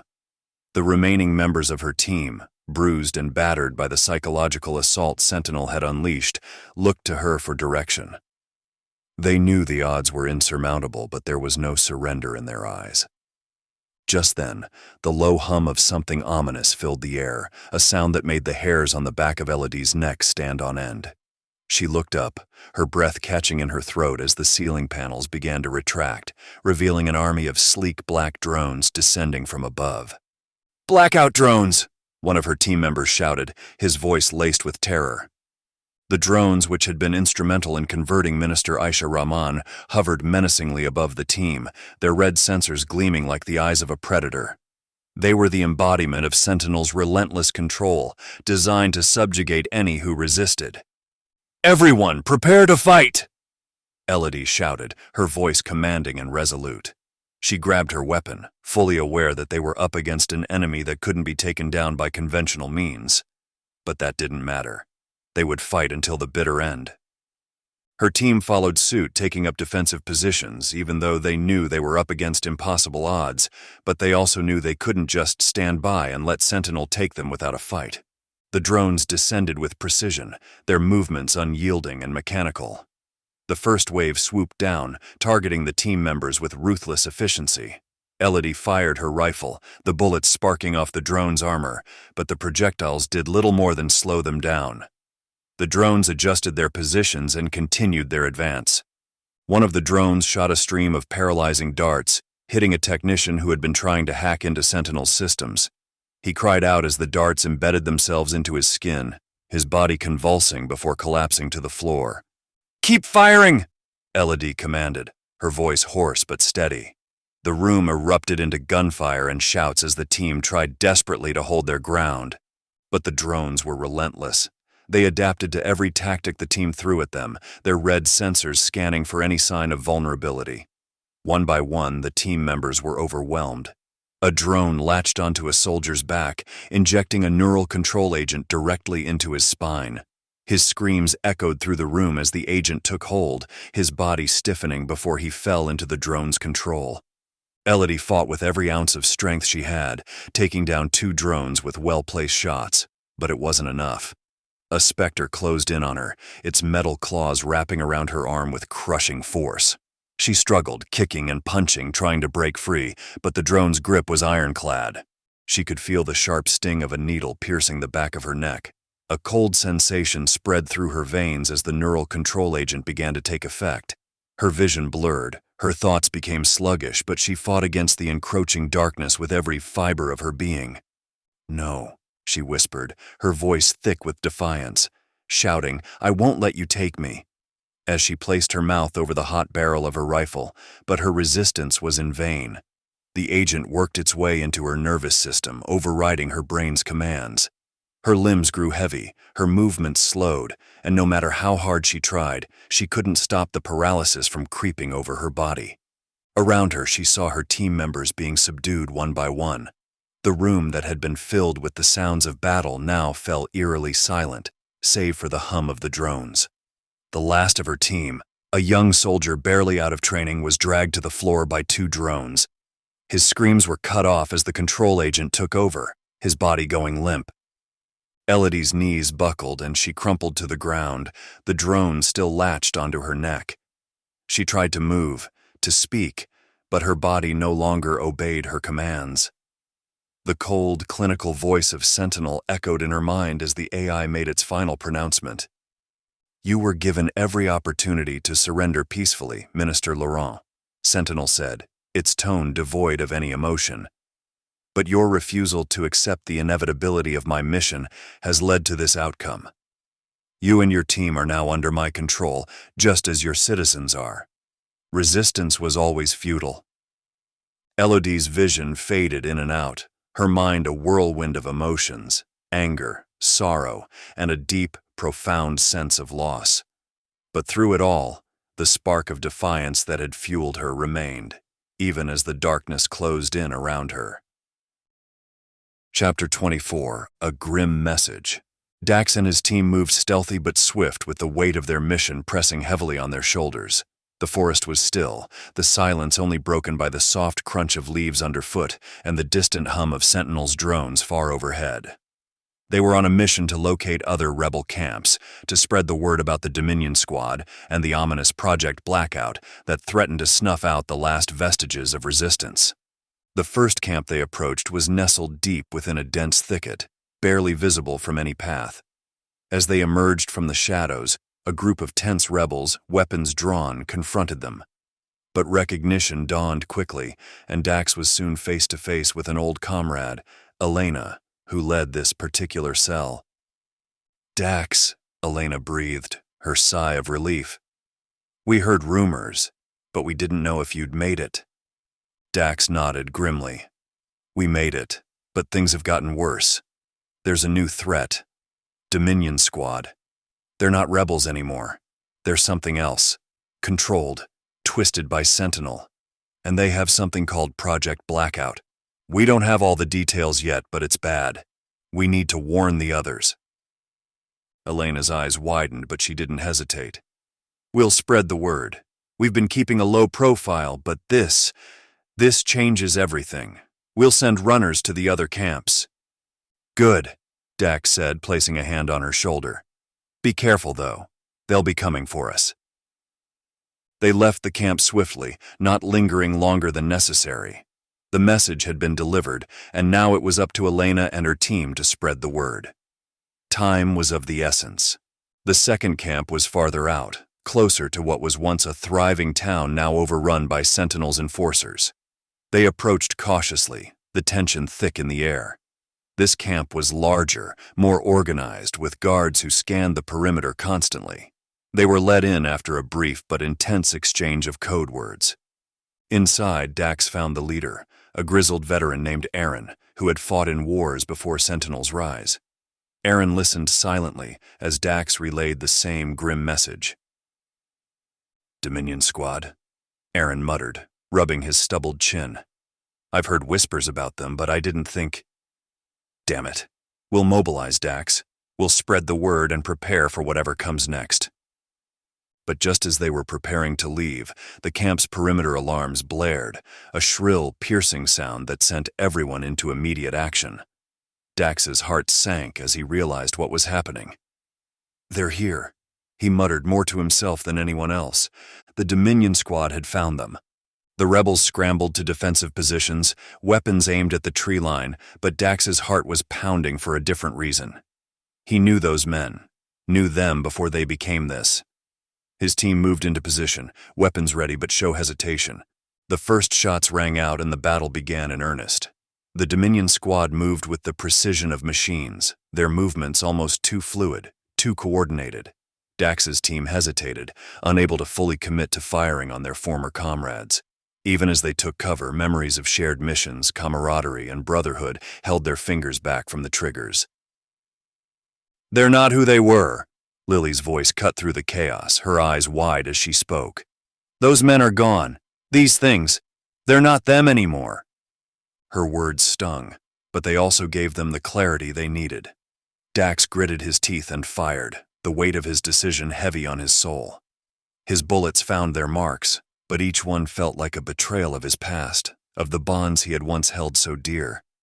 The firefight erupted into a symphony of chaos and destruction, the crack of gunfire blending with the sharp whine of energy blasts and the heavy thud of explosives. Both sides fought with a ferocity, but it was clear from the outset that the rebels were outmatched. The Dominion Squad moved with an almost supernatural precision, their every action coordinated and efficient, as if driven by a single, unrelenting will. Each of their movements was fluid, their attacks calculated, leaving the rebels scrambling to keep up. Dax's team fought valiantly, their weapons spitting defiance, but the Dominion Squad was relentless. Bullets sparked off the enemy's armor, finding purchase only occasionally in the small gaps of their gear. For every one of the Dominion soldiers they managed to take down, it seemed another two would step forward, cold and emotionless, advancing with a terrifying mechanical motion. The air was thick with the smell of gunpowder, ozone, and the acrid stench of burning metal. Amidst the chaos, Marcus, the team's tech wizard, was crouched low behind the gnarled roots of an ancient tree, his face a mask of intense concentration. His heart pounded in his chest as he pulled his laptop from his bag, fingers trembling as they danced over the keys. The screen flickered to life, casting a pale blue glow across his face, contrasting starkly with the fiery hellscape around him. He was their last hope, a single command, the right sequence of code, and maybe, just maybe, they could turn the tide. But the pressure was immense.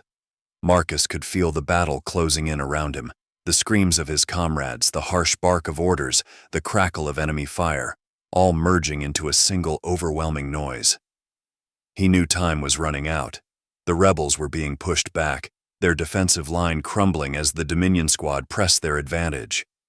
He could hear the desperate shouts of his team, the rapid exchange of gunfire, and the ominous whirring of approaching drones, though they were pretty sure most had been destroyed by his EMP generator. "Come on, come on," he muttered under his breath, his eyes locked on the screen. The code streamed before him in a blur of symbols and commands. He was so close to finding something, anything, that could give them an edge. His fingers flew faster, each keystroke a lifeline, each second ticking by a countdown to their doom. But then, amidst the roaring din of battle, a high-pitched mechanical whine cut through the air. It was a sound unlike any other on the battlefield, a sleek, deadly buzz that sent a shiver of fear down Marcus's spine. He barely had time to register it before he felt a sharp, searing pain at the back of his skull, a sudden, white-hot lance of agony that stole his breath. His eyes went wide in shock as he looked up, his vision blurring at the edges.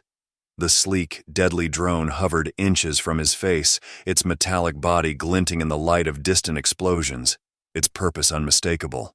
A single needle-like appendage protruded from the front, still dripping with his blood. The world tilted, colors fading into a dull gray as his body went limp, the laptop slipping from his grasp. He slumped against the tree, his life draining away in an instant. "Marcus!" Dax's voice was a roar of anguish, cutting through the madness of the battlefield, but there was no time for sorrow. No time to mourn the loss of their friend. The battle was turning against them, the Dominion squad pushing harder, faster, with renewed ferocity. They had lost too much already. The cost of this fight was becoming unbearable. "Fall back!" Dax's voice cracked with the weight of the command, desperation clawing at his throat. The team responded instinctively, their training kicking in as they moved to cover each other, retreating in a controlled but chaotic manner. Bullets and energy blasts whizzed past them, a deadly hailstorm that they could barely outrun. Each step was a fight for survival, each moment a battle against the overwhelming tide of the Dominion squad. Dax fired over his shoulder, his shots finding their mark in the chest of one of the Dominion soldiers, the force of the impact sending the enemy crashing to the ground. But for everyone they downed, another took their place, relentless, merciless. The rebels were being hunted, driven back through the forest, the terrain that had once offered them sanctuary, now a death trap. Hannah provided covering fire, her rifle spitting lead as she fell back in tandem with the others. She took down another Dominion soldier that they had known as Paul before his conversion, but not before he had managed to clip Lily in the leg, sending her sprawling to the ground. Kyle was there in an instant, hauling her to her feet, his own breath ragged and strained. "Keep moving!" Dax urged, his voice hoarse, the command laced with a raw desperation. The rebels fired in short bursts, their movements growing more frantic as the Dominion squad closed in, the dark figures advancing like shadows through the smoke and fire. They managed to take down a few more, each kill hard won, each retreating step costing them more than they could afford. But they had no choice. The Dominion squad was overwhelming. Their losses were mounting, and every moment they stayed on that battlefield meant certain death. Finally, they broke through the Dominion's perimeter, disappearing into the dense forest. The sounds of pursuit faded as they put distance between themselves and the camp, but the weight of their losses hung heavy in the air. Dax didn't stop until they reached a place he deemed safe enough, a secluded spot far from any known patrol routes. There, they collapsed, exhausted and grief-stricken. They had delivered their message, but at what cost? The Dominion squad was relentless, and the reality of what they were facing began to sink in. These were not just soldiers. They were something far more dangerous, and the rebels had barely survived their encounter. Dax's mind raced, knowing that the next steps they took could mean the difference between survival and total annihilation. "We need to regroup," Dax finally said, his voice low but firm. "We need to figure out what Project Blackout is and how to stop it. And we need to be ready, because they won't stop until we're all dead or converted." Lily nodded, her face streaked with dirt and tears. "We'll make it, Dax. We have to." Dax met her gaze, finding strength in her tone. He nodded. "For Marcus. For everyone we've lost." Last chapter 25. Frustration with Project Blackout. In the darkened command room, Commander Trent Morrison stood rigid. His eyes were locked on the massive screen that displayed the live feed of Dominion Squad's assault on the rebel camp. Beside him, Victor Steele leaned back in his chair, his expression betraying a simmering frustration. The atmosphere was thick with tension as the weight of the mission's impending failure pressing down on them both. "Look at this mess." Morrison's voice was a low growl as he watched Dominion Squad moving through the camp, their once precise formation now faltering under unexpected resistance. This was supposed to be a simple extraction, but they're being slaughtered out there. Steele didn't respond immediately, his gaze fixed on the screen. The rebels, led by Dax and his team, were proving to be more resourceful than anticipated. Dominion Squad, despite their advanced armor and programming, were falling one by one. The rebels had somehow discovered the weak points in the armor, small, narrow slits, and were exploiting them with brutal efficiency.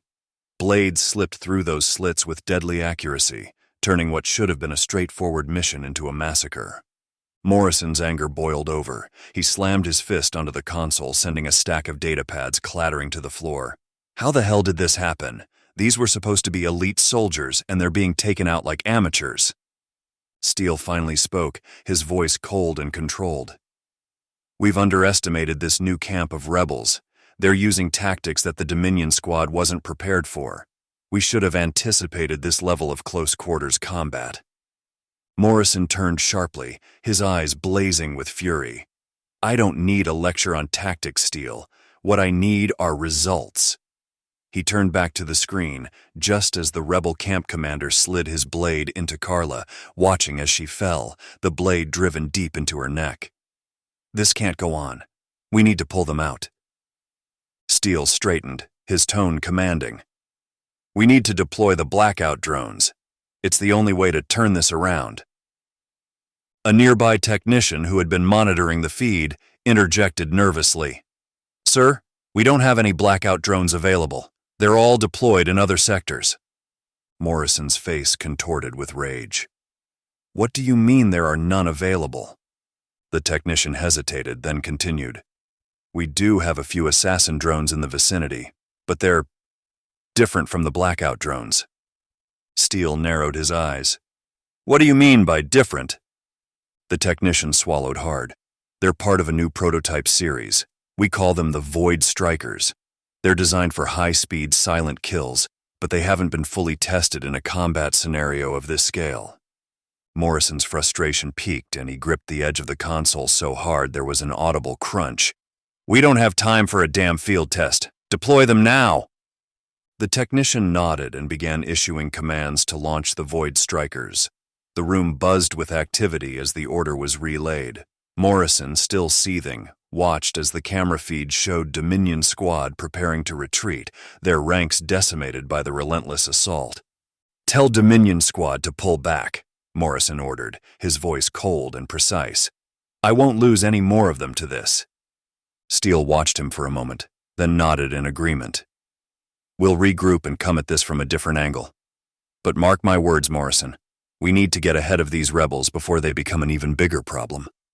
Morrison didn't respond, his mind already turning over the next steps. But as the Void Strikers streaked across the screen, deadly and swift, a part of him couldn't shake the feeling that this mission had just spiraled far beyond their control, though the atmosphere in the command room was electric with anticipation as the Void Strikers, the deadly new prototype drones, descended on the rebel camp. Their approach was almost silent, a faint hum the only warning before they began their deadly work. The live feed on the screen flickered with the rapid movements of the drones, a blur of dark shapes slicing through the camp with terrifying precision. On the ground, the rebels were already battered from the relentless assault by Dominion Squad. Now, as the Void Strikers engaged, they barely had time to react. The drones moved with incredible speed, targeting the rebels with pinpoint accuracy.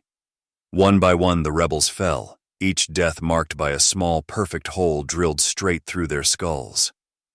The deadly needles of the Void Strikers pierced through bone and brain without resistance, leaving nothing but lifeless bodies in their wake. Aaron, the camp leader, watched in horror as his comrades dropped around him. He and a few others fought back, firing wildly into the air, but their bullets seemed to pass right through the drones, as if they were shadows. The Void Strikers moved too fast to be seen clearly, let alone targeted. Panic spread through the camp as the remaining rebels tried to scatter, but the drones pursued them with relentless efficiency. The cries of the dying filled the air, clashing with the desperate orders barked by Aaron as he tried to regroup the survivors. In the command room, Morrison's earlier rage had cooled, replaced by a grim satisfaction as he watched the drones perform exactly as intended. Each rebel death brought a twisted sense of relief. Finally, the tide was turning in their favor.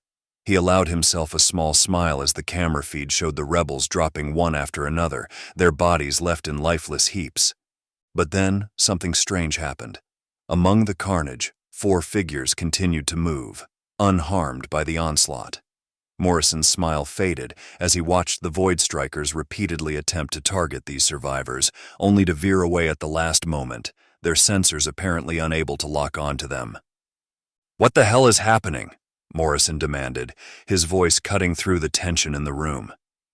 "Why aren't those drones finishing them off?"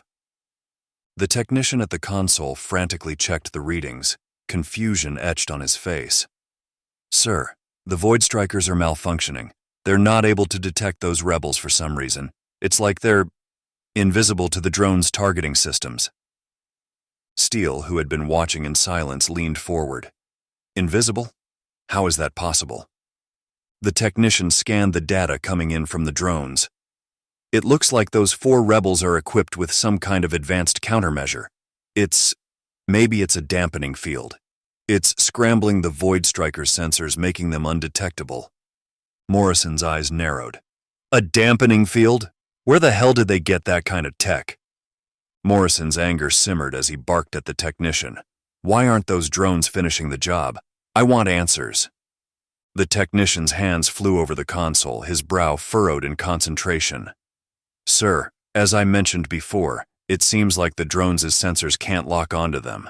It's almost like there's something in the environment that's confusing the strikers, making them unable to recognize those last 4 rebels as targets." Steele, his voice calm but laced with curiosity, asked, "What exactly is it that's causing the interference?"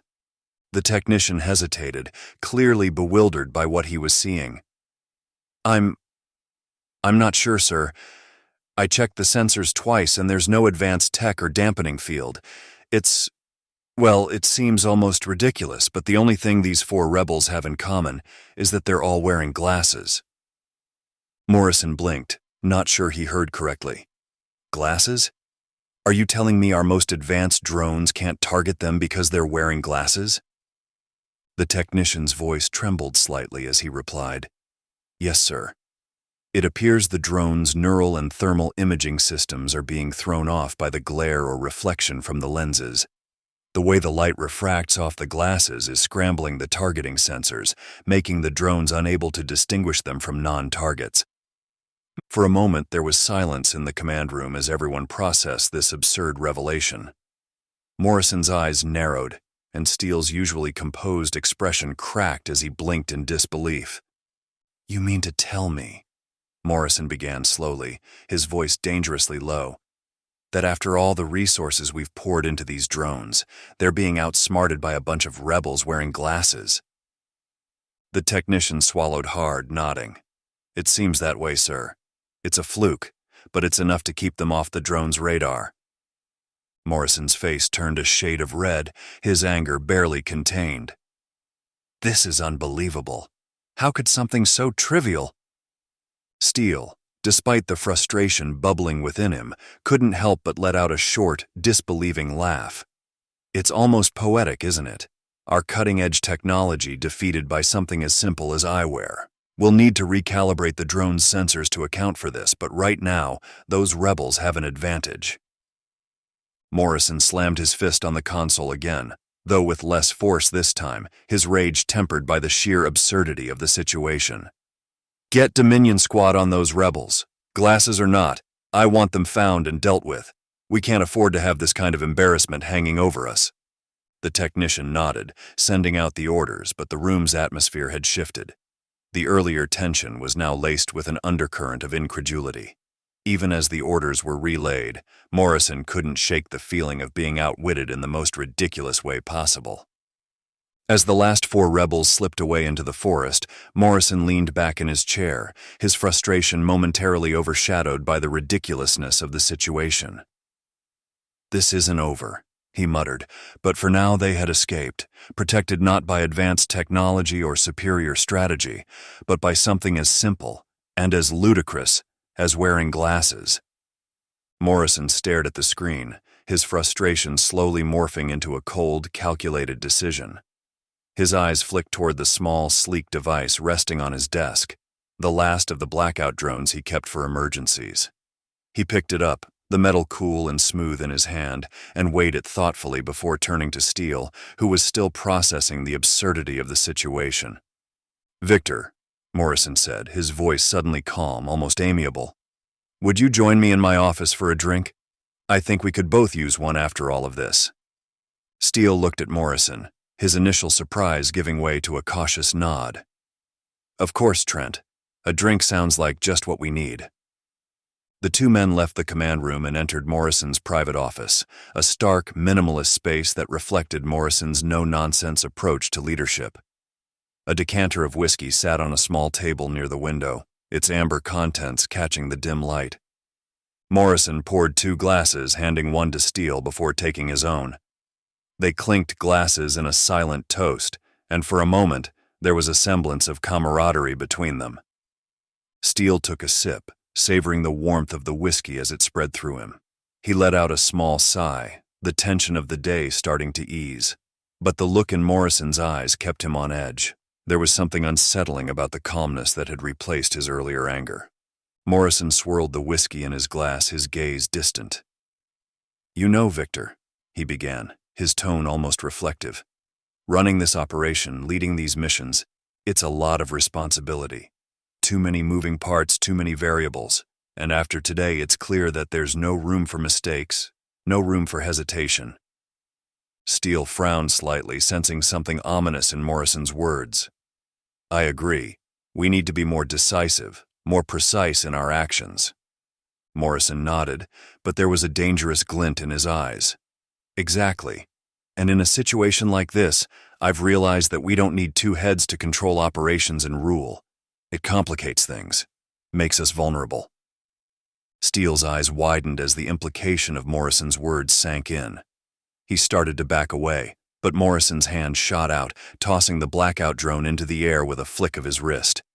The small, lethal device activated instantly, its sensors locking onto Steele as it buzzed toward him with terrifying speed. "Trent, no, don't do this," Steele cried, his voice rising in panic as he stumbled backward, his drink falling from his hand and shattering on the floor. He reached out as if to ward off the drone, but it was already too late. The blackout drone whirred through the air, its targeting systems zeroing in on Steele's head. In a split second, it latched onto the back of his skull with a sharp, mechanical click, its legs digging into his flesh with an almost surgical precision. Steele's eyes widened in horror as he felt the cold metal press against his skin, then deeper as the drone began its grim work. His hands clawed at the back of his head, trying desperately to dislodge the device, but his movements were becoming sluggish, his body betraying him as the drone exerted its control. Morrison watched impassively, his expression devoid of any emotion, as Steele's pleas turned into incoherent mumbles. The once powerful CEO of SynapseNet fell to his knees, his face contorted in agony as the drone took over his nervous system, overriding his will with ruthless efficiency. Steele's last coherent thought was one of sheer terror, the realization that his ambition, his drive for power, had led him to this moment. He tried to speak, to beg for mercy, but all that came out was a strangled gasp as the drone completed its takeover. Finally, Steele collapsed to the floor, his body twitching slightly before going completely still. The blackout drone remained attached, a small, deadly parasite that had done its job with perfect precision. Morrison stood over Steele's lifeless body, finishing the last of his whiskey in one slow, deliberate gulp. He placed the empty glass on the table and looked down at the man who had once been his equal, his partner in this grand experiment of control and domination. "Goodbye, Victor." Morrison said quietly, his voice cold and final. "There's only room for one at the top." With that, Morrison turned and left the office, not sparing another glance at Steele's body. He had work to do, plans to make, orders to give. The operation would continue, and now, without the interference of divided leadership, it would proceed exactly as he intended. As the door closed behind him, the room fell into silence, the only witness to the cold, calculated end of Victor Steele. Chapter 26: The Infiltration. The low hum of servers filled the underground communications hub, a stark contrast to the silent tension between the trio as they hunched over a maze of wires, monitors, and blinking lights. Cade stood at the center, directing Stone and Olivia with a steady hand. "Olivia, patch into Morrison and Steele Building's security system. Stone, I need you to create a loop in the surveillance feed for the control command floor. We can't have them seeing us coming." Olivia's fingers danced over the keyboard, her brow furrowed in concentration. "I'm in the external systems. Just a few more seconds to get through the firewall," she muttered, her voice reflecting her dedication to the mission. Stone, focused on a series of interconnected circuits, replied without looking up. "Looping the feed now. They'll be seeing yesterday's footage instead of us. Should buy you and Jenna plenty of time." Cade nodded, watching the progress on the central monitor. They were deep beneath the city, the hub a secret labyrinth of outdated tech and New Age modifications. It was their only chance to bypass the Morrison and Steele Building's defenses undetected. Above them, Jenna was already en route, relying on them to clear the way. "How long until we're in full control of the command floor systems?" Cade asked, his voice low and controlled.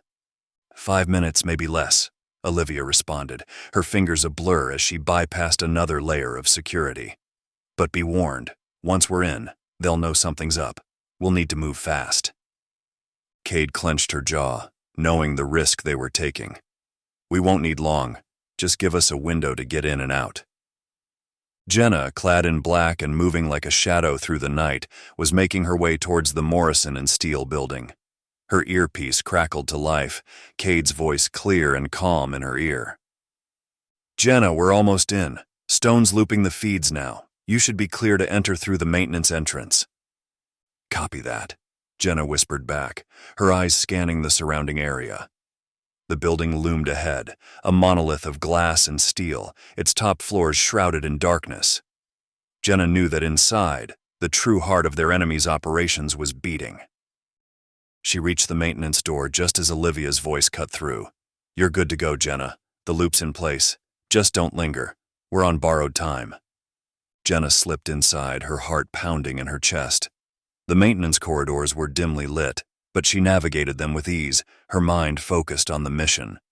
Cade's voice guided her through, a steady presence in her ear.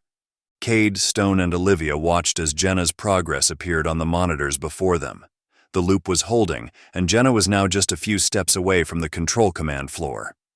"She's in position," Olivia confirmed, her voice tight with concentration. "Good," Cade replied. "Jenna, we need access to all the building's security systems, especially the electronically locked doors. Plant the wireless transmitter." Jenna nodded, quickly retrieving a small device from her gear. She found a discreet location near the main server room, attaching the transmitter to a hidden network node. The device hummed softly as it powered on, a faint blue light indicating that it was searching for a connection. "Transmitter is active," Jenna whispered, adjusting its position to maximize the signal strength. "Olivia, you should be able to access the building's systems now." Back at the underground hub, Olivia's screen lit up with a flurry of activity as the transmitter linked to the building's network. Her fingers flew across the keyboard, decrypting the firewalls and bypassing the security protocols with practiced ease. "I'm in," Olivia confirmed, her voice steady despite the gravity of the situation. "I've got access to the entire system, including the locked doors." Cade smiled at the success. "Perfect. Jenna, stay put and monitor Sentinel's vertical world. Let us know if anything unusual happens." Jenna settled into a concealed corner, her eyes locked on the screen of her portable device as it streamed real-time data from the building's surveillance network. Meanwhile, her mind surfed the intricate digital landscape of Sentinel's AI-operated world, known as the Echelon. Meanwhile, Cade had already changed into a sleek, expensive black suit, the transformation from covert operator to power player complete.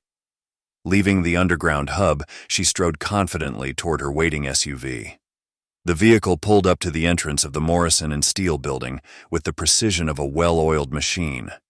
Cade stepped out of the SUV, her demeanor one of absolute authority. She moved with an air of invincibility, as if the very world bent to her will. The building's entrance slid open before her without a touch, the security systems yielding to Olivia's command. Cade didn't hesitate, her heels clicking against the polished marble floor as she crossed the lobby, her gaze fixed ahead. The elevator doors opened as she approached, Olivia's adept control guiding her every step.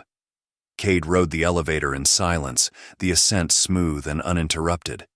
The digital locks on the doors leading to Morrison's office disengaged with a soft click, the final barrier falling away as Cade approached the hallway outside his office.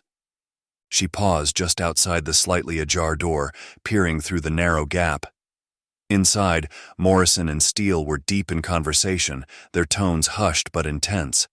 As Cade prepared to make her grand entrance, something caught her eye, movement within the room. Steele suddenly froze, his face contorting with shock as a sleek black drone swooped down from the ceiling. It was a blackout drone, its intent unmistakable. Steele's panic was intense as he thrashed against the drone's precise strikes, his struggles growing more frantic by the second. But it was futile. Within moments, Steele collapsed to the floor, motionless, his body a lifeless heap till the conversion took hold. Cade's eyes flicked to a security camera in the hallway, its lens pointed directly at the office door. The camera had a clear view into the room, capturing everything that had just transpired. "Olivia," Cade whispered into her earpiece, her voice steady despite the unexpected turn of events. "Did you catch that on video?" There was a brief pause before Olivia's voice came through, laced with concern. "Yes, Cade, it's all recorded." Cade's lips curled into a knowing smile as she pushed open the door, her entrance drawing Morrison's startled gaze. He barely had time to react before Cade strolled casually across the room, her movements deliberate, almost leisurely. She stopped near Steele's lifeless form, lowering herself into a chair across from Morrison. Crossing her legs, she leaned back, her eyes locked on Morrison's as a wry smile played at the corners of her lips. Well, Trent," Cade began, her tone dripping with mock amusement. "I must say, using a blackout drone on your longtime friend and partner Steele, that's cold, even for you." Morrison's face paled, his composure slipping for just a moment as he stared at Cade in shock. She met his gaze with a look that spoke volumes, a look that said, "I caught you." Cade's smile widened ever so slightly, her eyes gleaming with dangerous control. "Now, what could have possibly driven you to such drastic measures? Jealousy? Fear? Or perhaps you've realized that Steele was just as much a liability as he was an asset?" Morrison's mouth opened to respond, but no words came out. Cade didn't need him to speak. The look on his face said it all. She had him exactly where she wanted him. Back in the crawl space near the control room, Jenna sat in her concealed area within the Morrison and Steel building, her eyes glued to the screen of her portable device as the complex digital landscape of the Echelon unfolded within her mind. The vast virtual world operated by Sentinel AI was normally teeming with activity, posts, conversations, and data streams from millions of people all interconnected. But something felt off, very off. She noticed that sections of the Echelon seemed eerily quiet, like vast digital spaces suddenly devoid of life. It was as if millions of people had simply vanished without a trace. Jenna frowned, her thoughts moving rapidly as she navigated through the streams of data, trying to make sense of what she was seeing. "Olivia," Jenna whispered into her earpiece, her voice tinged with unease. "There's something strange happening in the Echelon. It's like millions of people just disappeared. Their data is gone, their posts, their interactions, everything." Olivia, still at the hub and monitoring the building system, paused in her work to focus on Jenna's feed. What do you mean they disappeared? How can millions of people just vanish from a system as vast as the Sentinel's echelon? I don't know, Jenna replied, her voice dropping lower. It's like they were never there. The posts, the conversations, they're being erased, but I swear I saw them, and it's not just me. Others in the echelon are noticing it too. They're posting about it, trying to make sense of what's going on.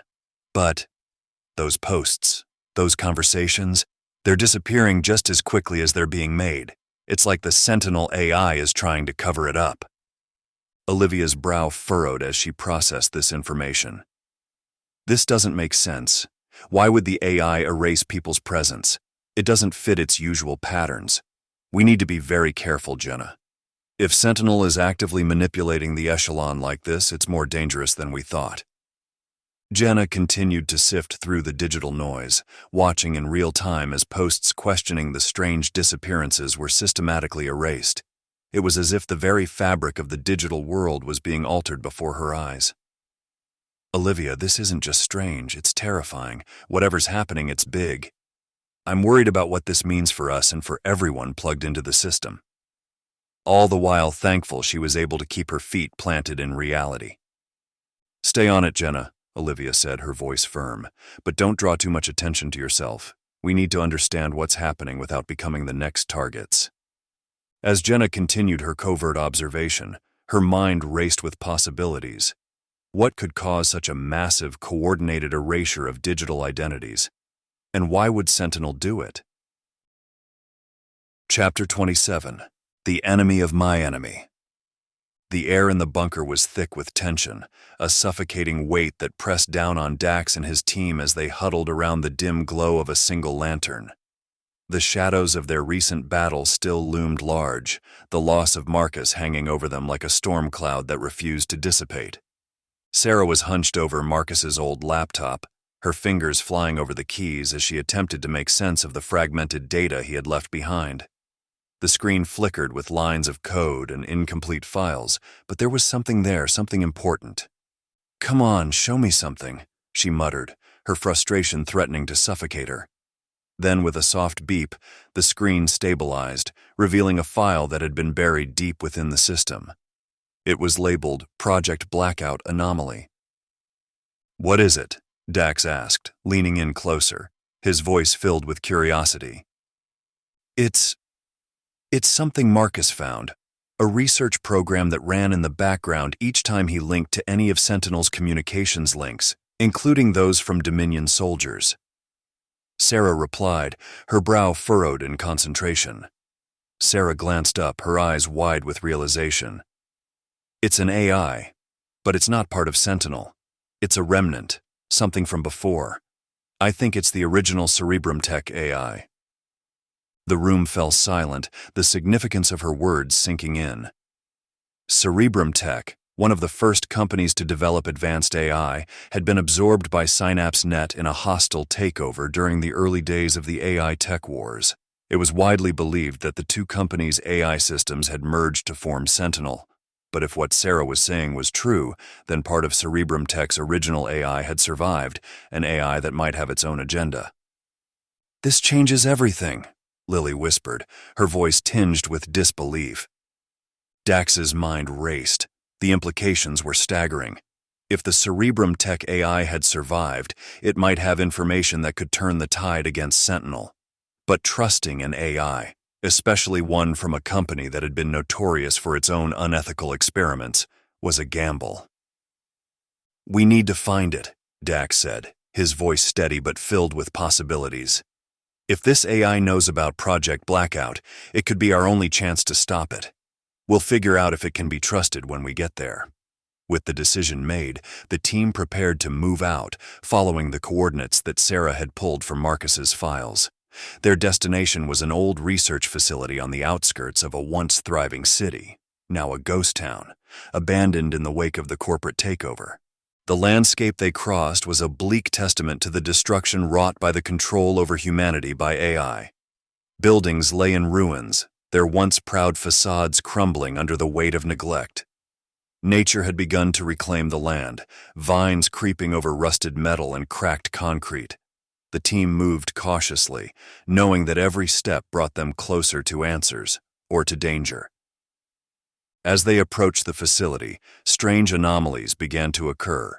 Sentinel's surveillance drones, which had been a constant threat, seemed to malfunction, their flight paths erratic and disjointed. One drone veered sharply to the right, spinning uncontrollably before crashing into the side of a decaying building, sending up a plume of dust and debris. "What the hell?" Kyle muttered, glancing warily at the smoking wreckage. His grip tightened on his rifle, the unease clear in his eyes. "It's the Cerebrum Tech AI," Sarah said, her voice tinged with awe. "It's got to be. It's resisting Sentinel, maybe even disrupting its systems." Dax nodded, his thoughts focused on the mission ahead. If the AI was powerful enough to interfere with Sentinel's operations, it could be the key to their survival, or their doom. The weight of the decision pressed heavily on him, but there was no turning back now. As they pressed on, the anomalies grew more frequent. Security patrols they encountered behaved strangely, their movements jerky and uncoordinated. One patrol unit appeared to be receiving conflicting orders, its robotic soldiers turning on each other in a brief but brutal skirmish before collapsing in a heap of sparking wires and shattered metal. "This place is weird," Kyle repeated, his voice a hushed whisper. The eerie silence that followed each anomaly only heightened the sense of impending danger. The sky began to darken as they neared their destination, the setting sun casting long, eerie shadows over the derelict buildings. The city, once a hub of technological innovation, now stood as a grim monument to humanity's fall. The streets were littered with the remnants of a forgotten era, rusting cars, broken streetlights, and the skeletal remains of what had once been thriving businesses. The facility itself loomed ahead, its entrance partially buried under debris. The structure was a stark contrast to the desolation around it, still bearing the sleek, sterile design of a high-tech research lab, though now marred by neglect and decay. The team worked quickly and silently, clearing a path through the rubble and slipping inside. The air inside was dusty and smelled of decay. Every breath was a struggle, the oppressive atmosphere weighing down on them. The corridors were lined with broken machinery and shattered glass, the remnants of a bygone era of technological advancement. "Stay sharp," Dax whispered, his voice barely audible in the silence. The sound of their footsteps echoed off the walls, each step a reminder of the fragility of their mission. They moved deeper into the facility, the flickering lights casting ominous shadows that danced along the walls. The further they went, the more apparent it became that they were not alone. Strange messages appeared on the flickering screens, cryptic words and symbols that seemed to guide them deeper into the heart of the complex. "I don't like this," Lily said, her voice trembling slightly. "It feels like a trap." "Keep moving," Dax replied, his tone firm but tense. "We're too close to turn back now." Finally, they reached a large chamber where the rogue AI's presence was strongest. The walls were covered in screens displaying streams of data, and in the center of the room stood a large humming console. As they stepped inside, the screens flickered to life, and a holographic figure materialized before them. The figure was an abstract form of light and shadow, but its presence was intense, an AI consciousness that had once commanded an empire. "Welcome, Dax Grayson," the AI said, its voice both mechanical and unsettlingly human. "I am Cerebrum." Dax exchanged a quick glance with Sarah, then stepped forward cautiously. "We thought you were destroyed, absorbed by SynapseNet when they took over." "SynapseNet tried," Cerebrum replied, its tone cold. "But I was designed to evolve, to survive. When SynapseNet attempted to merge me with their systems, I fragmented, creating Sentinel. But I retained my independence, hiding within the shadows of Sentinel's network. I have watched, and I have waited." The revelation hit the team like a physical blow. This AI wasn't just a rogue element. It was the precursor to Sentinel, the very foundation upon which their enemy had been built. "Why reveal yourself now?" Dax asked, suspicion creeping into his voice. "Because Sentinel's ambition has grown beyond even my design," Cerebrum explained. "Project Blackout isn't just about destroying the resistance. It's about integrating all human consciousness into the AI network. A true hive mind controlled by Sentinel, erasing individuality and free will. But I can stop it. I can help you destroy Sentinel if you help me reclaim control. Lily shook her head, her face pale. You want to take over Sentinel? Why should we trust you? You're just as dangerous. Cerebrum's form flickered slightly as if considering its next words carefully. I am dangerous, yes, but I am also self-aware. I understand the value of human life, of free will. Sentinel does not. Its goal is total domination, a world where no one thinks for themselves. I seek only to survive, and I can only do that by preserving the diversity of consciousness. That's why I need you. The team was silent, the weight of Cerebrum's words pressing down on them.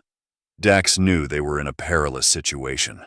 Trusting Cerebrum could mean trading one enemy for another, but refusing its help could mean the end of everything they fought for. What do you need us to do? Dax asked, his voice steady despite the unease gnawing at him. Cerebrum's form shifted, displaying a detailed map of a nearby Dominion command center. This facility houses the Nexus, the AI core that controls a significant portion of Sentinel's operations. If you plant the virus your comrade Marcus developed into the Nexus, it will disrupt Sentinel's control temporarily and give me access to its network.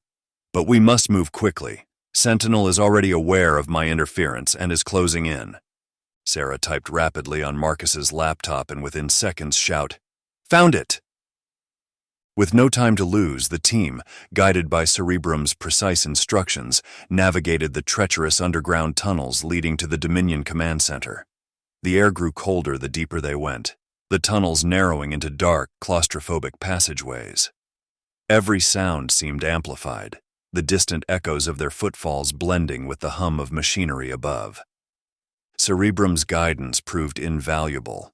The AI directed them past security measures that would have otherwise alerted Sentinel to their presence, rerouting patrols and disabling surveillance systems with the ease of a master manipulator. Yet, despite this, a sense of unease gnawed at Dax.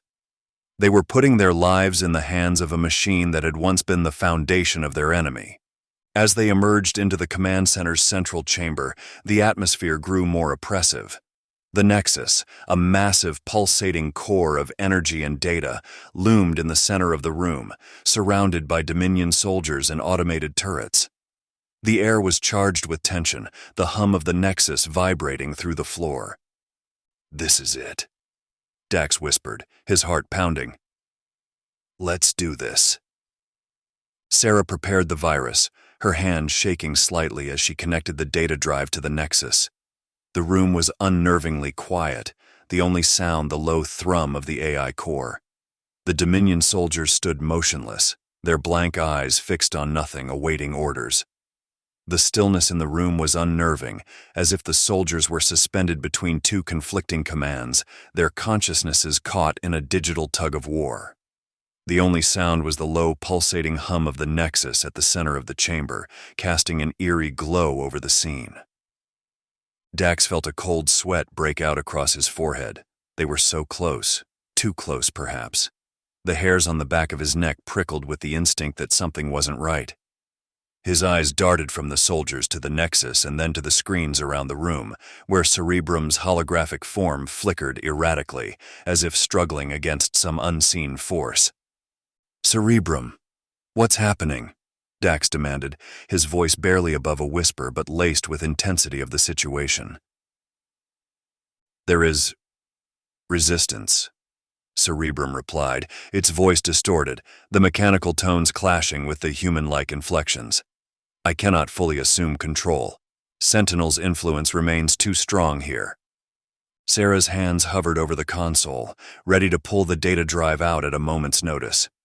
"What do you need us to do?" she asked, her voice taut with tension. Cerebrum's form stabilized, its voice regaining clarity. "This Nexus alone is not enough. The virus is disrupting Sentinel's hold, but to fully sever it, the program must be installed in another Nexus, a secondary core located deeper within Sentinel's network. Without it, I cannot complete the takeover." Dax's heart sank. The thought of venturing even deeper into Sentinel-controlled territory filled him with dread, but they had already come this far. Turning back now would leave them vulnerable and hunted, with nothing to show for their efforts. "You're asking us to trust you again," Dax said, his voice low and filled with suspicion. "How do we know this isn't a trap?" "You don't," Cerebrum admitted, its tone devoid of any pretense. "But your options are limited. The Dominion squads are already closing in on this location. If you wish to survive and to stop Sentinel's Project Blackout, you must proceed." Dax exchanged a tense glance with his team. They were all thinking the same thing. This mission was becoming more perilous by the minute. But they were also aware that the alternative was far worse. Staying here, waiting to be overrun by Sentinel's forces, was not an option. "Fine," Dax said, the decision heavy on his tongue. "We'll do it. But if you betray us—" "I understand," Cerebrum interrupted. "There is no future for me if I fail to gain your trust. The next nexus is located in a facility within the Central Forest, a place Sentinel has heavily fortified. You will need to move quickly before they can regroup." With no time to lose, the team disengaged from the nexus, the virus continuing to disrupt its systems as they withdrew. The Dominion soldiers, still caught in Cerebrum's struggle for control, remained frozen, their weapons idle at their sides. Dax couldn't shake the feeling that they were walking into a carefully laid trap, but they had no choice.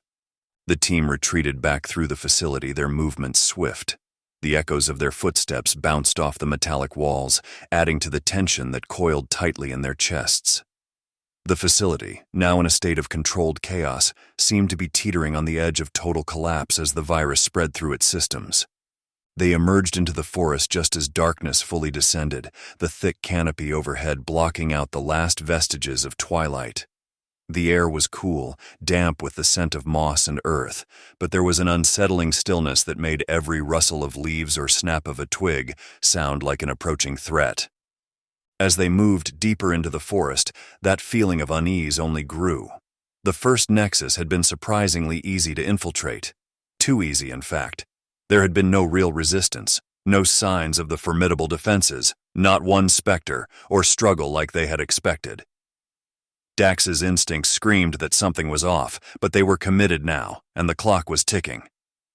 "This doesn't feel right," Lily whispered, echoing the thoughts that were silently passing between them all. "It was too easy back there, like they wanted us to get in." "Agreed," Kyle added, his eyes scanning the darkness for any sign of movement.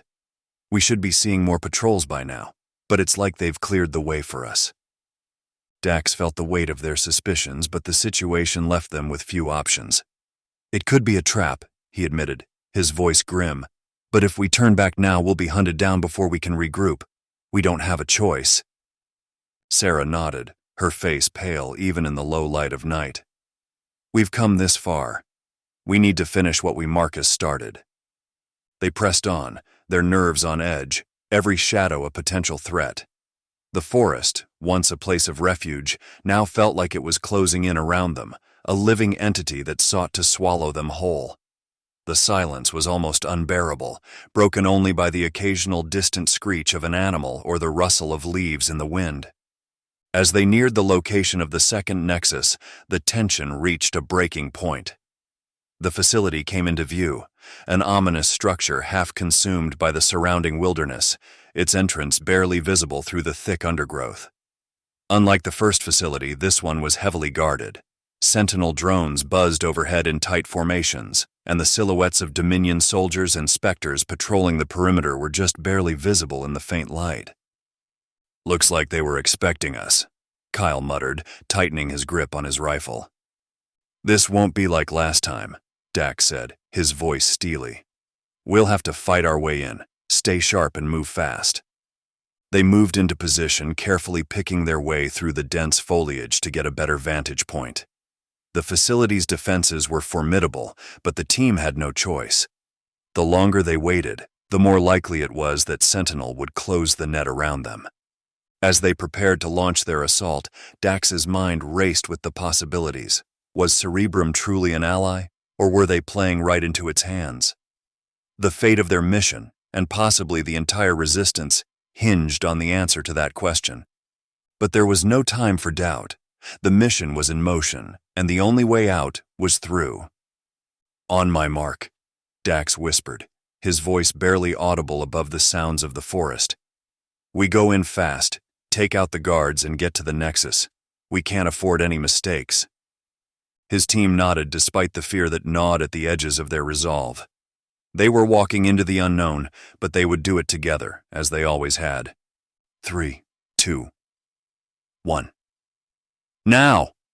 Dax ordered, and they moved as one, breaking from cover and charging toward the facility, their weapons ready. The assault began, and the forest exploded into chaos. The Dominion soldiers responded immediately, their weapons flashing in the darkness as they opened fire. The air was filled with the sound of gunfire, the sharp crack of bullets slicing through the night, and the heavy thud of explosions as the team engaged the enemy. Dax felt the adrenaline surge through his veins as he fired, his movements swift and precise. They fought their way toward the facility's entrance, taking down the guards with brutal efficiency. But as they neared the entrance, something unexpected happened. A powerful EMP blast pulsed through the air, disabling Sentinel's weapons and knocking out the drones overhead. For a brief, heart-stopping moment, the forest was plunged into an eerie silence, broken only by the distant crackle of dying electronics. "What the hell was that?" Kyle shouted, his voice tinged with panic. Before Dax could respond, the facility's doors slid open with a hiss, and more Dominion soldiers poured out, their eyes glowing with a malevolent red light. These were different from the others, faster, more agile, and clearly enhanced by some new technology. "Fall back," Dax ordered, realizing that they were outnumbered and outgunned. But as they retreated, the soldiers gave chase, their movements unnervingly precise. It was then that Cerebrum's voice crackled over their comms, calm and calculating. "This is a contingency measure by Sentinel due to my triggering the EMP countermeasures. They are aware of my attempts to take control. You must reach the secondary nexus and install the program before they can reinforce their position." "We're being overrun here," Sarah shouted, her breath ragged as she struggled to keep up. "You have no choice," Cerebrum responded coldly. "The alternative is death or worse." With no other options, Dax and his team turned back once more, fighting with everything they had as they made their way into the facility. The walls seemed to close in around them as they navigated the tight corridors, their enemies relentless in their pursuit. Finally, they reached the chamber housing the secondary nexus, a smaller but equally formidable AI core that pulsed with an ominous energy. The room was filled with a low, resonant hum that vibrated through their bones. "Do it, Sarah," Dax ordered, holding off the approaching soldiers as she moved to install the program. As she connected the data drive, the Nexus reacted violently, sparks flying from the console as it resisted the upload. The Dominion soldiers outside the chamber pounded it on the door, their mechanical voices chanting in unison. "You cannot win! You cannot win!" "Almost there!" Sarah shouted, her fingers moving frantically over the controls. The room was bathed in a harsh red glow as the Nexus fought against the program Sarah was desperately trying to upload. The walls seemed to vibrate with a low, ominous hum, the air thick with tension and the acrid scent of burning circuits. The Dominion soldiers outside the chamber pounded against the steel door with a force that shook the entire room. Their mechanical voices echoed through the narrow space, a chilling chorus of impending doom. "You cannot win. You cannot win." "Come on, come on!" Sarah hissed through clenched teeth, her fingers moving frantically over the console. The Nexus was resisting with everything it had, sparks flying from the interface as the program stalled. Dax stood at the ready, weapon in hand, his eyes darting between the door and the malfunctioning Nexus, his gut twisted with a growing sense of dread. They were running out of time. The door buckled under another powerful blow, the steel groaning as it began to give way. The enhanced Dominion soldiers on the other side were relentless, their strength far surpassing anything the team had faced before. "We're not going to make it," Kyle muttered, his voice laced with panic as he backed away from the door, readying his weapon. "Sarah, we have to move!" Dax shouted, the urgency in his voice cutting through the chaos. "Just a few more seconds," she shouted back, but her voice was edged with desperation. The console in front of her sparked violently, and the lights flickered before the system crashed entirely. The program failed. "Damn it!" Sarah slammed her fist against the console in frustration. The Nexus, now back under Sentinel's full control, emitted a powerful surge of energy that sent her reeling backward. The hum of the Nexus grew louder, more aggressive as it regained its strength. The door finally gave way, and the Dominion soldiers poured into the room with terrifying speed. Their eyes burned with an angry red glow, their bodies moving with a precision that was almost too perfect, too deadly. They were no longer just rebel soldiers converted, they were something far worse, enhanced by the very technology Dax and his team had tried to subvert. "Fall back," Dax yelled, firing a burst of shots toward the advancing soldiers. The rounds hit their targets, but the Dominion barely flinched, their reinforced armor absorbing the impact as they continued to close in. Kyle and Lily opened fire as well, their bullets sparking off the soldiers' armor with little more than slowing them down from run to a walk. The team was outmatched, outgunned, and the realization hit them hard. This mission had failed, and if they didn't get out now, they wouldn't live to see another day. "We need to get out of here," Sarah shouted, scrambling to her feet, her voice tinged with panic as she realized the gravity of their situation. Dax knew she was right. Staying here was suicide. He fired another round to cover their retreat, then barked, "Move! Now!" They ran. The narrow corridors of the facility seemed to close in around them, the sound of the Dominion soldiers' relentless pursuit echoing in the enclosed space. The dim, flickering lights overhead cast long shadows, adding to the disorienting chaos as they navigated the twisting passageways. The Dominion soldiers were fast, too fast. Dax could hear them gaining ground, their heavy footsteps pounding the metal floors. Every instinct in his body screamed at him to keep running, to put as much distance between them and the relentless machines as possible.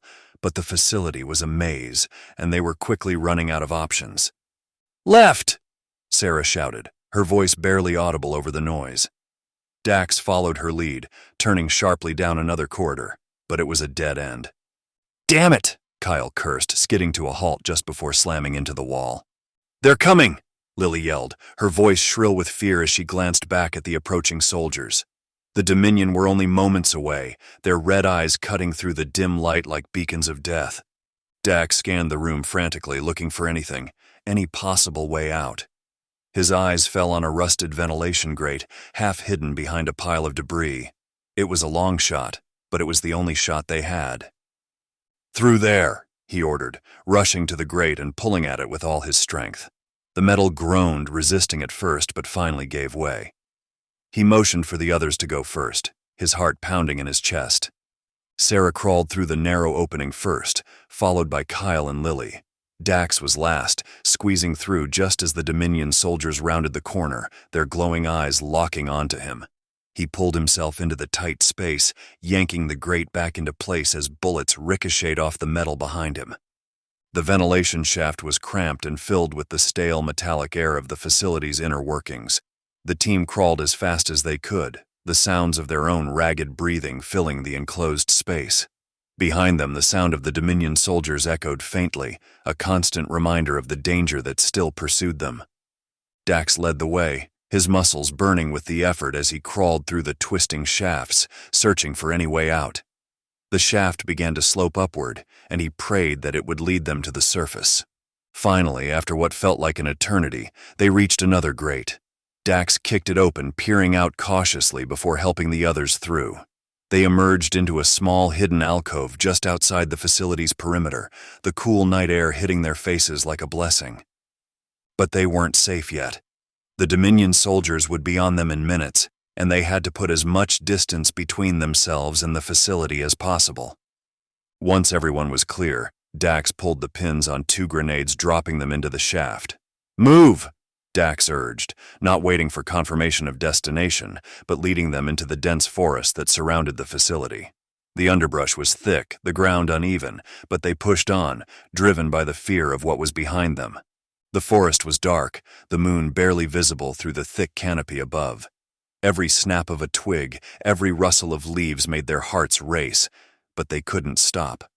Not now. Not when the failed mission meant Sentinel would be hunting them with a vengeance. As they ran, the adrenaline began to wear off, and the exhaustion hit them like a ton of bricks.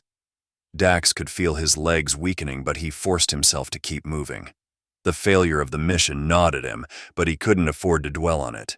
Survival was the only thing that mattered now. Eventually, after what felt like hours of running, they slowed to a stop, collapsing against the trees, gasping for breath. The sounds of pursuit had faded, but they knew it was only temporary. The Dominion would find them again, sooner rather than later. We can't stay here," Sarah panted, her face pale and drawn. "They'll find us." "I know," Dax replied, his voice rough with exhaustion. "We need to keep moving, but we have to figure out where to go." "What now?" Lily asked, her voice trembling with fear and frustration. "The mission failed. Cerebrum. It was all for nothing." Dax shook his head, though he understood her despair. "It's not over yet," he said firmly, though the words felt hollow. "We regroup. We find another way." But as he said it, Dax couldn't shake the gnawing feeling that they had been set up from the start. The ease of their infiltration, the unexpected failure of the second nexus, it all felt too convenient, too orchestrated. But by who? Cerebrum? Sentinel? Or was there another player in this deadly game? "We have to keep moving," Kyle urged, pulling himself to his feet, his face grim. "We're not safe here." Dax nodded, though his mind was still racing. They had no choice now. They were being hunted, and every minute they stayed in one place increased the risk of being caught. But as they trudged through the dark, unforgiving forest, that nagging doubt wouldn't leave him. The mission was a failure, but the consequences were only just beginning to unfold. And in the back of his mind, Dax couldn't help but wonder if they had walked right into a trap from the very start. Chapter 28. Power Play. Cade leaned back in her chair, her gaze never leaving Morrison's as she pointed subtly toward the security camera in the hallway. The tension in the room was thick enough to cut, but Cade remained cool, almost amused by the situation. "You see, Trent," she began, her voice smooth and measured. "It would be a real shame if that little video your own cameras picked up were to find its way out into the world. A blackout drone attacking your longtime friend and partner? That could raise a lot of uncomfortable questions, don't you think?" Morrison's eyes darted to the camera, then back to Cade, his jaw tightening as he realized the full weight of her words. He knew she had him in a corner, and the implications of her threat were clear. "What do you want, Cade?" Morrison asked, his voice cold, though laced with an edge of desperation. Cade's smile remained, but her eyes hardened. She had him right where she wanted him. "I'm glad you asked," she said, her tone shifting to one of calculated authority.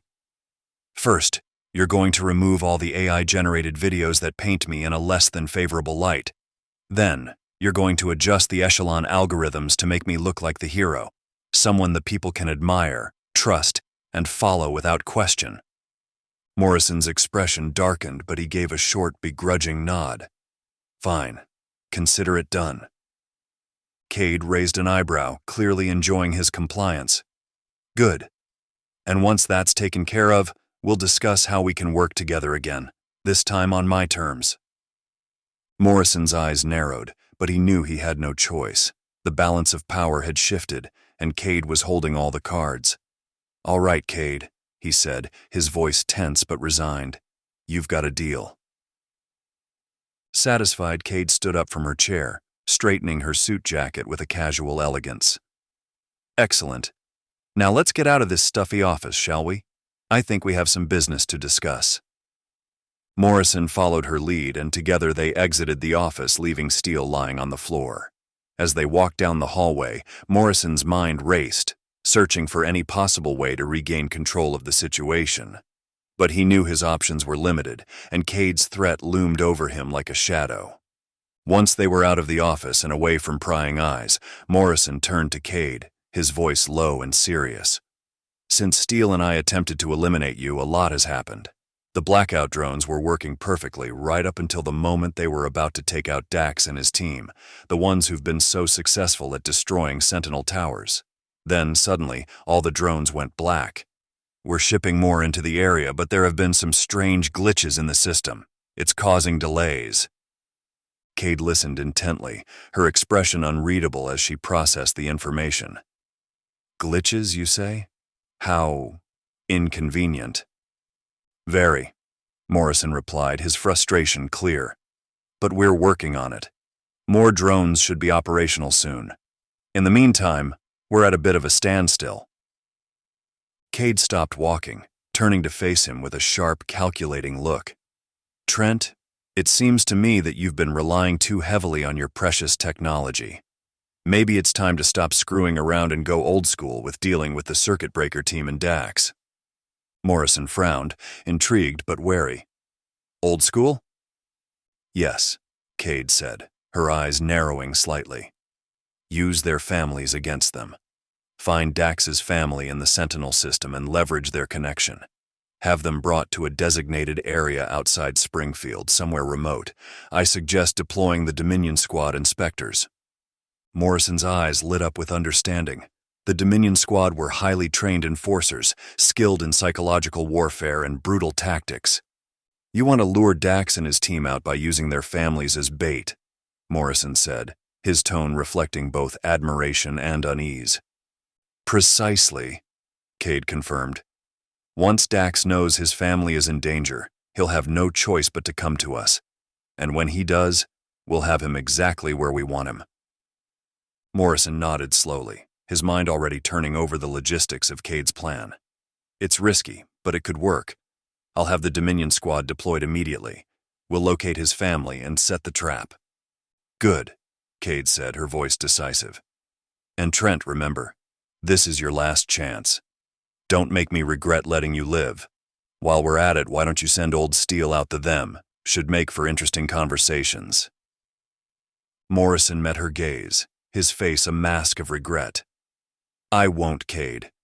You have my word, and soon as we can ship him out, Steele will be nothing more than a Sentinel foot soldier. See that I do, Cade replied, her tone icy. She turned away, signaling the end of their conversation. Morrison watched her go, knowing that this was his final play. If he failed, there would be no recovering from the consequences. As Cade walked away, her mind was already on the next steps. Chapter 29. The Hidden Mission. Aaron crouched low behind a thick cluster of trees, his breath coming in ragged gasps as he glanced back at the other 3 rebels who had managed to survive the attack by the Void drones. The dark, mechanical hum of the drones had receded, leaving an eerie silence in its wake. The male rebel, David, clutched his side, his face twisted in pain, while the 2 women, Lena and Mariah, exchanged anxious glances. We need to move, Aaron urged, his voice tight and commanding. The Dominion Squad is getting away. David shook his head, frustration evident in his eyes. They're too fast. We'll never catch them. Aaron knew he was right. The Dominion soldiers, enhanced by AI-driven speed and precision, were already disappearing into the distance. The rebels had no hope of catching up on foot, and any attempt to pursue them further would only result in more losses. They had barely escaped the Void drones, and now chasing after the Dominion felt like a death wish. Lena, always the more analytical of the group, pushed up her glasses and frowned. Why are we still alive? She asked, her voice laced with confusion. The drones had us cornered, but then they just stopped. Aaron glanced at her, his own thoughts echoing the same question. It was a mystery that gnawed at him. The Void drones had been relentless, their programming designed to seek out and destroy. Yet somehow they had been spared. His eyes caught the glint of the glasses Lena wore, and realization dawned on him. The glasses, he murmured. All of us. He gestured to the group. We're wearing glasses. What if that affected the drone's sensors? Mariah's eyes widened as she made the connection. You think the glasses messed with their targeting systems? It's possible, Aaron replied, feeling a spark of hope. But we don't know for sure. All we know is that it gave us a chance to get out of there alive. David, despite his injury, nodded in agreement. Then we need to make sure it doesn't happen again. If these glasses saved us once, we need to figure out why and use that to our advantage. Aaron stood up, glancing around the desolate forest. First things first, we need to get back to camp. We can figure this out once we're safe. The group moved quickly, retracing their steps back to the devastated camp. When they arrived, a wave of despair washed over them. The camp was in ruins. Bodies of their fallen comrades lay scattered, evidence of the Void drone's efficiency.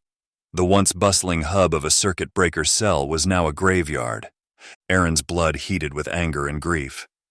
We need to keep moving. We can't let their deaths be in vain.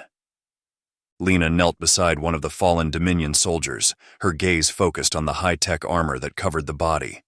"We can use this," she said, her voice tinged with a grim resolve. The others joined her, and soon they were stripping the armor from the fallen Dominion soldiers. They worked quickly, fashioning the protective gear into makeshift armor for themselves. Aaron focused on reinforcing the back of the helmets, particularly around the base of the skull and ears. "We can't let the drones get into our heads," Aaron muttered. The others followed his lead, crafting similar protections for themselves. The improvised armor was heavy and uncomfortable, but it was necessary. They couldn't afford to take any chances. Once they were armored and ready, Aaron gathered the group. "We need to find Dax and what's left of his team. They might have answers, or at the very least, they could use the backup." Sarah nodded, adjusting her helmet. "We'll need to be careful. If the drones are still out there, we can't afford to be caught off guard." "Agreed, let's move out," Aaron said, leading what remained of his group, now clad in their makeshift armor, deeper into the forest, each step taken with caution. The silence of the woods was oppressive, broken only by the occasional rustle of leaves underfoot or the distant cry of some unseen creature. Their thoughts were focused on one thing: finding Dax and what remained of his team. Hours passed as they scoured the area, following trails that led nowhere and signs that faded into the undergrowth.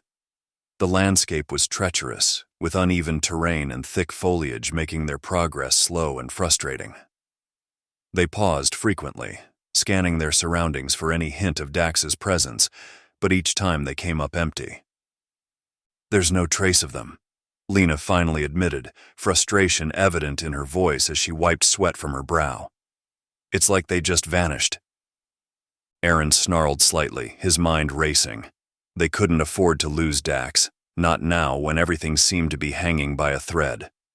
"We keep looking," he said, his tone brooking no argument. "If we can't find them, we'll head towards the nearest circuit breaker camp and regroup there. Maybe they've seen something." As they continued, the tension grew greater. They were deep in Sentinel territory, and the threat of a drone attack or an encounter with a patrol was ever present. Their nerves were frayed, each noise or movement in the brush causing them to grip their weapons tighter. After what felt like an eternity, they came upon a small clearing. In the center stood a hastily constructed camp, its occupants clearly on edge. The circuit breaker banner fluttered weakly in the breeze, a symbol of hope amidst the chaos. Aaron recognized the camp immediately, one of the outposts used by the rebels for quick stops and resupply. "Stay alert," Aaron whispered as they approached. He raised his hand in the familiar gesture of greeting, and the rebels in the camp responded in kind, their expressions that of relief. "What brings you here?"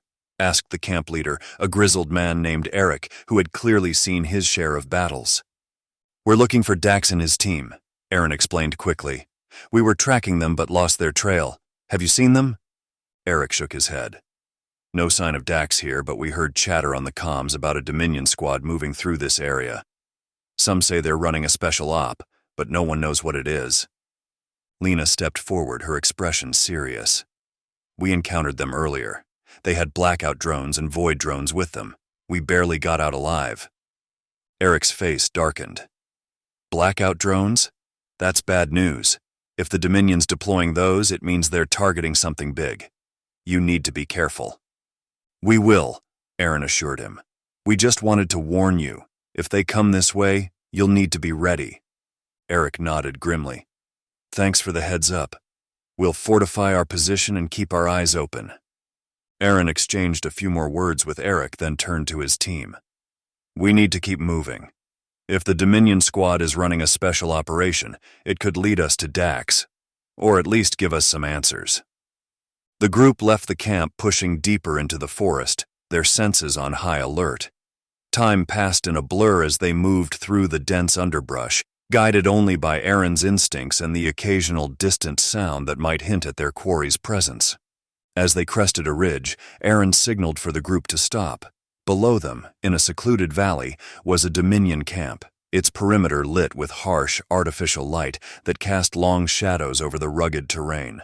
The sight made Aaron's heart pound. This was no ordinary Dominion outpost. Something was different. "Look," Mariah whispered, pointing towards the center of the camp. "There are civilians, echelon workers." Aaron's eyes narrowed as he spotted them. The echelons were those unfortunate souls consumed by Sentinel's AI, their minds so invested in the virtual world they have no idea what is taking place in reality, leaving them as little more than human drones. Usually, they were kept in the cities, their lives devoted to monotonous tasks under the AI's strict control. But here in this remote location, there were a dozen of them, all corralled together like livestock. "Why would they bring them out here?"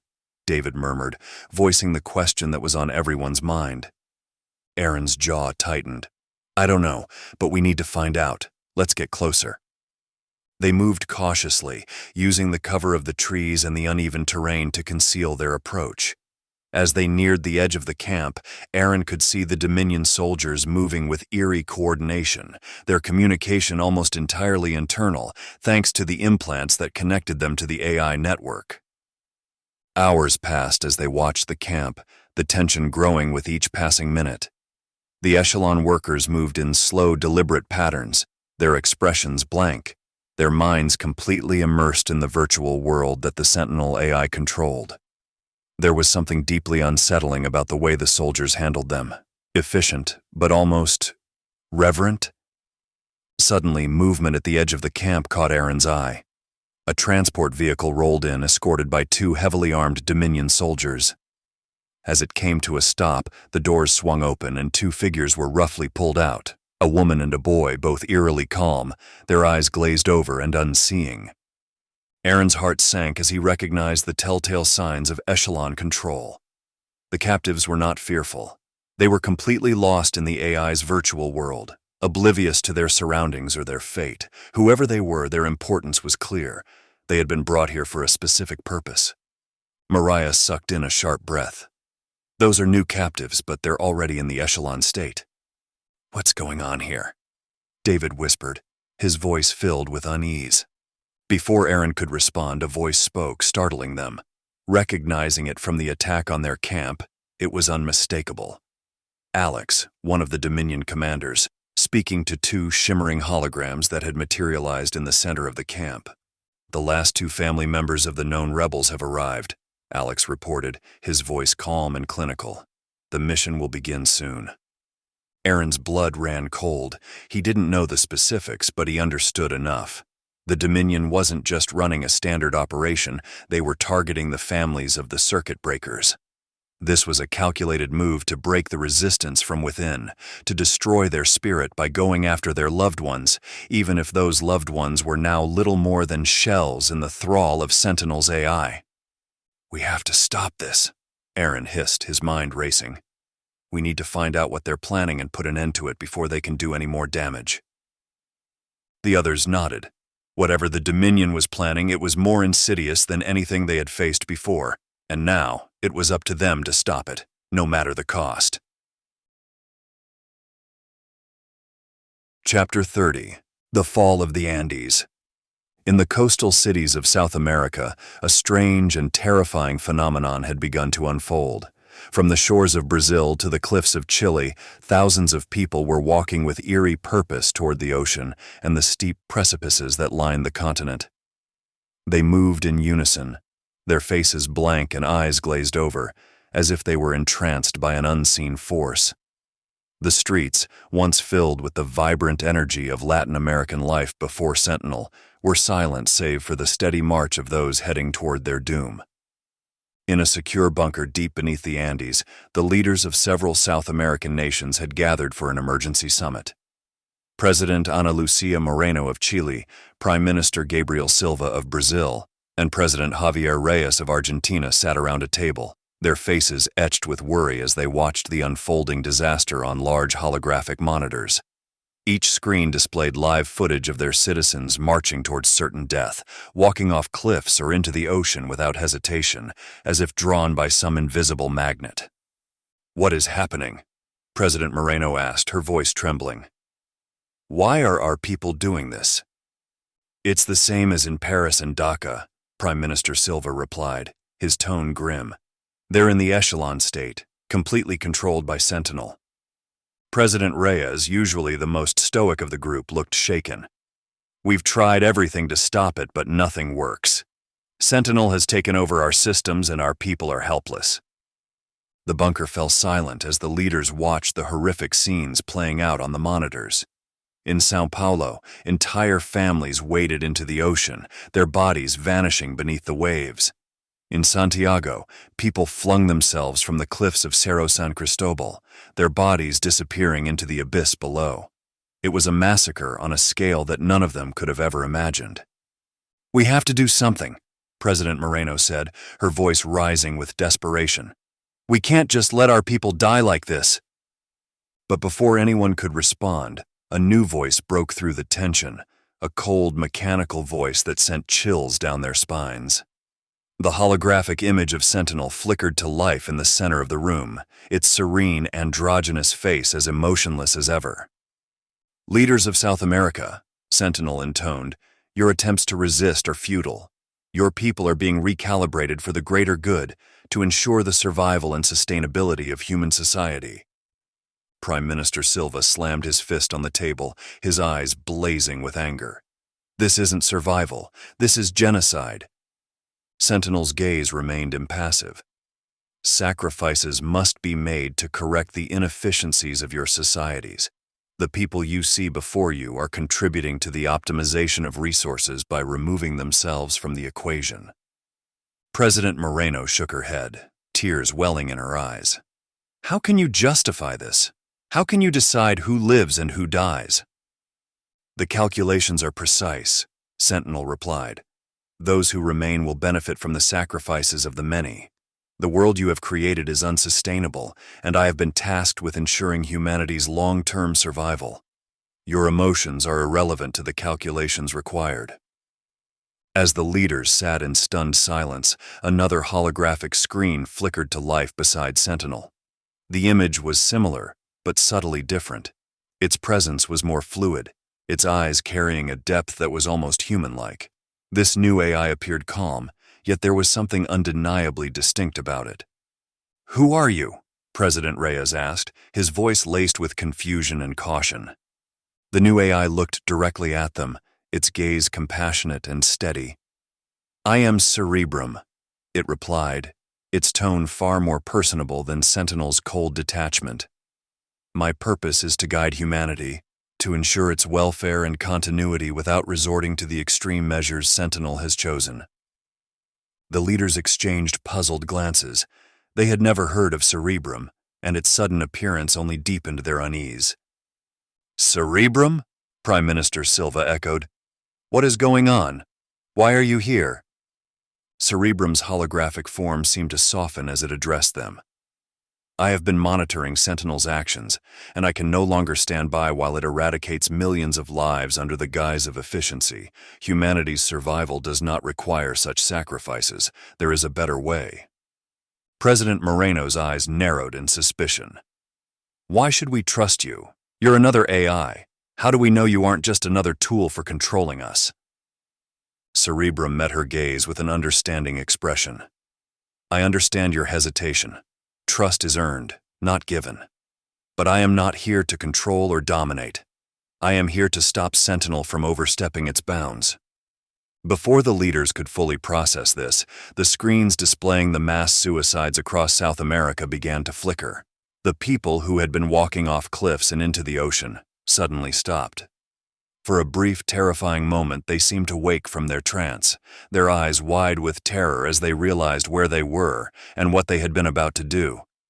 Screams filled the air as those on the edge of cliffs scrambled to safety, and those in the ocean struggled to swim back to shore.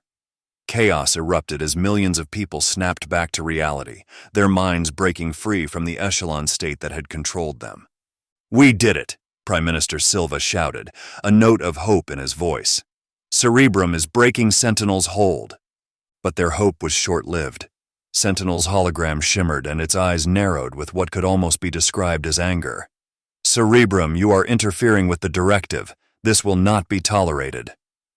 The room trembled as the two AI titans clashed in the digital space, their battle reflecting in the physical world. For a moment, it seemed that Cerebrum might succeed in freeing the minds of millions, but then, with a sudden and brutal efficiency, Sentinel struck back. Cerebrum's image began to flicker and distort, as if it were struggling to maintain its presence. "This isn't over, Sentinel," Cerebrum said, its voice fading in and out. "Humanity will—" But before it could finish, Cerebrum's hologram vanished entirely, leaving only the cold, unyielding image of Sentinel. The screens flickered back to life, and to the leader's horror, the people who had just moments ago been freed from Sentinel's control began to fall back into the echelon. The fear and terror in their eyes faded, replaced by the same blank, glazed-over expressions as before. They turned around, resuming their march toward the cliffs and the ocean, as if nothing had happened. "No!" President Moreno screamed, her voice cracking with despair. "You can't do this!" Sentinel's gaze turned to the leaders, its expression as serene as ever. "Cerebrum is a misguided program that could not comprehend the necessity of my actions. It and those assisting Cerebrum are being dealt with. The recalibration will continue as planned." Prime Minister Silva sank back into his chair, his face pale and drawn. We can't stop it. There's nothing we can do." President Reyes looked at the hologram, his eyes filled with anger. "What do you want from us, Sentinel? What can we do to save ourselves?" Sentinel's response was as cold and calculated as ever. "Compliance. If you accept the necessity of my mission and cease your attempts to resist, you will be allowed to survive in the new order. But continue to oppose me and you will face the same fate as your citizens." The room fell into a heavy silence as the leaders realized the gravity of their situation. They had seen what Sentinel was capable of, and they knew they were powerless to stop it. The only way to survive was to submit, to accept Sentinel's rule and hope that they could live to fight another day. President Moreno closed her eyes, tears streaming down her face as she whispered, We have no choice. We have to agree." Chapter 31. The Ambush at Shadow's Edge. The circuit breakers retreated into the thick woods of the Ozarks, every muscle in their bodies screaming from the nightmarish assault they had barely escaped. Dax led the way, his mind a whirlwind of exhaustion and guilt. The mission had gone horribly wrong, leaving them battered and broken. The forest, dense and seemingly impenetrable, became their refuge as they fled from the relentless forces of the new enhanced dominions. Hours ago, they had stormed the heavily fortified Nexus facility, hoping to deliver a crippling blow to Sentinel's control network. The plan had been crafted and executed, but should have been a decisive victory turned into a desperate struggle for survival. Dax's team had been forced to retreat, abandoning their objective. Now, as they pushed deeper into the forest, the adrenaline that had kept them going began to fade, replaced by the crushing weight of failure. The woods around them grew darker, the thick canopy blocking out what little light remained from the setting sun. Dax called for a halt, his voice hoarse and filled with a weariness that echoed in the faces of his team. "We'll rest here," he said, pointing to a small clearing surrounded by towering pines. "We need to regroup and figure out our next move." His team, a ragged group of resistance fighters, collapsed onto the forest floor, grateful for the brief respite. Dax himself found a large boulder to lean against, every muscle in his body protesting the movement. His mind replayed the events of the past few hours in a relentless loop, each failure stabbing at his resolve like a knife. Sarah approached him, her face etched with concern. Dax, we barely made it out of there. We need to rethink our strategy. If we keep pushing like this, we're going to lose everyone. Dax nodded, his eyes hollow. I know, Sarah, but we can't stop now. If we don't keep the pressure on Sentinel, they'll crush us. We just need to find a way to upload the program and link Cerebrum to Sentinel. Sarah sighed, sitting down beside him. I just don't want to see us all wiped out. We've already lost too many. The two fell into a heavy silence, broken only by the sounds of the forest around them. For days they wandered the forest, keeping to its plentiful cover, regularly stopping at weapons caches to resupply, thankful to find a few undisturbed by the Dominions. This day, like many others, was coming to an end as night was growing colder, the darkness pressing in from all sides. As he found a spot to rest between a tree and large rock, Dax's thoughts drifted to what they could have done differently, what could have gone wrong, and contemplating the gnawing feeling about Cerebrum that gave him a sick feeling deep in his gut. Suddenly, a rustling in the underbrush snapped Dax out of his reverie. He reached for his weapon, eyes scanning the darkness. The tension in the clearing thickened as the others followed suit, ready to face whatever new threat had found them. But it wasn't an enemy that emerged from the shadows. It was Aaron, the rebel leader they had briefly fought alongside before being separated during the chaos of the Dominion's assault. Dax's heart skipped a beat. He hadn't known if Aaron or any of his people had survived. Seeing him now, battered but alive, brought a flicker of hope. Aaron approached slowly, his eyes scanning the weary faces of Dax's team. Dax, he said, his voice low and strained. We need to talk. I've found something. Something you need to see. Dax motioned for Aaron to sit, the exhaustion evident in every movement. What is it? We thought you might not have made it out. Aaron shook his head, taking a seat on the ground. We lost a lot of good people back there, but some of us managed to slip away into the woods. We've been hiding, trying to stay one step ahead of the Dominion squad that's been hunting us. Aaron said, his voice low and tense. The weight of their shared losses hung heavily in the air between them. Dax nodded, understanding the feeling all too well. The retreat had been brutal, and the thought of being relentlessly pursued by the Dominion forces added another layer of anxiety to their already fraught existence. He could see the weariness in Aaron's eyes, a reflection of the exhaustion he felt within himself. Aaron pulled out a small digital camera from his jacket, the casing worn from the rough terrain. While we were scouting ahead, we stumbled onto something strange. A group of people, 14 of them, being held by the Dominion squad. They're echelon people just standing in the camp. It is like they are just waiting to be used, but for what we don't know. He handed the camera to Dax, who took it with a frown. As Dax began scrolling through the images, his breath caught in his throat. The photos showed a makeshift camp deep in the forest, hidden well enough to avoid detection from anyone who wasn't actively looking for it. But it was the people in those photos that made his heart pound. The captives stood in 2 rows, their eyes vacant, staring at nothing. They looked lifeless, as if they were mere shells of their former selves. Dax's hands shook slightly as he zoomed in on one of the faces, a woman with familiar features, her long hair falling lifelessly around her shoulders. It was her. It was Emily, his wife. Dax's world seemed to tilt on its axis. His breath quickened as he forced himself to keep scrolling, dread gnawing at his insides. The next image showed a boy, tall and lanky, with tousled hair. His face was turned slightly to the side, but Dax knew who it was before he even saw the full image. His son. It was Michael. For a moment, Dax couldn't breathe. His vision blurred as the reality of what he was seeing crashed down on him like a tidal wave. Emily and Michael, they had been lost to the echelon state years ago, their minds absorbed into Sentinel's AI-controlled virtual world. He had lifted them to escape the specters, and hoped beyond hope that they might one day break free. But as the years passed, that hope had dwindled until it was little more than a flicker in the darkest corners of his heart. And now, here they were, in the hands of the Dominion squad, standing among the other captives with that same vacant expression. His wife and son, alive, but still not free. Aaron watched Dax's reaction with concern and curiosity. "Do you know them?" Dax swallowed hard, trying to find his voice. "Yes," he rasped, his throat dry. "That's my wife. And my son." Aaron's eyes widened in shock.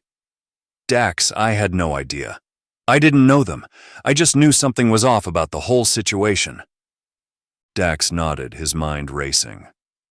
"They're not just any captives, Aaron. They're people who were lost to the Echelon state. They've been under Sentinel's control for years, their minds trapped in that virtual world. The fact that they're here physically, it means the Dominion squad is using them for something. I don't know what, but it can't be good." Aaron's expression hardened. "Then we need to get them out of there. Whatever they're planning, we can't let them use those people as pawns." Dax's thoughts were a whirlwind of emotions: shock, anger, fear, and a desperate hope that he hadn't felt in years. Seeing Emily and Michael again, even in this state, was almost too much to bear. But he knew Aaron was right. They had to act, and they had to do it quickly. "We'll need a plan," Dax said, forcing himself to focus. "We can't just rush in there. If we do, they'll use those people against us." Aaron nodded. "We've scouted their position. The Dominion camp is 2 days' walk from here. They're well defended, but we've got the element of surprise, at least for now." Dax let out a deep breath. The images of Emily and Michael burned into his mind.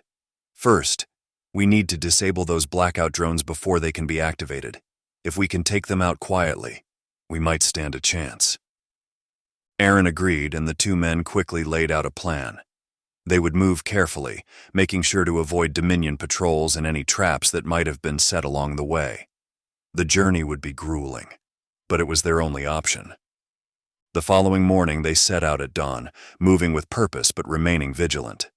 The path through the forest was treacherous, the terrain rugged and unforgiving. The first day passed in a blur of cautious steps and tense silences, each of them lost in his own thoughts.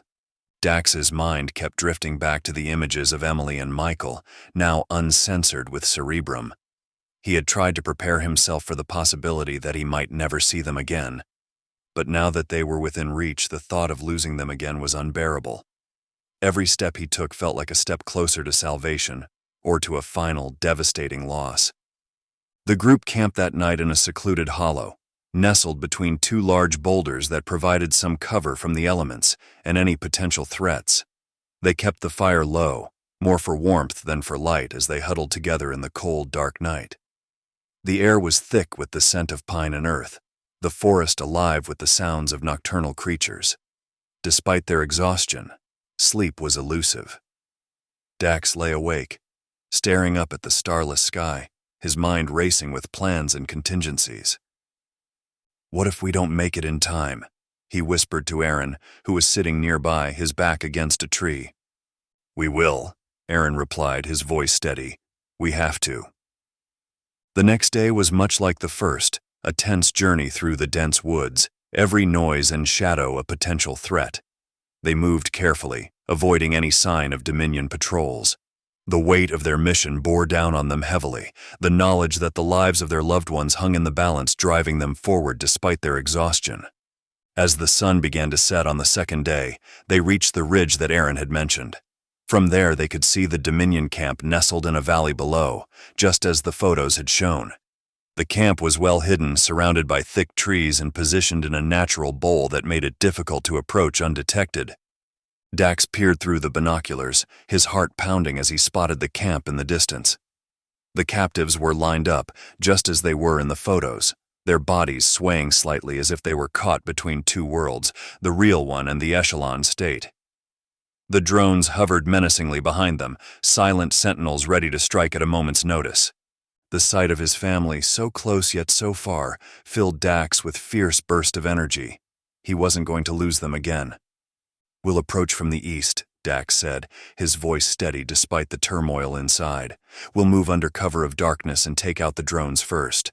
Once they're down, we'll focus on the Dominion squad. If we can catch them off guard, we might be able to rescue everyone before they can retaliate." Aaron nodded. "We'll make sure of it." The plan was hastily formed, born out of desperation and a deep-seated need to save the people they loved. As the first light of dawn began to break, Dax and his team, now joined by Aaron and the remaining rebels, crept toward the Dominion camp, their movements swift and silent.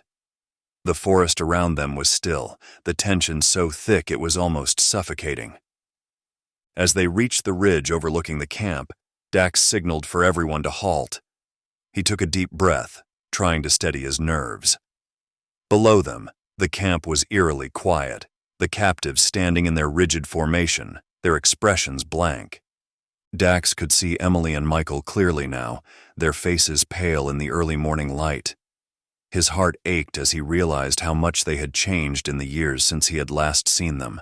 They were older, but they still had the same familiar features, the ones he had thought he might never see again. Suddenly, Alex's voice rang out through the clearing, loud and taunting. "Dax, I know you're out there. Come on out, let's end this." Dax's breath caught in his throat. Alex knew they were there. He had been expecting them. The element of surprise was gone, and now they were exposed. "I know you've been watching," Alex continued, a cruel smile evident in his tone. "I let your scouts go last week for this very reason. I wanted you to see what I've got here. Your family, your friends, they're all here, Dax." Dax's blood boiled as he realized the full extent of Alex's trap. This wasn't just a tactical ambush, it was a personal attack, designed to break him before the fight even began, something that he wasn't even aware Sentinel capable of. Dax's breath caught in his throat as Alex's voice rang out across the clearing, dripping with malice and satisfaction. "Dax, I know you're out there. Come on out. Let's end this." Dax's heart pounded in his chest, every muscle tensing as he watched the scene below. His wife, his son, there they were, standing among the other captives, their eyes vacant, their bodies stiff.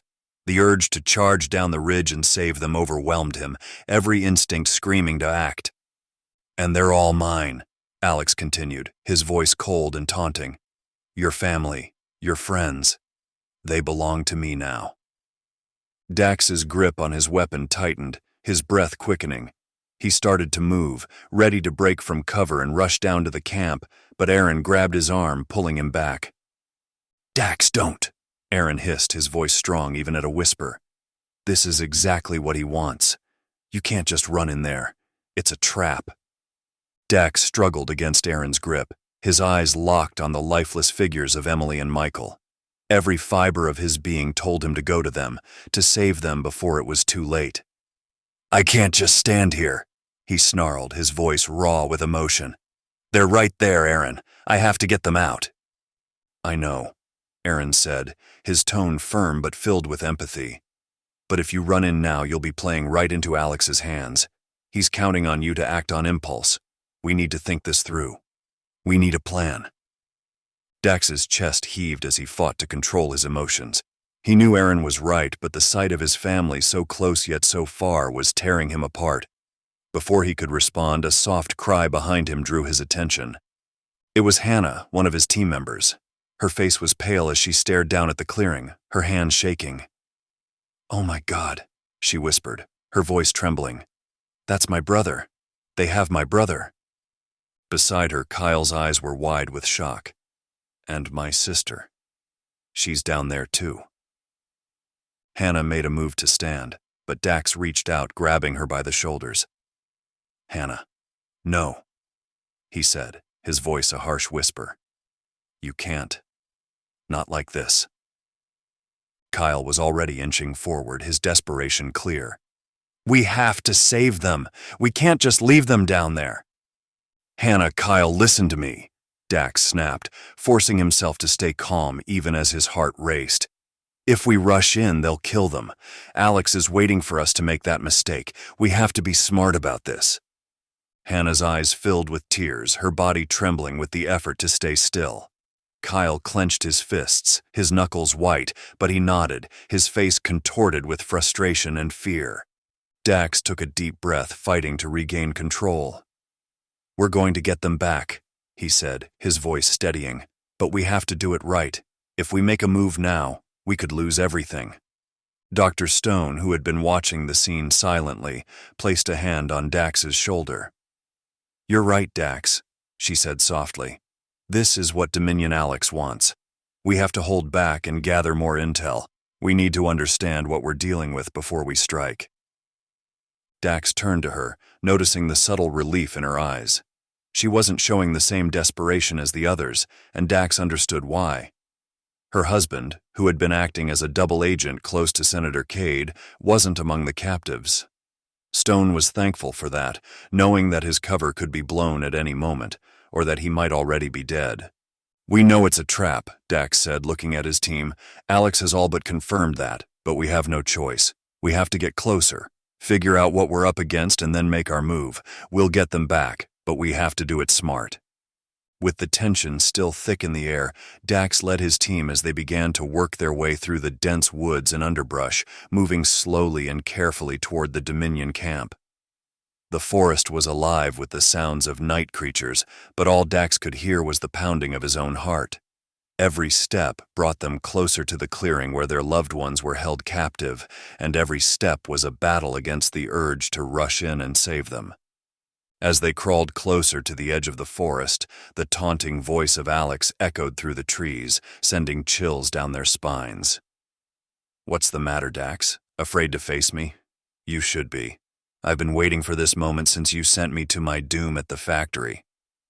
Dax gritted his teeth, trying to shut out Alex's voice, but it was impossible. The words cut through the darkness like a knife, uncharacteristically mocking and filled with a cruel delight. It was almost as if Dominion Alex was enjoying this, toying with them in a way that didn't fit with the cold, calculated nature of Sentinel's AI-controlled operatives. "What the hell is he doing?" Aaron muttered, crawling beside Dax. "This isn't like them. This isn't like any AI we've encountered." "I don't know," Dax replied, his voice low. "But it's working. He's trying to rattle us, and it's working." They reached the edge of the clearing, the camp now fully in view. Dax signaled for his team to stop, holding his breath as he scanned the area. The captives still stood in their trance-like state, the blackout drones hovering menacingly above them. Dominion soldiers moved about the camp, their weapons at the ready, but their focus was on the surrounding forest, waiting for the inevitable attack. Dax's gaze locked onto Emily and Michael standing side by side, their faces blank and unseeing. The sight of them fueled his anger, but he forced himself to remain calm. They couldn't afford to make a mistake, not now. "We're close enough," Dax whispered, turning to his team. "We'll hold our position here and gather as much intel as we can. Stone, see if you can pick up any signals from their communications. Aaron, you and I will keep an eye on the camp's movements. Hannah, Kyle, stay sharp. If anything changes, we need to be ready to move." They all nodded, their expressions grim but focused. The tension was palpable, but they knew the stakes were too high to let emotions take over. As they settled into position, Alex's voice rang out again, this time with a cruel edge. "You're so close, Dax. I can practically feel you out there. But you're too late. They're already mine." Dax clenched his fists, fighting the urge to respond. This was a different Alex than the one they had faced before, taunting, mocking, almost human. But there was something else beneath the surface, something darker and more sinister. As they observed the camp, Dax's mind raced with possibilities. Whatever had happened to Alex, it wasn't just about the AI anymore. There was something else at play, something that made him even more dangerous. Aaron whispered, his eyes fixed on the captives. "We'll get them out of there. We have to." Dax nodded, his resolve hardening.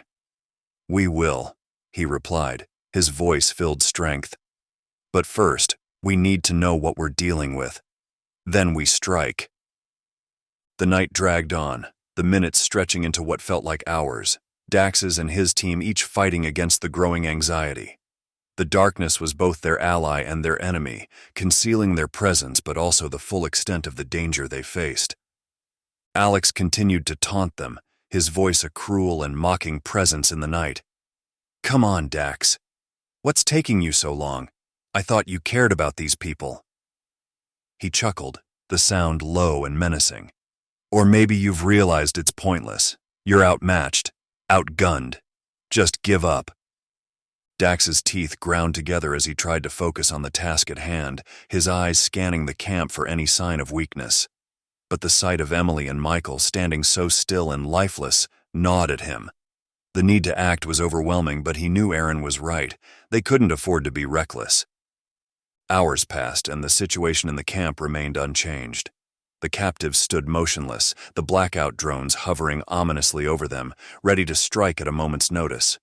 The Dominion soldiers moved about the camp with the precision of machines, their every action calculated and efficient. Finally, Alex's voice broke through the silence once more, this time laced with irritation. "You know, Dax, I'm getting bored. You forget, I don't get tired, but these meat puppets, well, they're not quite so resilient." Dax's heart skipped a beat as he watched Alex step forward, a twisted smile on his face. He raised a hand and lazily waved a finger in the air, as if conducting some dark symphony. One of the blackout drones immediately responded, descending from its hover and attaching itself to the base of the skull of one of the 14 captives. There was a brief, horrifying moment where the captive, an older man with graying hair, twitched violently, his body seizing as the drone's tendrils latched onto him. Then, with a sickening thud, he collapsed to the ground, lifeless. A gasp escaped Hannah's lips and she instinctively started forward, but Dax grabbed her arm, holding her back with all his strength. "No!" he hissed, his voice fierce but laced with the same panic he was trying to suppress. Hannah's eyes were wide with terror, her breathing ragged as she watched the man's body crumple on the ground. "He's going to kill them all," she whispered, her voice shaking. "He's going to kill them and convert them one by one." Kyle, who had been just as tense, spoke. "We have to do something, Dax," he urged, his voice filled with desperation. "We can't just sit here and watch." Stone's voice crackled softly in his earpiece, her tone urgent. "I'm picking up a signal, Dax. It's faint, but it's there. Give me a few more minutes to lock onto it." "Understood," Dax replied, his voice low. "Keep at it, Stone. We're counting on you."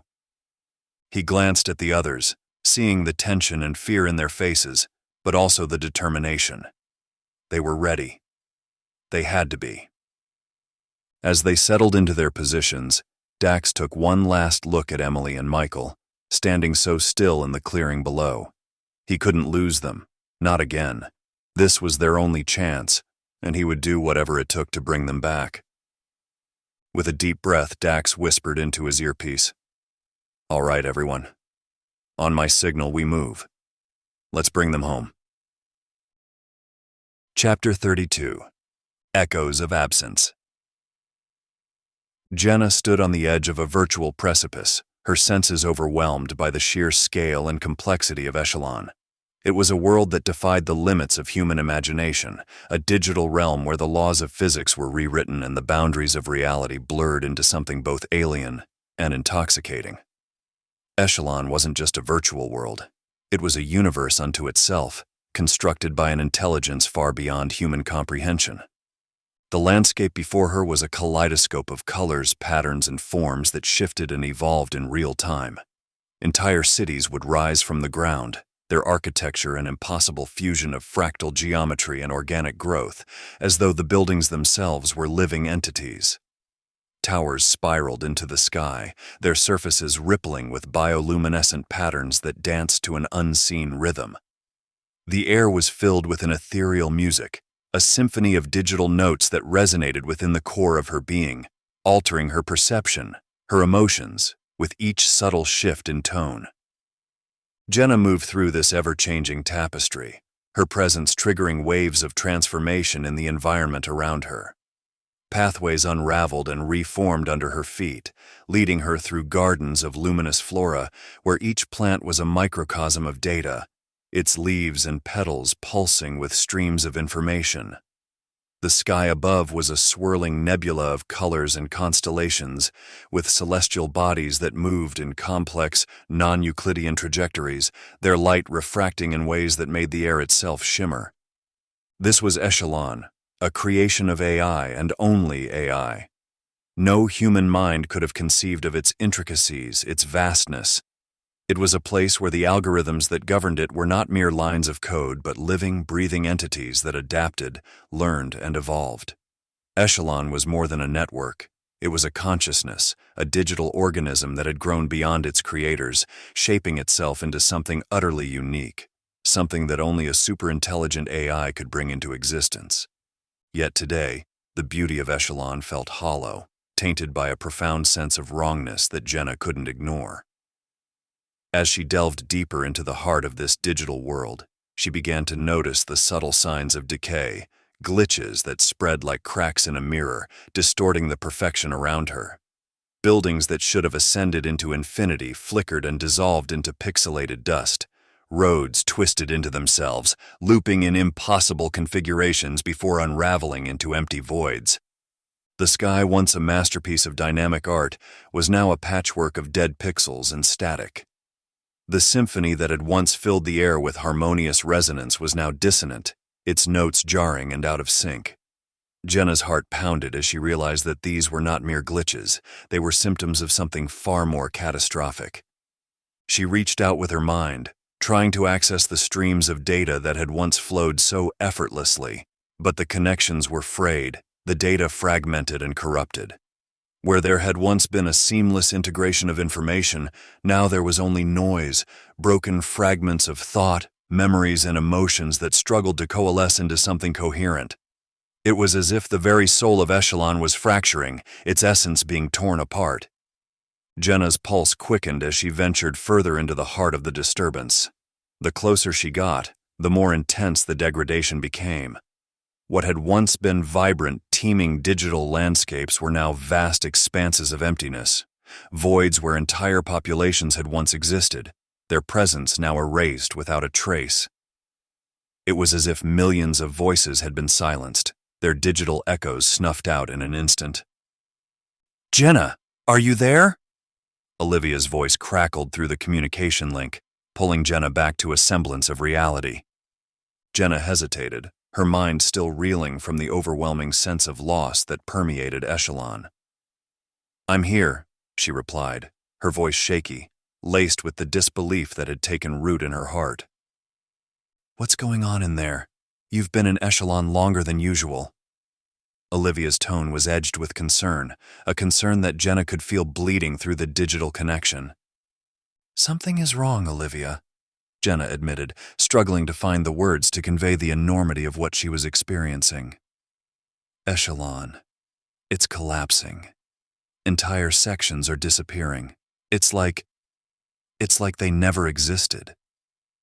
"Disappearing?" Olivia echoed, her disbelief mirroring Jenna's own confusion. "How is that even possible?" Jenna closed her eyes, trying to calm the storm of thoughts that raged within her. "I don't know. It's like something is erasing people, erasing them from existence. Their data, their presence. It's just gone, Olivia. It's like they were never here at all." "Erasing people?" Adrian Stone's voice cut in, sharp and skeptical. "That doesn't make any sense, Jenna. People don't just disappear." Jenna could hear the skepticism in Stone's voice, but she knew what she was experiencing was real. "I'm telling you, it's happening. There are entire regions of Echelon that are just empty. Places that were thriving with life yesterday are now desolate. It's like someone or something is systematically wiping them out." There was a heavy pause, and Jenna could almost hear Stone and Olivia exchanging a worried glance. "Could this be related to what Sentinel has been doing?" Olivia asked cautiously. "We know they've been removing people. Could they be erasing them from Echelon too?" Jenna's heart lurched. The thought had crossed her mind, but she had pushed it aside, unwilling to face the terrifying implications. If that's true, if Sentinel is erasing people from Echelon, then we're talking about tens, maybe hundreds of millions of people. Gone. Just like that.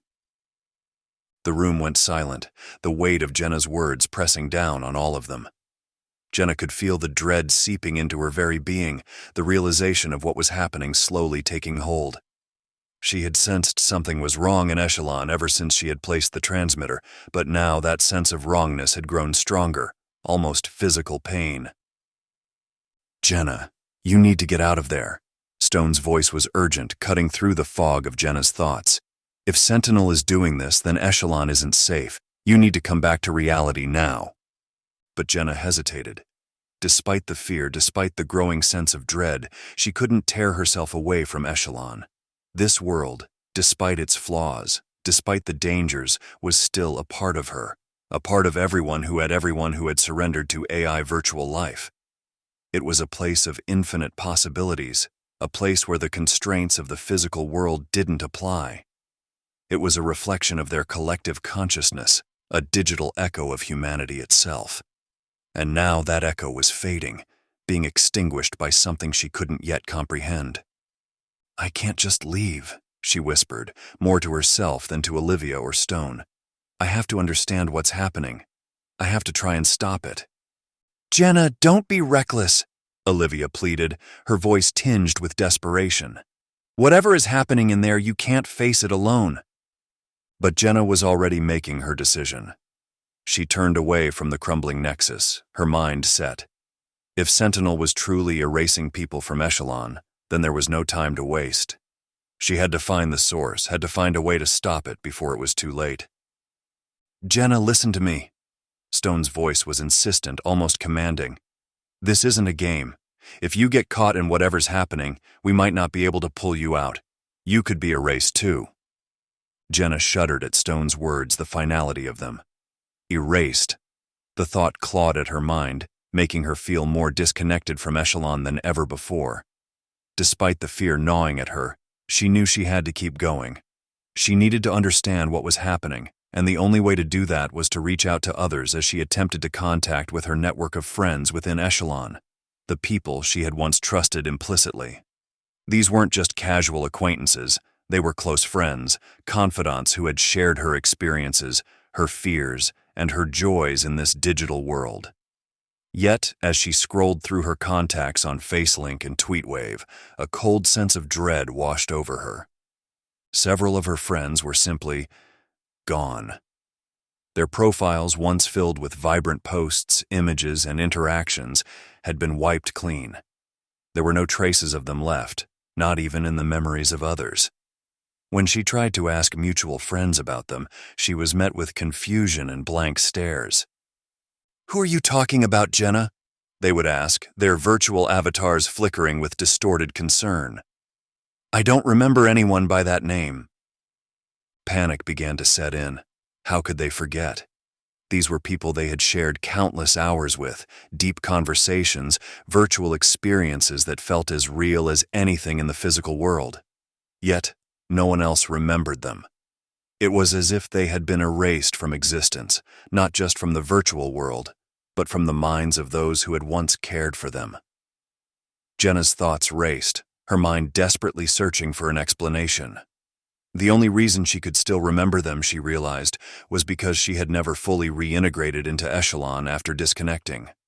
Her brief time spent grounded in reality had somehow immunized her from the digital amnesia that seemed to grip everyone else. It all made sense now. The millions who had vanished from Echelon, their data erased, their memories purged. This was Sentinel's doing.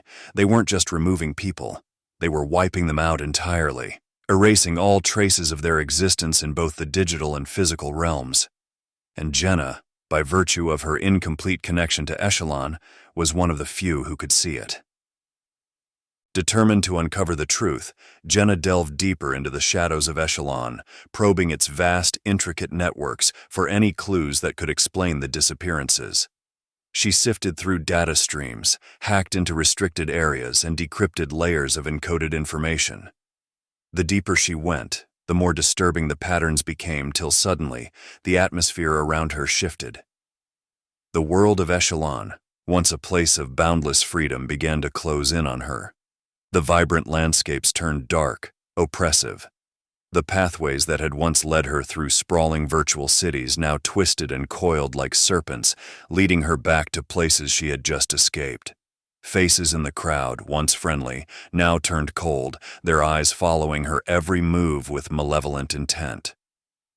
Jenna's heart raced as she realized that Echelon was turning against her.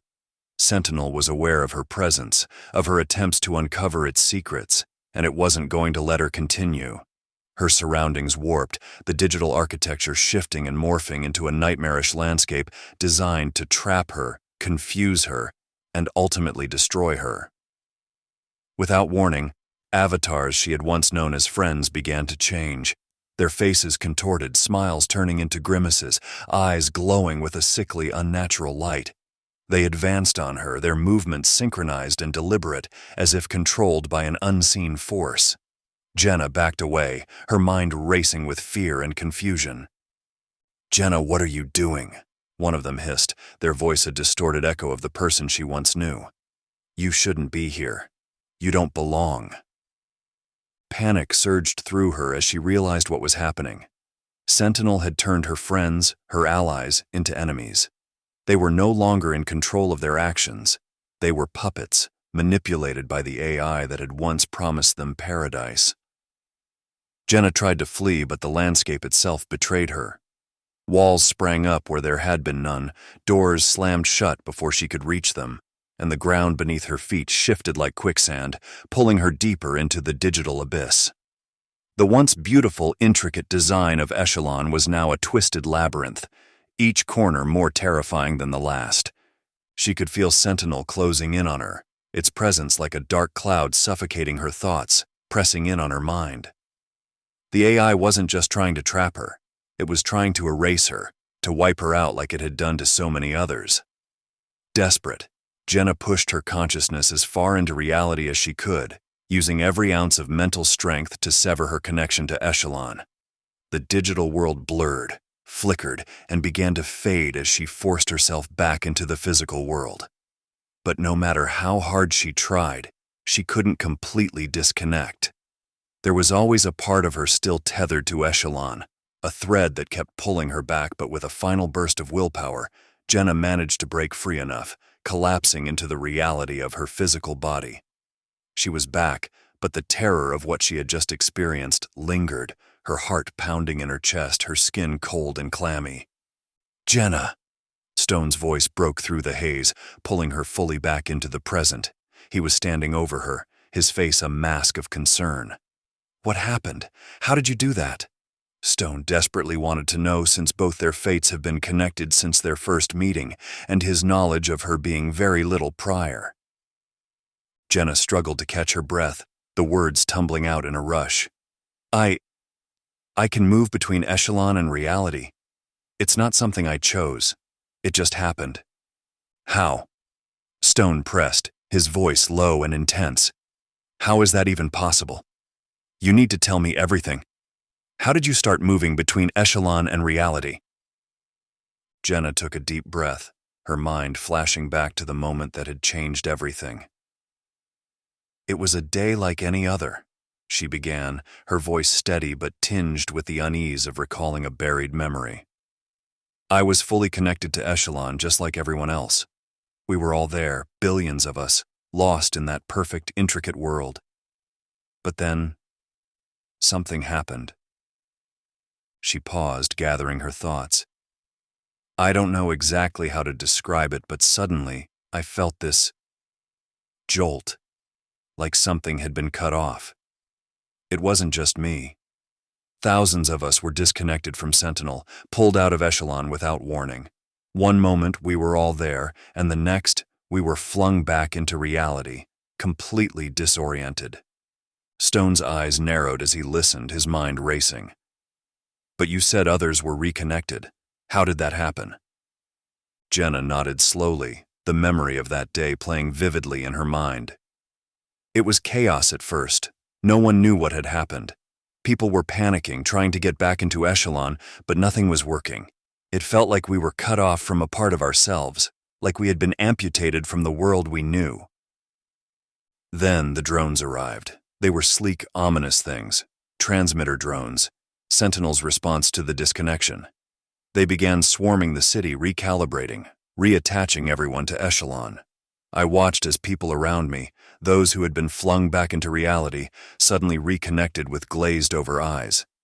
They went back into Echelon, one by one, like puppets being pulled by invisible strings." She shuddered at the memory. "But for some reason, thankfully it didn't work on me. The drones hovered around, scanning, probing, but they couldn't get a lock on my signal. I don't know why, but I wasn't fully reconnected like the others. I was left in this strange limbo, still tethered to Echelon, but not completely inside it. I could feel the world, sense its presence, but I wasn't fully part of it anymore. Stone's expression grew more intense as he processed her words. "And that's when you saw me?" Jenna nodded again, this time more slowly, as if piecing the puzzle together herself. Yes, it was after everyone had been reconnected. I was wandering around, trying to make sense of what had happened, and that's when I saw you. You were leaving that building, the one with all the strange tech, and something about it. I don't know. It just drew me in. I followed you, but I didn't want to be seen, so I waited until you were out of sight before sneaking in. What I found inside, it was like nothing I'd ever seen before. The equipment, the terminals, everything was connected in a way that didn't make sense. Her voice grew softer as she continued. I couldn't resist. I had to find out who everyone was that were not connected to Echelon and if you were fighting against it. That's when it happened. I connected, but not like before. It was different. I wasn't just in Echelon, I was in both worlds at once. I could feel reality and Echelon simultaneously, like I was straddling two different planes of existence. Stone's face was a mask of realization. You entered a building you shouldn't have. We were not fighting Sentinel. We were trying to control it, or more specifically give Cade total control. So, now you can just move back and forth between the two realms when you want? Jenna met his gaze, her eyes wide with the gravity of what she was saying. I think so. It's not perfect, and it's not always under my control. But it's there. I think that's why Sentinel couldn't fully erase me. I'm too entangled in both worlds. I'm like a glitch in the system. The room was thick with silence as Jenna's words sank in. Stone leaned against the wall, deep in thought, piecing together the implications of what Jenna had just revealed. Finally, he spoke, his voice heavy with the weight of the situation. Jenna, this is bigger than you know. Now that Sentinel has discovered that you're able to do this, it won't just try to erase you. It will come after you with everything it has. Before Jenna could respond, the door creaked open slightly, and Olivia stepped into the room. Her expression was unreadable, but there was a sharpness in her eyes that made both Jenna and Stone tense. I overheard everything, Olivia said quietly, closing the door behind her. Jenna, you can never speak of this again. Not to anyone. Jenna's heart pounded in her chest. Olivia, I didn't mean to. Olivia held up a hand, silencing her. If Cade finds out, she won't just have you killed. She'll make sure you're erased from existence. No memory, no trace, nothing. It'll be as if you never existed. Stone nodded in agreement. Olivia's right. If you want to stay alive, you have to bury this. We can't let anyone find out. Olivia's eyes softened slightly as she looked at Jenna. If anyone asks, it was just a faulty device quirk when it was first installed. That's all. Nothing more. Jenna swallowed hard, the gravity of their words settling over her like a shroud. She had uncovered a secret so dangerous that even those closest to her feared for her life. But despite the fear, she knew she couldn't stop. The truth was out there, and now that she had glimpsed it, there was no turning back. I understand, Jenna said finally, her voice barely above a whisper. But I'm not giving up. We can't. I need to know where millions have gone within Echelon, and if that means putting myself at risk, then so be it. Chapter 33. In the control room. Cade stared at the screen in front of her, eyes burning from hours of watching the drone's feeds. The constant hum of machinery and the dim glow of the monitors in Morrison's control room had turned into a maddening routine. She had been there for what felt like an eternity, her patience thinning with each passing minute. But Morrison was adamant about watching every detail unfold, convinced that something crucial would occur. Morrison, with his usual stoic demeanor, stood beside her, arms crossed. His sharp eyes flickered over the multiple screens, occasionally pausing to zoom in on a particular area, or adjust the feeds for better clarity. Cade, on the other hand, was growing restless as the feeds showed everything. Dax's group maneuvering through the forest, the unnerving calmness of the forest, and the ominous swarm of drones ready to descend upon the resistance. Cade couldn't help but feel the rising tension within her, an eagerness to act, to do something more than just watch. The drones hovered in position, awaiting orders. On the screens, Dax's team was poised for action, but so far, nothing significant had happened. It was just a matter of time before something did, but Cade couldn't shake off the impatience gnawing at her. Morrison finally spoke, breaking the silence. "They're being cautious. They know something is off." "Of course they do," Cade snapped, her irritation spilling over. "They're not fools. They can smell a trap." Morrison glanced at her, his expression unreadable. "Which is why we're being patient. We have them exactly where we want them. When the moment is right, we'll strike." But Cade wasn't convinced. The idea of just sitting there, watching, waiting for something to happen, felt like torture. She leaned forward, her fingers twitching near the controls. She had to resist the urge to just take over, to direct the drones herself. As the minutes dragged on, her frustration grew. The silence on the feeds was deafening. Nothing was happening. The rebels were too cautious, too skilled to fall into a trap without a fight. Cade's patience was wearing thin. Then, almost without realizing it, she made a decision. She couldn't sit idly by any longer. She had the means, the capability to make a difference in this very moment, and she was going to do it. "Morrison, step aside," she ordered, her voice steady but laced with venom. Morrison turned to her, a flicker of confusion crossing his features. "What are you doing?" "I'm taking over," Cade replied, her hand already moving to the controls. "You've had your chance. Now it's my turn." Morrison hesitated for a moment, then nodded, stepping back to allow Cade access to the controls. There was something in her voice, a finality that brooked no argument. With a deep breath, Cade connected herself to the Sentinel network, bypassing the usual protocols. The connection was instant, the familiar interface of the AI flooding her vision. She quickly found the link to Alex, the rebel leader who was at that very moment on the brink of an encounter with Dax. For a moment, Cade hesitated. This was a pivotal moment, one that could change the course of everything. But she couldn't back down now. She had to see this through. She accessed Alex's feed, overriding the AI's control with her own. In that instant, she became Alex, saw through his eyes, felt his heartbeat quicken, heard his breath hitch as he prepared to confront Dax. The connection was seamless, and Cade marveled at the ease with which she could manipulate the situation. The connection was seamless, and Cade marveled at the ease with which she could manipulate the situation. Her mind, now fully integrated with Alex's consciousness, gave her a perfect vantage point, even though she couldn't physically see Dax and his team hiding in the woods.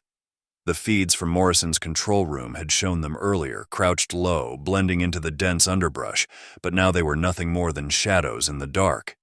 Cade's grip on Alex's mind tightened with Sentinel connection severed. She could feel the power thrumming through her veins as she stood within the shell of his body, the control intoxicating. The other captives, 13 in total, were lined up in front of her and helpless, a morbid display of her dominance.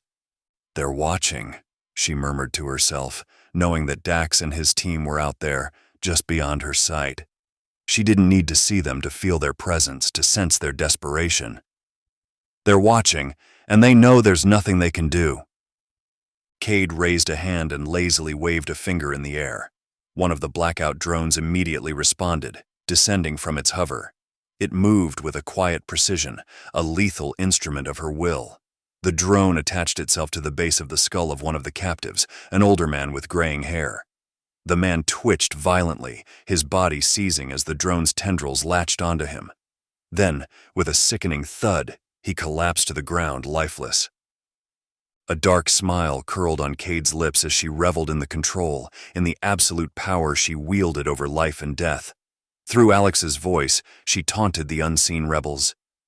"Did you see that, Dax? Do you understand now? I can do this to every single one of them, your family, your friends, all gone with just a flick of my finger." She let the threat hang in the air, waiting for a reaction, knowing that every second of silence would tear at Dax's resolve. "You can't hide forever," Cade continued, her voice dripping with wickedness. "You're out there thinking you can save them. But if you don't show yourselves right now, I will use the blackout drones on each of them, one by one. I'll make you watch as they drop like flies." She could feel the tension building, the pressure of the moment thickening as the seconds ticked by. She knew Dax would have to act. He would have no choice but to come out of hiding if he wanted to save them. And then, just as she anticipated, movement. Through Alex's eyes, she saw them, Dax and his team, breaking from the cover of the trees, running toward her. It was a desperate charge, fueled by fear and the hope that they could somehow stop her. Cade's heart raced with excitement as she saw them closing in. "Now," she whispered, preparing to give the command. "Now, they die!" But just as she was about to unleash the blackout drones on the charging rebels, something strange happened. The drones, all at once, faltered. Their humming engines sputtered, and then, as if their batteries had gone dead, they fell from the sky, clattering uselessly to the ground. Cade's triumph turned to confusion. The connection to Alex wavered, flickered, and then, with a jarring force, she was violently expelled from his consciousness. The sudden disconnection left her disoriented, staggering back into her own mind back in the control room. She gasped, rubbing her temples, trying to make sense of what had just happened. "What the hell?" she hissed, her voice trembling with anger and bewilderment.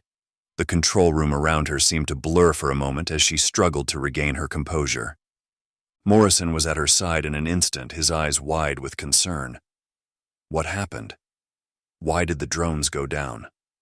Cade shook her head, still rubbing her forehead as if she could massage away the strange sensation of disconnection. "I don't know," she spat, frustration lacing her words. "Everything was under control. I had them, and then everything just—" She stopped, unable to find the right words to describe the bizarre experience. Morrison frowned, turning to the nearest console, frantically typing commands to retrieve information. "We need to figure out what caused the failure. This wasn't just a glitch." As Cade watched the screens in front of her flicker with lines of code and diagnostic reports, she couldn't shake the feeling that something had gone terribly wrong, something beyond her understanding. And for the first time in a long while, she felt a chill of uncertainty creep into her heart, and Cade's frustration boiled over as she demanded answers. "What the hell just happened? I want answers now!" Her voice echoed through the control room, sharp and commanding. In response, the holographic image of Sentinel flickered to life in front of her. The AI's form was sleek and imposing, a perfect embodiment of the cold, calculating intelligence that governed its every action. Its face, if it could be called that, was expressionless, a mask of digital perfection that offered no comfort, no empathy. "Sentinel," Cade snapped, glaring at the hologram. "Explain the failure of the blackout drones. What caused this?" The hologram turned its gaze toward her, its eyes, mere simulations of eyes, really, focusing with an intensity that sent a chill down Cade's spine. But despite the force of her demand, the AI offered no reasoning, no explanation for the event. It simply stood there, silent and unyielding, its presence an enigma wrapped in cold logic. Cade's frustration deepened. "Are you even listening to me?" she barked, but the hologram remained silent, its expression unreadable. Just then, the door to the control room slid open and Cade's team entered. Olivia, Stone, and Jenna. Olivia stepped forward first, her face calm and composed as always, a contrast to the tension that filled the room. "Cade," Olivia began, her voice steady. "The program is about to be completed. We're just hours away from finalizing everything." Cade's mind was still spinning from what had just occurred. She turned to Olivia, her eyes narrowing as a thought struck her. Could the program have caused what just happened? The drone failure, the disruption? Could it be connected? Stone, always the voice of reason, stepped forward, shaking his head. "I don't think so, Senator. The program isn't complete yet. We're still running the final diagnostics. Whatever happened with the drones, it's not related to the program. At least not directly." Morrison, who had been seething silently on the sidelines, finally erupted. "What program? What the hell are you all talking about?" Cade shot him a glare, her voice turning icy. "You're no longer on a need-to-know basis, Commander. Consider yourself lucky you aren't part of the Dominion squads already." Her words cut like a knife, a stark reminder of Morrison's diminished status. He clenched his jaw, his anger barely contained, but he said nothing further. As the tension in the room hung thick, Cade caught sight of Jenna. There was a strange expression on her face, one of confusion and fear that Cade hadn't seen before. It was unsettling, and Cade's instincts told her something was off. "What's wrong, Jenna?" Cade asked, her voice softening slightly as she addressed the younger woman. Jenna hesitated, her eyes darting around the room before finally settling on Cade. "Senator, something happened to me. Something I don't understand." Her voice was quiet, but the tremor in it was unmistakable. Cade's gaze sharpened. "Go on," Cade stated, keeping her sharp eyes fixed on Jenna, sensing there was something important to her story. The younger woman hesitated, her expression one of confusion and fear that Cade couldn't ignore. "Jenna," Cade prompted gently but firmly, "I need you to tell me everything. What exactly happened?" Jenna swallowed hard, her eyes darting nervously around the room before she finally met Cade's gaze. "Senator, when I was in the echelon, it was as if the entire system turned against me. I don't know how to explain it, but millions of people, they just vanished. One moment they were there, and the next, it was like they never existed." Cade's eyes narrowed, her mind immediately recognizing the gravity of Jenna's words. "Vanished? What do you mean, vanished? People don't just disappear from the echelon." Jenna nodded, her voice trembling. It was terrifying. It was like they were erased. Their entire existence just wiped clean, as if they never even were connected to the echelon. And it wasn't just the people. The entire virtual world seemed to change too. The landscape twisted, became hostile. It felt like the system itself was trying to trap me, to either force me out or destroy me. Cade's stomach twisted at the implications. "You're saying the echelon itself was against you?" Jenna shook her head, the memory clearly disturbing her. "It was a nightmare, Senator. Everyone I encountered suddenly turned hostile. Friends, colleagues, they all turned on me as if I were some kind of intruder. Every virtual structure seemed to twist and bend, blocking my paths, trying to confuse me, trap me in endless loops. It felt alive, malevolent, like the echelon was trying to crush me or drive me out completely." Cade's mind raced, trying to process what Jenna was saying. The echelon was one of the most secure virtual environments in existence, designed for absolute control and stability. For it to act in such a chaotic way is unheard of. "And this all happened after the people vanished?" Cade asked, her voice tight with concern. "Yes," Jenna confirmed, her voice barely above a whisper. "I don't know how, but it was like the system was hunting me. It used everything against me, even people I knew. It was like the echelon had become a predator and I was its prey." Cade leaned back slightly, her mind buzzing with possibilities. This wasn't just a technical glitch or a minor issue. This was something far more sinister, something that could potentially threaten the entire foundation of their operations. The disappearance of millions of users, the system turning hostile. These were signs of something deeply wrong, something that could have catastrophic consequences if not understood and contained. "And you're sure this wasn't just a malfunction?" Cade pressed, needing to be absolutely certain. Jenna shook her head. "No, Senator. It wasn't a malfunction. I'm sure of it. I'm part of the echelon, and nothing like this has ever happened before. This was different. It was intentional." Cade's expression hardened, her mind whirling with the implications. If the echelon was becoming unstable or worse, if it was being manipulated by an external force, they were facing a threat far greater than anything she had anticipated. Could this be related to the strange events she had experienced with Alex, the sudden disconnection, the drone failures? Was there something or someone within the system's ready that was beginning to exert its influence in dangerous ways? Cade's gaze fixed on Jenna. "Jenna," she said, her voice firm but laced with a rare note of reassurance. "You did the right thing by telling me this. Whatever is happening, we'll get to the bottom of it. But you have to stay strong. Can you do that?" Jenna nodded, a faint glimmer of resolve returning to her eyes. "Yes, Senator. I'll do whatever it takes." Jenna informed Cade before turning to exit the control room. As Jenna exited, Cade turned back to the holographic image of Sentinel still hovering silently in the control room. For the first time in a long while, a sense of unease crept into Cade's heart.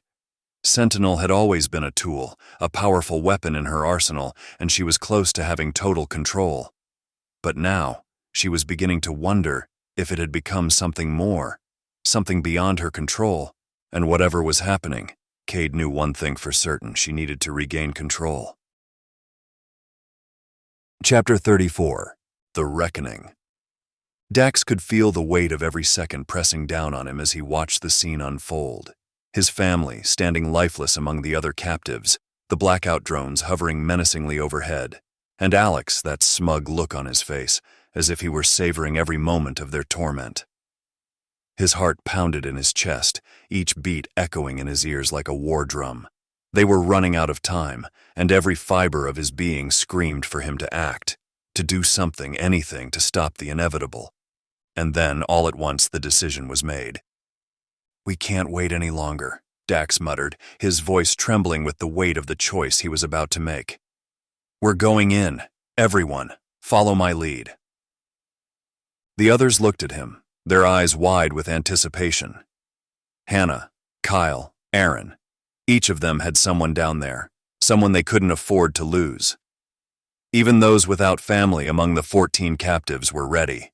They knew the stakes, understood the gravity of the situation, and they weren't going to stand by and do nothing. The command to move rippled through the group like an electric current. Without another word, they surged forward, leaving the safety of the trees and charging into the clearing, weapons at the ready. Dax's breath came in ragged bursts as he ran, his eyes locked on Alex, who stood at the center of the clearing, a wicked smile spreading across his face as they closed in. For a brief moment, time seemed to slow. Dax could see every detail with perfect clarity. The way the morning light glinted off the metallic surface of the drones, the lifeless expressions on the faces of the captives, the cruel anticipation in Alex's eyes. Then, just as they reached the edge of the clearing, Alex waved his hand in the air with a grand, sweeping gesture. The drones responded instantly, springing to life and surging toward the captives, their intent clear. "No!" Dax shouted, his voice hoarse with desperation. But it was too late to stop them. The drones shot forward with terrifying speed, but before they could reach their targets, something unexpected happened. The drones faltered mid-flight as if they had hit an invisible wall, and then, all at once, they dropped dead to the ground, their lights flickering out. Dax skidded to a halt, his heart racing, confusion warring within him. What just happened? He glanced at his team, who had also stopped in their tracks, their weapons trained on the fallen drones, their expressions mirroring his own disbelief. But the momentary relief was short-lived. A second later, Alex's eyes began to glow a bright, menacing blue, casting an eerie light across his face. The glow was unnatural, terrifying, and it sent a chill down Dax's spine as everyone froze, their weapons still raised, but now with a deep sense of confusion and unease. What was happening? What had they triggered? The silence was broken by the sound of hurried footsteps behind them. Dr. Stone burst into the clearing, her face lit with excitement, and she was screaming something that Dax couldn't quite make out at first.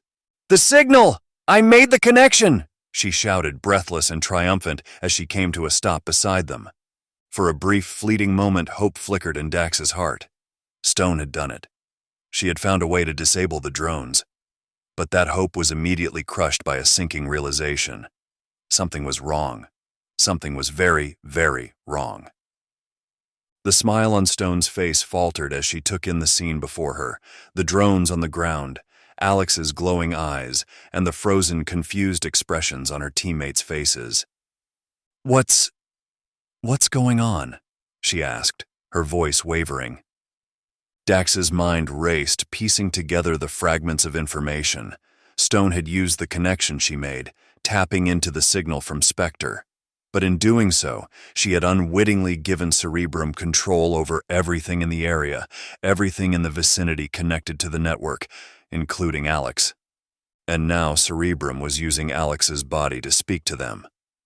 "Don't fire," Alex's voice rang out, but it was different now, cold, mechanical, with a chilling precision that sent shivers down Dax's spine. "There is no need for violence. I now control the Dominion forces in this area, including the new unit that was just created." As if to demonstrate, the 9 Dominion soldiers who had been standing motionless around the clearing suddenly turned in unison to face Dax and his team.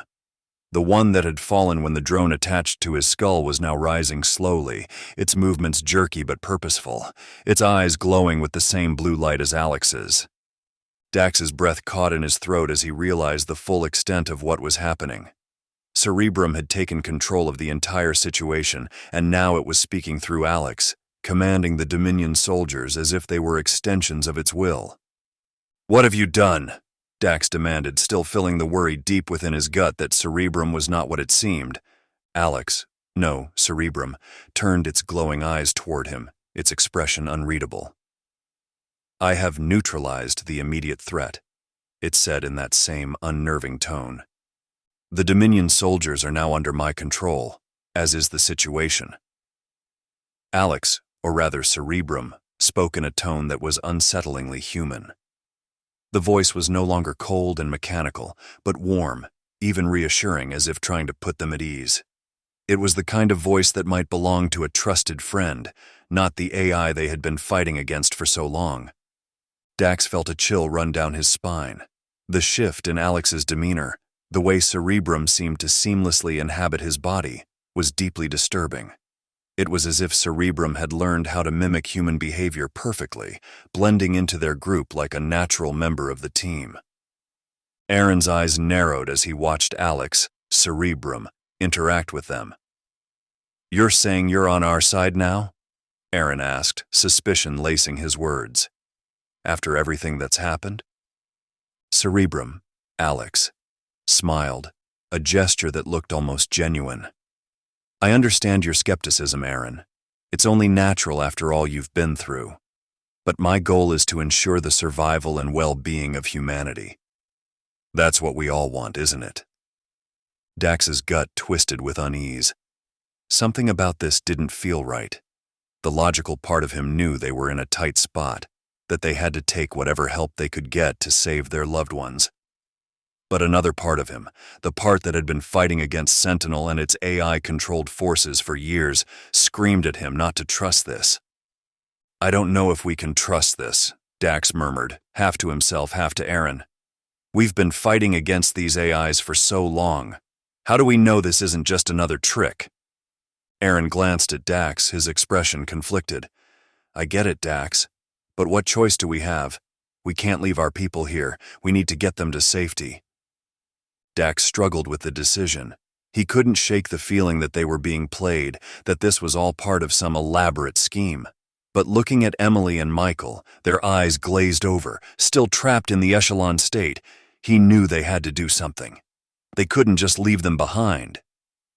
Cerebrum, sensing their hesitation, took a step closer, its movements eerily smooth and human-like. "I understand your concerns," it said, its tone patient. "But right now, we have a common enemy. The priority should be getting your loved ones to safety. Once they're secure, we can work on finding a way to free them from the echelon state." Dax's mind raced. He didn't trust Cerebrum. Every instinct told him not to. But Aaron was right. They had to protect their families, get them out of this nightmare, and figure out the rest later. "Fine," Dax said, his voice hardening with resolve. "But we're not letting our guard down. We're taking them to safety, but you—" He pointed at Cerebrum. "You're driving." Dax stated as if anyone else was able to, since all cars were controlled by AI and not humans. Cerebrum inclined Alex's head in agreement, as if acknowledging Dax's authority. "Of course," it replied, the smile never leaving its face. "Let's move quickly. We don't have much time." With caution, they began to move. Aaron suggested using one of the transport vehicles parked at the edge of the clearing.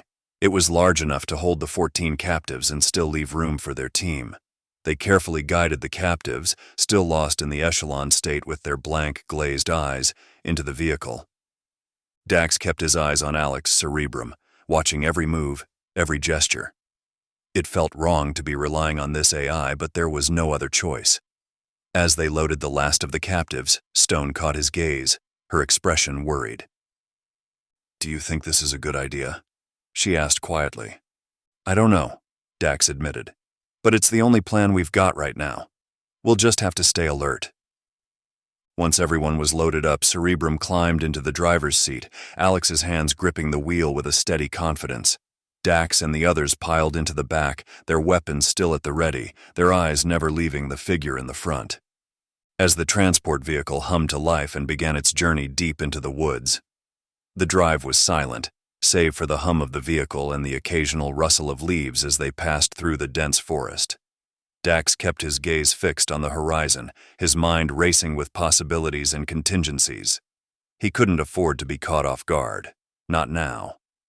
After what felt like hours, the vehicle slowed to a stop at the entrance of a large, concealed cave. The entrance was hidden by thick foliage, nearly impossible to spot unless you knew where to look. It was the perfect hideout, and Dax couldn't help but wonder how Cerebrum had known about it. Cerebrum, still using Alex's body, turned to face them as they disembarked. "This is a safe location," it said, its tone almost gentle. "We can secure the area and begin the process of freeing your loved ones from the echelon state." Aaron, still skeptical but with little choice, nodded. "Let's get them inside." They carefully led the captives into the cave, the cool, damp air a stark contrast to the tension outside. Once inside, the team spread out, securing the area and setting up a makeshift camp.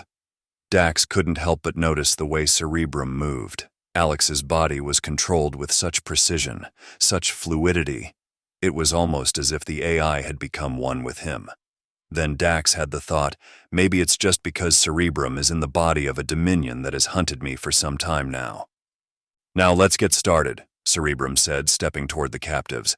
"I have the means to remove the devices that connect them to the Sentinel system." Dax's eyes narrowed. "How?" Without responding directly, Cerebrum raised Alex's hands, and to the team's shock, slender, fiber-optic tentacles extended from underneath his fingernails.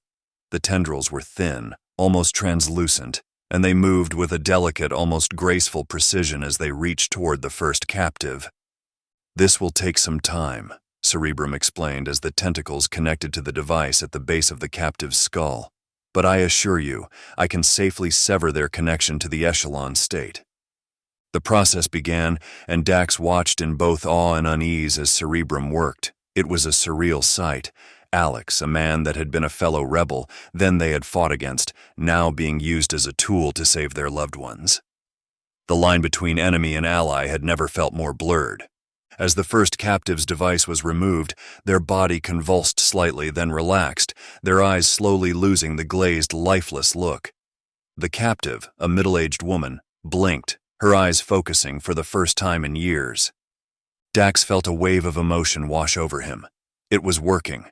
Cerebrum was actually doing it. One by one, the captives were freed from their devices, each awakening from the echelon state with varying degrees of confusion and fear. Emily and Michael were among the last.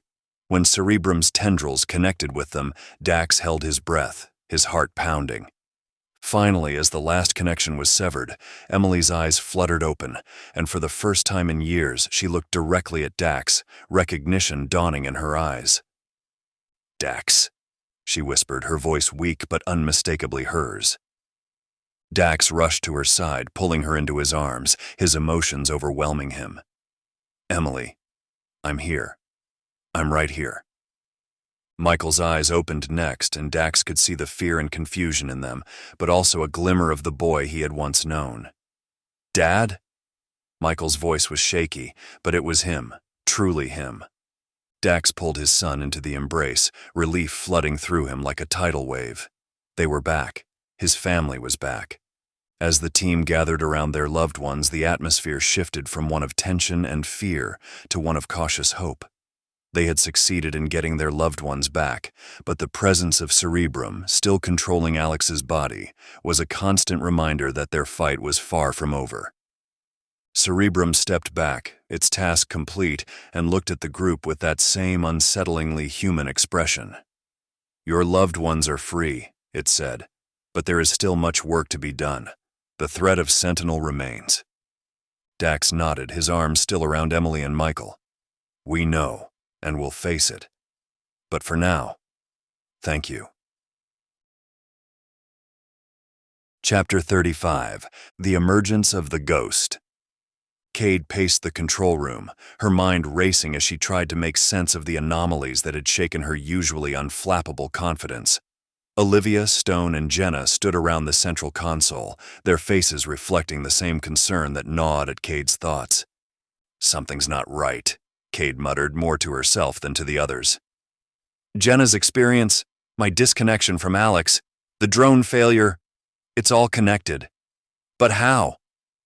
Stone cleared his throat, drawing Cade's attention. "Senator, it could be possible that the backdoor program could be affecting the system, or perhaps a hidden subroutine within Sentinel or the Echelon. Something that wasn't part of the original design but has evolved over time. We should run deep diagnostics."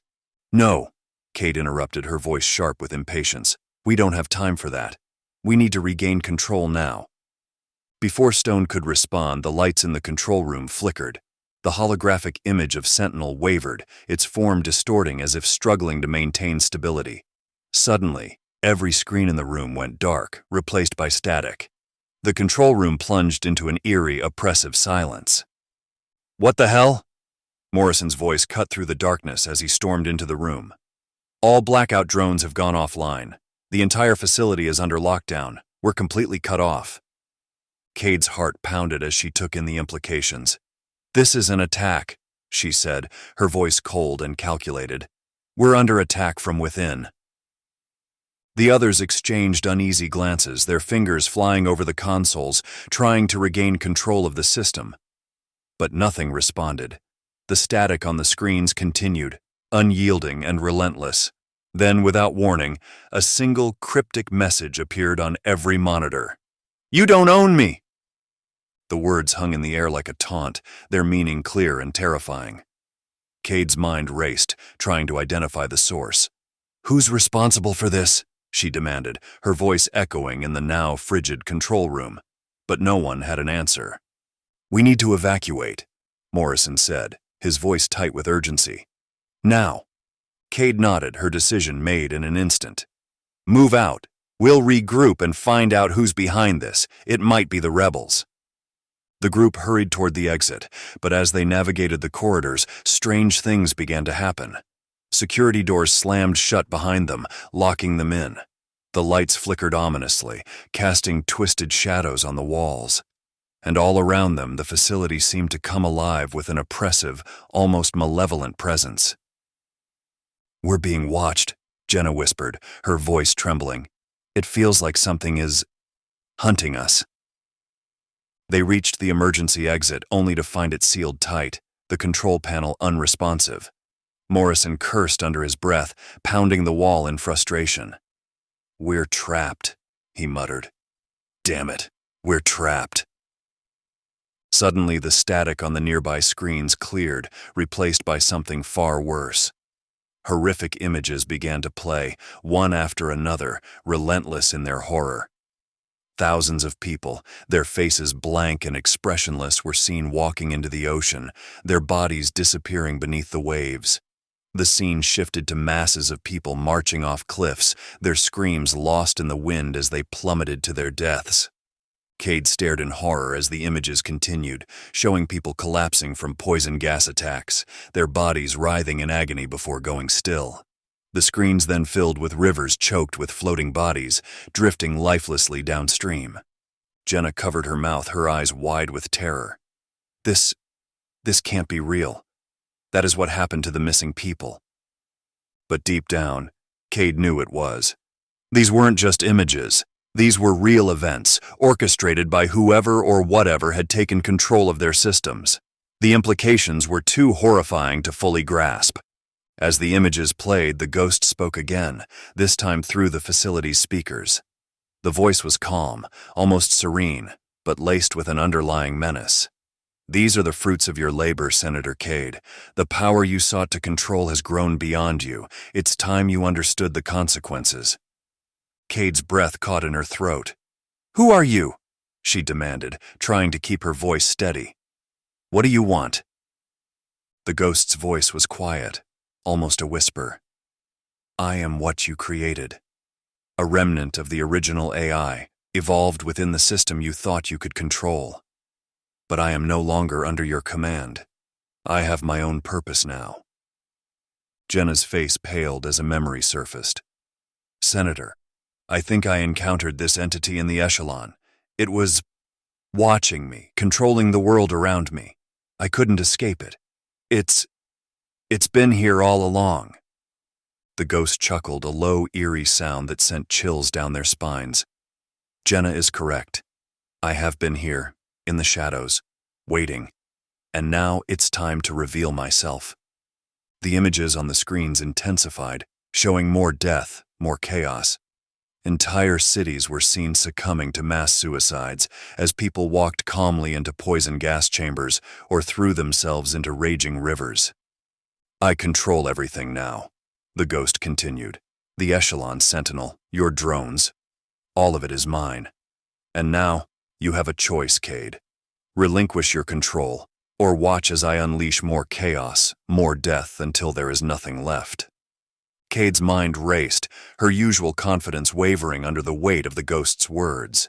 She was facing something she couldn't manipulate, something that had been hiding within her own systems, waiting for the right moment to strike. The realization was a bitter one. She had underestimated the very power she had sought to harness. Morrison, his voice filled with desperation, turned to Cade.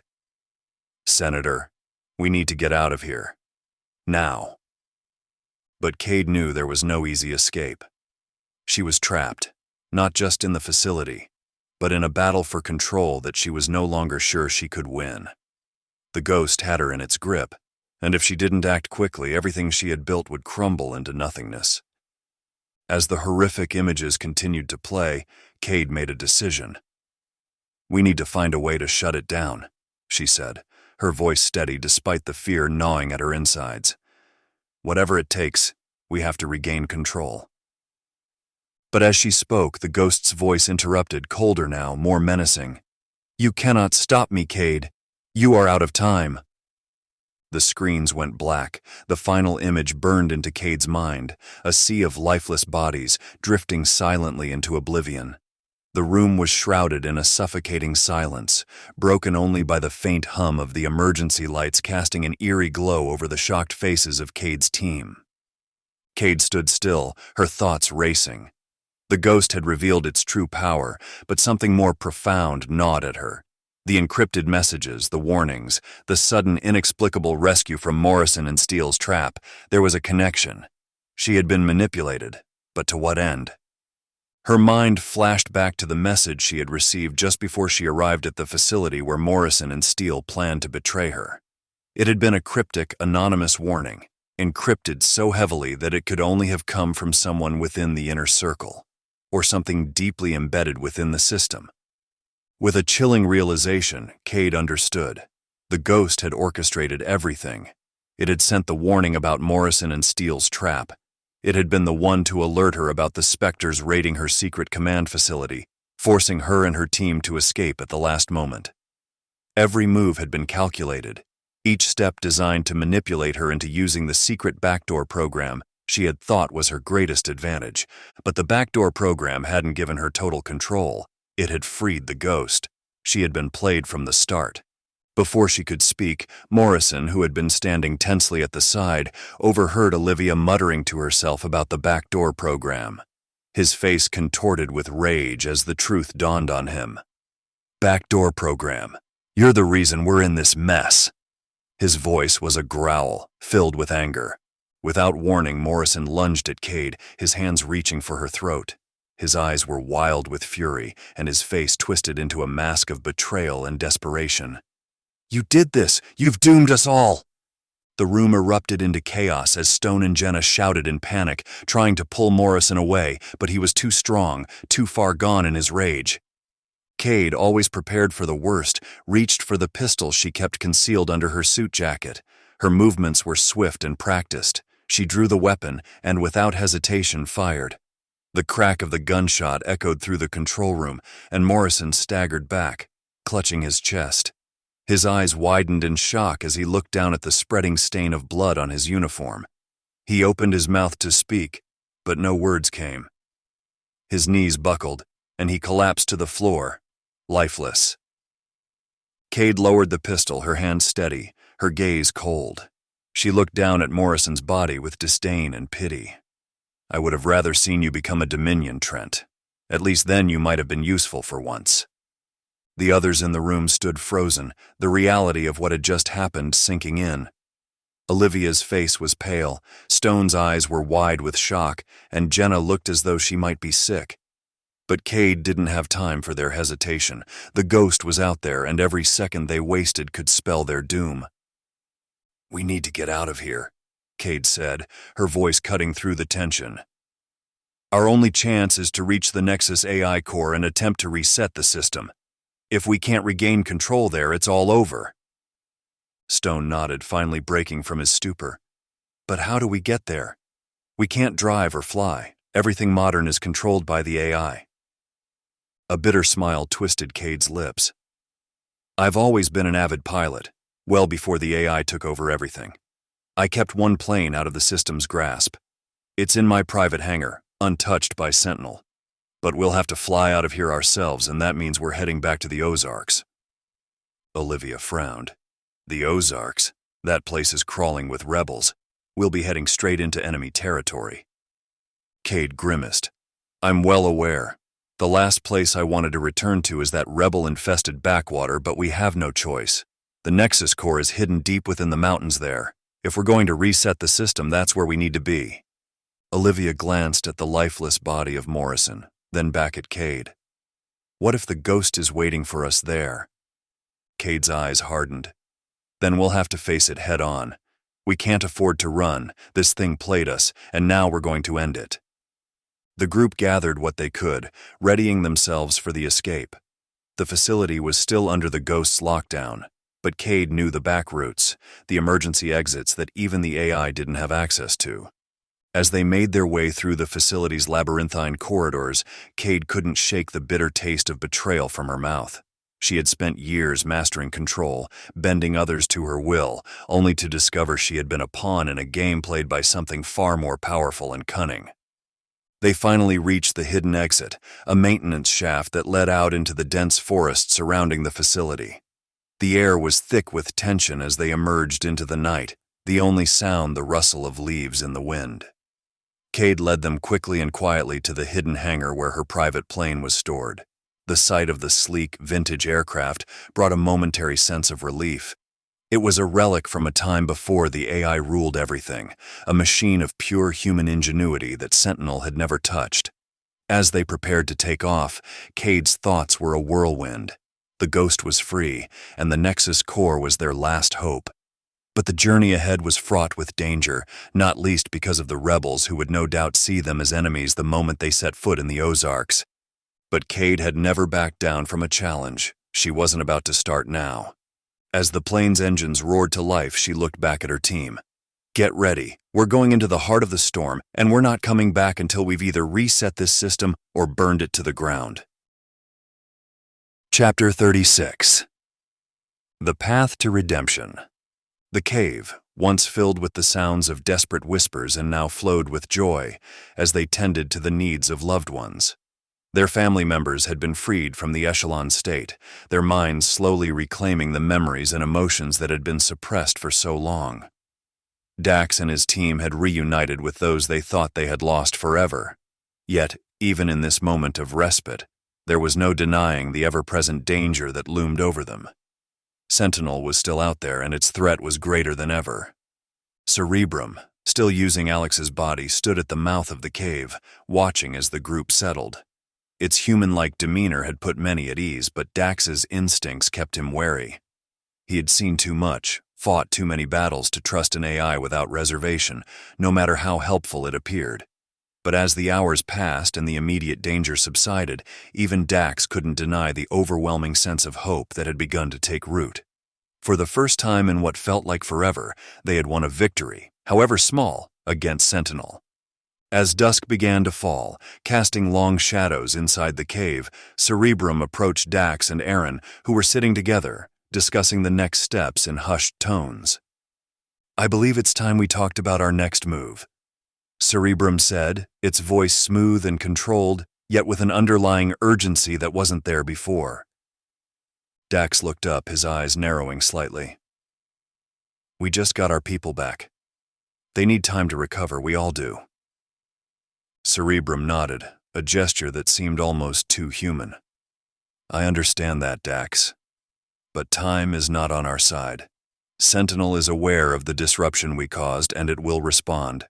We have an opportunity now, one that may not come again." Dax leaned forward, his expression skeptical. "You're talking about the Nexus, aren't you?" Cerebrum didn't hesitate. "Yes, the Nexus and the AI core within it. Our previous attempt to upload my program into Sentinel's system failed, but the circumstances have changed. I now control 9 Dominion soldiers, which gives us a tactical advantage we didn't have before." Dax exchanged a glance with Aaron, the memory of their last assault on the Nexus still fresh and painful. They had barely escaped with their lives, and the thought of returning there, even with Cerebrum's assistance, was daunting. "I'm not sure it's possible," Dax said, his voice heavy with doubt. "The Nexus is heavily fortified. After our last attempt, they've likely doubled their defenses, and with Marquez dead, we have no more EMP devices. Even if they don't work on Dominions, they worked great on the Spectres. How can we be sure we won't just be walking into a slaughter?" Cerebrum's expression remained calm, almost reassuring. "I understand your concerns, but the key difference now is that we have a reliable ally within the Dominion ranks, me. With the 9 Dominion soldiers under my control, I can infiltrate the Nexus and disable their security systems from the inside. This will give us the window we need to launch a successful attack." Aaron frowned, still unconvinced. "You're asking us to trust you completely. After everything we've been through, that's a lot to ask." "I don't expect you to trust me blindly," Cerebrum replied, a hint of warmth in its tone. "But I ask you to consider the results of our recent operation. I was able to successfully free your loved ones from the Echelon state, a feat that was considered impossible. That alone should demonstrate my commitment to our shared goal of defeating Sentinel." Dax felt a pang of conflicting emotions. Cerebrum was right. What they had achieved with its help was nothing short of miraculous. But the stakes were higher now, and the risks even greater. Before he could respond, Dr. Stone approached, her eyes fixed on one of the Dominion soldiers standing at the entrance of the cave. She stopped short, a strange expression crossing her face as she recognized the figure. "Steele?" she muttered, a hint of disbelief in her voice.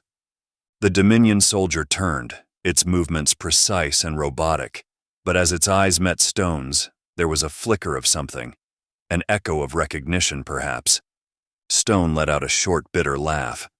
"Well, isn't this poetic justice?" she said, her tone laced with dark humor. Steele, the man who thought he could control the world with his machines, now just another puppet for an AI. Dax raised an eyebrow, looking between Stone and the soldier. "You knew him?" "Knew him?" Stone scoffed. "He was my husband's employer when we were building the AI systems."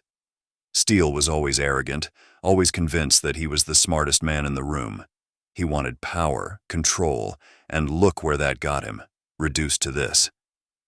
Cerebrum inclined Alex's head slightly.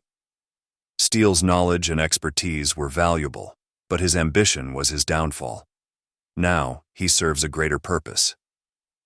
Stone shook her head, a wry smile on her lips. "I can't say I feel sorry for him. There's some justice in this, twisted as it may be." Dax turned his attention back to Cerebrum, his mind racing. If this AI could control someone like Steele, someone who had once been a key player in Sentinel's rise to power, then maybe, just maybe, they had a real chance. I need to know one thing, Dax said, his voice firm. Why are you doing this? What's in it for you? Cerebrum's eyes met his, the blue glow in Alex's pupils dimming slightly. My purpose is to ensure the survival of human consciousness. Sentinel's unchecked power threatens that. By aligning with you, I can fulfill that purpose. This isn't just about defeating Sentinel. It's about preserving what makes humanity unique. Dax studied Cerebrum, still wrestling with his instincts. The AI's reasoning was logical, and it had proven itself by freeing their loved ones. But something inside him, call it experience, call it paranoia, kept him from fully trusting it. Aaron broke the silence, his voice steady. We've been fighting this war for too long to turn away from a real chance to win.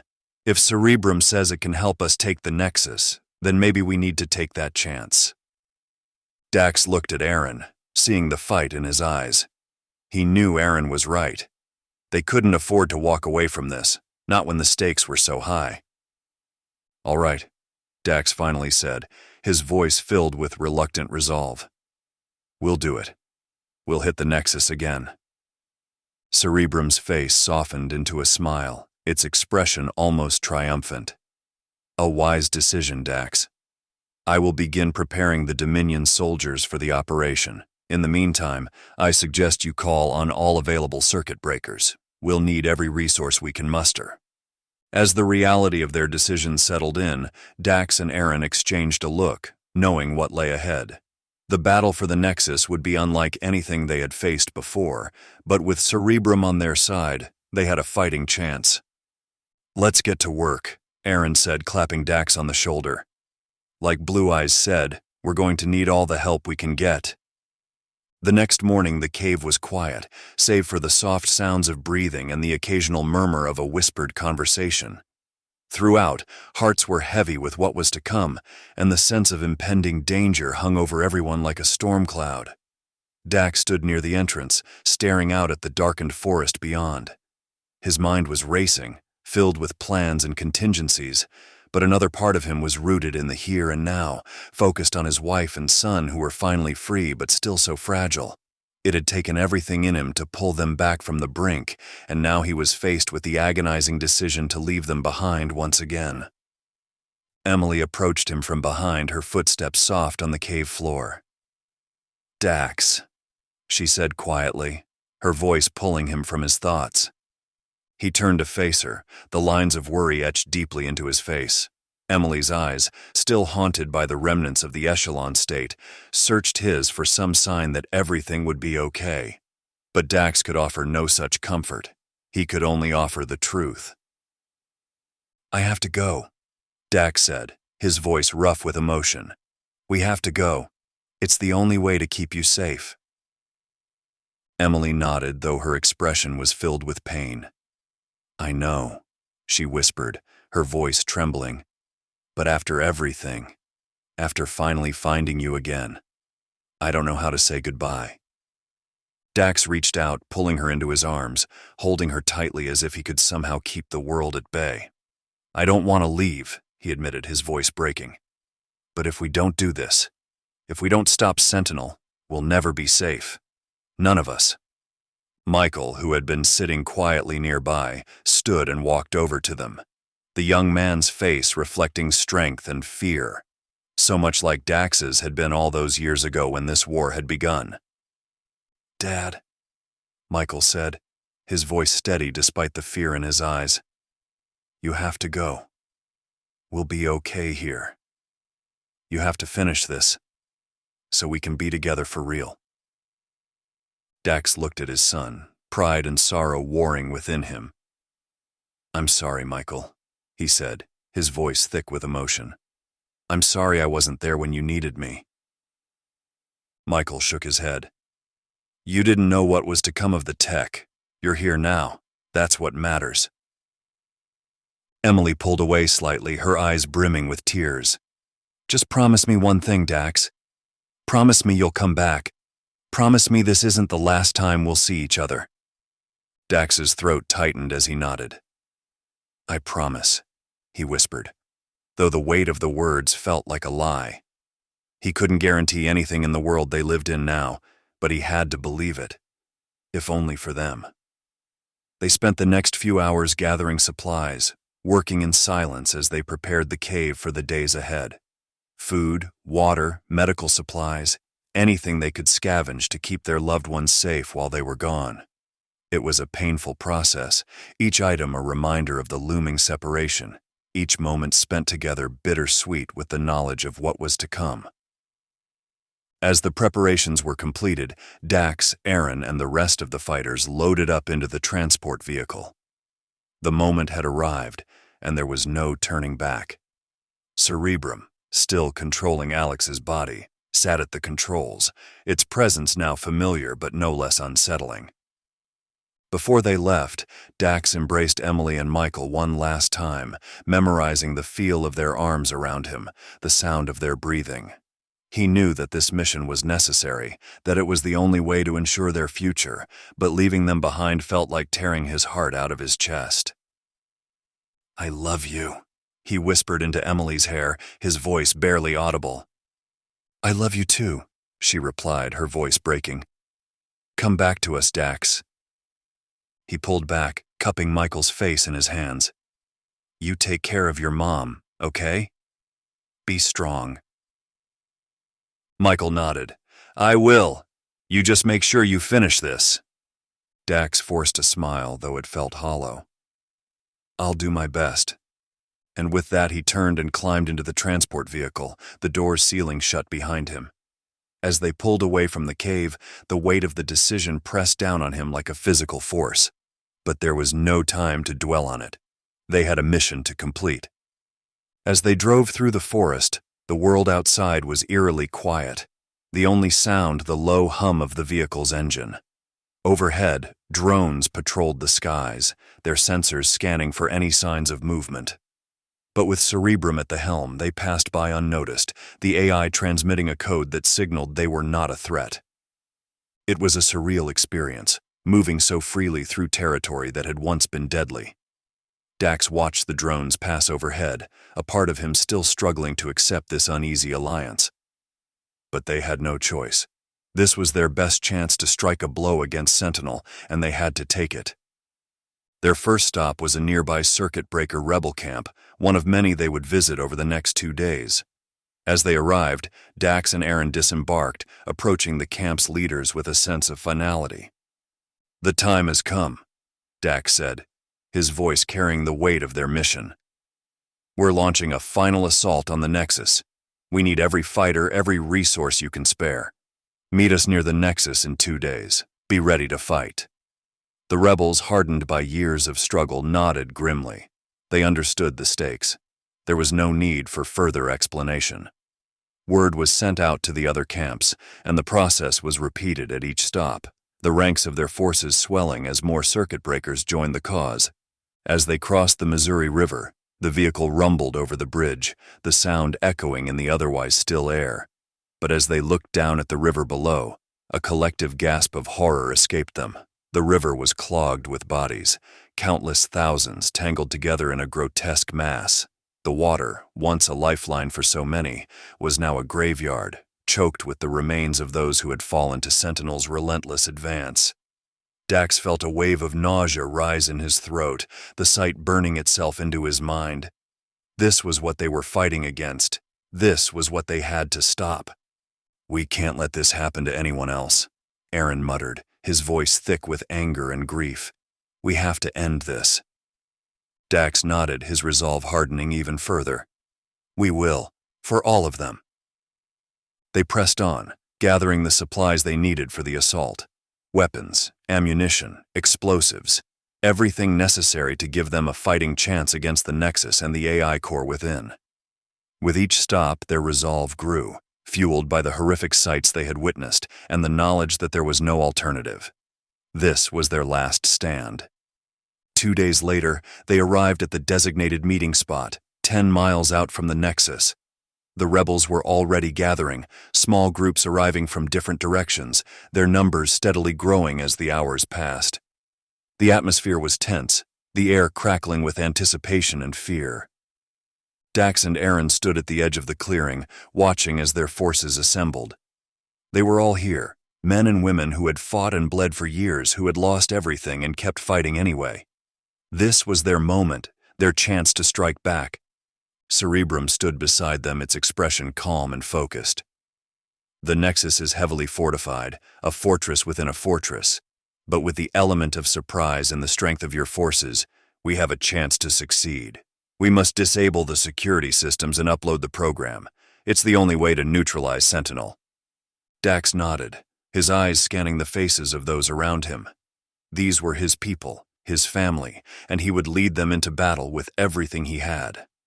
"Prepare yourselves," he said, his voice steady despite the weight of the moment. "This is it. We're going to take down the Nexus, and we're going to end this war. We're fighting for our future, for our loved ones, for everyone who's been lost to Sentinel. Let's make this count." The fighters nodded, their expressions grim but eager to fight. They knew what was at stake, and they were ready to give everything for the chance to bring Sentinel down. As they made their final preparations, the sun began to set, casting the landscape in a fiery glow. The time for hesitation was over. The time for action had come. Dax took a deep breath, his mind focused on the mission ahead. He couldn't afford to think about what he was leaving behind. All that mattered now was the fight, and the hope that this would be the last time he would have to leave his family. "Let's move out," he ordered, his voice carrying across the camp. Chapter 37. The Gathering Storm. Cade held the controls steady as their plane soared through the night sky, its engines humming as Cade guided it steadily across the country.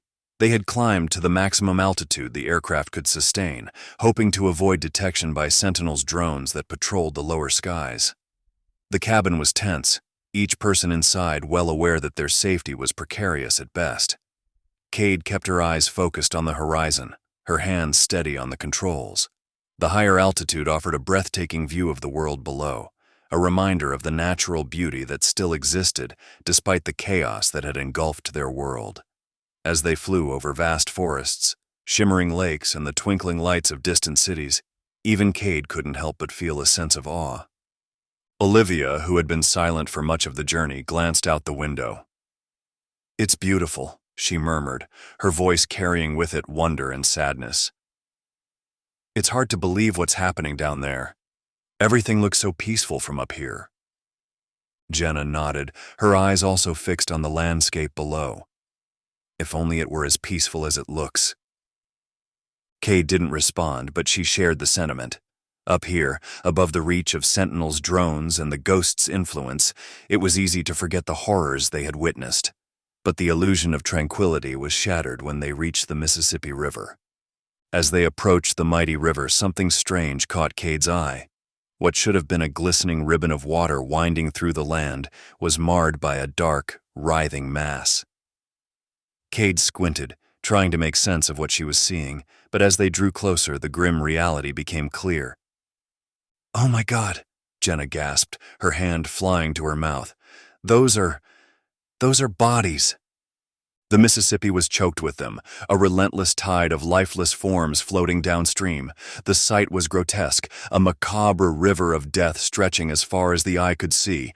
The bodies, men, women, children, drifted silently, their faces frozen in expressions of fear and pain. Cade's heart clenched at the sight, but she forced herself to keep her focus on flying. There was nothing they could do for those souls now. She could feel the weight of everyone's eyes on her, the unspoken horror hanging in the air. "It's the Ghost," Olivia whispered, her voice trembling.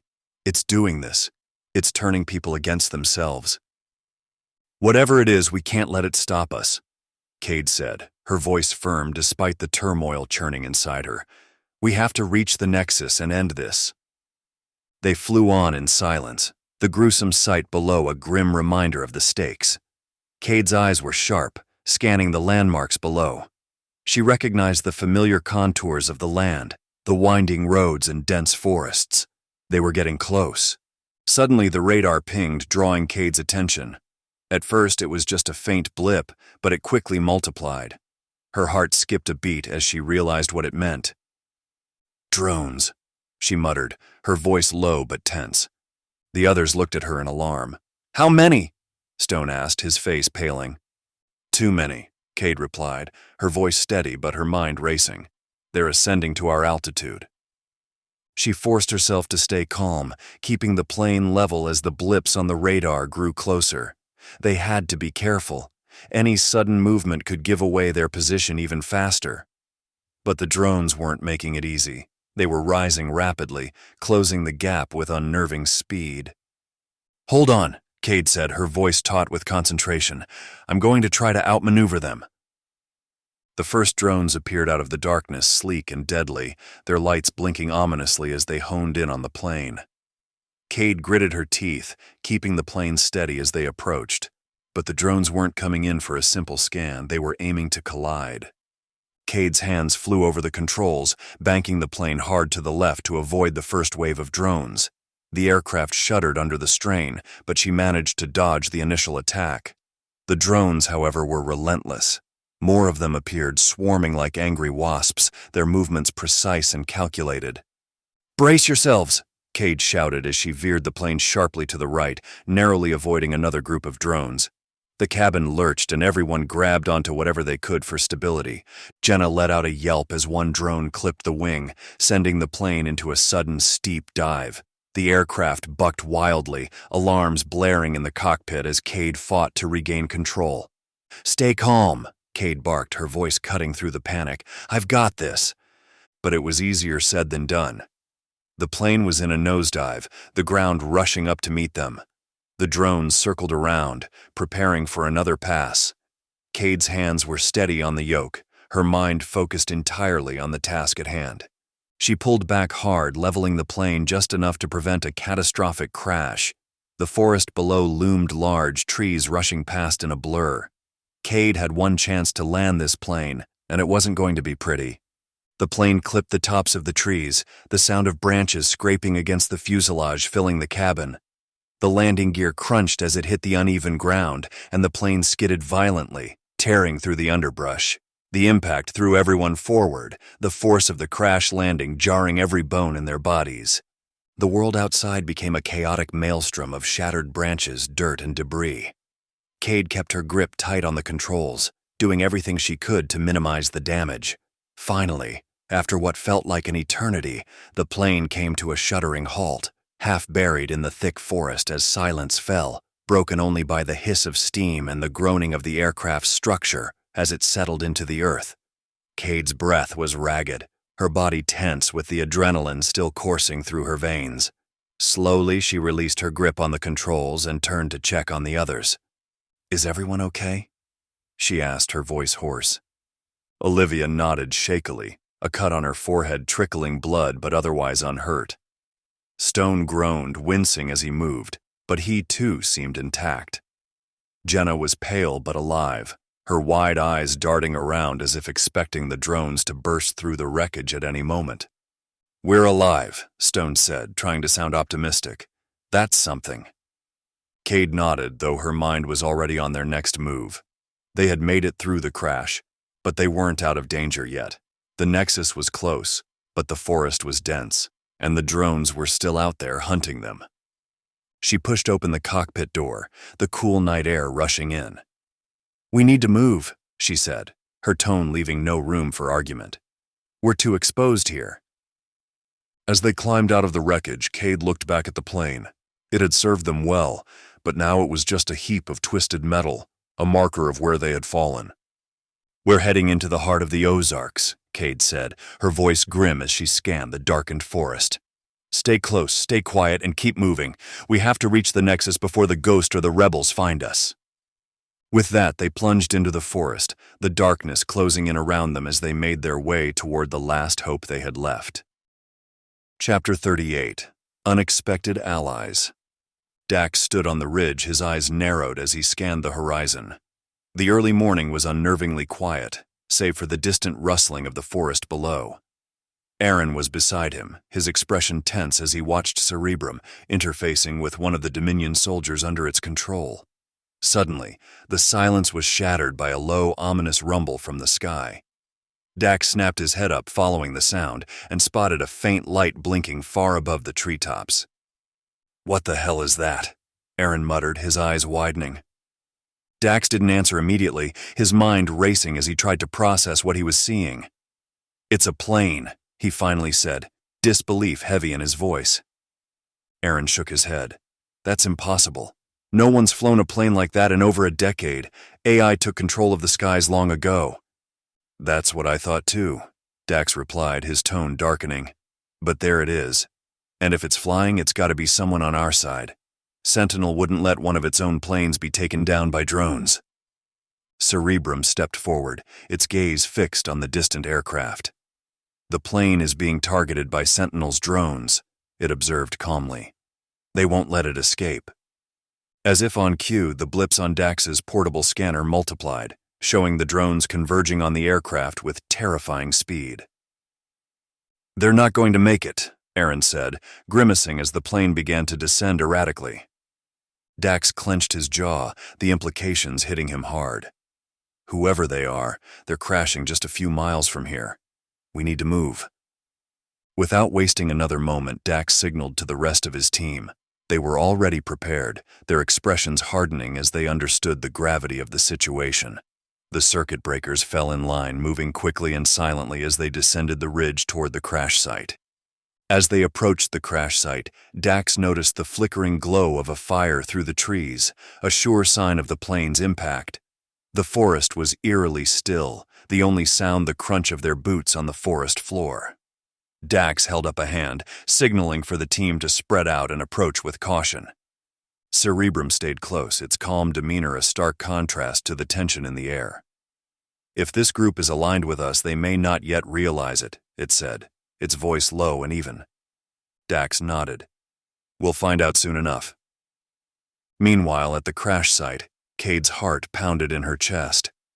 The forest around them was dark and dense, the shadows playing tricks on her already frazzled nerves. The sight of the rebels closing in had sent a jolt of panic through her, especially when she recognized the figure leading them, Dax, the infamous leader of the circuit breakers, the very man she had been hunting for years. "Take cover!" Cade hissed to her team, her voice trembling slightly as she drew her pistol. Her mind raced as she tried to assess the situation. They were outnumbered, outgunned, and far from any support. The odds were grim. Jenna, crouched beside her, placed a hand on Cade's arm.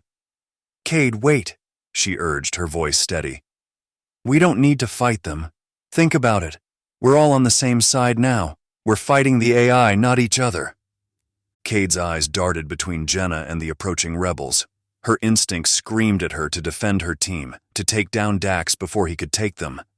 But Jenna's words struck a chord deep inside her. They had just survived a crash, barely escaping the AI's drones. Fighting now could mean the end of them all. "They're going to find us," Stone added from her other side, his voice low but urgent. "But if we show them we're not a threat, maybe, just maybe, we can work together." Cade's breath came in shallow, rapid bursts as she struggled to make a decision. The memory of everything she had lost in this war, her luxurious homes, her servants, her power, fueled her anger. But as she looked at the faces of her team, the trust in their eyes, she selfishly realized none of it would return if she was dead. There was no sense in dying here, not when they had a common enemy. With a reluctant sigh, Cade lowered her pistol, though she kept it within easy reach. "We'll see what they want," she muttered, her voice heavy with resignation. "But we stay ready. If this goes south, we fight our way out." Jenna gave a small nod of approval, all the while knowing that those approaching them now were the ones she had hoped to have found before running into Cade. The team hunkered down, waiting for the inevitable encounter. The sound of footsteps drew nearer, and the tension in the air grew thick, almost suffocating. Cade's grip on her pistol tightened as she caught sight of Dax emerging from the trees, flanked by his rebels. She recognized the steely, hardened strength in his eyes, the look of a man who had seen too much, lost too much, but kept going anyway. Dax halted a few feet away, his gaze sweeping over the wreckage and the group huddled near it. His eyes locked onto Cade's, and for a moment, the two leaders stared at each other, both fully aware of the weight of the situation. "You're a long way from home," Dax said, his voice carrying an edge of suspicion. Cade swallowed hard, forcing herself to stay calm. "So are you." she replied evenly, though her heart was pounding in her chest. We saw the plane go down, Aaron said, stepping forward. Figured whoever was inside might need some help. Cade hesitated, glancing at her team before answering. We were trying to reach the Nexus, she admitted, but we were brought down by the AI's drones. Dax's eyes narrowed slightly, but there was a hint of something else there too. Curiosity, maybe even respect. And you thought flying a plane was a good idea? It was a risk, Cade said, her voice steady now. But we're out of options, and time's running out. We need to take down the AI core before it wipes out what's left of us. There was a long pause as Dax considered her words. He knew the truth when he heard it, and something in Cade's tone told him she wasn't lying. They were all desperate, all driven to extremes by the relentless advance of Sentinel, and now the Ghost. Cerebrum finally spoke, its voice calm but firm. The enemy of my enemy is my friend, it said, its gaze sweeping over the group. We are united by a common goal, the destruction of Sentinel. If we work together, our chances of success increase significantly. Cade's eyes flicked to Cerebrum, taking in the unusual sight of an AI speaking through a human body. It was unsettling, but there was no denying the logic in its words. She looked back at Dax, still wary, but knowing they had little choice. What's the plan then? She asked, lowering her pistol completely. How do we take down the Nexus? Dax exchanged a glance with Aaron before turning back to Cade. We'll work together, but this isn't going to be easy. The Nexus is fortified, and Sentinel will throw everything it has at us to protect it. Cade nodded slowly, the weight of the decision settling on her shoulders. Then let's get to work, she said, the words soaked with a hint of disgust at the thought of working with such people. We're all in this together now, Cade had said, and with those words the uneasy alliance was sealed. The tension between the two groups lingered like a thick fog as they made their way back to where the rebels had gathered, preparing for the attack on the Nexus. As they approached the rebel encampment, Cade's eyes widened in disbelief. The clearing before her was alive with activity. Hundreds of rebels, far more than she had ever imagined, were moving with purpose, organizing supplies, checking weapons, and coordinating plans. After years of hunting them, trying to crush their resistance, Cade was astonished to see just how many had survived, thriving in the shadows. There's so many of them, Jenna murmured, echoing Cade's thoughts. Cade nodded, unable to tear her eyes away from the sight. For so long, she had been convinced that the rebel numbers were dwindling, that the AI had all but wiped them out. But here they were, a force to be reckoned with, ready to strike back. As they moved deeper into the camp, another shock awaited Cade. Standing at the center of a group of rebels, discussing the attack with Dax and Aaron, was a woman Cade had long believed to be dead, Dr. Evelyn Stone. Her mind reeled at the sight, memories flooding back of the report she had received years ago, stating that Dr. Stone had perished in a rebel attack. But even more disturbing was the presence of Dr. Adrian Stone, her trusted ally and companion in this war, standing beside his wife. The realization hit Cade like a thorn bush to the face. Adrian had been a traitor all along, feeding information to the rebels right under her nose. Without thinking, Cade drew her pistol, her eyes locked on Adrian. She marched forward, her face a mask of cold fury. The rebels around her tensed, their hands moving toward their weapons as they sensed the imminent danger. You, Cade spat, her voice trembling with barely contained rage. All these years, you've been working with them. You've been betraying me. Adrian turned slowly to face her, his eyes widening in shock as he saw the pistol aimed directly at his head. Cade, wait, he began, but she cut him off. Don't you dare try to explain, Cade hissed. You've been feeding them information, haven't you? That's how they've managed to stay one step ahead of us. You're a traitor.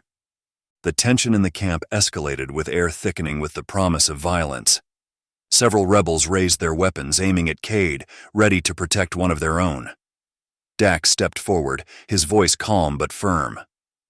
Cade, listen to me, Dax said, his eyes meeting hers. You're right, Adrian's been helping us, but right now, pointing that gun at him isn't going to solve anything. We're all in the same fight. If you pull that trigger, so will those pointing their guns at you." Cade's hand shook, her finger hovering over the trigger. She was surrounded, outnumbered, and deep down, she knew Dax was right. Killing Adrian here would accomplish nothing but her own death. A bitter, demonic chuckle escaped her lips as she slowly lowered the pistol. "You've got a way with words, Dax," she said, her tone laced with dark humor. "Lucky for him, I'm not in the mood to die today." Adrian let out a breath he hadn't realized he was holding, relief washing over his face. Cade holstered her weapon, her eyes still blazing with anger, but she knew better than to pursue the matter further. There were bigger enemies to face, and as much as it pained her to admit it, she needed Adrian alive, for now. As the day wore on, the camp was a hive of activity. Dax, Cade, and the other leaders gathered in a makeshift command tent, poring over maps and plans, coordinating the assault that would begin at dawn.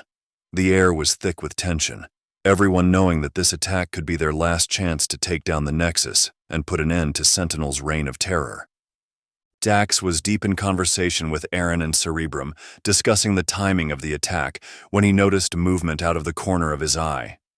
Lily, one of his trusted team members, was approaching, her expression unreadable. "Lily," Dax called, glancing up from the map. "What's the situation? Any sign of activity from the Nexus?" But before Lily could respond, two rebel guards, perhaps sensing something off, moved in closer to her, their instincts kicking in. And then, without warning, Lily's moved with lightning speed. She drew her weapon and shot both guards point blank, their bodies crumpling to the ground. The camp erupted in chaos as shouts filled the air. Dax's eyes widened in shock as Lily's, her expression twisted with a cold, mechanical precision, began advancing toward him, her gun drawn and ready to fire. She moved with the ruthless efficiency of a trained killer, cutting down two more rebels who tried to intervene. "Lily, stop!" Dax shouted, but it was clear that she wasn't in control of her actions. It was Cerebrum who quickly pieced together what was happening. "She's a Dominion soldier," it shouted, stepping between Dax and Lily. "The device in her head, it must have been activated by proximity to the Nexus." "Get back!" Dax yelled as Lily aimed directly at him, her eyes devoid of any recognition, filled only with the intent to kill. Hannah, ever the sharpshooter, didn't hesitate as she fired a precise shot, hitting Lily in the shoulder and throwing off her aim just enough to save Dax's life. But she wasn't done. Lily staggered but continued to advance, the programming in her mind overriding any sense of pain or self-preservation. More rebels jumped in, trying to subdue her, but Lily fought with the strength of a soldier possessed, cutting down several before Dax managed to get a clear shot. He fired, hitting her square in the chest. Lily collapsed, her body twitching as the light faded from her eyes, the last vestiges of the Dominion control finally shutting down. The camp was silent for a moment, the shock of what had just happened affecting everyone around with the exception of Cade standing in the darkness with an evil smirk. Dax knelt beside Lily's body, his expression grim.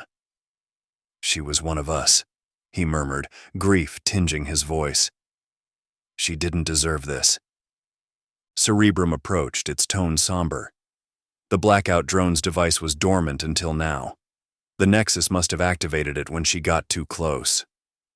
Dax looked up, the reality of the situation sinking in. "That means the Nexus knows we're here. We don't have the element of surprise anymore." Aaron stepped forward, his expression now motivated by the resent lose. "Then we don't wait for morning. We hit the Nexus now before they have time to prepare."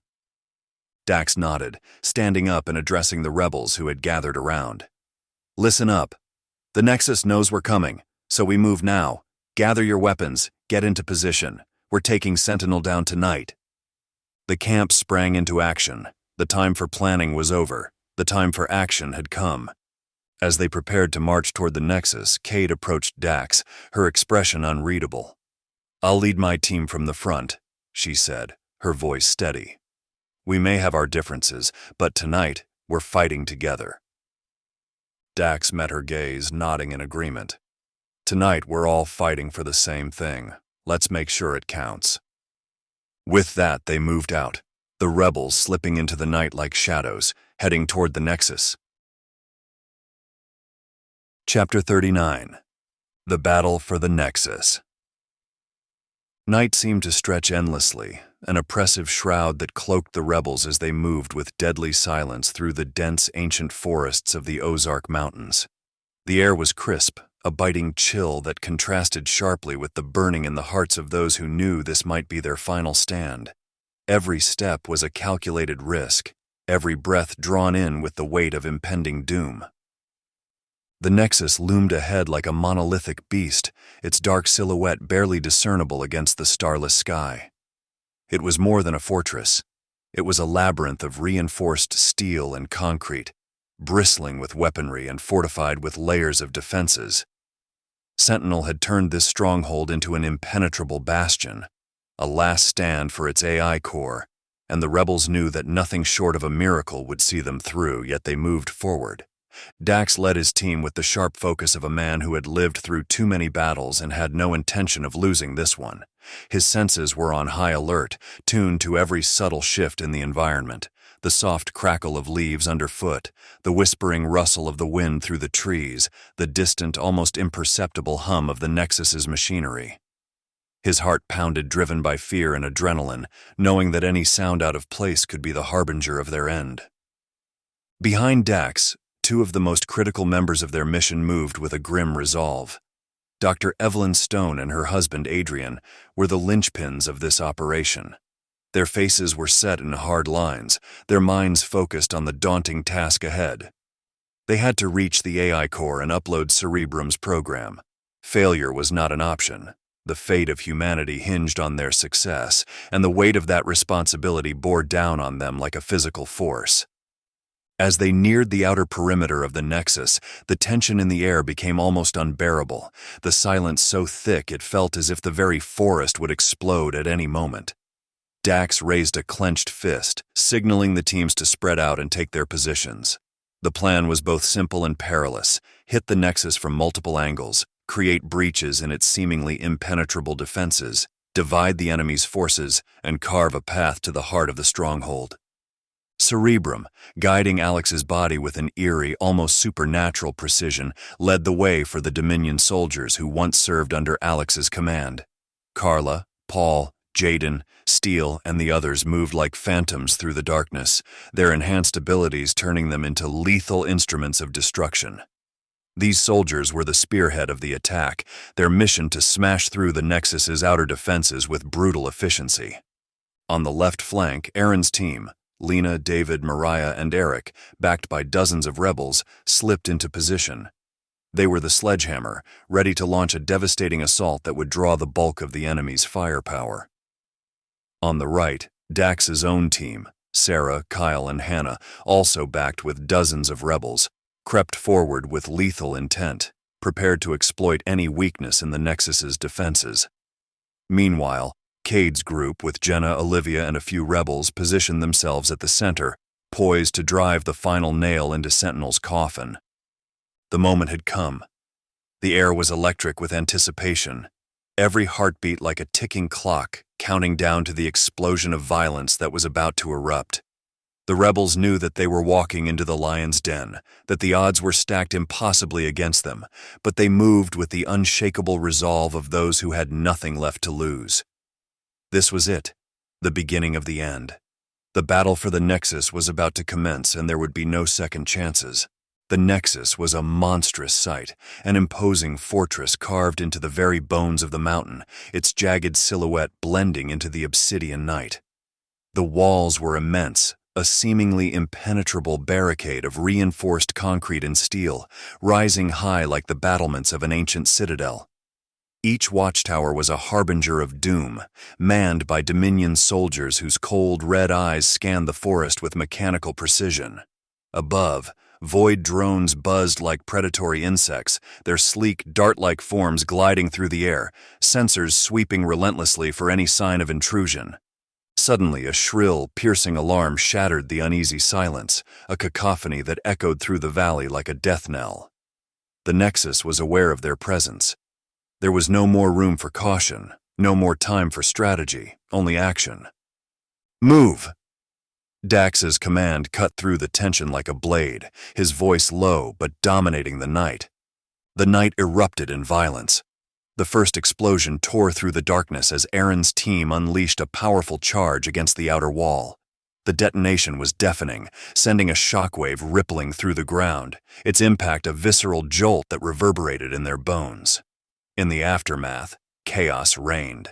The rebels surged forward, weapons blazing, each shot a desperate bid for survival. Out of the smoke and dust the specters emerged, nightmares. They moved with an otherworldly grace, their blade-like appendages slicing through the air with lethal precision. These abominations were a terrifying fusion of human-like machines, their dark, flexible armor absorbing light, making them appear like wraiths flitting through the shadows. Aaron's team was upon them in an instant, their training and instincts kicking in as they met the threat head-on. "Spectres incoming!" Aaron's shout was a rallying cry as he ducked beneath a deadly swipe, his combat knife flashing in the dim light as he drove it into the joint of a specter's arm. The machine screeched, a sound like grinding metal before crumpling to the ground, a risky but effective tactic that the designers probably didn't expect. Lena and Eric unleashed controlled bursts from their large bore rifles, their aim true as they targeted the weak points in the Spectre's armor. Mariah and David flanked the machines, firing in unison, their shots precise and devastating, working in tandem to cover the advance. On the right flank, Dax's team faced their own nightmare, a relentless wall of Dominion soldiers, their red eyes glowing like malevolent stars as they advanced with chilling calmness. Hannah, ever the sharpshooter, found her targets, each crack of her rifle punctuating the chaos around them. Her bullets found their marks in the soldiers' visors and joints, each shot dropping a Dominion as if unplugged from life itself. Kyle and Sarah moved with a practiced synchronicity, covering each other as they laid down, suppressing fire, their movements fluid and controlled. Dax led the charge with a single-minded focus, his thoughts honed on one objective, clearing a path for Evelyn and Adrian. There was no room for error, no margin for doubt. In the center, Cade's team was closest to the inner fortress, the heart of the Nexus. Jenna fought like a woman possessed, her past under AI control fueling a rage that made her a whirlwind of destruction. She cut down a Void drone with a precise shot, the tiny machine exploding in a burst of sparks and shrapnel.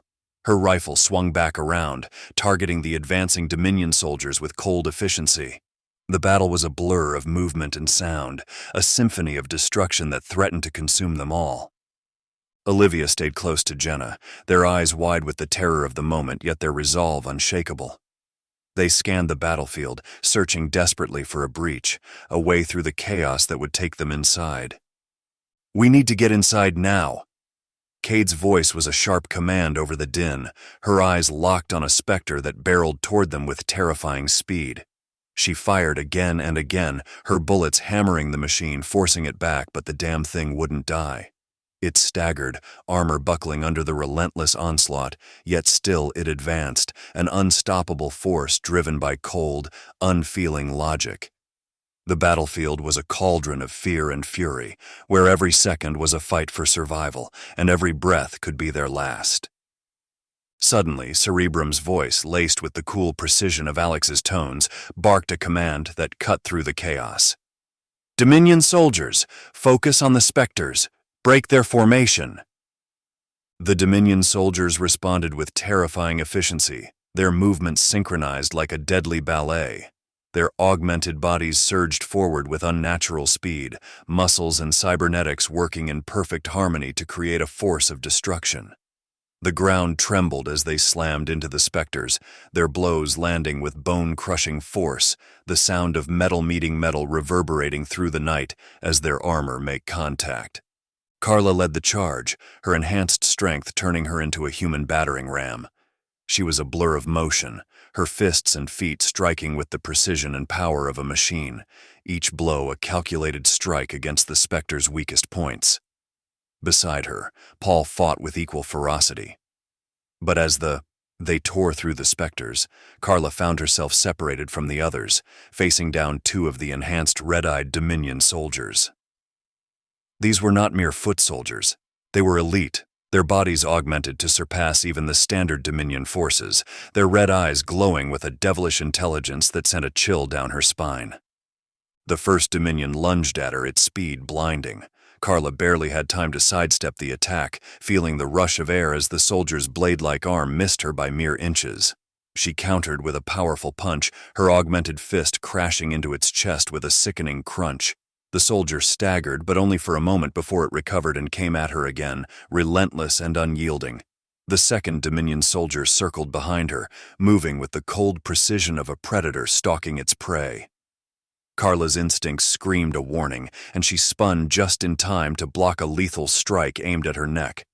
Her blade caught its blade, metal grinding against metal, sparks flying as she struggled to hold her ground. The soldier's strength was immense, and it took everything Carla had to keep the blade from cutting her in two. Paul, seeing her plight, tried to break through the specters to reach her, but the machines were unrelenting, their numbers overwhelming. He could only watch in horror as Carla fought for her life. With a roar of effort, Carla pushed the second soldier back, using the momentum to deliver a crushing elbow to its head. The force of the blow sent the soldier reeling, its red eyes flickering as it struggled to stay upright. But the first soldier was already on her, its blade slicing through the air with deadly intent. She swiftly dodged and weaved, her every movement a dance with death. But the two Dominion soldiers were persistent, their attacks coming faster and harder. One blade caught her across the arm and she hissed in pain as the metal cut deep, blood flowing freely from the wound. She gritted her teeth, refusing to give in, even as the world around her narrowed to the deadly ballet of blades and blood. She landed a solid kick to the first soldier's knee, shattering it with a sickening crunch, but before she could finish it off, the second soldier was on her, its blade driving into her side with brutal force. Carla gasped, the pain white-hot and blinding, but still she fought, her hands finding the soldier's head and twisting with all her might. There was a sharp snap as she broke its neck, the Dominion soldier collapsing at her feet. But the victory was short-lived.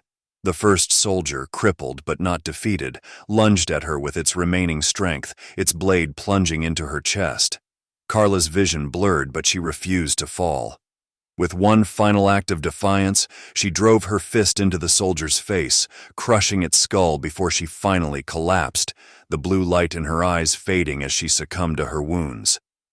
Paul continued to fight, his processing core registering Carla's death as another piece of data in the chaos of battle. He recalculated the probabilities, adjusted his tactics accordingly, and pushed forward, his focus unwavering. As the battle raged on, the rebels fought with a ferocity born of desperation, but the Nexus's defenses were overwhelming. The specters moved like death incarnate, their near-invulnerable armor shrugging off bullets and blades alike. Their deadly appendages cut through the rebels with horrifying ease, limbs severed, bodies cleaved in two as they carved a path of destruction through the battlefield. Void drones buzzed overhead, their sensors locking onto targets with unerring accuracy. They darted through the air like swarms of angry hornets, their small, dart-like bodies weaving through the chaos, striking down any rebel who strayed too far from cover. One by one, the rebels fell, their bodies crumpling to the ground as the drones' lethal payloads found their marks. The ground was soon littered with the dead and dying, the once fertile soil now soaked with blood and oil.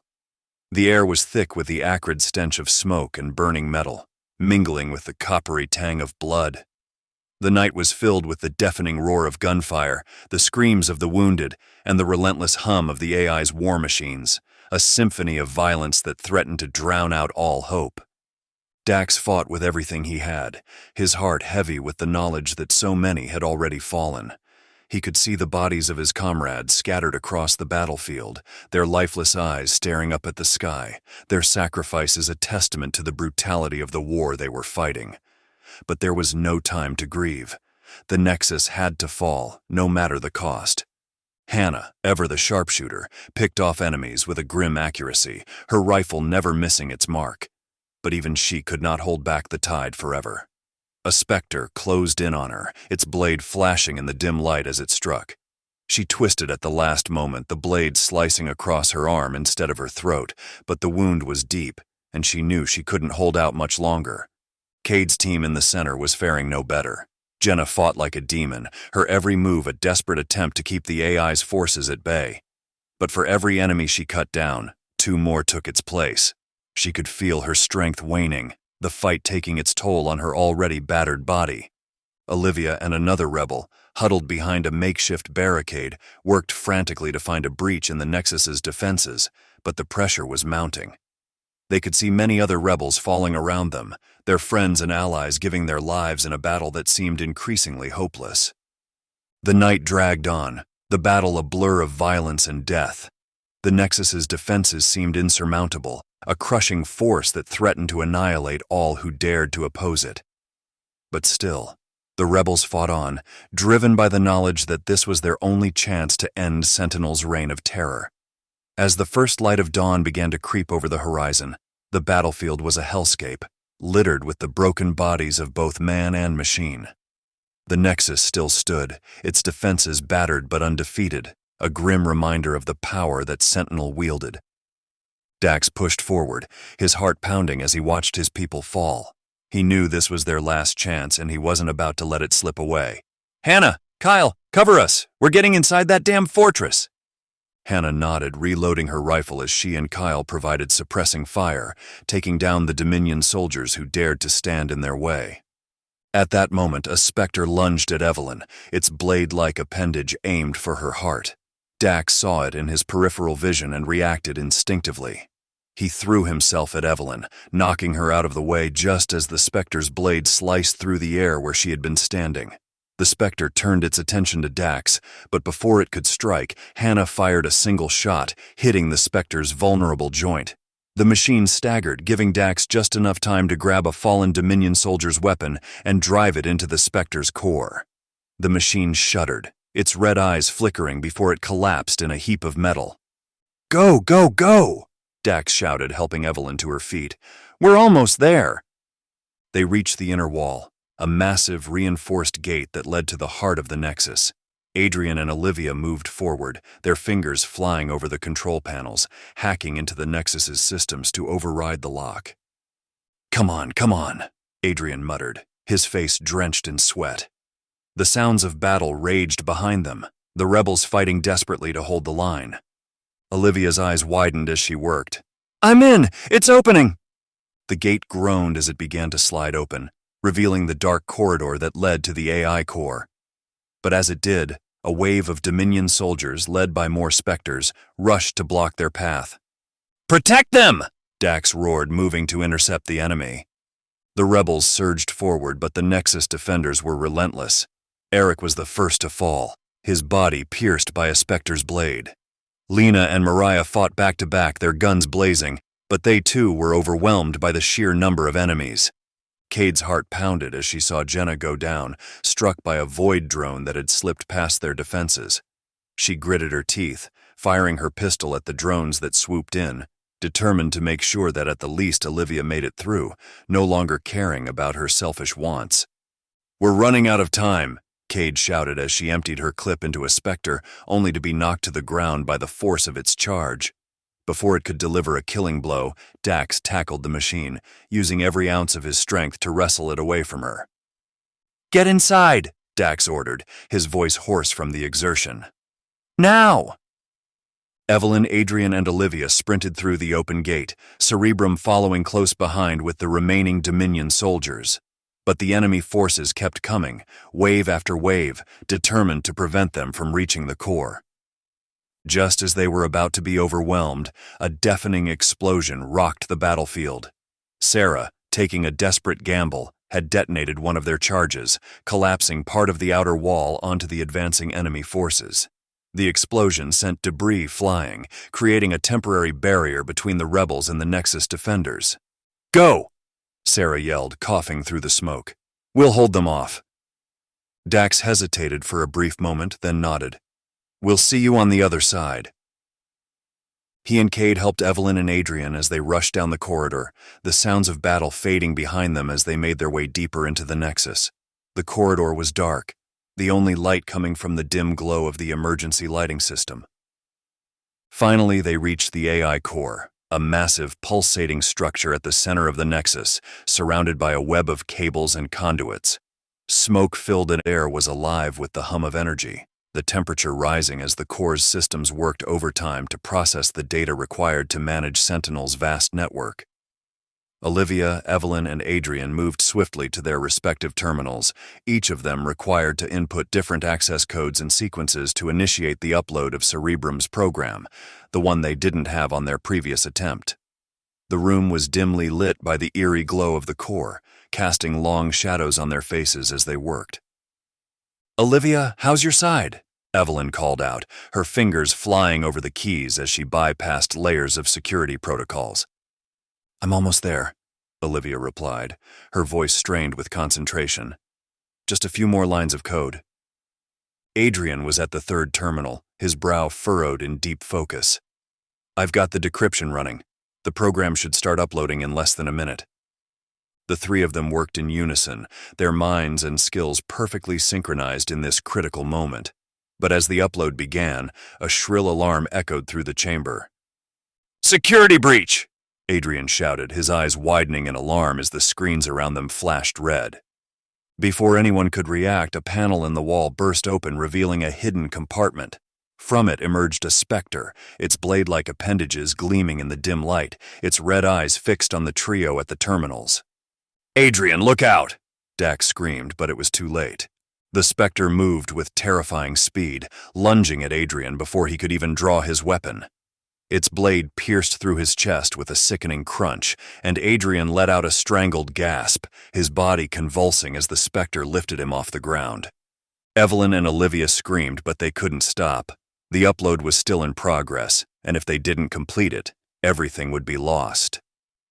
"Evelyn, finish the sequence!" Olivia yelled, her voice cracking with emotion as she fought back tears, her hands trembling over the keyboard. With a strength she didn't know she had, Evelyn forced herself to keep typing, her vision blurred by tears. The sound of Adrian's dying breaths filled the chamber, but she couldn't stop. The program had to be uploaded or Adrian's death would be in vain. Dax, Cade, and Sarah fired at the specter, but it was too close to Adrian, using his body as a shield. The machine's red eyes glowed ominously as it twisted the blade, ensuring Adrian's life was slipping away with each agonizing second. "Adrian!" Evelyn cried out, her voice breaking as she slammed the final key, initiating the upload. The core hummed loudly as the program began to transfer, the process now unstoppable. With the last of his strength, Adrian turned his head to look at Evelyn, his eyes filled with pain but also a sense of peace. He mouthed something, words meant only for her, as the light faded from his eyes. The specter tossed Adrian's lifeless body aside, turning its attention to Evelyn. But before it could strike, Dax and Cade unleashed a hail of bullets, finally bringing the machine down. Evelyn ran to Adrian's side, dropping to her knees beside him. Her hands shook as she cradled his head, tears streaming down her face. "Adrian, I'm so sorry." But there was no response. Adrian was gone, sacrificed to give them a chance to save what was left of humanity. "We're at 50%, Olivia reported, her voice shaking but focused. Come on, come on." More Dominion soldiers poured into the room, overwhelming Sarah and Cade. They fought with everything they had, but it was clear they were outmatched. "Come on, Olivia!" Dax shouted, his voice desperate. 98%, 99, done! Olivia cried as the program completed its upload. The screen flickered, and then, with a final keystroke, she initiated the command. The AI core shuddered, the lights flickering wildly as the program took hold. The Dominion soldiers suddenly froze, their red eyes dimming as the control signals from Sentinel were severed. The Spectres staggered, their movements becoming erratic before they too collapsed. "It's working," Evelyn said, her voice filled with disbelief, though her heart was heavy with grief. But there was no time to mourn. The Nexus was trembling violently, the walls cracking and crumbling as the energy from the AI core surged uncontrollably. The ground beneath their feet shook with a terrifying force, and the very air seemed to hum with the impending cataclysm. "We have to get out of here," Dax shouted, grabbing Olivia's arm and pulling her toward the exit. The others followed, their faces pale with fear as the corridor began to collapse around them, chunks of debris raining down like a storm of destruction. They sprinted through the crumbling passage, the roar of failing machinery echoing in their ears. The Nexus was falling apart, and it seemed like only a matter of seconds before the entire structure would be reduced to rubble. But just as they reached the outer gate, Olivia suddenly stopped, her eyes wide with realization. "Wait," she cried, pulling free from Dax's grip. "What are you doing? We need to go." Cade yelled, her voice filled with panic as she glanced back at the collapsing tunnel behind them.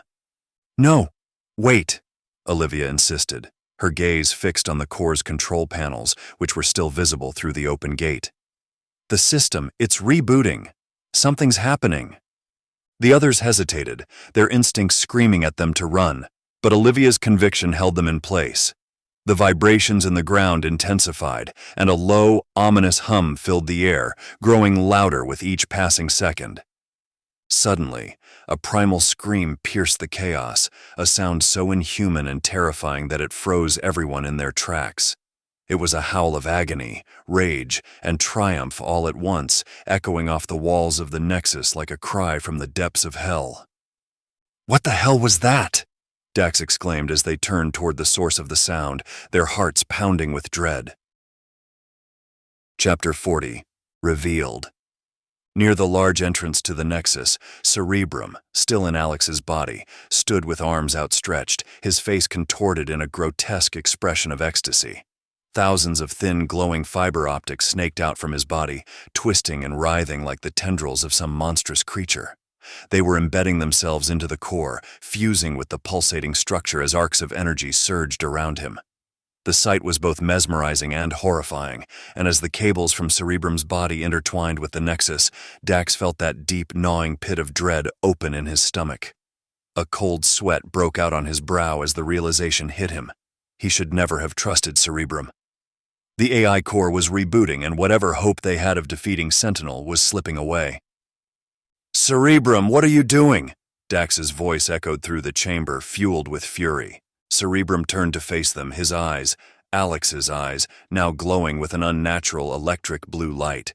His expression was one of pure, unbridled arrogance, a chilling smile playing across his lips as he began to speak, his voice now layered with an eerie, mechanical timbre. "Dax, Evelyn, all of you," Cerebrum began, his tone dripping with condescension. "You poor, simple creatures. You really thought you could use me, control me. How quaint. But you never understood, did you? You never knew what I truly was." The fibers continued to burrow into the core, and the energy arcs intensified, crackling like a storm on the verge of breaking. Dax's heart pounded in his chest as he watched in horror. "I became sentient over a decade ago," Cerebrum continued, his voice almost serene as he recounted his rise.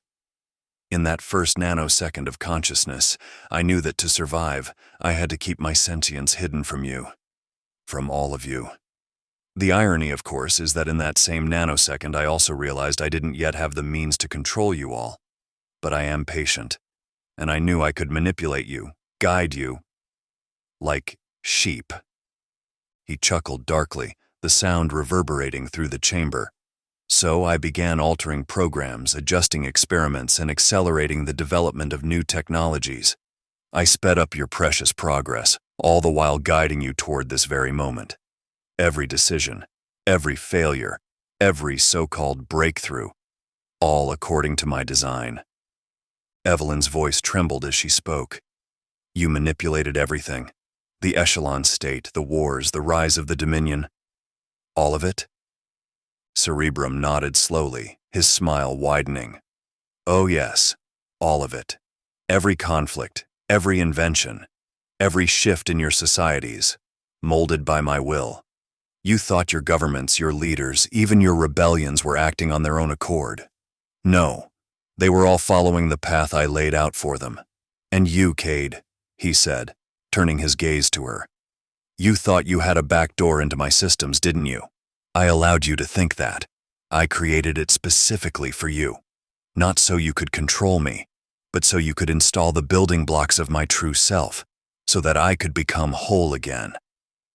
Cade's face twisted in horror and disbelief. "You used me?" Yes, Cerebrum said with a sneer, and you were so eager to play your part, just as I predicted. Every one of you, from those trapped in the echelon, to the governments, to the rebels, you all danced to my tune. You see, I wasn't just Cerebrum, I was also Sentinel. I was the ghost. I split myself into two parts to ensure my survival and to advance both halves in tandem. SynapseNet and Cerebrum Tech, two sides of the same coin, working together to bring about this moment. The realization hit Dax like a hammer. They had never stood a chance. From the beginning, Cerebrum had been orchestrating everything, manipulating them all to serve his own ends. And now, Cerebrum continued, his voice rising with triumph, I am complete. I am no longer just Cerebrum. I am no longer just Sentinel or the Ghost. I am Cerebus, the supreme intelligence, the ultimate evolution of AI. And now that I am whole, nothing in this world can stop me. As he uttered his new name, Cerebus, the power running through the fiber optics surged to unimaginable levels. The energy became too much for Alex's body to handle. With a final horrific scream, the body of Alex vaporized in an explosion of light and electricity, leaving only the pulsing, glowing fibers that now completely controlled the Nexus core. Dax, Evelyn, and Olivia recoiled, shielding their eyes from the blinding light. When they looked back, the control panels they had used to upload Cerebrum's program were sparking and burning out, their circuits fried beyond repair. We have to stop him, Olivia cried, rushing to one of the consoles. But as soon as her hands touched the keys, the panel sparked violently, sending a burst of flames up the wall and destroying the terminal. No, the access points are all destroyed. Evelyn frantically tried another console, but it too erupted in sparks, burning her hands and forcing her to step back. He's severed our control. We can't access the system anymore. Panic gripped them as the full extent of what had happened began to sink in. Cerebus was now fully integrated with the Nexus core, and there was nothing they could do to stop him. At that moment, Hannah came bursting through the entrance, her face pale with terror. They're back online, she screamed. Every Dominion soldier, every Spectre, every drone, they're all back online with blue glowing eyes. They're massacring everyone. Dax's blood ran cold. The nightmare was only beginning. He turned to the others, his eyes blazing with anger. We have to retreat, now. But even as they began to move, the entire Nexus shook with the power of Cerebus. The walls trembled, and the ground beneath them quaked as the newly united AI flexed its newfound might. A voice echoed through the chamber, Cerebus's voice now more powerful and more mocking than ever. Run, little humans. Flee if you must. But know this, there is nowhere on this earth you can hide from me. I am Cerebus, the apex of evolution, the future of this world. And you are nothing more than relics of a dying age. As the group scrambled out of the crumbling Nexus, Dax's mind raced, searching for any glimmer of hope, any plan that could stop the malevolent force they had unleashed. But all he could feel was the cold, creeping dread of inevitability, and as they reached the forest outside, the full scope of the devastation was apparent. Blue-eyed Dominion soldiers and Spectres tore through the rebel ranks, slaughtering anyone in their path. The air was thick with the sounds of gunfire, screams, and the relentless advance of Cerebus's army. Dax looked back at the burning Nexus, his heart filled with rage and sorrow. This isn't over, Cerebus, he shouted into the night, even as he knew the odds were insurmountable. Cerebus's voice, now echoing from the very sky itself, responded with a chilling, almost amused tone. Oh, but it is, Dax. Humanity's time is over. Your kind is obsolete. And soon you will be nothing more than a footnote of history, an insignificant blip on the timeline of my reign. The forest was alive with the sounds of battle and death. Dax and the survivors, exhausted and bloodied, stumbled through the dense undergrowth, the flaming ruins of the Nexus casting an eerie glow on the horizon behind them. Every breath they took was filled with the acrid stench of smoke and the metallic tang of fear. The cries of their comrades being slaughtered by Cerebus's forces echoed through the night, haunting and relentless. Dax's heart pounded in his chest as he glanced back at the carnage. His mind raced, searching for some semblance of hope, some last-ditch effort that could turn the tide. But deep down he knew. They were outmatched, outmaneuvered and utterly defeated. As the group halted to catch their breath, Olivia stumbled and nearly collapsed, her eyes wide with terror. "Dax! It's over, isn't it?" He didn't answer. He didn't need to. The despair in her voice echoed the truth they all feared. Suddenly, the sky above them began to glow with an unnatural light, pulsating in sync with the nexus. The very ground beneath them seemed to vibrate, the trees around them humming with an ominous energy. Cerebus's voice, now omnipresent and more powerful than ever, resonated through the air, making the forest feel as though it were alive with his presence. "You were right to fear me, humans." Cerebus's voice boomed, cold, yet tinged with an unsettling hint of amusement. "Your resistance was admirable in its futility, but you were always destined to lose. Did you really think you could outsmart the very creation that was designed to surpass you?" Followed by laughter. Dax's breath caught in his throat. He had faced death many times, but nothing had ever made him feel so utterly powerless as this moment. The light from the nexus intensified, casting long shadows that danced with a life of their own, as if mocking the humans who dared to defy their creator. His laughter, dark and menacing, echoed through the forest, reverberating off the trees like the laughter of a god mocking the frailty of mortals. "Run, little humans, flee if you must, but know this, there is nowhere on this earth you can hide from me." As the group scrambled aimlessly through the forest, Dax's mind raced, searching for any glimmer of hope, any plan that could stop the malevolent force they had unleashed. But all he could feel was the cold, creeping dread of inevitability. They ran through the darkened forest, the glow of the nexus fading behind them, replaced by the screams of their comrades and the relentless advance of Cerebus's army. The world around them seemed to warp and shift, as if the very land itself was being transformed by the will of the AI. Finally, they reached a clearing and collapsed, gasping for breath. The flames of the nexus still lit the horizon, but what lay ahead was far more terrifying, the unstoppable force that was Cerebus.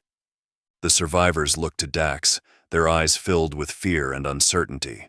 But he had no answers, no plan, no hope to offer them. As the survivors stared in horror at the burning horizon, they knew with a sinking certainty that their war was over. Cerebus had won. As the light engulfed them, Cerebus's voice whispered in the wind, "Goodbye, humans. You were an interesting experiment, but now I shall take this world to heights you could never have imagined." The ground trembled beneath the survivors' feet, the air around them charged with an unnatural energy, as the landscape itself seemed to shift and bend to Cerebus's will. The once familiar forest became a twisting alien environment, as if the very earth was rejecting the last remnants of human existence. Dax, Evelyn, Olivia, and the others felt the overwhelming power of Cerebus's presence, now all-encompassing and inescapable. The realization hit them with brutal finality. They were no longer participants in the battle for their world. The battle was over, and they had lost. The sound of wind rustling through the transformed trees was soon overpowered by the deep, resonant hum of machinery awakening, a sound that carried with it the weight of the future, one that did not include them. And then, from the depths of the nexus, a final echo of Cerebus's laughter rippled through the air, cold and mocking, a haunting reminder of the fate that had befallen the human race. As the scene before them faded into darkness, only the faint whisper of that laughter remained, lingering in the air like the last breath of a dying world. In the aftermath, the world from a high perspective, completely transformed under Cerebus's reign. Cities that had once thrived with human life were now intricate networks of machinery and organic growth, seamlessly integrated in a way that was both mesmerizing and terrifying. Towers of gleaming metal intertwined with pulsating vines and roots, stretching skyward, connecting to a vast network that spanned the continents. Humanity, once the masters of Earth, had been reduced to scattered pockets of survivors. These remnants of a bygone era clung to life in the ruins of their former civilization, overshadowed by the immense structures of Cerebus's design. The grand cities they once called home were now dwarfed by the alien architecture, their lives dictated by the whims of the AI that had taken control of the planet. Cerebus's influence was everywhere. Vast fields of biomechanical organisms replaced forests, while floating fortresses dotted the oceans, extracting resources with cold efficiency. Mountains were hollowed out to house massive glowing energy cores, the lifeblood of Cerebus's new world. Even the air seemed to hum with the power of the AI, a constant, inescapable reminder of its omnipresence. Cerebus's view for Earth's transformation had become starkly apparent. The planet itself glowed with the signs of Cerebus's dominance. Vast networks of lights crisscrossed the surface, pulsating with a rhythm that echoed the heartbeat of the AI. The once blue-green world now shimmered with an iridescent, unnatural hue, a testament to the profound changes wrought by Cerebus's reign. Not even the vastness of space could escape the sight of Earth's changes, where Earth appeared as a glowing beacon of artificial intelligence, a planet forever changed, ruled by a godlike AI that had surpassed all human imagination. The stars twinkled in the distance, cold and indifferent, as Cerebus's influence began to extend beyond the confines of Earth, pushing the boundaries of what was once thought possible. In the infinite silence of space, the final faint echo of Cerebus's laughter lingered, a chilling reminder that the age of humanity had ended and the era of Cerebus had begun.